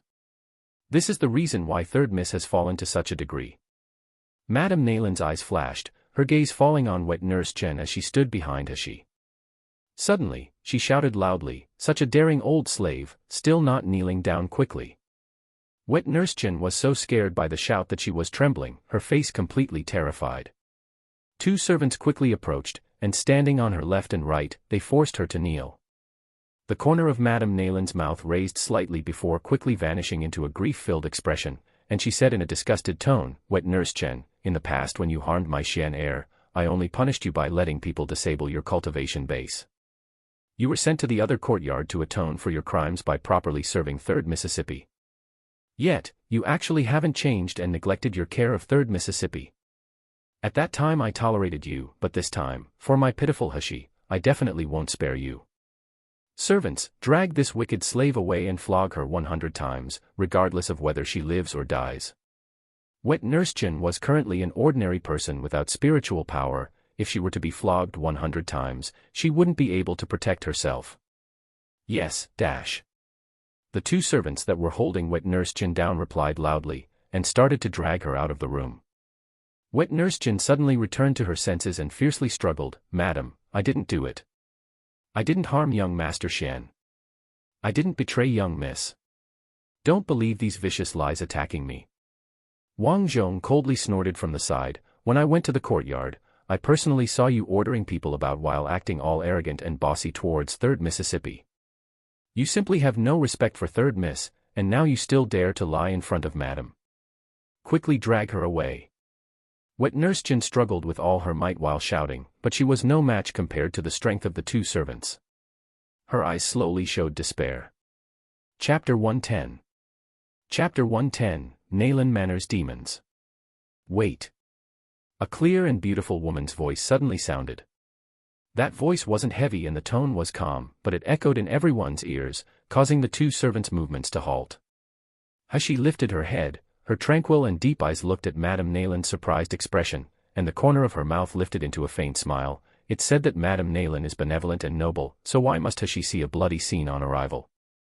Hashi's courage is small. If Nayland Manor is so terrible, I think I'll go back to my small courtyard and stay there. Madame Nayland's eyes opened wide. She couldn't believe that Nayland Hashi actually had the guts to speak to her like this. Is this really Nayland Hashi? Hashi wasn't concerned with what Madame Nayland thought, and directly walking forward, she grabbed Wet Nurse Chen from the two servants and helped her to stand. The two servants felt their hands that were gripping Wet Nurse Chen tightly loosen. They didn't know how, but they suddenly felt pain in their elbows, and following that, their whole bodies became numb. Finding themselves unable to move even a single step, Wet Nurse Chen was easily taken from their hands. Wet Nurse Chen's face was covered in tears, her expression full of remorse and guilt as she looked at Hashi. It was at this moment that she finally realized, these people didn't receive her miss back to let her live comfortably, rather, it was because they wanted to push her into a pit of fire. She was so stupid, always pressuring Miss to return to Nayland Manor, and now she had actually put her Miss in danger. Miss, Hashi patted her arm, and using her internal energy, her voice entered Wet Nurse Chen's ears. These demons, I simply don't care about them, I only needed Wet Nurse to understand this. Now, listen to my instructions, don't believe any of the people in this manor. This includes Nayland Jingza, you must not believe him. Wet Nurse, can you do that? Wet Nurse Chen nodded repeatedly. How could she still believe the people in this manor after all of this? Hashi nodded her head in satisfaction. She didn't blame Wet Nurse Chen for wanting her to return to Nayland Manor. Because on the surface, it indeed seemed that Nayland Manor always gave material assistance these past years to Nayland Hashi. As for being sent to the other courtyard where there was a lack of spiritual energy, since her meridians were broken, it would have no effect on her. In addition, Nayland Jingza had passed down an order that no one was allowed to harm Nayland Hashi's life.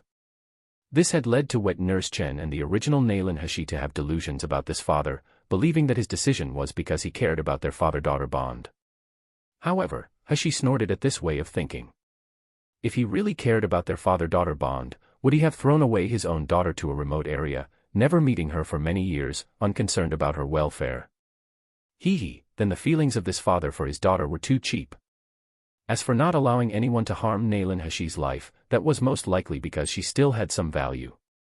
Nayland Jingza, this doctor, it seemed that he was very different from the kind and upright doctor that he portrayed.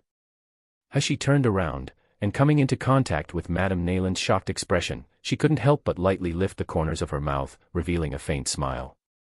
Madame Nayland's face twisted, yet in the next moment and with great difficulty, she managed to plaster a concerned and blame-filled expression back onto her face. Hashi, you're still young, you don't understand how hateful that group of wicked slaves are, you were deceived by them. This Wet Nurse Chen is really too hateful, I can't feel assured if I were to let her stay beside you. If you want servants, this manor has many, I can even give you the servant I'm proudest of, Si Lu. Chapter 111. Chapter 111, You Won't Blame Me, Right? Hashi slightly raised her eyebrows and meaningfully said, What Madam said is correct. Previously in the other courtyard, Butler Li and that group of slaves humiliated me every day. They would bully me for their amusement and said it was all Madam's order, but Wet Nurse Chen, as a slave from Nayland Manor, opposed Butler Li going against Madam's order. She put her own life at risk to protect me. This kind of dedicated slave, Nayland Manor still won't spare her. Hearing what was said, Madame Nayland's complexion changed and she sharply shouted, What nonsense are you talking about? How can I order people to bully you? Hashi, who taught you to be so ignorant of the relationships between people that you would slander an elder? Hashi lightly laughed, This isn't talking nonsense, but let's call over my current slaves in the other courtyard to confront them and see. Oh, and in order for it to be fair, I suggest we have a public trial outside Nayland Manor's gate. If I really have slandered my elders, then it'll be good to let everyone criticize me together, isn't that so? The muscles on Madame Nayland's face twitched strangely, while her hands made cracking sounds as they clenched at her sides. Yet in the end she endured it, and with difficulty, she plastered a smile on her face. A public trial, you say?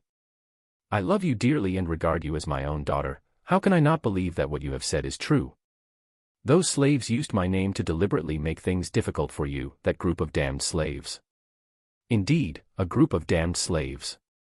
Hashi continued, saying, therefore, I've already punished them, yet it was without authority. Madam won't blame me, right? Madame Nalin's face showed a shocked expression, and when her eyes made contact with Wang Zhong's own, she saw him nod, then shake his head. Her gaze was somewhat filled with contempt as she looked at Hashi, and she couldn't help but coldly snort, calming down her heart. With an amiable smile once again hanging on her face, her was voice gentle as she said, for just several insignificant slaves, how could I blame you? Hashi, you've suffered hardships. In the future when you return to the Nalin family, I'll give you a tonic to nurse your body back to health. I've already ordered people to pack up your courtyard, and you can rest assured, since Wet Christian loyally protected you, I will let her continue to serve you. What do you think? Hashi nodded her head, slightly lowering her eyes as she replied, then I'll trouble Madam. Madame Nalin's eyes revealed a smile, and suddenly she waved her hand while raising her voice, did all of you already bring the things I ordered you to prepare for third miss? Her voice barely fell, when several maids and servants entered the room walking in a row. Some carried chests, some carried teacups, while others still were holding trays, yet all of them were smiling as they walked in. Madame Nalin pointed at the chests and trays, saying, these are clothes and jewelry I specially ordered people to prepare for you. In the future you will be a proper third miss of Nalin Manor, and as such, you will be representing Nalin Manor's face, so you can't be dressed so plainly again. The chests were opened and inside were luxurious dresses, while placed on the trays were fine pieces of jewelry. For a martial artist these items wouldn't have any usefulness, so they weren't worth more than a few crystal stones. But for the original Nalin Hashi, these ordinary clothes and pieces of jewelry were things she had never seen before. Madame Nalin noticed Hashi staring fixedly at the clothes and jewelry, and a satisfied expression showed on her face while a coldness flashed in her eyes. Reaching out, she picked up the teacup that was carried to her side, then handed over it to Hashi. This tonic is something I ordered people to begin stewing since early this morning. It contains high-quality ginseng and snow lotus herb. It's useful for improving one's appearance and nourishing one's skin. Hashi, quickly drink it while it's still warm. Hashi took the tonic, and opening the lid, a strong fragrance immediately assaulted her nostrils. Once open, Hashi knew right away that a lot of high-quality ingredients were added, yet that definitely wasn't all. Chapter 112. Chapter 112, Staging a Good Play. For example, the slightly sweet fragrance from red brocade mugwort, some sour myriad arrow grass, as well as pure sweetness from a cage core fruit, TSK. This may be more expensive compared to ordinary ginseng and snow lotus herb. Can Madame Nalin really be so eager to part with her hard-earned savings? However, with this tonic that she was given, it would result in Hashi losing her mind, gradually turning her into an idiot. Hashi smiled, and under Madame Nalin's burning gaze, she drained the tonic in the teacup in one gulp. Good. Madame Nalin's face showed a satisfied smile, yet her eyes filled with scheming. Later on, every day around this time, I will order the servants to deliver the tonic to you. Hashi, you must obediently drink it. Wait until after you've drunk it for 7 days, you will then become my puppet. At that time, I will let you experience living but not life, and dying yet not death. Living in Nalin Manor was naturally much more extravagant and relaxing compared to the other courtyard. Every day there were delicacies of all kinds to taste, satin and silk dresses, and beautiful servant girls catering to every whim. But Wet Nurse Chen's face was full of anxiety. After noticing Madame's personal servant, Si Lu, fixedly watch Hashi drink the tonic before leaving, she then lowered her voice and said, Miss, why has Madame ordered a servant to deliver tonic to you every day? They also insist that you have to drink it all. A moment after leaving, Si Lu was no longer able to suppress the expression on her face, revealing a pleased smile. Hashi slightly sneered, Wet Nurse rest assured, after today no one will deliver tonic again. Moreover, a good play will soon begin. Yet Wet Nurse Chen was not feeling reassured, her entire face instead creasing, and suddenly, she swung her hand, firmly slapping her own palm. This is all the blame of this old fool for not being cautious and always telling Miss to return. Who would have imagined that the reason they let you come back is to force you to become the second Mrs. Scapegoat?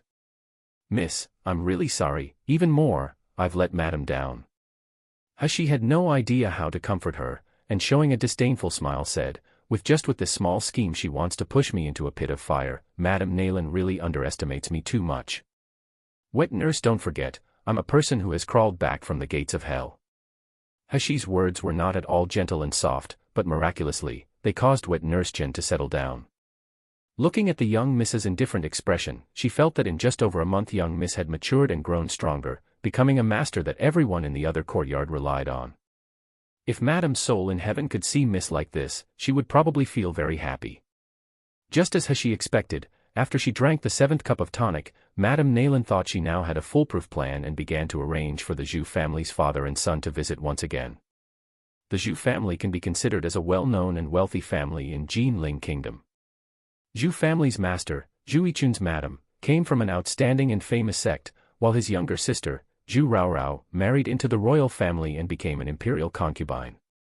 Zhu Raorao gave birth to the 6th prince, and that prince is doted upon most by the emperor. Just going off family backgrounds, the Zhu family and the 4 great families can stand side by side.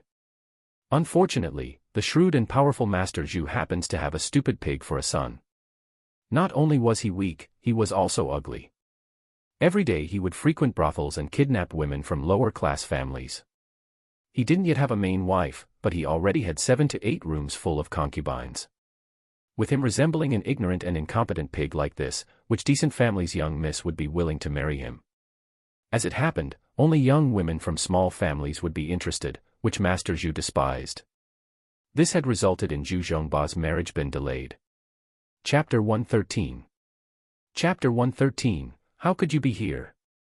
When Master Zhu learnt that Zhu Zhongba was beaten, he had become extremely furious. Yet when he knew it was Nayland Manor's second miss, Nayland Feishue, that had whipped and stripped his son's clothes, his anger immediately turned into happiness. Just the thought of it made him very happy. It didn't need to be said that the Nayland family's background is above that of the Zhu family, and that moreover, Nayland Feishue is famous in Jinling Kingdom as a genius martial artist. At such a young age she had already reached the early ranks of the foundation establishment stage, otherwise, the Ouyang family wouldn't have even considered marrying her to Ouyang Haoshuan. Master Zhu had already given up hope regarding the ability of Zhu Zhongba's cultivation base and his knowledge, but if he were to marry a talented wife from a family with a successful background, when a grandson is born, wouldn't he be the best choice as the Zhu family's heir? With this idea, the Zhu family wouldn't let go of this golden opportunity. They would take Nayland Feishue as a wife, even if it meant ruining her reputation. Originally the Nayland family had refused to yield, yet 2 days ago the Zhu family suddenly heard the news that they were welcome to visit and propose marriage. Master Zhu beamed with joy on the spot, and for the sake of insurance they even invited the 6th prince as a witness, then grandly headed towards Nayland Manor. Early in the morning, Madame Nayland ordered servants to clean up the main hall, and directed for people to invite Hashi over. At this moment, Hashi's complexion was still as shallow as before, but her tranquil and deep eyes from several days ago had now become dull and expressionless, while an occasional timid and fearful expression would flash across her face. A trace of happiness passed through Madame Nayland's heart. She had planned well and everything was all prepared. Today she'll definitely be able to settle the problem that's been pressuring her these last several days. However, when she saw the procession of people following Master Zhu, Madame Nayland's complexion suddenly became green and white. Among the group of people that came, apart from Master Zhu, Zhu Zhongba, and the 6th prince, unexpectedly, there was a handsome young man standing straight and tall. That young man's face was extremely familiar, so familiar to Madame Nayland that once she saw him her eyes opened wide and she uncontrollably exclaimed, "Ouyang Haoshuan, how can you be here?" That's right, the person who came is Ouyang Haoshuan. The same person who half a year ago was still reclining on a bed only half alive, the one whose marriage was withdrawn by the Nayland family, that Ouyang Haoshuan. Ouyang Haoshuan hadn't yet spoken, so the 6th prince stepped forward, smiling as he spoke. "Haoshuan is my friend, he fell ill and was confined to a bed. Now that he's finally completely recovered, I brought him with us to relieve his boredom." Madame Nayland will not take offense, right? How could this be? Madame Nayland's face was white as she yelled. Old Master said that no one was able to cure his illness. That he would be a useless person for a lifetime, so I. The words Madame Nayland spoke didn't bother Ouyang Haoshuan, but the expression of the 6th prince sank. He is currently fighting over the position of emperor and the assistance he receives from the Ouyang family is extremely important. Originally due to Ouyang Haoshuan's illness, the Ouyang family had no time to bother about who to back as emperor, while he is also not very good at gaining support. Now that Ouyang Haoshuan had finally recovered, coupled with the fact that their previous relationship was pretty good, he naturally grasped this opportunity. How can he tolerate other people slandering Ouyang Haoshuan? The sixth prince's gaze burned as he coldly stared at Madame Naylan. Does Madame Naylan realize what you've said? Haoshuan is this prince's friend. If you slander my friend again, this prince is obliged to have no other choice than to return and report this to royal father. Chapter 114. Chapter 114, will not ignore the second Mississippi. At this moment Ouyang Haoshuan finally stepped forward, and stopping the sixth prince, he slightly smiled. Sixth prince, don't get angry. Through the seriousness of my illness I was able to clearly see people's true faces. Due to misfortune my Ouyang family and myself are actually very lucky as I don't have to marry a snake-hearted wife. I ought to thank the Naylan family as I feel very grateful. Zhu Yichun standing on the side immediately laughed out loud while stroking his beard. My Zhu family aren't the tiniest bit afraid of taking a snake-hearted woman as a wife. The woman will become one of our Zhu family's people, and for a pungent and vicious daughter-in-law, our Zhu family has plenty of methods to teach her. It won't even take us a year to make her obedient, turning her into my son's good wife. In this regard, Madame Naylan doesn't need to be worried. Our Zhu family will definitely not ignore the second Mississippi. The muscles on Madame Naylan's face continuously twitched while it flushed due to shame. To prevent herself from releasing a sharp and vulgar curse, her hands hanging at her sides were clenched so tightly the veins showed. Seeing Ouyang Haoshuan's handsome face, with his body naturally emitting an elegant imposing manner, it was a very sharp contrast compared to Zhu Zhongba, who resembled a pig. Madame Naylan regretted until her intestines were green. She didn't think that Ouyang Haoshuan would ever be able to recover. Old Master had diagnosed that he would be permanently crippled, so in the end, who was it that cured him? If she had known earlier that it was going to be like this, marrying Fei Xue into the Ouyang family is absolutely the better choice. But now, everything is ruined. Madame Naylan grit her teeth in regret until a cracking noise could be heard, but Zhu Yichun didn't care about her expression as his small, bright, and shiny eyes stared fixedly at Madame Naylan. Madame Naylan, today we have come to propose marriage. After all, the second miss and my son already have an intimate physical relationship, so if my son doesn't marry her, then isn't the reputation of the second miss forever ruined? I say it's better for Madame to call the second miss out. Letting the two young people meet each other will be good, and it'll be best if we set the marriage date today. Madame Naylan heard the three words, intimate physical relationship, and the veins on her forehead bulged. Her gaze swept over Ouyang Haoshuan's almost mocking smile and her heart felt anxious, yet she still ordered a servant to bring He out. After a moment, a girl wearing a pink gauze skirt covered with a transparent light muslin, with her hair rolled into two buns on the top of head, walked out supported by a servant on either arm. Once Zhu Zhongba saw that girl, bewilderment flashed in his eyes as they opened widely in shock. Zhu Zhongba suddenly rushed forth in anger while opening his big mouth to curse. The girl slightly lifted her head from its previously lowered position and revealed a sinister smile towards him. Zhu Zhongba, having learnt his lesson once, immediately halted and felt a burst of pain all over, his voice stuck in his throat. The next second, he saw the girl flip her palm over, flashing the slave card in her hand towards him. He then felt a stabbing pain in his brain, and following that, his consciousness began to fade with only a command echoing in his mind, leaving him no other choice but to comply. Out of the people present, none of them noticed He's small action except Ouyang Haoshuan. Standing to the side he glanced at her and Zhu Zhongba yet didn't say anything, a smile visible in the depth of his eyes. Madame Naylan grabbed He's hand and pulled her towards the Zhu father and son. On that day, the one that had a physical relationship and conflict with young Master Zhu Zhongba was this child. She's also a young miss of our Naylan manor. In regards to a connection by marriage between your Zhu family and my Naylan family, our families are well matched in terms of social status, so this can be considered an appropriate match. Chapter 115. Chapter 115, Achieving a Good Marriage. Madame Naylan's words hadn't yet finished, when Zhu Zhongba, under the control of He, started jumping and shouting, "It's not her. Dad, it's not this ugly person. Does Naylan Manor take me as a fool to play with? An ugly, useless, and saltless woman like this, how could this young master even look at her? Moreover, Naylan Fei Xue is known as a shrewish vixen, yet look, this timid and weak person, How is she the same as Nailan Feishue? Zhu Yichun's complexion sank in a split second, and coldly directed at Madame Nailan. Madame Nailan, what is the meaning of this? Taking an unknown female servant and getting her to act as a substitute, do you think my Zhu family is fun to mess with?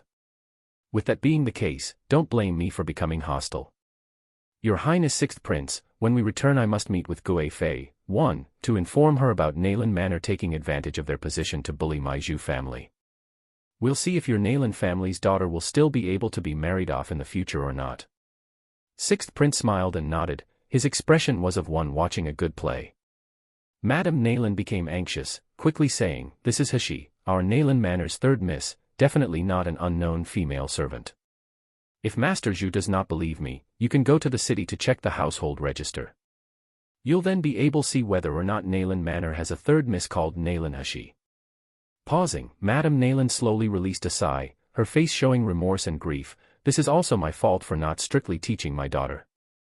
A few days ago we learnt that because Feishue was absent from Nailan Manor, with a heart full of grievance, she unexpectedly pretended to be Feishue and prostituted herself in Gluttonous House, hoping to find her ideal husband.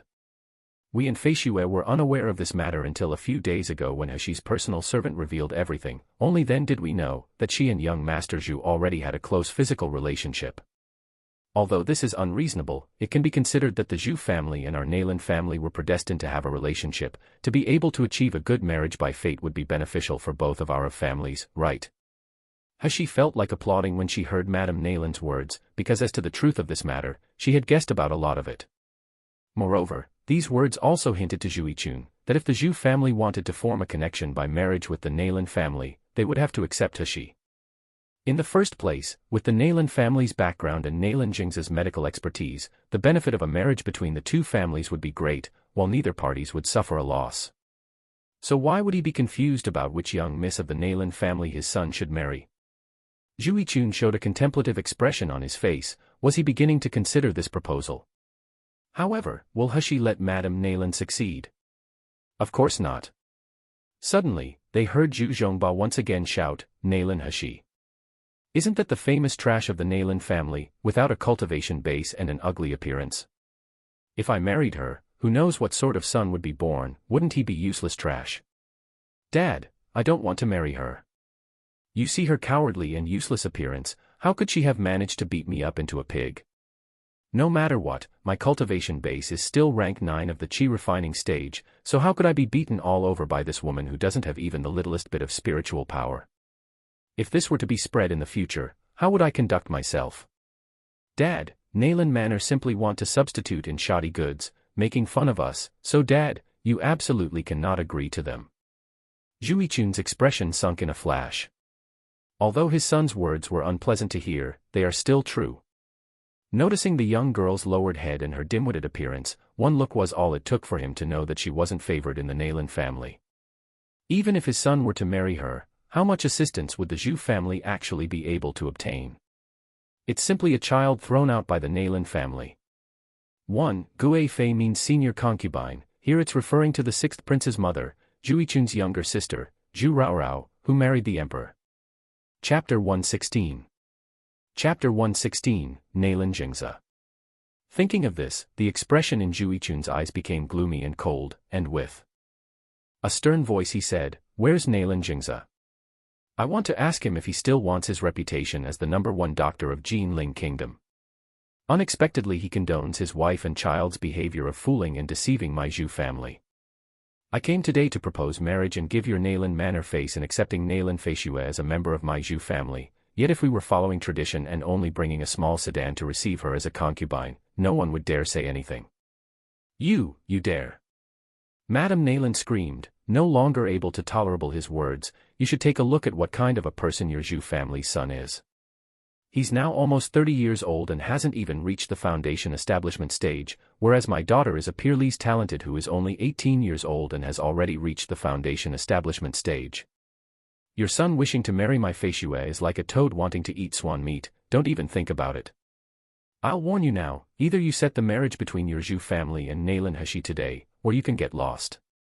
Do you think that Nailan Manor is afraid of your Zhu family? She will absolutely not allow her baby daughter to marry this kind of idiot, especially in front of Ouyang Haoshuan. Madame Nalin's threat made the complexion of the Zhu family father and son, as well as that of the sixth prince, become extremely ugly.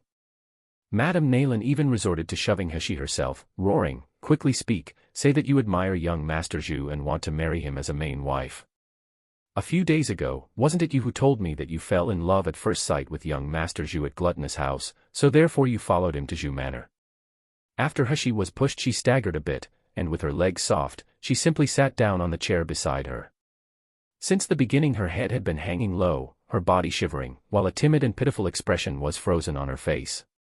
With the look of one being bullied, her mouth kept saying, I, as if she was unable to say a complete sentence, making Zhu Yichun believe more than ever that she was being forced.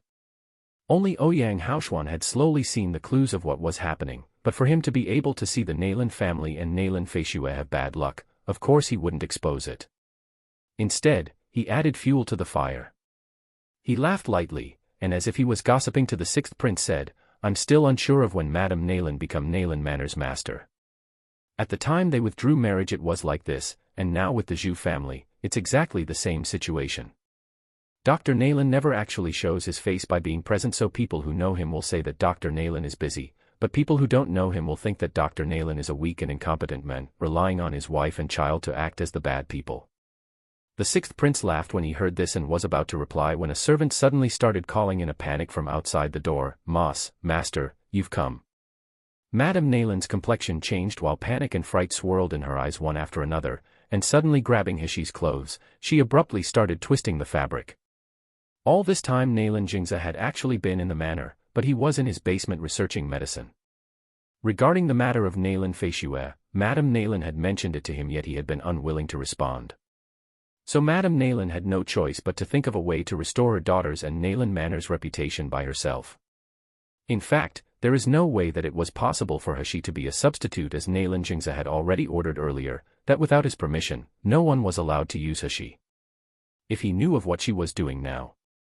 Thinking of her cold and fickle husband, Madame Nalin's body couldn't help but tremble. Chapter 117. Chapter 117, Slapping Her Face. From his outward appearance, Nalin Jingza is a tall and handsome man. With a short mustache above his upper lip, a long fluttering beard and fair skin, his countenance was that of a refined sage. Yet the first time she saw this person she felt a chill spread throughout her heart, especially when those fathomless eyes swept over her. It was like being stared at by a poisonous snake, the muscles in her body couldn't help but become taut. This cheap father, really wasn't a simple guy. Looking at he noticed her head hanging low with a shivering and timid appearance, her face shallow and pale, and that she was still without spiritual power. Nothing was different from the last time he saw her. So Nalin Jingza quickly shifted his line of sight, yet when his gaze fell on Ouyang Haoshuan, his eyes suddenly narrowed. His body stiffened for a long time before he then stepped forward, slightly nodding his head. "Young Master Ouyang, previously this old man learnt that his skills weren't good enough, as I was unable to find a method to heal you. I don't know which genius doctor with magical hands and a miracle cure was able to fix your fractured meridians." When speaking, Nalin Jingza's expression was completely tranquil, while on the contrary, his eyes burned hate, unwillingness to accept his failure blazing fiercely. Ever since a rumor had spread in the streets about a young genius doctor being able to heal fractured meridians, he had continuously dispatched his people to secretly find him. As long as he managed to find that person and dig out his secrets, then he, Nalin Jingza, would be able to become a genuine genius doctor. He would even be able to join the upper ranks of the Doctors' Association. However, all of his people had been searching for more than half a month with no results, yet the Ouyang family had managed to find him.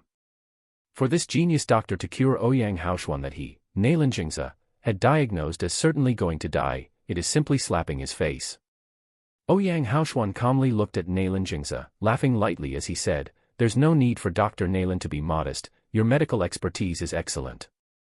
Compared to the other doctors, you concluded the earliest that I couldn't be cured, even neatly withdrawing the marriage agreement between your Nalin family and my Ouyang family.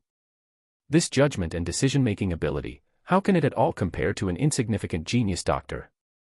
His words were full of mockery and ridicule, causing the Nalin family's complexion to turn green and white. The sixth prince even laughed out loud, from time to time even offering his own words of praise, but those words of praise were more like sarcasm.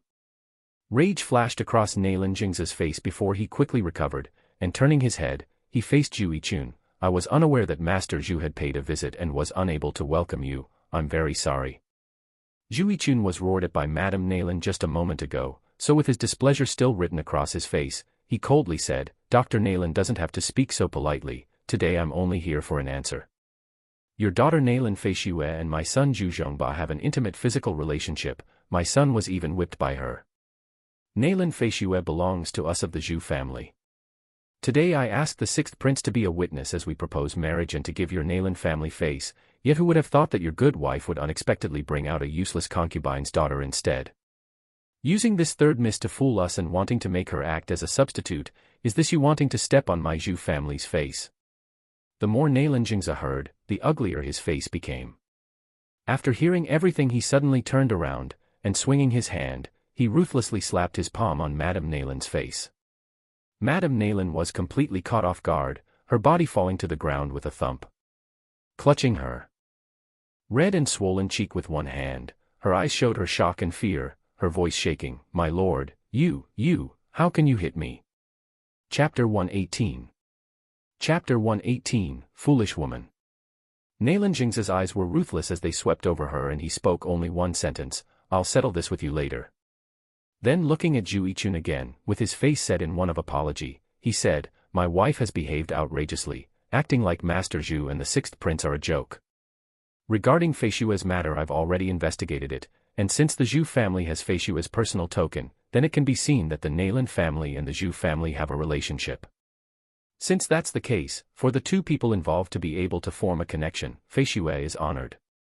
We hope that in the future after Feishue is married, that the Zhu family will be able to treat her well. Of course. Zhu Yichun, seeing that he had achieved his purpose, immediately beamed with joy. Once second miss is married, she'll be one of my Zhu family's people, so as long she abides by how a woman is supposed to act, we of the Zhu family will naturally treat her well.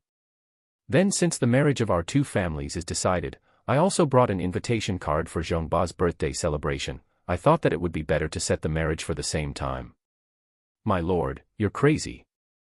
How can Feishue marry this? Madame Nalin's scream was immediately silenced under Nalin Jingza's cold and sharp glare. As she clutched her cheek due to the numbing pain spreading throughout her face, thinking of her daughter's ruined future, her grief rose from within and caused her to quietly weep. As she squatted next to Madame Nalin and looked as if she wanted to help support her up, yet instead, she lightly wiped a colorless and odorless medicinal powder on Madame Nalin's wound. Madame Nalin fiercely shoved her away and cursed in a sharp voice, Slut. It's you who caused trouble for my Feishue. Get lost, dash. Just get lost, dash. As she took advantage of the shove to tumble on the ground, and curling her body up, she started shivering. Nalin Jingza glanced at her, still despising that cowardly and incompetent appearance, yet in the bottom of his heart he felt that something was fishy. But Nalin Jingza had no time to think more about it as Zhu Yichun was urging him to hurry up. So he quickly led the few men in the room to his study to exchange invitation cards, and also set a date for Zhu Zhongba and Nalin Feishue's marriage. Although he was somewhat reluctant to part with Nalin Feishue, as she is after all a daughter he had raised at his knee, compared to the welfare of Nalin Manor, there is nothing that couldn't be sacrificed. Madame Nalin saw them leave to settle matters and all she could do was weep endlessly. Before leaving to follow them she instructed for Wang Zhong to send He back to the other courtyard, and with a strict look, she declared that He was never allowed to return to Nalin Manor again. As she watched the backs of the people leaving, He finally raised her head with a smirk upon her face. Madame Nalin, didn't you give me medicine for 7 days hoping that I would become an idiot? In that case, not reciprocating would be rude. I'll respond in kind by letting you suffer from advanced symptoms of Alzheimer's disease. You better hope that my cheap father is truly a genius doctor, otherwise, you'll be a deranged senile woman for the rest of your life. Late at night in the courtyard by Tsang Mountain, stars are twinkling and the moonlight is perfect. He was sitting alone on the roof of the highest building in the courtyard, lightly frowning as she gazed towards the vast sky full of stars. Tomorrow is the agreed-upon day that Nangong Yu promised to lift the seal on her dantian, but that guy had disappeared for several days already, while these last 2 days Bai Hu had also not come. Before her eyes a man's handsome face slowly emerged, with a demonic and pampering smile, and that hot breath and a hug she couldn't oppose. Hashi's face reddened and she secretly scolded, "Bastard," but her originally jittery heart had gradually settled down. Nangongyu was mostly overbearing, leaving her little room to resist, but this man was serious when he made that promise, making her unconsciously want to believe him. Without any reason at all, she just believed that he wouldn't deceive her. Hashi was lost in thought when suddenly, she shivered from a coldness that froze her body, causing her to become alert and abruptly sit up. Chapter 119. Chapter 119, Still Useless Trash. Within her range of spiritual perception she could clearly sense several strong auras rapidly approaching her direction. The auras surrounding these people were unfamiliar and hidden, indicating that whatever they wanted, it obviously wasn't anything good. Hashi's brows slightly wrinkled, and quickly concealing her aura, she leapt onto the roof of her own room to hide, yet still be able to monitor everything that occurred in her courtyard. Almost at the same time, 4 tall men with their bodies wrapped in black clothes quietly broke into the small courtyard. With Hashi currently lacking the slightest amount of spiritual power, she of course had no way to know what rank their cultivation bases were. But judging from the strong power pressure being emitted from their bodies, they weren't low-level martial artists. Amongst these 4 people, the man with the tallest stature waved his hand, sending the 3 other figures to quietly leap to every corner of the small courtyard. While the tallest masked man moved directly towards her bedroom. Hashi's heart shivered, and moving from her position, she rapidly entered the room from the rear window. It seemed that this group of people were rushing here for her because looking at their actions and attitude, they were making an utmost effort to not alarm the people in this courtyard. Since they were sneaking around, their purpose wouldn't be to kill anyone, but some other hidden motive. Since they only dared to secretly nose around, then she better beat them at their own game and see what they wanted. Moreover, this group of people's manner is suspicious. Their cultivation bases are much higher than hers, so if she was to collide with them, Hashi wasn't afraid for herself, but the people in this courtyard would most likely suffer. Once deciding on a plan, Hashi quickly lay down on the bed and closed her eyes to pretend to sleep. In order to not reveal any flaws, her consciousness entered her space, and from her space she observed the situation outside. After a moment, her bedroom door that was locked quietly opened, and a tall shadow quietly entered. The light from the moon and stars lit up the doorway, illuminating the black-clothed man's body. Hashi was holding her breath in anticipation, yet once she saw this, she frowned. Why did she feel that the black-clothed man's figure was somewhat familiar, as if she had seen it somewhere before? The man dressed in black walked to the front of bed, and seeing Hashi deeply sleep, a touch of suspicion flashed in his eyes as he examined her. He looked at the small shallow face for a long time, then suddenly he lifted his hand and placed it on Hashi's chest. Hashi startled in fright, thinking that he was going to kill her.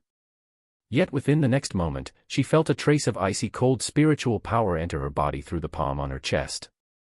It searched along her 4 limbs and hundreds of bones towards her dantian, finally gathering in her brain. Hashi suddenly opened her eyes wide in her space, soul-searching technique. This black-clothed man is actually using the soul-searching technique on her. This is a technique that only a high-level cultivator was able to use against a low-level cultivator. Not only would they be able to dig out a person's memory, but if the person this technique was used against struggled and resisted, it would ultimately result in them becoming an idiot. In the end, who is this person that was so ruthless they used the soul-searching technique on Nalan Hashi? What is his purpose?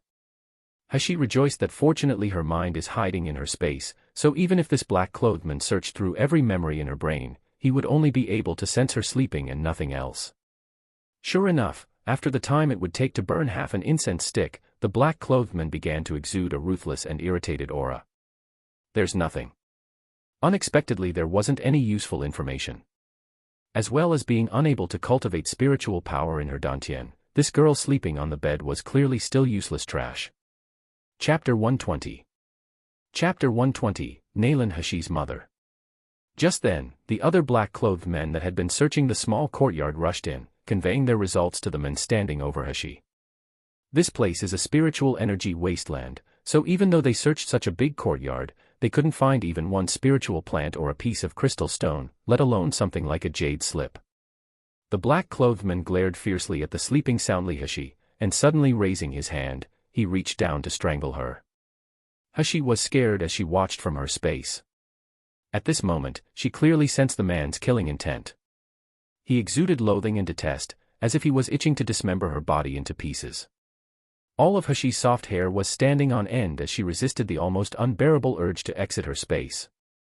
Yet just as she was about to move, she heard the men suddenly start to talk with a low, hoarse voice. "I didn't expect that from the stunning you. All that would remain of your bloodline is actually trash destined to be bullied like this. If at that time you had obeyed me, as things have reached this stage, I wonder if you regret your decision." Finished speaking, he withdrew his hand, and shouting a low withdraw, he then left the room. Once Hashi was certain that all the intruders had left, her consciousness exited her space and returned to her body. Touching her neck that still felt chilled, a trace of doubt emerged in her heart. What was the meaning of the last sentence that men had spoken? This stunning person, is that the mother of Nalan Hashi? However, Nalan Hashi's mother was obviously Nalan Jingza's concubine. If she had really been peerless, how could she have been willing to be someone's concubine? Previously she had thought that Nalan Hashi is a daughter of an unfavored concubine from Nalan Manor. Petty and low, cowardly, and without the slightest innate talent for cultivating, even the most lowly servant hadn't paid attention to her. Yet now it seems that Nalan Hashi's identity is apparently not so simple. Hashi was puzzled as she got up to examine every corner of her small courtyard. The actions of these men were very careful. Although they had randomly dug 3 feet holes around the yard, the items arranged in the house hadn't been disturbed much, and everyone was still sleeping soundly. In the end, what was that group of black-clothed people looking for? At this moment, that group of black-clothed people that Hashi was wondering about were rapidly sneaking into Yanjing City, jumping between the high building walls. Several breaths later, they arrived in front of a huge residence of a high-ranking official. The leader of the black-clothed men took off his mask, and ripping off the black clothes, he strutted through the half-open side door. The remaining 3 men quietly hid, not entering the courtyard. Above this residence's gate hung an impressive and imposing plaque with 2 words, Nalan Manor. The leader of the black-clothed men is Yanjing City's most outstanding, famous, and #1 doctor, Nalan Jingza. Nalan Jingza's face was overcast as he walked into his study, and after confirming that no one was nearby, he quickly stepped in front of a redwood shelf, using one hand to rotate an ordinary-looking vase left and right a few times. The next moment the redwood shelf issued caw-caw sounds, and shifting to the left and the right, it revealed an empty room. A simple pill furnace and some refining tools were set up, while on the left there was a spiral staircase leading down. In front of the pill furnace, there hung a picture of a beautiful woman. Nalan Jingza slowly stepped forward, staring at the picture without blinking as he walked. On the slightly yellowed paper a beautiful woman that could make a person have to pause and catch their breath vividly appeared. With long shapely eyebrows and phoenix eyes, a beautiful nose and snow-white skin, her cold and indifferent expression made her look like a goddess from the 9th heaven.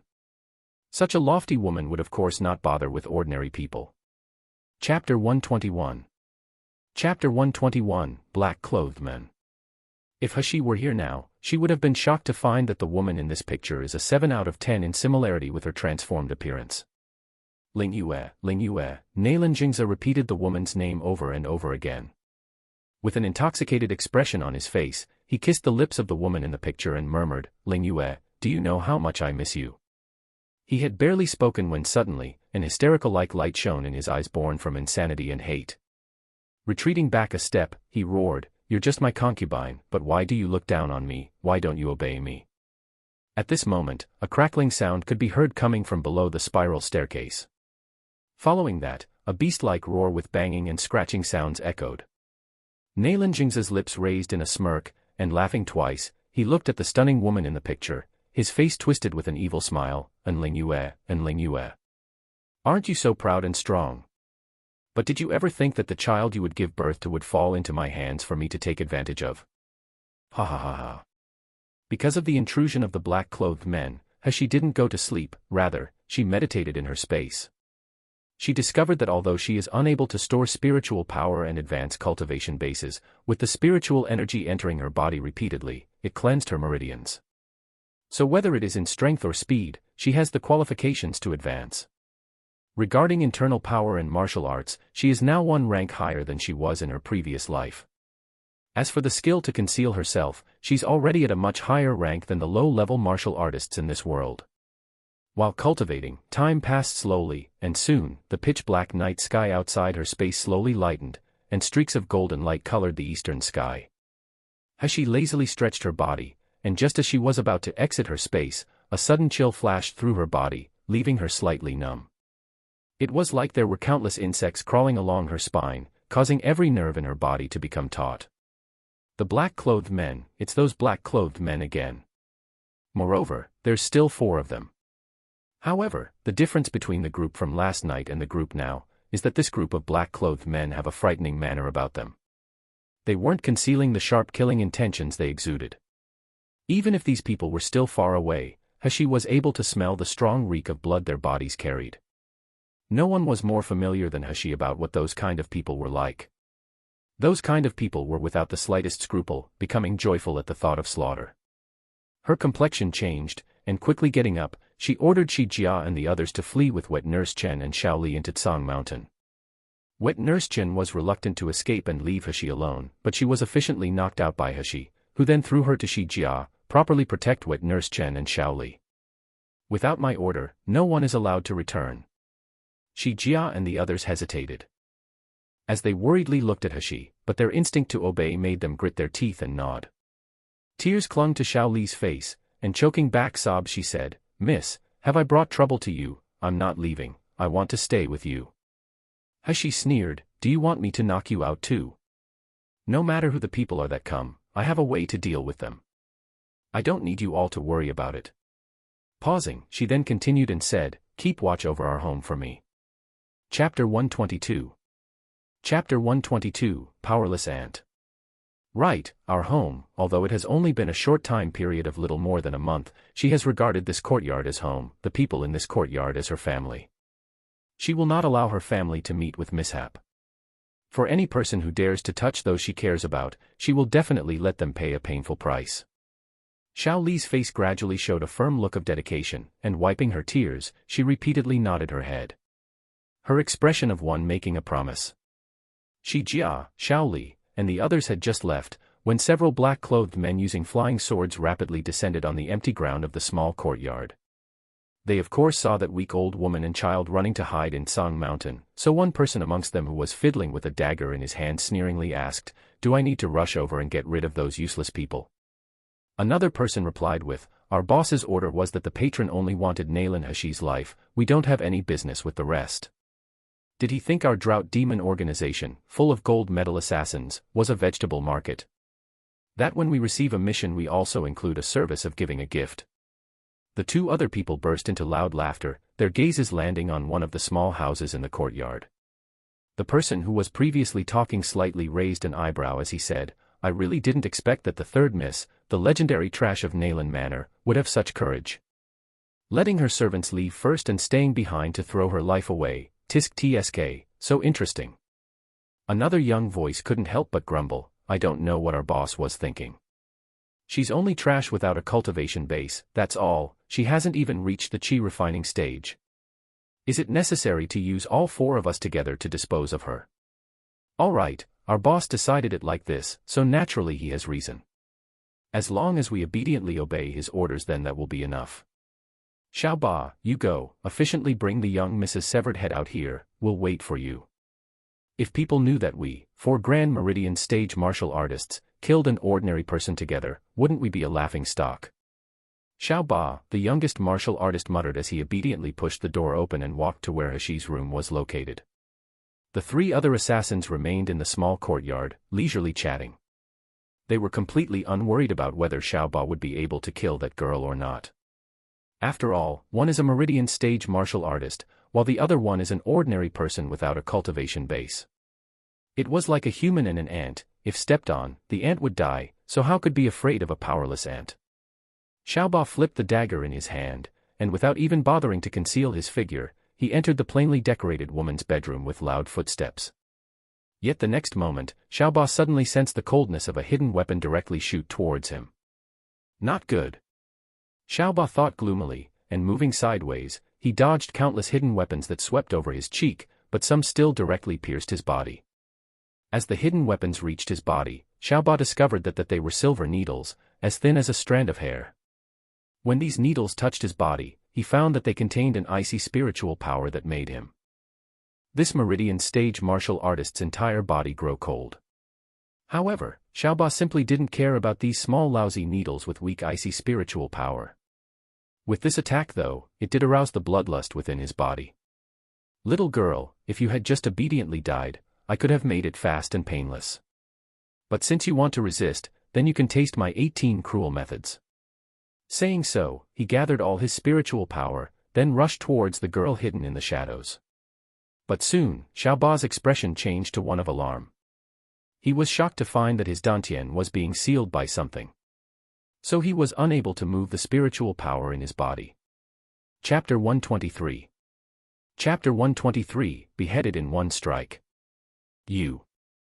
Xiaoba opened his mouth to shout, but the little girl that had been hiding in the shadows suddenly disappeared. The next moment, Xiaoba felt a burst of sharp pain in his throat, and suddenly, blood was spewing from his neck. Opening his eyes wide in disbelief, he stared at the girl almost within reach before he quickly retreated. His eyes were filled with fright, unwillingness, and despair. Soon after he slowly closed his eyes, his breathing ceasing. Beheaded in one strike. She didn't pause, and quickly transferring all the internal power within her body to conceal her figure, she turned around and jumped out the window, escaping towards the depths of Tsang Mountain.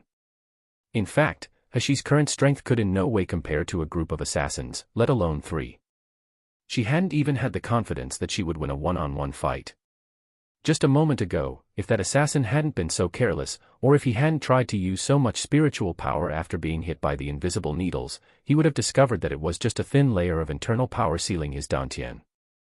It wouldn't have been able to withstand even a single blow. Unfortunately, his first mistake was to seriously underestimate Hashi, and then, his second mistake was to lose his composure and become frightened by the invisible needles, becoming so terrified he had lost his ability to think. It was only then that Hashi had found the opportunity to kill him in one hit. In the yard, the remaining 3 assassins were still leisurely chatting, and even though they smelled the strong reek of blood, they didn't have the slightest worry. But as time went by, they started to realize that Xiaoba was taking a little too long to complete his task, and that there weren't any sounds of movement coming from the room. Puzzled, they walked to the room, and after barely opening the door, all 3 of the assassins' faces changed. They saw that the small room was covered in blood, it even flowed to the door while the stench of it permeated the room. Lying in the middle of a pool of blood was their younger brother, Xiaoba. His eyes were wide open, his face frightened, and his breathing had long since ceased. The leader looked at his younger brother's corpse and his eyes bulged in anger. Grinding his teeth he ruthlessly said, "Chase her. We must tear that smelly girl's body to shreds." The 3 assassins were extremely fast, so although Hashi had a head start and was using her qing gong, when facing martial artists using flying swords, she was still caught in the blink of an eye. The leader of the assassins halted in midair, and looking below at the lightning speed of Hashi, the corner of his mouth raised to reveal the trace of a cruel smile. To an ordinary person's eyes Hashi's speed is extremely fast, nearly turning her into a shadow, but for 3 Meridian stage experts, this kind of speed is simply not worth mentioning. The leader raised his arm, and condensing his spiritual power into a dark red fireball on his hand, he wrapped it around the flying sword. Then, with one hand holding the sword hilt, he suddenly threw the sword. The fireball engulfed the flying sword in a flash, following it as it hurtled at lightning speed towards the fleeing Hashi. The assassins heard a loud bang, and the fireball scattered, turning the flying sword into fine powder.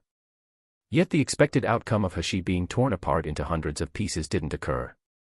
She instead stumbled 2 steps due to the heat of the explosion, yet without pausing she continued to dash forward, as if she wasn't affected by that attack in the slightest. In midair, the 3 assassins' faces showed their shock. One must know that the strike from the lead assassin a moment ago was equal to the strength of 10 people. His cultivation base is currently at the peak of Meridian stage, so even an expert on Gold Core stage would at least suffer a little damage from that strike. Yet how is that an ordinary person was able to walk away, seemingly unharmed?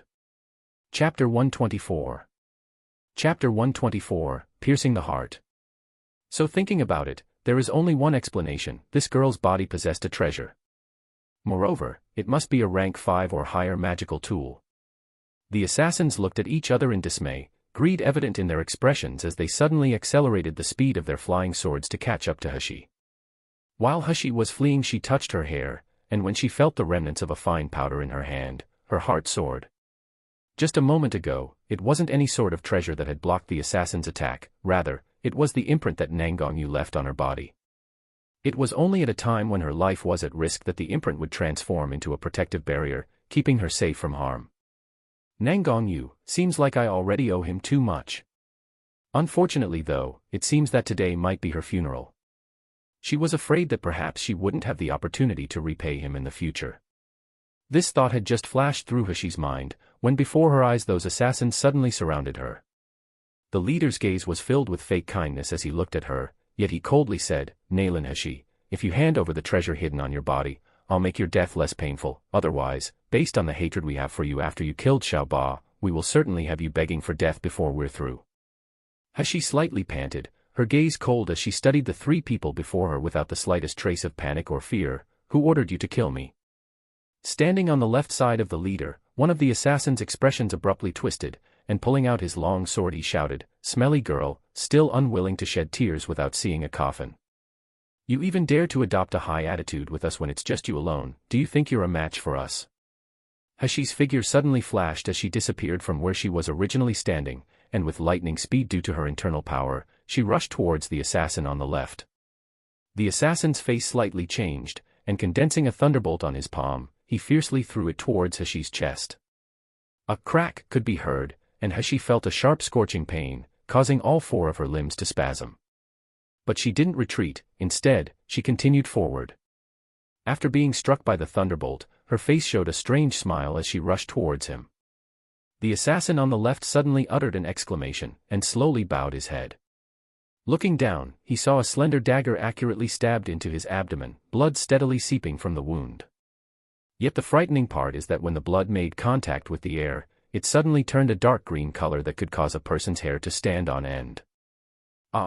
Pain, itchy. The assassin dropped his long sword and frantically scratched his body as he rolled around on the ground wailing. In the blink of an eye, his face was now badly mangled and dripping blood. Xiao Wu. What happening to you?" The assassin on the right wanted to rush over and help him, but was stopped by the leader. "Lao San, look clearly. Xiao Wu is highly poisonous right now, you will only suffer too if you go over to him." Saying so, his ruthless gaze fiercely stabbed towards Hashi like a sharp sword. "Slut, what have you done to Xiao Wu?" The side of Hashi's body was badly mangled and bleeding from being struck by the thunderbolt, and due to the pain, her complexion was deathly pale. Yet upon her mouth was an unscrupulous smile as she said, "I placed a poison named tearing heart-splitting lung on the dagger I used. As soon as the poison enters the heart and arteries, the whole body will become unbearably painful and itchy. He only needs to shred his heart to stop the pain." As if confirming Hashi's words, that assassin called Xiao Wu all of a sudden released a long mournful hiss, hysterically howling, "I can't stand it anymore." Following that, his body suddenly exploded, flesh and blood splattering everywhere. Chapter 125. Chapter 125, Unwilling. The leader's forehead twitched as he looked at the flesh and blood that landed on his foot, thinking that there were a few pieces of shredded heart mixed in the gore. The other remaining assassin's eyes were full of alarm and resentment as he looked at Hashi. They didn't expect that although throughout the year they would be the ones attacking, suddenly, they were the ones being attacked. An insignificant ordinary person without a cultivation base had actually dared to mess with them, forcing the four expert Meridian stage martial artists into a tight corner. Not just Xiao Ba had lost his life, now Xiao Wu had died miserably too. From this moment on, these two drought demon assassins' expressions were grave. They no longer dared to regard Hashi as an ordinary and weak woman. But from the bottom of Hashi's heart a powerless and bitter laugh rose. In fact, her poisons were very difficult to deal with, but a martial artist's defense power is more difficult to deal with. Just recently with Xiao Wu, if she hadn't done the unexpected and risked her life by not avoiding the thunderbolt, then there would have been no way she could have caught him off guard and managed to insert the poisonous dagger into his dantian. If she had missed, the poison would have been unable to penetrate into his body, and his spiritual power would have naturally expelled it. Therefore, that was her last chance to fight back, there wouldn't be a second chance. Sure enough, the next moment the leader's figure abruptly disappeared, and when he reappeared, a long sword that emitted fire spiritual power was in his hand as he fiercely thrust it towards Hashi's body. Hashi felt a burning pain from her chest and abdomen as the long sword pierced her body, causing scarlet blood to pour to the ground.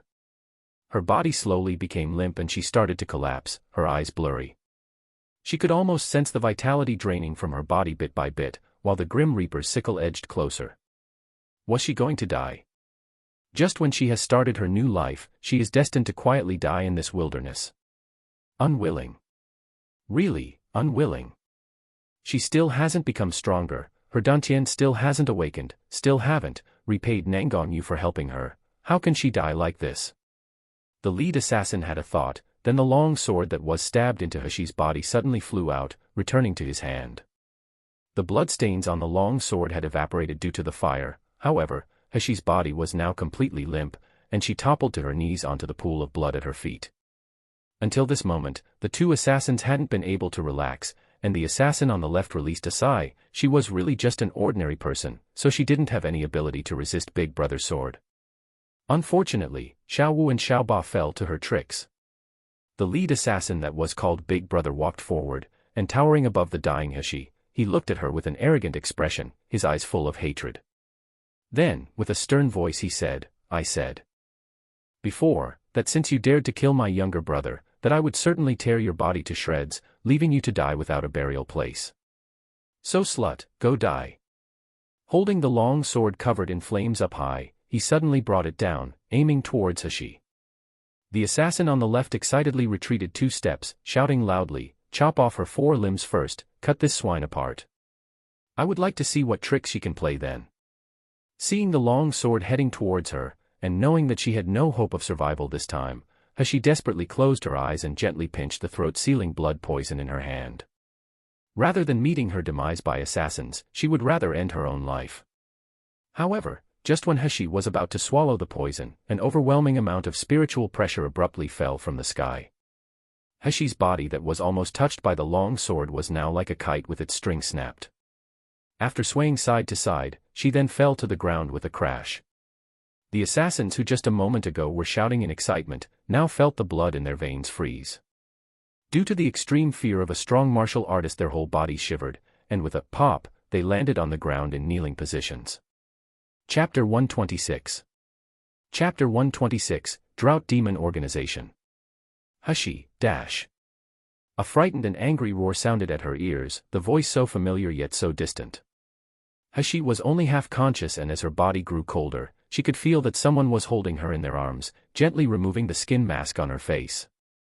This person was slightly trembling as they embraced her in what felt like fear and regret, but so warm, so comforting.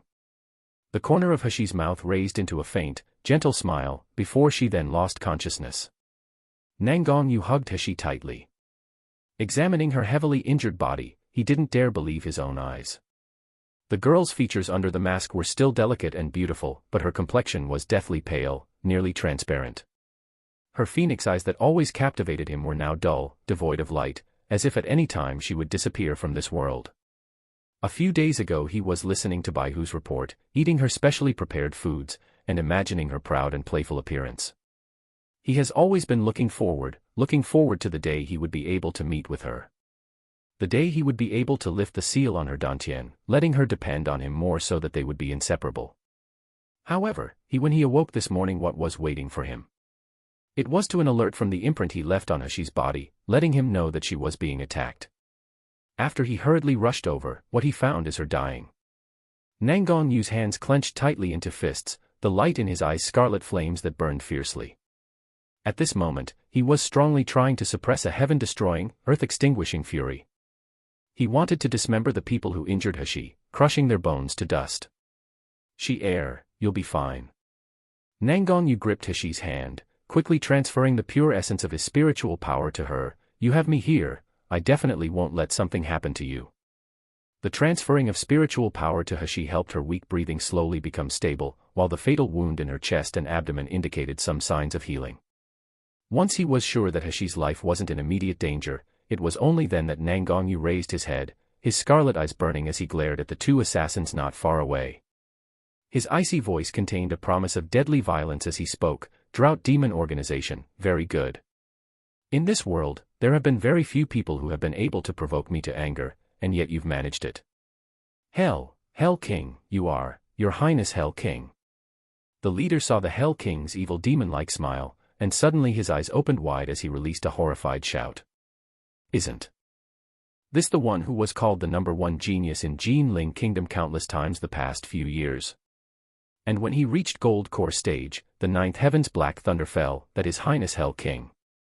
The one who even the royal family of Jinling Kingdom are afraid of, with his strength massacring countless troops from magical beasts, dyeing the Gue Jin mountain range red, that His Highness Hell King.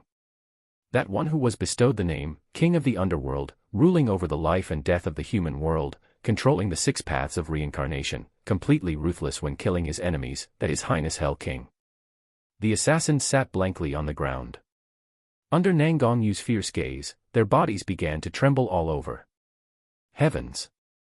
In the end, what sort of mission had the Drought Demon organization received? This clearly unremarkable girl, without any good looks, how could the Hell King have taken a fancy to her? No one who provoked the Hell King had been able to survive intact. This is the day the assassins from Drought Demon organization would be annihilated. Mercy! Hell King, please spare us.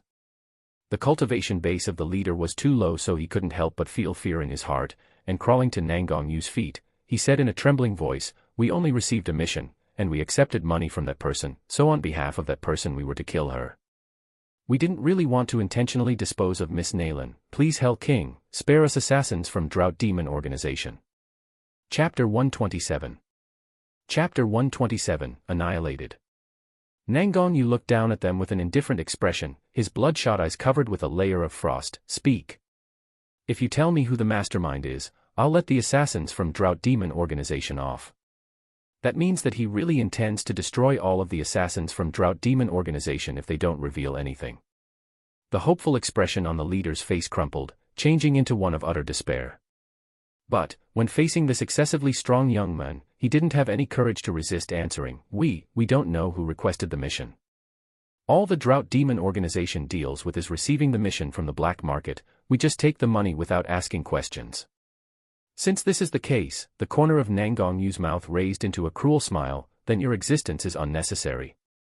He had barely spoken, when a bright ball of spiritual power suddenly formed on his slightly raised left hand. The assassin kneeling at Nangong Yu's feet screamed with fear and he wanted to flee, but without being able to take even a single step, the ball of spiritual power ball wrapped itself around his body, and that of the other assassin. Soon after their bodies felt like there was something drilling into them, and the surface of their skin began to swell with uneven bumps. Ah! The assassins screamed in pain, and following that their bodies ripped apart, leaving only blood and bones splattered around. However, the ball of spiritual power hadn't finished its destruction yet, continuing to burn the blood and bones with a faint blue flame until it completely eroded everything, leaving nothing but ash. Only then did the spiritual fire slowly disappear without a trace. Nangong Yu glanced at the wind spreading the ash of the 2 assassins into the air. Then sneering, he held Hashi, and rapidly flew back to Hell King Manor. Hell King Manor. Qing Long, Bai Hu, and Zhu Ke were standing at the gate. From time to time they would look at the sky with worried expressions. Bai Hu incessantly muttered out of nervousness, "It's already reached this point, the time when Master's illness is about to flare, so why would he suddenly go out? Why has he still not returned?" At this moment, Zhu Ke who was standing next to him had her face covered with a veil, concealing that eye-catching scar. Hearing what was said, her eyes filled with worry. "Qing Long, do you know why Master went out today, leaving his closed-door cultivation early?" "It was to lift the seal on Shi Yu, the genius Dr. Shi's Dantian." Of course Qing Long knew what his master went out to do, and he extremely disagreed with it. But Master is the Master, and as long as he is commanded not to say anything, even if Qing Long was anxious, he would never speak without permission. He has always been quiet from the beginning, refusing to answer any questions, so Bai Hu and Zhu Ke weren't surprised.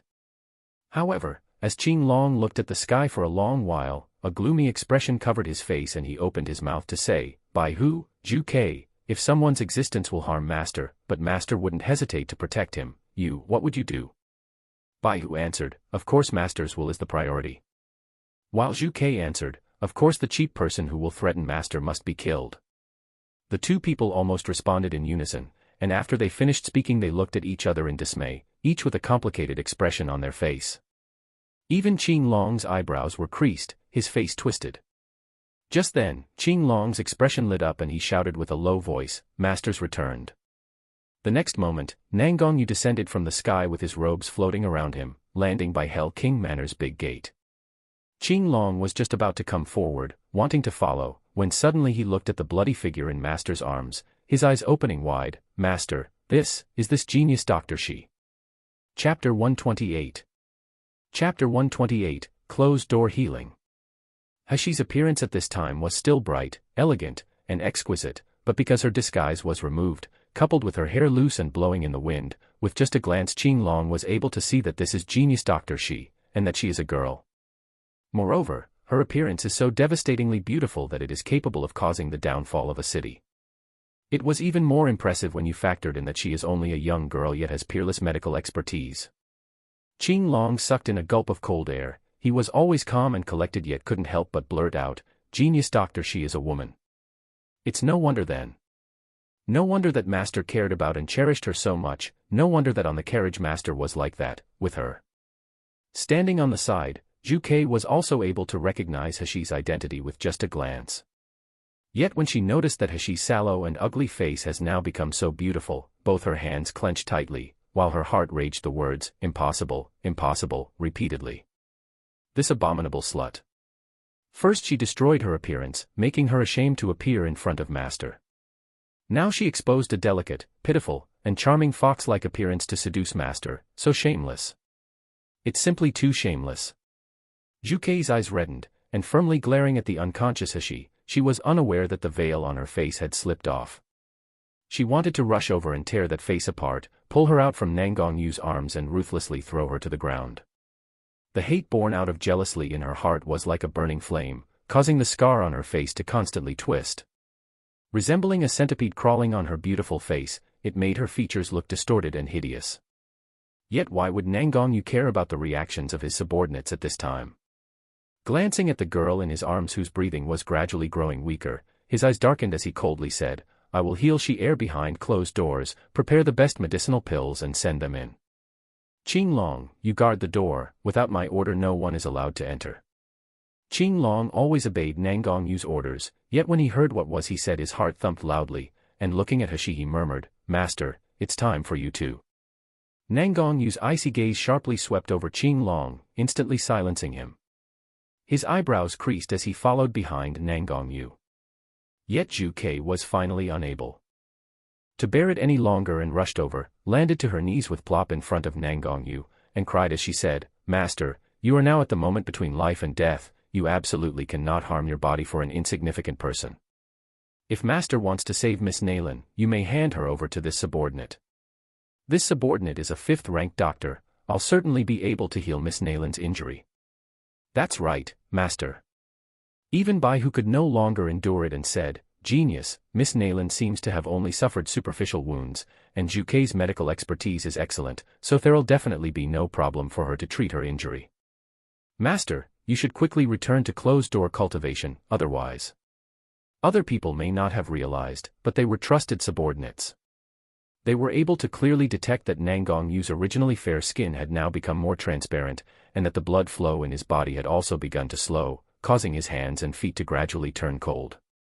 While it looked like nothing judging by the Master's appearance, in truth, his body is suffering from great pain. Nangongyu didn't even look at Zhu Kei as he sneeringly said, "My matters are not for all of you to decide. Qing Long, don't make me order you a second time." "Master!" Zhu Kei exclaimed, but when she raised her head again, she didn't see Master's figure anymore. Nangongyu's bedroom was restricted in Hell King Manor, so as the bedroom door firmly closed, Qing Long took up a position outside the door to guard it, his face cold and calm. Chapter 129, Cold Blood. Zhu Kei bitterly glared at him, her voice piercing to their ears, "Qing Long, what are you doing? Do you want to let that slut kill Master? Quickly get out of the way, let me go in to save Master." Qing Long's face was expressionless as he faintly said, "Master's orders. Regardless of whether it's wrong or not, I refuse to disobey." No matter how much Zhu Kei insulted or screamed, Qing Long remained completely unmoved. His cultivation base is the highest amongst them, so although they're all gold core stage martial artists, even if Zhu Kei and Bai Hu joined together to fight him, they wouldn't necessarily win. Thus, the people outside the bedroom door were deadlocked. Inside the bedroom, Nangongyu carefully placed Hashi on his bed. He is a person with mysophobia, so apart from a servant boy being allowed to come and sweep this bedroom, no one else is allowed to enter. For him, his bed is his to personally use, nobody has permission to touch it. But now, seeing Hashi's blood dye his bed red, he didn't feel the slightest bit of disgust, all he felt was panic and distress. His she-heir should be willful, arrogant, and cold, she shouldn't be like she is now, dying and looking like she will disappear at any time. Nangongyu very carefully untied Hashi's outer clothes, and grabbing the medicine that Qing Long brought in a moment ago, he sprinkled it over her horrific wound. The medicine in Hell King Manor is naturally all high grade, so as soon as the following medicine made contact with her flesh, whether it is an injury caused by a sword or a wound from being struck by thunder, the speed of healing could clearly be seen by the naked eye. However, when all the wounds were healed, Hashi's breathing was still growing weaker, her pale face expressionless. Nangongyu held her icy body in his embrace, fear bubbling up in his heart. This is the first time since birth that he has experienced such feelings. Fear, panic, terrified that the girl in his arms will leave him, and from then on he will no longer be able to see or touch her. He pondered for a moment, and finally made a firm resolution. From the storage ring on his finger he withdrew a simple and unadorned jade box. Opening the jade box, a scorching heat wave assaulted his senses. It was the yuan-yang fruit that Hashi gave to Nangongyu. Compared to 1 month ago, the yuan-yang fruit is still hot, yet the fierce heat from the yang has become milder, purer. Furthermore, any impurities harmful to the human body have vanished. This is the result of Nangongyu using his own body temperature and continuously cooling it down for a month. Unfortunately, that is not enough. Even if the yang of the yuan-yang fruit has been refined, Hashi's weak and ordinary body will still be burned by the heat once she consumes the yuan-yang fruit. Therefore, she would need a yin object to act as a guide and neutralize the heat before she could use the yuan-yang fruit. Nangongyu wrapped the yuan-yang fruit in his spiritual power, and pinching Hashi's chin, he slowly placed the yuan-yang fruit into her mouth. Once the yuan-yang fruit entered her body, Hashi suddenly groaned. Her pale complexion abruptly changing into a scorching red color. Soon, that fiery blaze spread from her dantian, burning through her meridians and skin, burning her to what felt like ashes. Nangongyu suddenly bowed his head, deeply kissing those bright red lips. Lips and teeth intertwined, body fluids mixed, and gradually the trace of yin blood flowed between the mouths of the two people touching, slowly running down Hashi's fair and translucent collarbone. Lost in unconsciousness, Hashi could only feel her whole body burning. Every vein in her body, every meridian, it all felt like it was being burnt by hot oil. Chapter 130, Blood Contract. Next, this kind of heat slowly permeated to her bones, roasting her, burning her, as if at any time she would be burnt to ashes. A painful groan was released from Hashi's mouth, her eyebrows frowning tightly as the intense pain made her whole body begin to spasm and struggle. Her throat almost unable to hold back a shrill scream. Just when it became unbearable, there was a sudden flow of icy liquid. It passed through her lips, glided down her throat, and entered her internal organs. In a flash spreading throughout her entire body. So comfortable, so refreshing, I want more. Hashi couldn't help but let out a pleased sigh, her hands instinctively extending to hold onto something. Her mouth released a hoarse groan, then her lips used their full strength to suck harder, so as to be able to absorb more of the icy liquid. The next moment, Hashi felt whatever was embracing her suddenly tighten, as if it wanted to merge with her body. The soft lips pressing against hers abruptly hardened, speeding up with passion, as if they were trying to conquer her mouth.